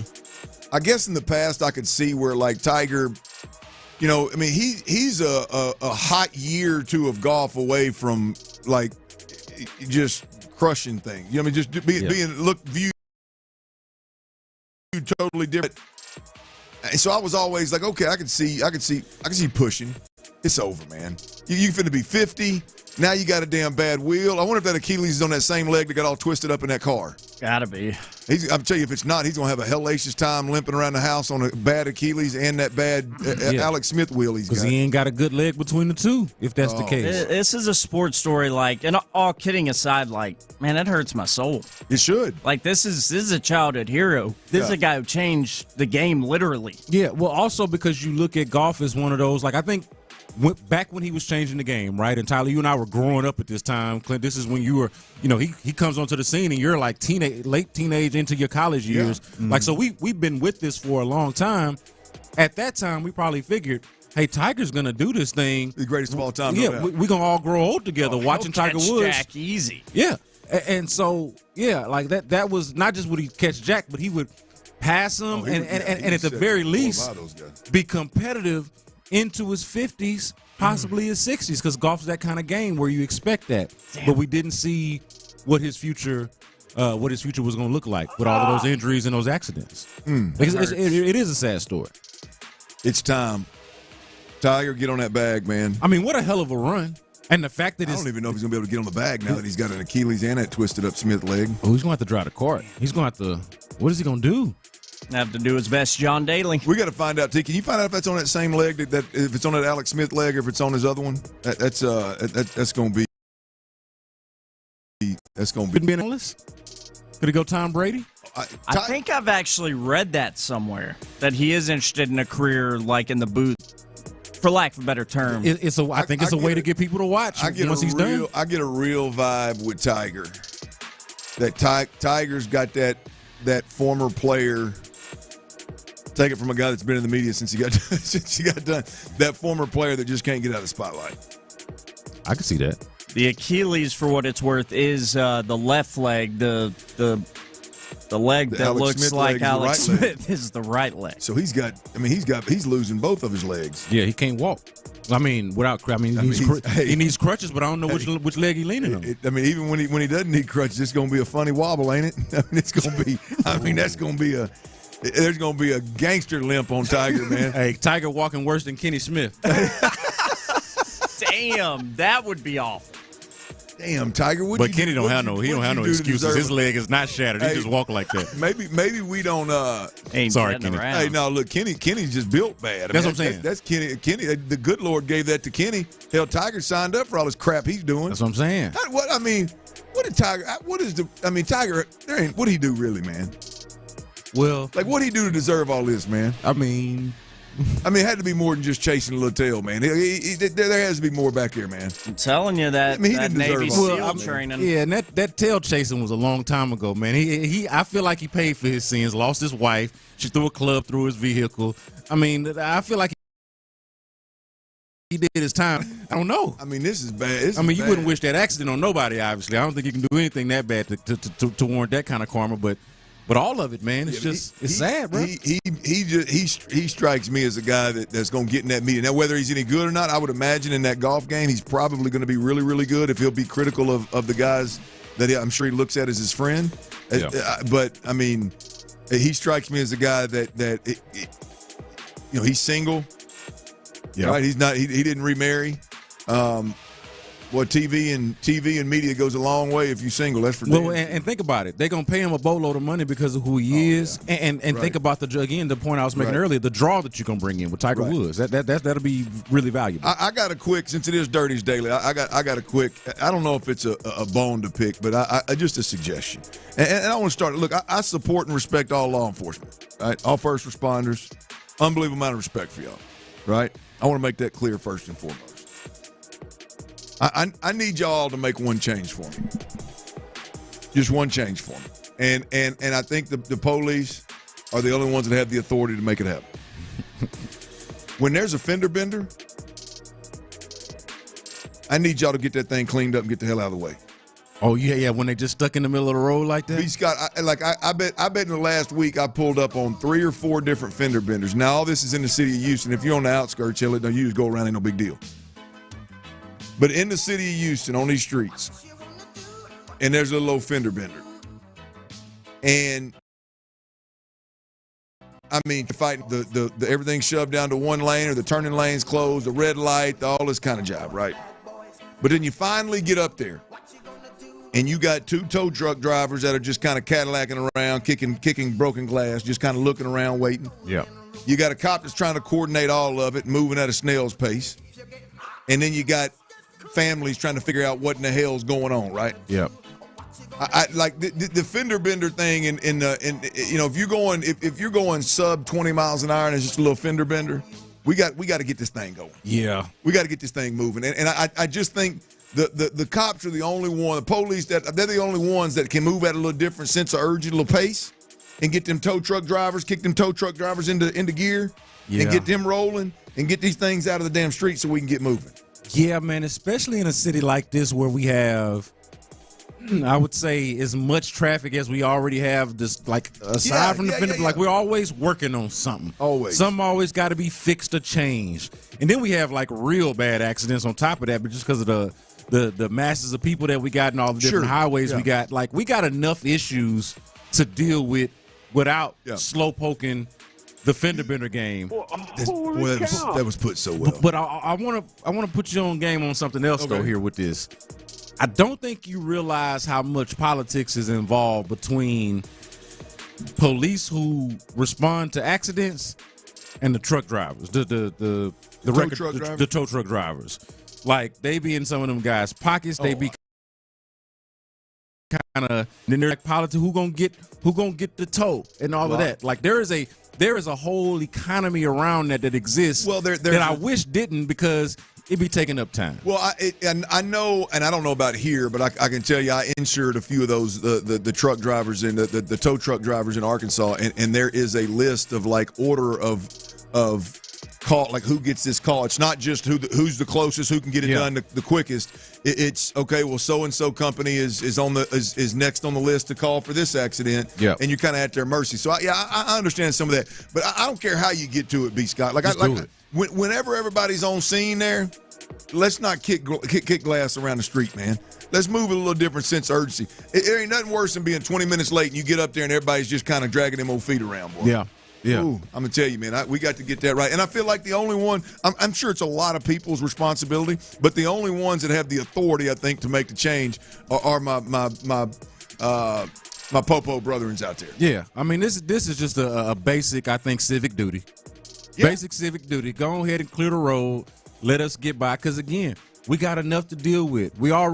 It is already a pretty high likelihood that we're going to run into some legitimate traffic. Not a fender bender, right, but a legitimate issue that, honestly, we've created because we either drive bad, poorly, or because we fixing on some stuff. You know, always got something jacked up on top of it. Yeah, let's make that happen, boys. What do you say, man? To cover it in your next meeting, I appreciate it, man. Easy fix. I feel like an easy enough fix. Damn sure easy on our end. Stop the politic in the Cadillac and get on our end. Damn sure. All right, look, the Laremy Tunsil trade shook up the national media as well. And I'm going to be honest with you, one of the guys that I respect more than anybody in the game is Dan Orlovsky. But my boy Dan, he flat out disappointed me, y'all.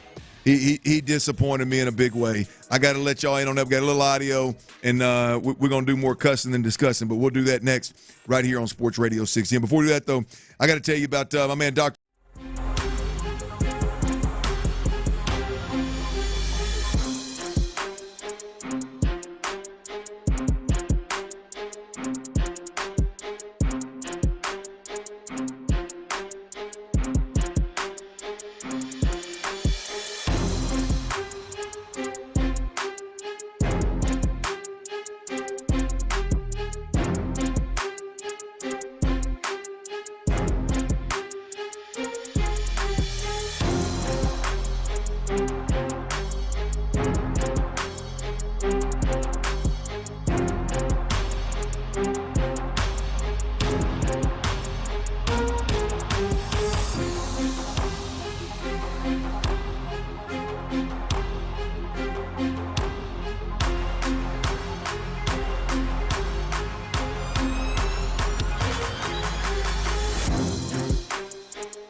comfort and guaranteed for life. Texans All Access. Free agency is here, and we've got you covered. Mark Vandermeer and John Harris have the latest on every potential Texan signing. Every night from 6 to 7, right here on Houston's Sports Leader. Insider access, exclusive content. Sports Radio 610. The Texans play here. From Henry Lawyer Studios, Sports Radio 610 presents The Drive with Stoerner and Hughley. Ron Hughley is out. Brandon Scott is in. T-Mill is on the ones and twos behind the glass. And, folks, we've got the Texans are rocking and rolling, making moves left and right. For the most part, they're building depth, but they have made a couple of big moves. The biggest splash move that's been made in the offseason so far was moving Laremy Tunsil, trading Laremy Tunsil to the Washington Commanders for 4 draft picks. Not only did they get 4 draft picks, they saved $42 million over a 2-year span, $14 million of cap space this year. It was a huge swing for the Houston Texans. And there's a lot of opinions out there, as you could imagine, floating around. And that don't surprise me. Look, there's a lot of low-hanging fruit when it comes to reacting to the Laremy Tunsil trade. You know, I mean, there's obviously a contract part of it that can be discussed. There's a lot of young players in Houston that are going to have to get paid over the next couple of years that could be discussed. The cap space I just mentioned to fill other voids could be a thought. There's a lot of very true, very real, I think, reaction that could be spilled. But I don't know. The worst reaction is what are you doing? Here's Dan Orlovsky, who again is I respect him and follow him closer than anybody in the media when it comes to football. But boy, this one right here got me to thinking. Here's Dan Orlovsky talking about the Laremy Tunsil Texans Washington Commanders trade. Fantastic move by Washington. I'm very confused by Houston right now with this. Weird. Because the one thing that went poorly for them last year was their offensive line. They're trading away their best offensive lineman. So you're taking what was your weakness last year and making it weaker. And that's my concern. I love it for Washington, but if you're CJ Stroud and you're going into year 3 and you got your butt kicked last year by pressure, I'm very confused by this move by Houston. Look, all very, very accurate statements, right? There's nothing that Dan said that's not true. I don't want to present it that way at all. But when something like this goes down, when what he said is true in terms of your quarterback is one of the most pressured quarterbacks in the league, your pass protection was absolutely awful last year. Like, to me, when a move like this goes down, you immediately go to, okay, how does this make sense? Yep. Right? Not the Texans got worse. It's stating the obvious in a sense of schematically, or personnel-wise that they got worse. Like, clearly, we all can come together and go, a team that doesn't protect the quarterback very well, moving on from the only elite pass protector that they had on the surface doesn't make sense. So you immediately go to, okay, it's like this is such an out of left field move, and I'm speaking from a national perspective, not us that covered on every day, right? Like, it's such an out of left field move and an out of expectation move that you got to spend a little more time thinking about, okay, what happened? Why does this make sense? What are the Texans trying to accomplish? And when I look at this, it's hard. Like it I'll be honest with you, it disappoints me that a guy like Dan Orlovsky looks at it as like, I don't know what the Texans are doing. They just got worse. Like it's quite frankly, it's hard. Yeah, no, I agree with that, Nick. But this is, and not to defend Nick and D'Amico, but this is exactly what Nick and D'Amico need to be doing. Well, I guess I don't know how Dan looks at it of like, I don't know what the Texans are doing. I guess that's the part that kind of caught me off guard. Yeah, but I do though. Like I think that Dan looks at. So I think that Dan's perspective on this is what makes it a bold move, because as you mentioned, the things that he's saying are true. And to trade away your best offensive lineman on an offensive line that wasn't any good, your only good offensive line, is a bold move and a bold strategy. Now, I don't expect Dan to necessarily have, I know unfortunately he's too busy to listen to The Drive every day, or to follow SportsRadio610.com, or to have the Odyssey app plugged in, or to follow our guys like DJ Bieniemy and Jonathan Alexander and all of the different Texans content creators that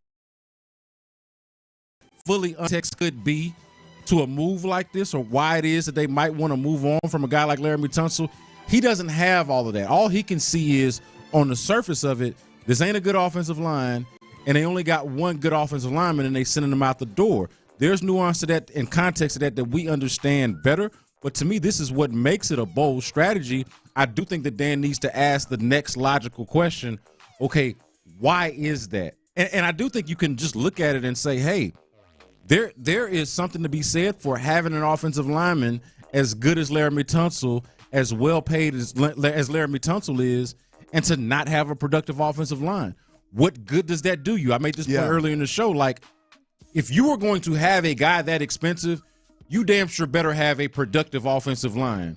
When you don't, it makes sense to strip it down, to rip it down to shreds, and to start over. And so that's what is essentially happening, from whether it's, an attitude and an approach, or just a simple bottom line. Hey, look, we got to start thinking about how we're spending our money. Is it worth it to put this much money into an offensive line? Sometimes divorce is a good thing. That is not productive. The answer is no. So, look, I'm not surprised, because I don't expect Dan Orlovsky to have all the context that we do. Yeah, I guess the part that surprises me is that Dan's typically a deeper thinker, and I don't know, man. There's a certain part of, especially, with a lot of former players being in the media now, that I don't know if it's ignorance or if it's just fear of calling. Yeah.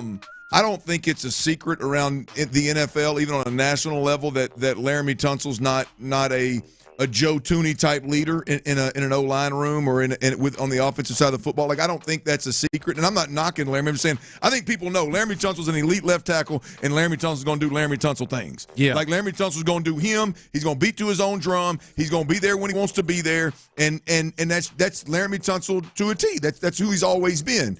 And there's nothing wrong with that if it's plugged into the right spot. I don't know. I feel like, looking at it as, I don't know what the hell the Texans are doing, or the Texans just got worse, when you were already really, really bad 2 years ago running the football, and really, really bad this year protecting the quarterback. It's not like they were ever great with him. It's an interesting that's an interesting approach to me of the what the heck are the Texans doing, because I'm on record. I am absolutely stoked with what Nick Caserio and D'Amico Ryans are doing with this offensive line. Well, I think Dan is obviously a smart guy, but he is an X's and O's schematic guy above all else, right? And from an X's and O's standpoint, I see how he arrives at this point. He's much less the narrative guy, and I'm not just trying to paint this as a narrative. I think this is a narrative with Laremy Tunsil where there is something to it, right? This is more of a talking point and a nuance point beyond just the X's and O's and the Pro Football Focus grades, blocking grades, and things like that. You got to kind of peel a layer back here to fully understand this. I could see how Dan is just straight up looking at it from a standpoint of X's and O's wise. What you got to do actually is read the tea leaves. You got to kind of be around a little bit, which, not knocking him, but he is not in the way that we are.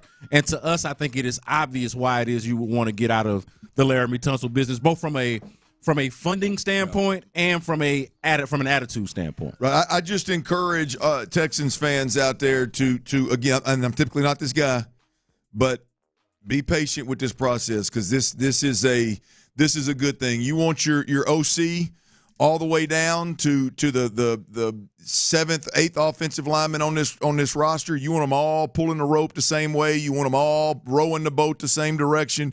You want them. You want to move. You want to get better overnight, get better year to year, make drastic changes. This is the way that it needs to happen. So I'm one that I'm all in on this deal right here. All right, well, let's shift gears a little bit here, B. Scott, and the Astros.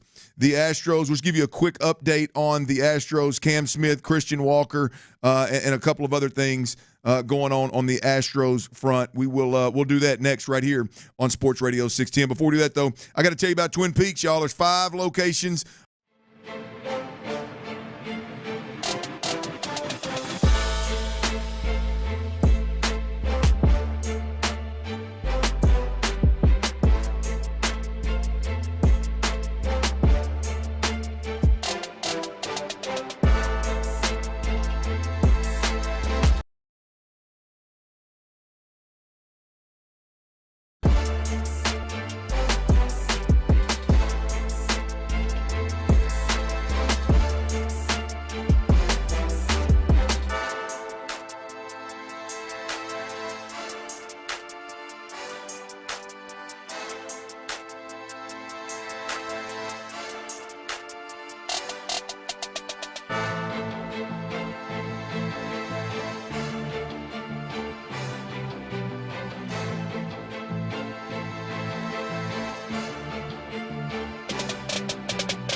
Local Hyundai dealer today.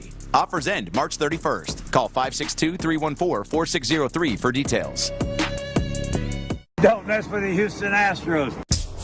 Live from the Mokaram Injury Lawyers Studios, Sports Radio 610 presents The Drive with Stoerner and Hughley.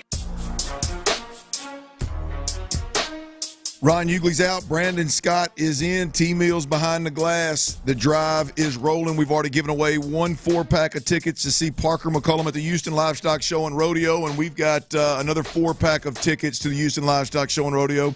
But this time it is Cody Jinx. That's coming up in the 5 o'clock hour. Make sure you're listening. Call your mom. Call your friends and them. Make sure they're listening. Give you a better chance to win. And as soon as you hear the cue to call, which will be a little Cody Jinx jam, then you can make that call. We'll do that in the 5 o'clock hour. Pump your brakes. It's only 4:40 right now, so we got a minute. We've been on the Texans the majority of the day. They're rocking and rolling, making moves and building the 2025-26 Texans.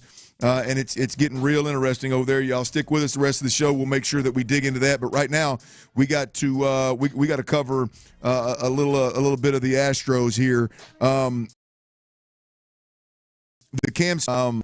There, I asked Luke Morrow yesterday, and we've had several conversations around the station about Cam Smith and him potentially being on the opening day roster. And I don't know how serious anybody that I've talked to has really taken that, but it seems like the Astros are taking it more serious than maybe they were first expected to take it. Right, Chandler Rome, who writes for The Athletic.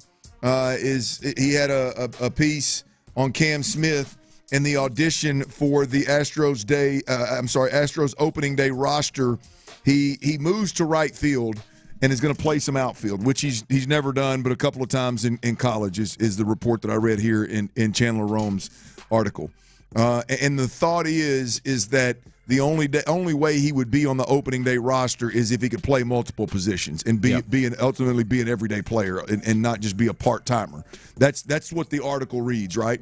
And so the thought is he's been so good at third base and he's been so good at the plate that they have fast-tracked, because the plan originally was, hey, play him at third base, his original position, let him get used to the spring training, let him keep coming, keep developing, and then when we get him into game-like situations in a season in a minor league system, we'll get him into the outfield and see how he takes this outfield stuff. Apparently, he's done so well and been so impressive that they're going to move him to the outfield, and they're going to see how quickly he can pick up the intricacies of playing in the outfield.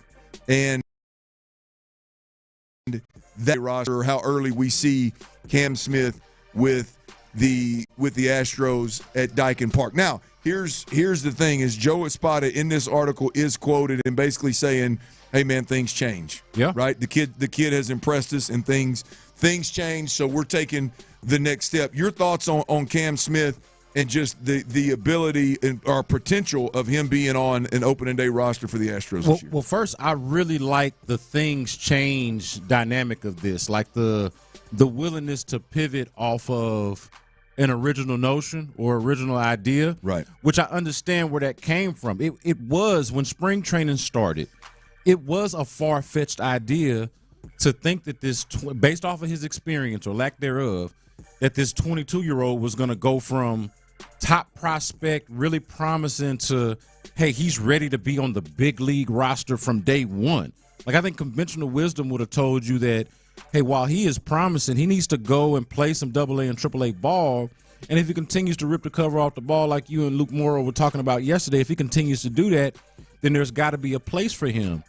But the reality is they've got holes and weaknesses in the outfield, and we all, I think, root for white boy Chaz to become white boy Chaz again. Get it back. Don't be Chaz McCormick. You'll come at me about white boy Chaz. Go out there and be WBC again, and he has not been that. And like, we like the idea of him having an opportunity to become that out there in right field as like the natural replacement or the most logical replacement for Kyle Tucker.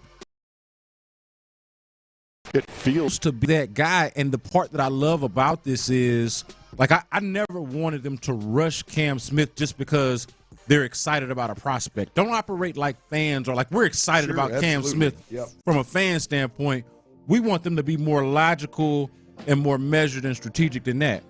But also in the same token, don't allow your conventional wisdom to present fear or to put fear in your heart to where you're not willing to step outside the box or to just say, hey, this young man is an exception. He is an exception to the rule or to the conventional wisdom, and he is ready. And to me, Clinton, if he is ready, I don't want them to hesitate to put him out there, especially if they can find a place for him. Yeah, I think if they even think he's ready, I'm ready. I mean, this is, as an Astros fan, I need this. That was a no-brainer for me. The Altuve in left field thing's only going to be sexy for a short period of time before we get back to Tyler cussing him for bad base running and me not liking him. Oh, that will happen no matter what, my friend. Right. Well, we can at least blame it on left field for a couple days, can't we? But yeah.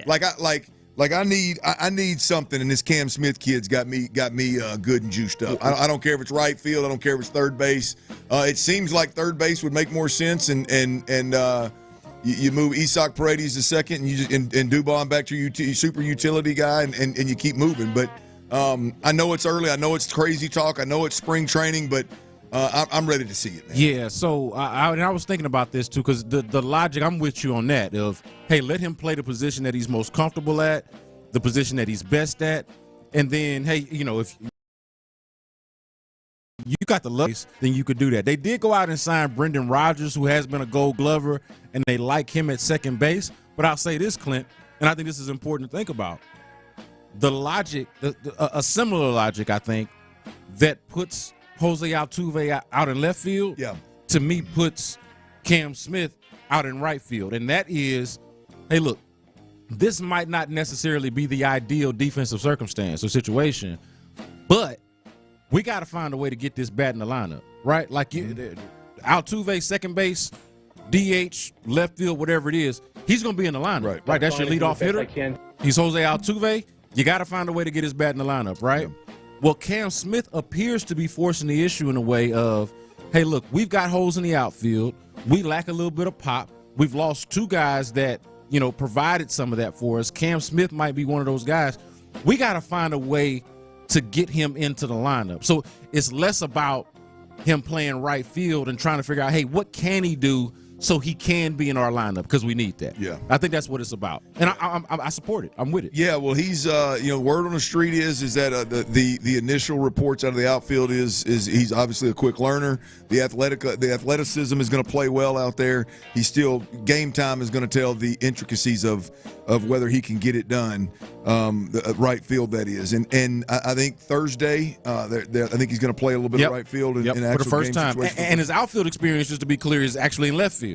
Yeah. So it's not like even the 3 games or whatever it is that he's played out there is actually in left, not in right. So it is a very interesting experiment from that standpoint. But, man, I like the idea of forcing the issue. And the thing I also really like about it, Clint, is just that from a fan perspective, it's just that we hadn't really imagined this. Like, it was kind of told to us or presented to us, rightfully so, that this was a far-fetched idea. And I just don't think, in looking forward to the Astros season, we really factored Cam Smith into the mix until we get to spring training and we start seeing what we're seeing. And now we're getting these reports coming out of there.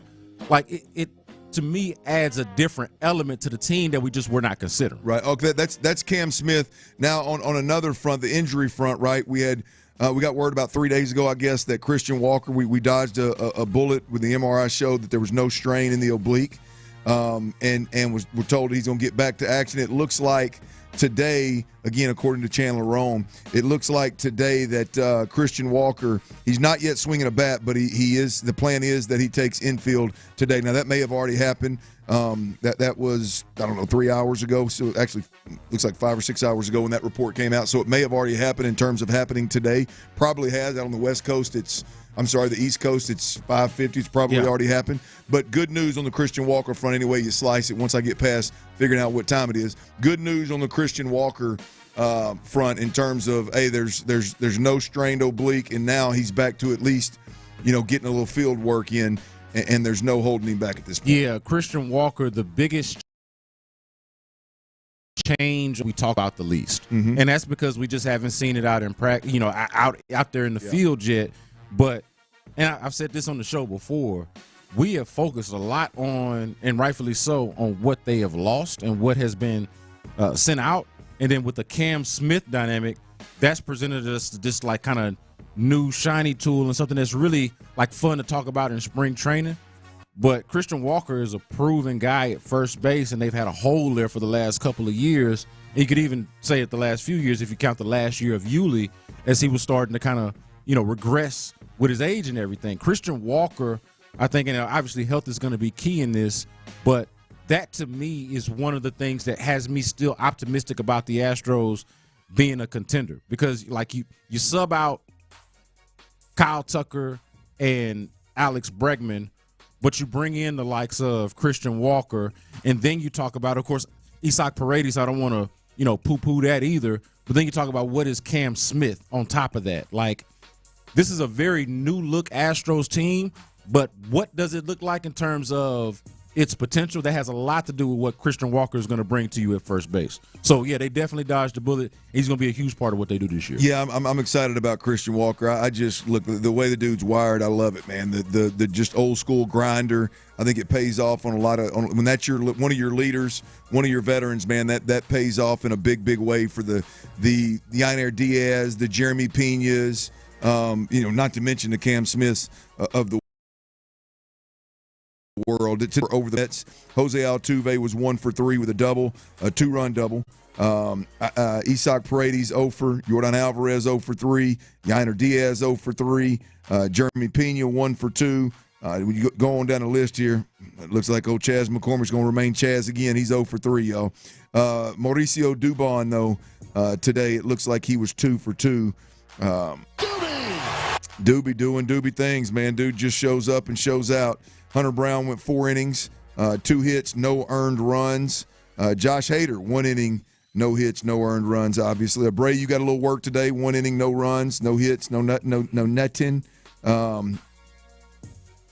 Anyway, Astros 7-4 appears to be a good little outing today for them. Clint, I think we can also simplify it this way and just ask this question, and it'll be up to the Astros to find out what the answer is. Is Cam Smith just flat out better than Chas McCormick? Like, even without the experience in the outfield, like, is Cam Smith passable enough in right field? And if he is, you put him out there. Because if the answer is he's better than Chas McCormick at the plate, then it's a pretty simple answer. We got from the 713 on the text line, on the Jim Adler Texas Hammer text line. Jim Adler, the Texas Hammer. They say, hey, and up to y'all to agree with this, but I understand where he's coming from. Anything is better than having an outfield with Myers and McCormick in it at the same time. Now, screwed up. I'm not as down on McCormick as this texter appears to be, but if that's true, like if Cam Smith is better than Chas McCormick, it's a simple solution to me. Just put him out there. Well, yeah, if Chaz has got a real case of the Jake Myers in terms of just looking defeated at the plate, frustrated at the plate before anything ever happens, like if that's what we're going to watch, absolutely, man. Get him the hell out of there. That ship has sailed. He is no longer going to be white boy Chaz on this show. He's also not good enough to have that Dr. Jekyll, Mr. Hyde sort of element. Like if you're good, if your highs are really, really high, then we'll accept your lows. Kind of like with Alex Bregman, right?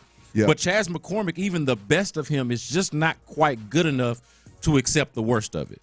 So I mean, if Cam Smith is even close to ready, I consider it. Yeah, I'm with you, man. I'm excited about Cam Smith. I'm excited about Christian Walker. I'm a little more excited about the Astros in general and their potential of winning big than most people are too. Maybe that's the homer in me, but that's where I'm at with the Astros. It's fun. All right, times, man. The Texans, they've made some moves. We'll get you caught up on the latest Texans move. An in-division opponent, I would say the biggest threat to the Texans, have made a move at the quarterback position as well. We'll get you caught up on all of that next right here on Sports Radio 610. Before we do that, though, I got to tell you about Low T Center. Look, fellas, it's not if, it's when, man. Low testosterone is going to be a problem for you at some point in time. And here's the reality of the situation.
Right now, get 5 quarts of Syntec Full Synthetic and the MicroGuard Select Oil Filter for just $32.99. In-store only, limit supply. See store for details. Choose Syntec exclusively at O'Reilly Auto Parts.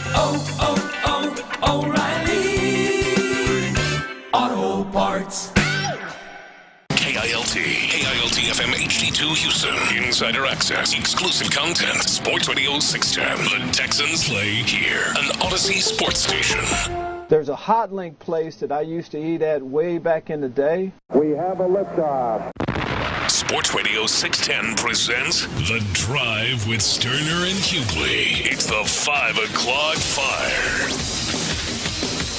Yeah, it is, and we're in the middle of legal tampering period. NFL free agency, y'all. If you're just now tuning in, baby, we are rocking and rolling. The Texans are moving and shaking. The Texans, they make a, what I would say, other than the Laremy Tunsil trade, they made him the biggest splash player so far. The Texans land safety Gardner-Johnson, CJ Gardner-Johnson from the Eagles for offensive lineman Kenyan Green. That's right. The Texans are trading for the Philadelphia Eagles safety CJ Gardner-Johnson in exchange for left guard Kenyon Green. The deal also includes a pick swap. The Eagles are getting a 2026 fifth-round pick, and the Texans are getting a 2026 sixth-round pick. This is ultimately the Texans are acquiring a safety that I think there's two things that stand out, or three things. One, everywhere the guy goes, they win, right? Whether you're talking about Philadelphia or you're talking about the Saints he was with earlier. Who'd you say he spent time with? He was with the Lions. The Lions, the that's Lions right. the year before last. So, I mean, everywhere the guy goes, he wins. Everywhere he goes, he makes plays. He's considered to be a ball hawk at the safety position. But everywhere he goes, they win. Number two, he's super flexible in terms of being able to play different safety or nickel positions. And number three, probably most importantly, he is a D'Amico Ryans swarm mentality type guy. He is the kind of player that when you talk about playing with that edge that Will Anderson plays with, when you talk about playing with that edge that Azeez Al-Shaair plays with, C.J. Gardner-Johnson jumps in this defense, and he goes right to the tip of that spear with Will Anderson and with Azeez Al-Shaair in a sense of leading the way in terms of playing with an edge. And I love this. The Houston Texans. I love the change of scenery for Kenyon Green. Obviously, being slated a bust here as a 15th overall pick, inside guard, and it was just a mess the whole time that he was here, whether it was his fault or it was injury, it doesn't matter. A new scenery for him will be really good. But Nick Caserio flipping Kenyon Green and a fifth-round pick for a sixth-round pick, and C.J. Gardner-Johnson is a big-time move. The biggest splash that the Texans have made in a sense of who they're acquiring this season. This is a good one right here for the guys, B. Scott. I would add Kamari Lassiter into that mix of guys who play with that edge that you're talking about. Fair. With Azeez, yeah. Good call. With Will Anderson. I think Kamari Lassiter is another guy. When you talk about swarm guys, not to be too cliche, but they are trying to have a certain brand of football that I think was lacking more so on the offensive side, but you add it to the defensive side. I think that's huge. I was a little different. I stopped short of – I give them credit for making the bold moves that they made on the offensive line. I stopped short of celebrating it just yet, but I will celebrate this specific thing. Being able to flip Kenyon Green into a productive player, albeit on the other side of the ball, in C.J. Gardner-Johnson, that is something that I feel like the Texans brass deserves credit for. That big Nick energy. And it's also a move that is 100% worth celebrating. Even if you want to temper down the expectations a little bit of what this offensive line is going to look like as they strip it down or tear it down to the seams, which is a place where I'm at, I do like this move on the surface of it. Yeah, great move. I love makes Texans secondary one of the better secondaries in the game in the NFL. I think it really solidifies the safety position with the Houston Texans, which for me there was a need there, given that it was Kalen Bullock, no worries there, but then it was Jimmy Ward with some injuries there. This solidifies, I think, that group. They also signed M.J. Stewart, and so that depth player, that reserve player is there as well. So you look at the secondary of the Houston Texans, man, I think it's complete, and assuming they can stay healthy, I think you're looking at one of the better secondaries in the entire NFL. That wasn't the only move the Texans made. The Texans also agreed to a deal with a free agent guard, interior offensive line, Laken Tomlinson. Now, here's the deal with Laken Tomlinson. Good interior player. Not the level that I expected the Texans to go after in free agency, if I'm being completely honest. My concern with Laken Tomlinson, I'm not going to sit here and act like I've studied his film top to bottom, but my concern with Laken Tomlinson is the reports out there, the advanced stats that'll tell you that he really struggled in pass protecting specifically, which is exactly what we're trying to get away from. Now, again, new scenery, new scheme. Maybe that was just a bad year. He is a former Pro Bowler. He's been in some good organizations, the Jets, the 49ers, the Seahawks. He's played some good football. So we'll see exactly how Laken Tomlinson fits into what the Texans do moving forward. But, B. Scott, that is a guard. At the very least, we're talking about a depth piece here. At the position of need now, as far as how good of a move it is, it's hard to know at this point, but you can call it, I think it's safe to call it right now, a low-risk potential reward, right? Like, I don't think that it hurts you at all if you bring in Laken Tomlinson and it doesn't work out or he's not as good as you were expecting. Now, if you put all your eggs in the Laken Tomlinson basket and we get down to training camp and that's the best that they've done, now we're having a totally different conversation. But given the time that they have to address that position in other ways, whether that be through another trade, through another signing, through the draft, or through the waiver wire further down the line, they got time to figure that out. And if he works out, he works out. And if he doesn't, I don't think it's too much sweat off their back. Yeah, we'll see. We got to be patient. Let that interior offensive line play out. See what they've got some money. There's some free agents left out there on the market. They've obviously got some draft picks, additional draft picks with the Laremy Tunsil move. So let that play out before we get too worked up about what that interior offensive line is going to look like. One, it can't be any worse than it was last year. Two, I think a couple of pieces that are left over in Juice Scruggs and Jarrett Patterson are good players, should be competing for starting spots. And I think they're nowhere near being done acquiring a swing tackle probably, and I would imagine a couple of interior offensive linemen, whether that be through the draft or free agency. The good thing is, again, they've got picks, they've got money, they got cap space. So we'll see what that looks like when it's all said and done. Also, I told you the Texans are active here now. Also, the Texans today, they've announced Mario Edwards Jr. on a 2-year deal, $9.5 million contract. And we told you they rounded out their safety position, I would think, their secondary with the C.J. Gardner-Johnson move. And I think this signing here of Mario Edwards, I think this rounds out their interior defensive line group, at least the 4 guys that you would like to see rotating, assuming they can all stay healthy. Mario Edwards Jr. coming back. He was a big surprise last year when he jumped on the scene and played with well above expectations, or at least the expectations that I had for Mario Edwards Jr. But now you're looking at an interior defensive line with the Texans. You're looking at Tim Settle. You're looking at Sheldon Rankins, who they just signed in free agency. You're looking at Mario Edwards, who they just brought back in free agency. And then you got Danico Autry, who's a little bit more of a swing kind of hybrid player that can play inside and out.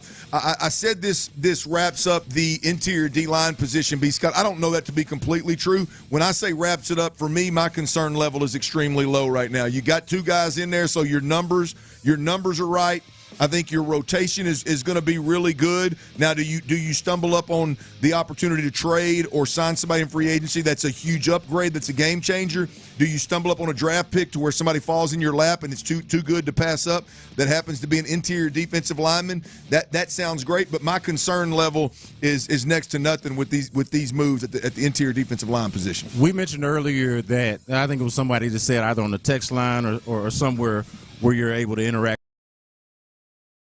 with the show, the best secondary in football, and we weren't willing to go that far. I had to look more into it to really say that with some confidence, but it's certainly one of the better secondaries in football, and I would even go as far as to say this is one of the better D lines in football when you look at them from top to bottom and how well they work together, how well they work with each other. I think it's a real impressive unit. They got some decent depth, and really we're looking at the top end of it we know who the edges are, right? You got Will Anderson and Neil Hunter on the outside, but they have now brought back their best interior defensive lineman over the past 2 years, one being Sheldon Rankins, the other one being Mario Edwards Jr. To me, between what those guys give you individually and how they work with each other and with the outside guys, that is a somewhat underrated unit because Sheldon Rankins and Mario Edwards are not considered to necessarily be stars at their position, but they're both guys who I feel like can be stars in their role, if that makes sense. Yeah, absolutely stars in their roles as role players. Now, when you look again and look across the D-line as a whole, I think they're still one move away from an edge player. I think if D'Amico was looking at his numbers, he'd probably tell you that he'd like to have one more number 2 out there. I say 2 on the depth chart behind Will Anderson or behind Daniil Hunter. I would think that there's one more of those out there. Again, possible draft pick, possible free agent move. We'll see. But for the most part, man, I'm super comfortable with Clint. I mean, they brought back Derek Barnett. There you go. Like you can do a lot worse than Derek Barnett as a depth piece on the outside. Absolutely. I'm just going off the number 8. I'm going off the number 8 that D'Amico gave us. I would think 4 interior. Yeah. Maybe it's 5 interior and 3 outside, given that Danico Autry can bounce between the two. But I look. You look at what they've done in the past. It was always four edges, four or 5 interior defensive linemen. I think they're really comfortable with the 3 edges, the top 3 edges that they have. And we'll see if they make a move for another one. Now, look, D'Amico Ryans is perfectly capable of having a little bit of a project, a developmental type guy, and getting production out of him. So we'll see what happens. What happens there? 5 o'clock fire. Loud thunder, heavy rain, thin line between joy and pain. It's that time, Houston. Rodeo Houston, baby. It's a Tickety Tuesday. And you know what that means. That music right there is the cue to call, 713-572-4610. Tyler, let's roll with them with that caller number 4 again now. Caller number 4, we're giving a 4-pack of tickets to Cody Jinx at this year's Houston Livestock Show and Rodeo. That's a Thursday night show. The place will be absolutely packed. That song right there goes hard. 5 o'clock fire. All right, real quick, little movement in the division here with the Indianapolis Colts. They told us, Shane Steichen and company told us that they were going to bring in competition, and it looks like Daniel Jones is going to be that competition. I know Daniel Jones was deciding between staying in Minnesota, where he had signed after being released by the Giants and competing with J.J. McCarthy, or going to the Colts and ultimately competing with Anthony Richardson. And Daniel Jones is signing a 1-year deal with the Colts. I believe it's a $14 million deal. He's making significantly more money than Anthony Richardson. Look, this is not a good sign for Anthony Richardson at all. I think the Colts have gotten to a place with Anthony Richardson where if he doesn't just come in this year and convincingly beat out Daniel Jones and take huge strides in the right direction, I think they are prepared to move on from Anthony Richardson. When you're opening up a quarterback competition and you were a top 5 quarterback drafted, was he top 5? Yeah, he was number 4 overall. Number 4. That's a damn good memory by you. Yeah, man. But yeah, like that. That's just C.J. Will, then Anthony Anderson. Yeah, look, I don't know Anthony Richardson. I don't know that there's any more security in terms of like getting opportunity and sticking in the league than there is getting drafted in the first round. And that job security, for whatever reason, is just fallen by. Well, no, I know what reason, but Anthony Richardson has completely ruined that. With the way, I think it's a combination of everything. The play has not been good. The development hasn't been as expected. The tapping out of the game in the middle of the game when you're tired and the game's on the line, that's obviously not a good deal. But Daniel Jones to competing with the Texans in this division. I think Daniel Jones at the quarterback position is unfortunately, I think it's an upgrade. And we'll see what goes down with that quarterback. And see, I thought, like yesterday when this was being reported and Diana Rossini was all over it, I thought it was kind of odd that it was being framed as almost like a sweepstakes. Does he pick the Vikings or does he pick the Colts? When in my mind I'm thinking, hey, wherever Daniel Jones goes, especially out of those 2 spots, he's for sure the backup. But then when I think about it and everything that you laid out, this does not spell out good things for Anthony Richardson. And if you think about places that do have an established starter or are returning their starting quarterback, this would be one of the spots where Daniel Jones would have the best chance to win a job, right? Like you could totally see him going in there and beating out Anthony Richardson, and no, that is not a good thing for a top 5. Well, pick. I just not think I think people are through with Anthony Richardson's high ceiling, being fascinated with the high ceiling, right? And then once you get beyond that, and you look at the Colts, and you just start thinking. I mean, they had a subpar quarterback in Gardner Minshew, a career backup that goes in there and wins 10 games, and the Texans are playing the Colts for the division at the end of the season. I mean, that's Shane Steichen and the Colts. Their roster, I think, is a much better roster than what they've played of late. And Anthony Richardson has just been a problem. The inconsistencies are a problem. It's hard to call plays when you don't know what you're going to get. I think Daniel Jones goes in. I know that's hard to say, given what his stats and box scores and advanced stats would tell you about New York. But I think it wouldn't shock me at all if Daniel Jones didn't go somewhere. This is going to be Indy at least for 1 year, and maybe not do what Sam Darnold did, but appear to be an improvement with a better supporting cast and less dysfunction around it. And see, that's good for the Colts, bigger picture, like, because they're too good to necessarily just have to rely on Anthony Richardson. But for the Texans, I like that. Like, you make Daniel Jones be the quarterback of the next best team in the division, and the defense is what it is for the Texans. I like that. All right, we got another move by the Texans. We'll tell you who that is on the backside of this break right here. That is next on Sports Radio 610. Before we do that, though, I got to tell you about QC.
episodes every week on the free Odyssey app or wherever you get your podcasts. Houston's sports leader. Sports Radio 610.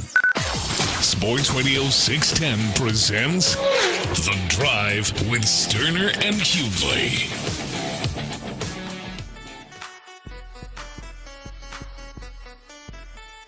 All right, the Texans, as we said, have been very, very active over the last couple of days. Again, just to recap a couple of things, the Texans, they're trading Kenyan Green, offensive guard, to the Eagles for safety C.J. Gardner-Johnson. There's a little pick swap involved there, 2026 pick swap involved there.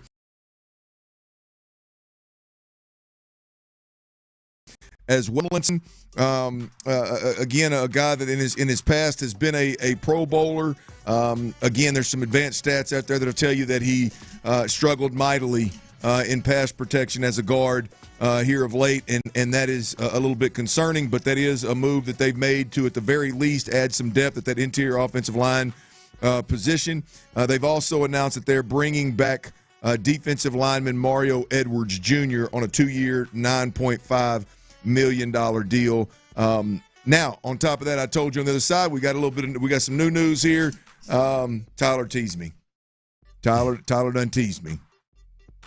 I've been told I'm a tease. The Texans are signing linebacker Nick Neeman. Anybody got Nick Neeman? Oh, not Neeman. I heard of him. Special teamer. 2-year deal worth up to $6.5 million. Former Chargers special teams ace heads to Houston. Right? Not a banger. Not this ain't one that's just gonna knock your socks off. But again, I think for the most part the Texans have been really active, and there's been a handful of moves that I would say are notable. And I'm talking about in terms of new Texans, not the ones going out. Obviously, the biggest splash in the offseason is the Laremy Tunsil deal. But in terms of Texans that they brought in the building, there's only been a couple of them that have been, I would say, plug-and-play starters or heavy rotational guys so far.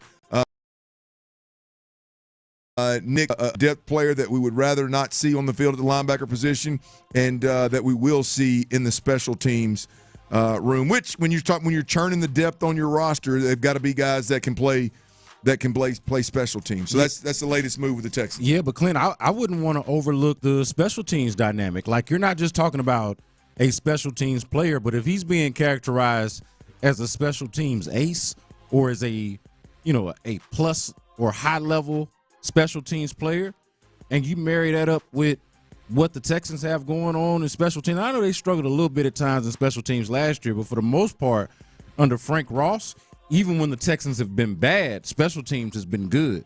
So, like, I like the idea of bringing in a special teams guy in Neeman with the special teams coaching, if you will, that you've got here with Frank Ross, and the overall special teams culture that you've had here with the Texans under Frank Ross for a number of years, even before D'Amico got here. So I like the fit from that standpoint. I don't know exactly what that's supposed to look like or is going to look like yet, but just on the surface of it, if I play a little Dan Orlovsky here and don't try to peel back the layer and just look at it on the surface, we can do that with a depth linebacker. Exactly, special teams exactly.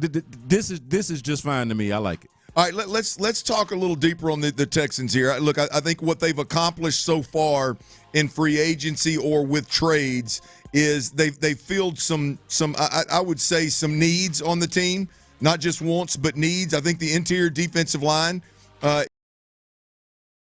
is rotation from a depth perspective.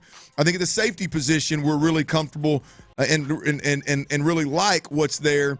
Again, as your starters, as your rotational, as your impact depth, if you will.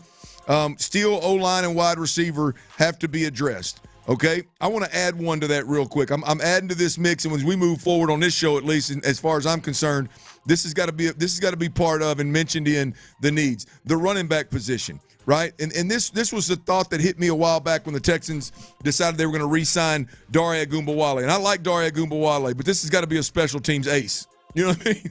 This has got to be a special teams ace. Last year, what we watched happen with the running back position is we watched Joe Mixon be just flat out exhausted We watched Joe Mixon be limited to how he can be used or deployed by the offensive coordinator because of the lack of the backup. They had to load manage Joe Mixon. And it's not about what you or I think about Dameon Pierce. The reality of it is what they told us they think about Dameon Pierce is ultimately that he's a liability and that they don't want to put him on the field more than they did, which was very, very, very little last year because they wanted Joe Mixon out there, right? In other words, Dameon Pierce ain't good enough in their eyes to sub Joe Mixon enough to keep Joe Mixon healthy and allow them to use Joe Mixon in the pass game and in different ways that they would like to, right? The running back 3 being Dare Ogunbowale, right? This is the one that concerns me more than anything. Your third down back that's on the field in critical situations, 2-minute situations. We saw him on the field way too much, and that cannot be the plan moving forward. You've got to have an absolute weapon in that particular position as your third down back.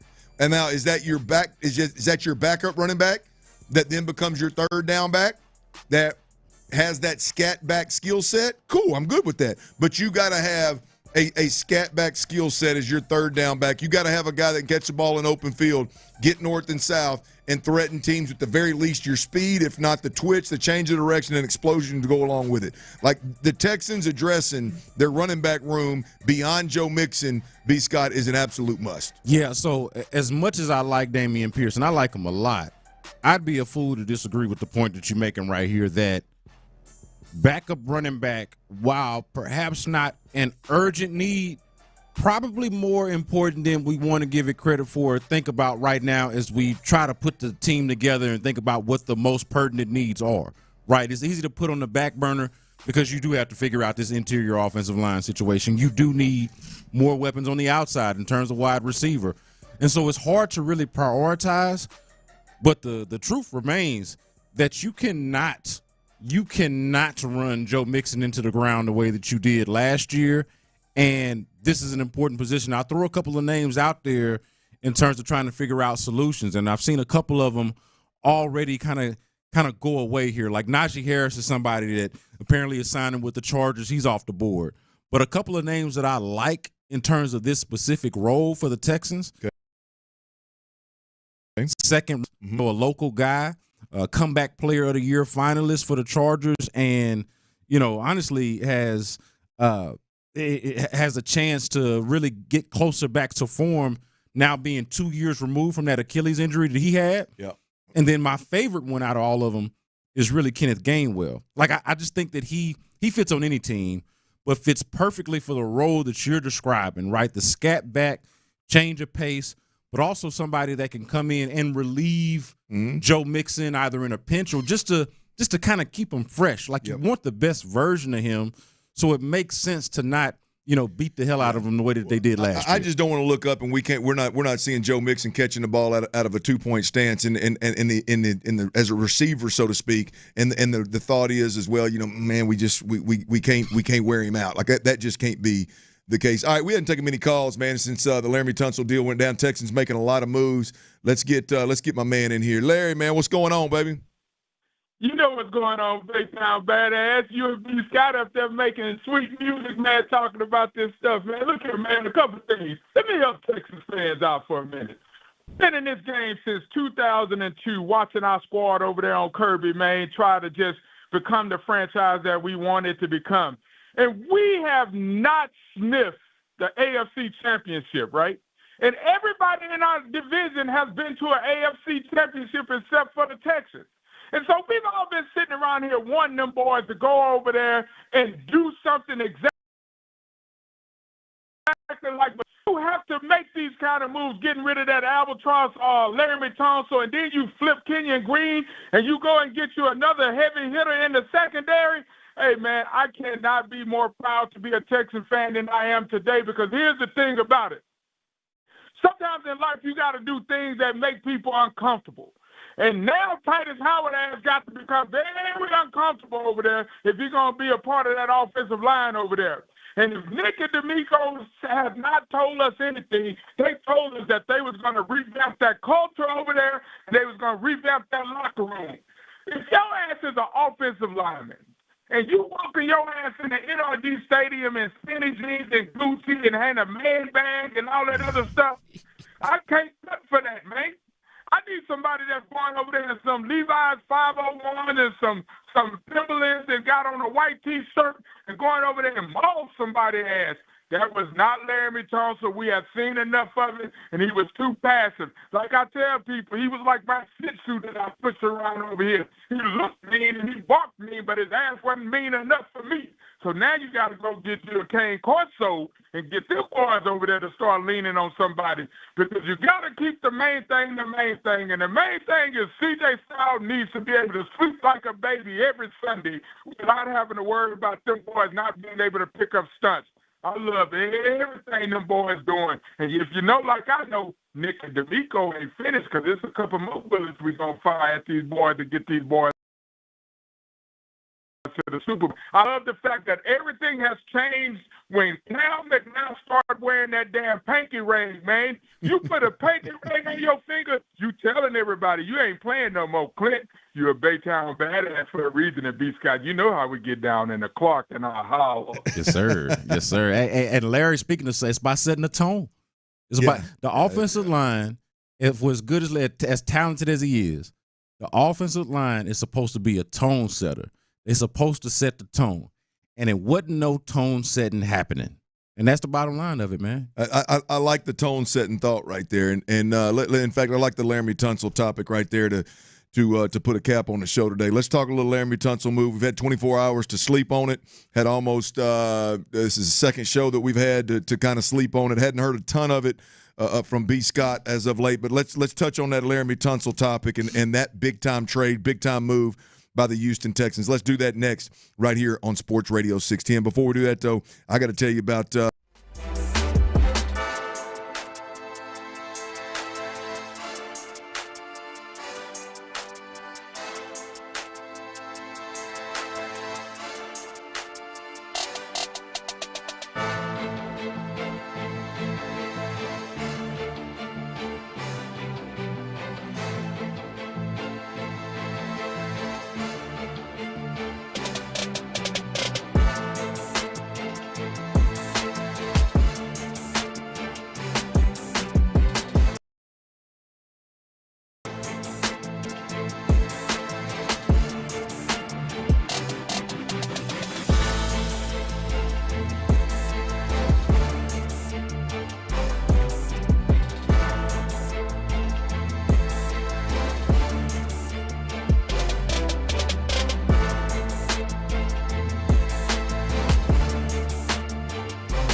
everything.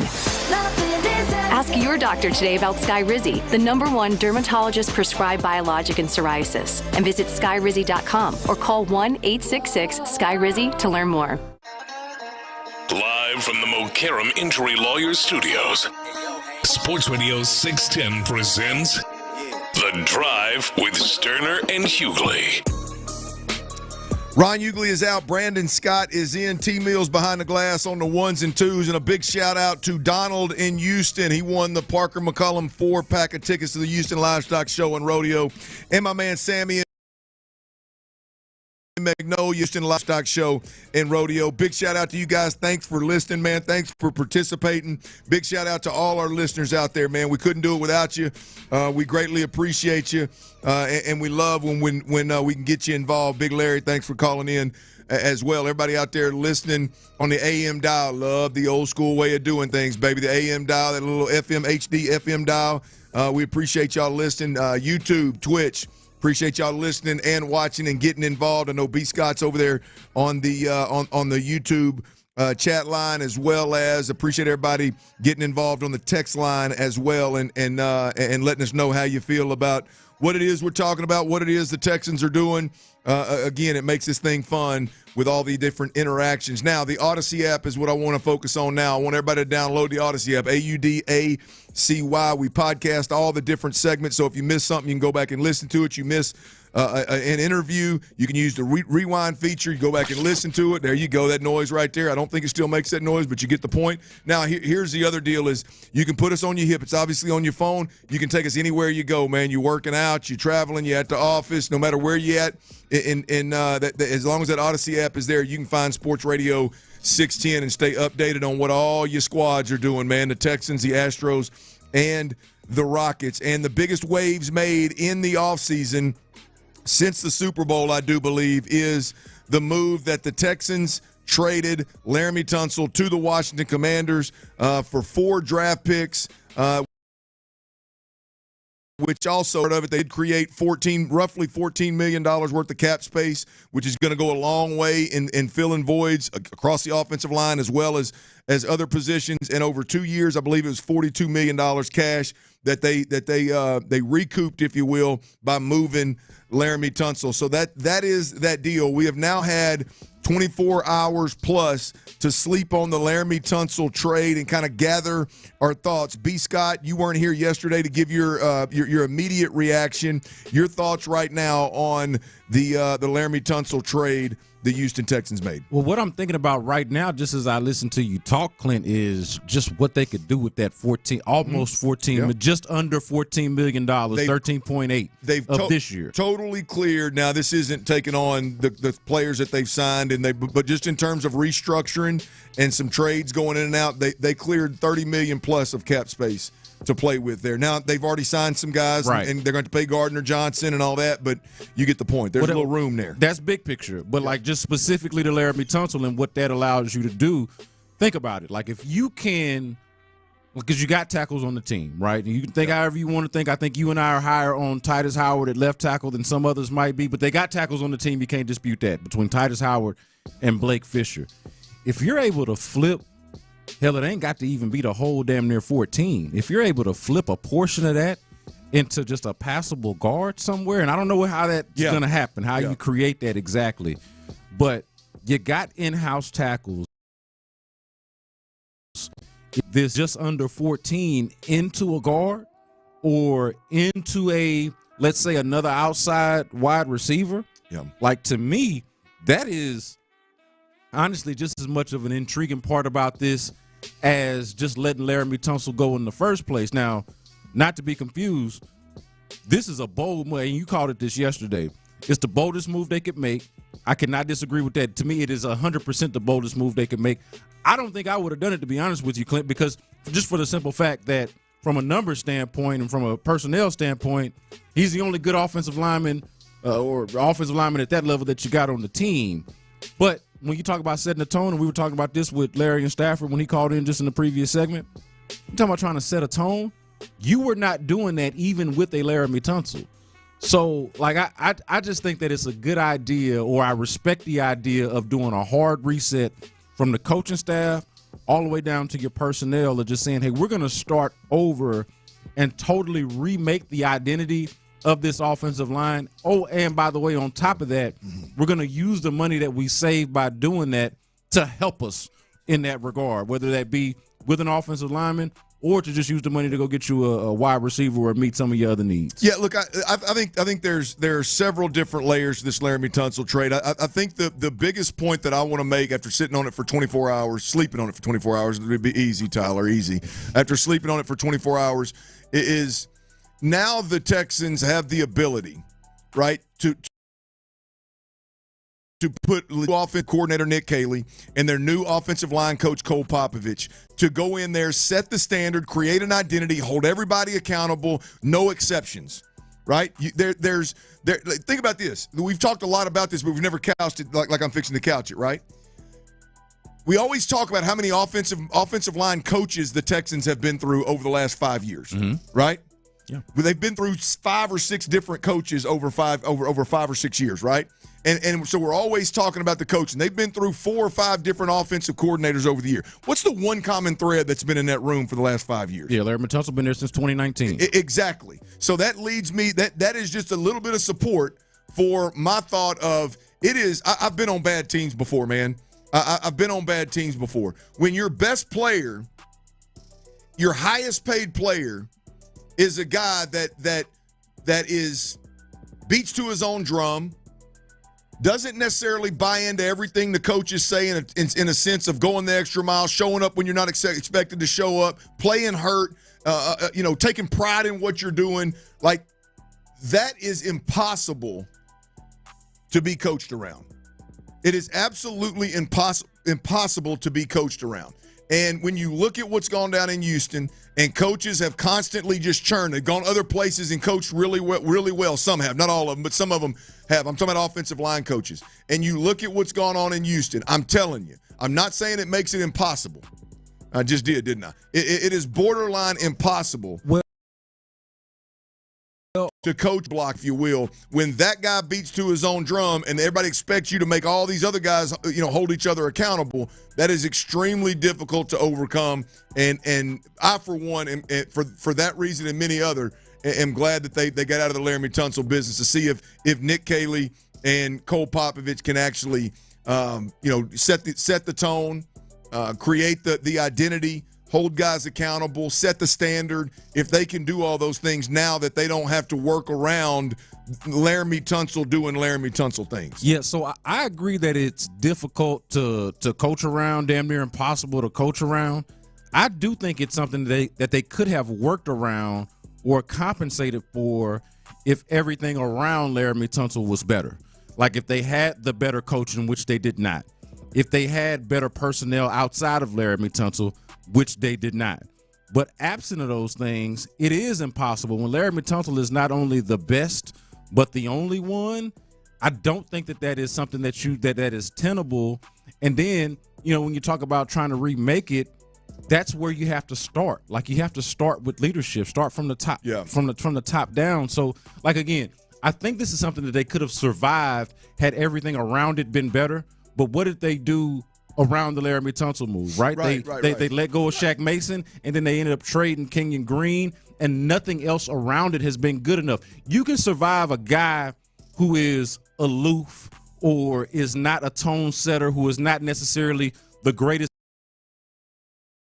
example, and you do have guys on the roster that do those things, whether that's from a coaching standpoint or somewhere else within the room. They just flat out didn't have it. All right, T-Mill, we got to get to them best bets, baby. Last night was rough for you. We got to have a little bounce back. What you got? Yeah, it was not a great start. 1 for 5. Got to rebound in a big way, much like we did last week. I'm going to give these to you very quick because, scared money don't make money. It's more of a way of life than really just, a point of phrase for you out there, friends. So to prove it to you, I get you 6 best bets tonight comparatively to the normal 5. 6 NBA bets real quick. If you need them, go to my Twitter at @TMillRealDeal. Wizards, Pistons, under 121.5 points in the first half tonight. Bucks, Pacers, under 235.5 total in that game. Pelicans,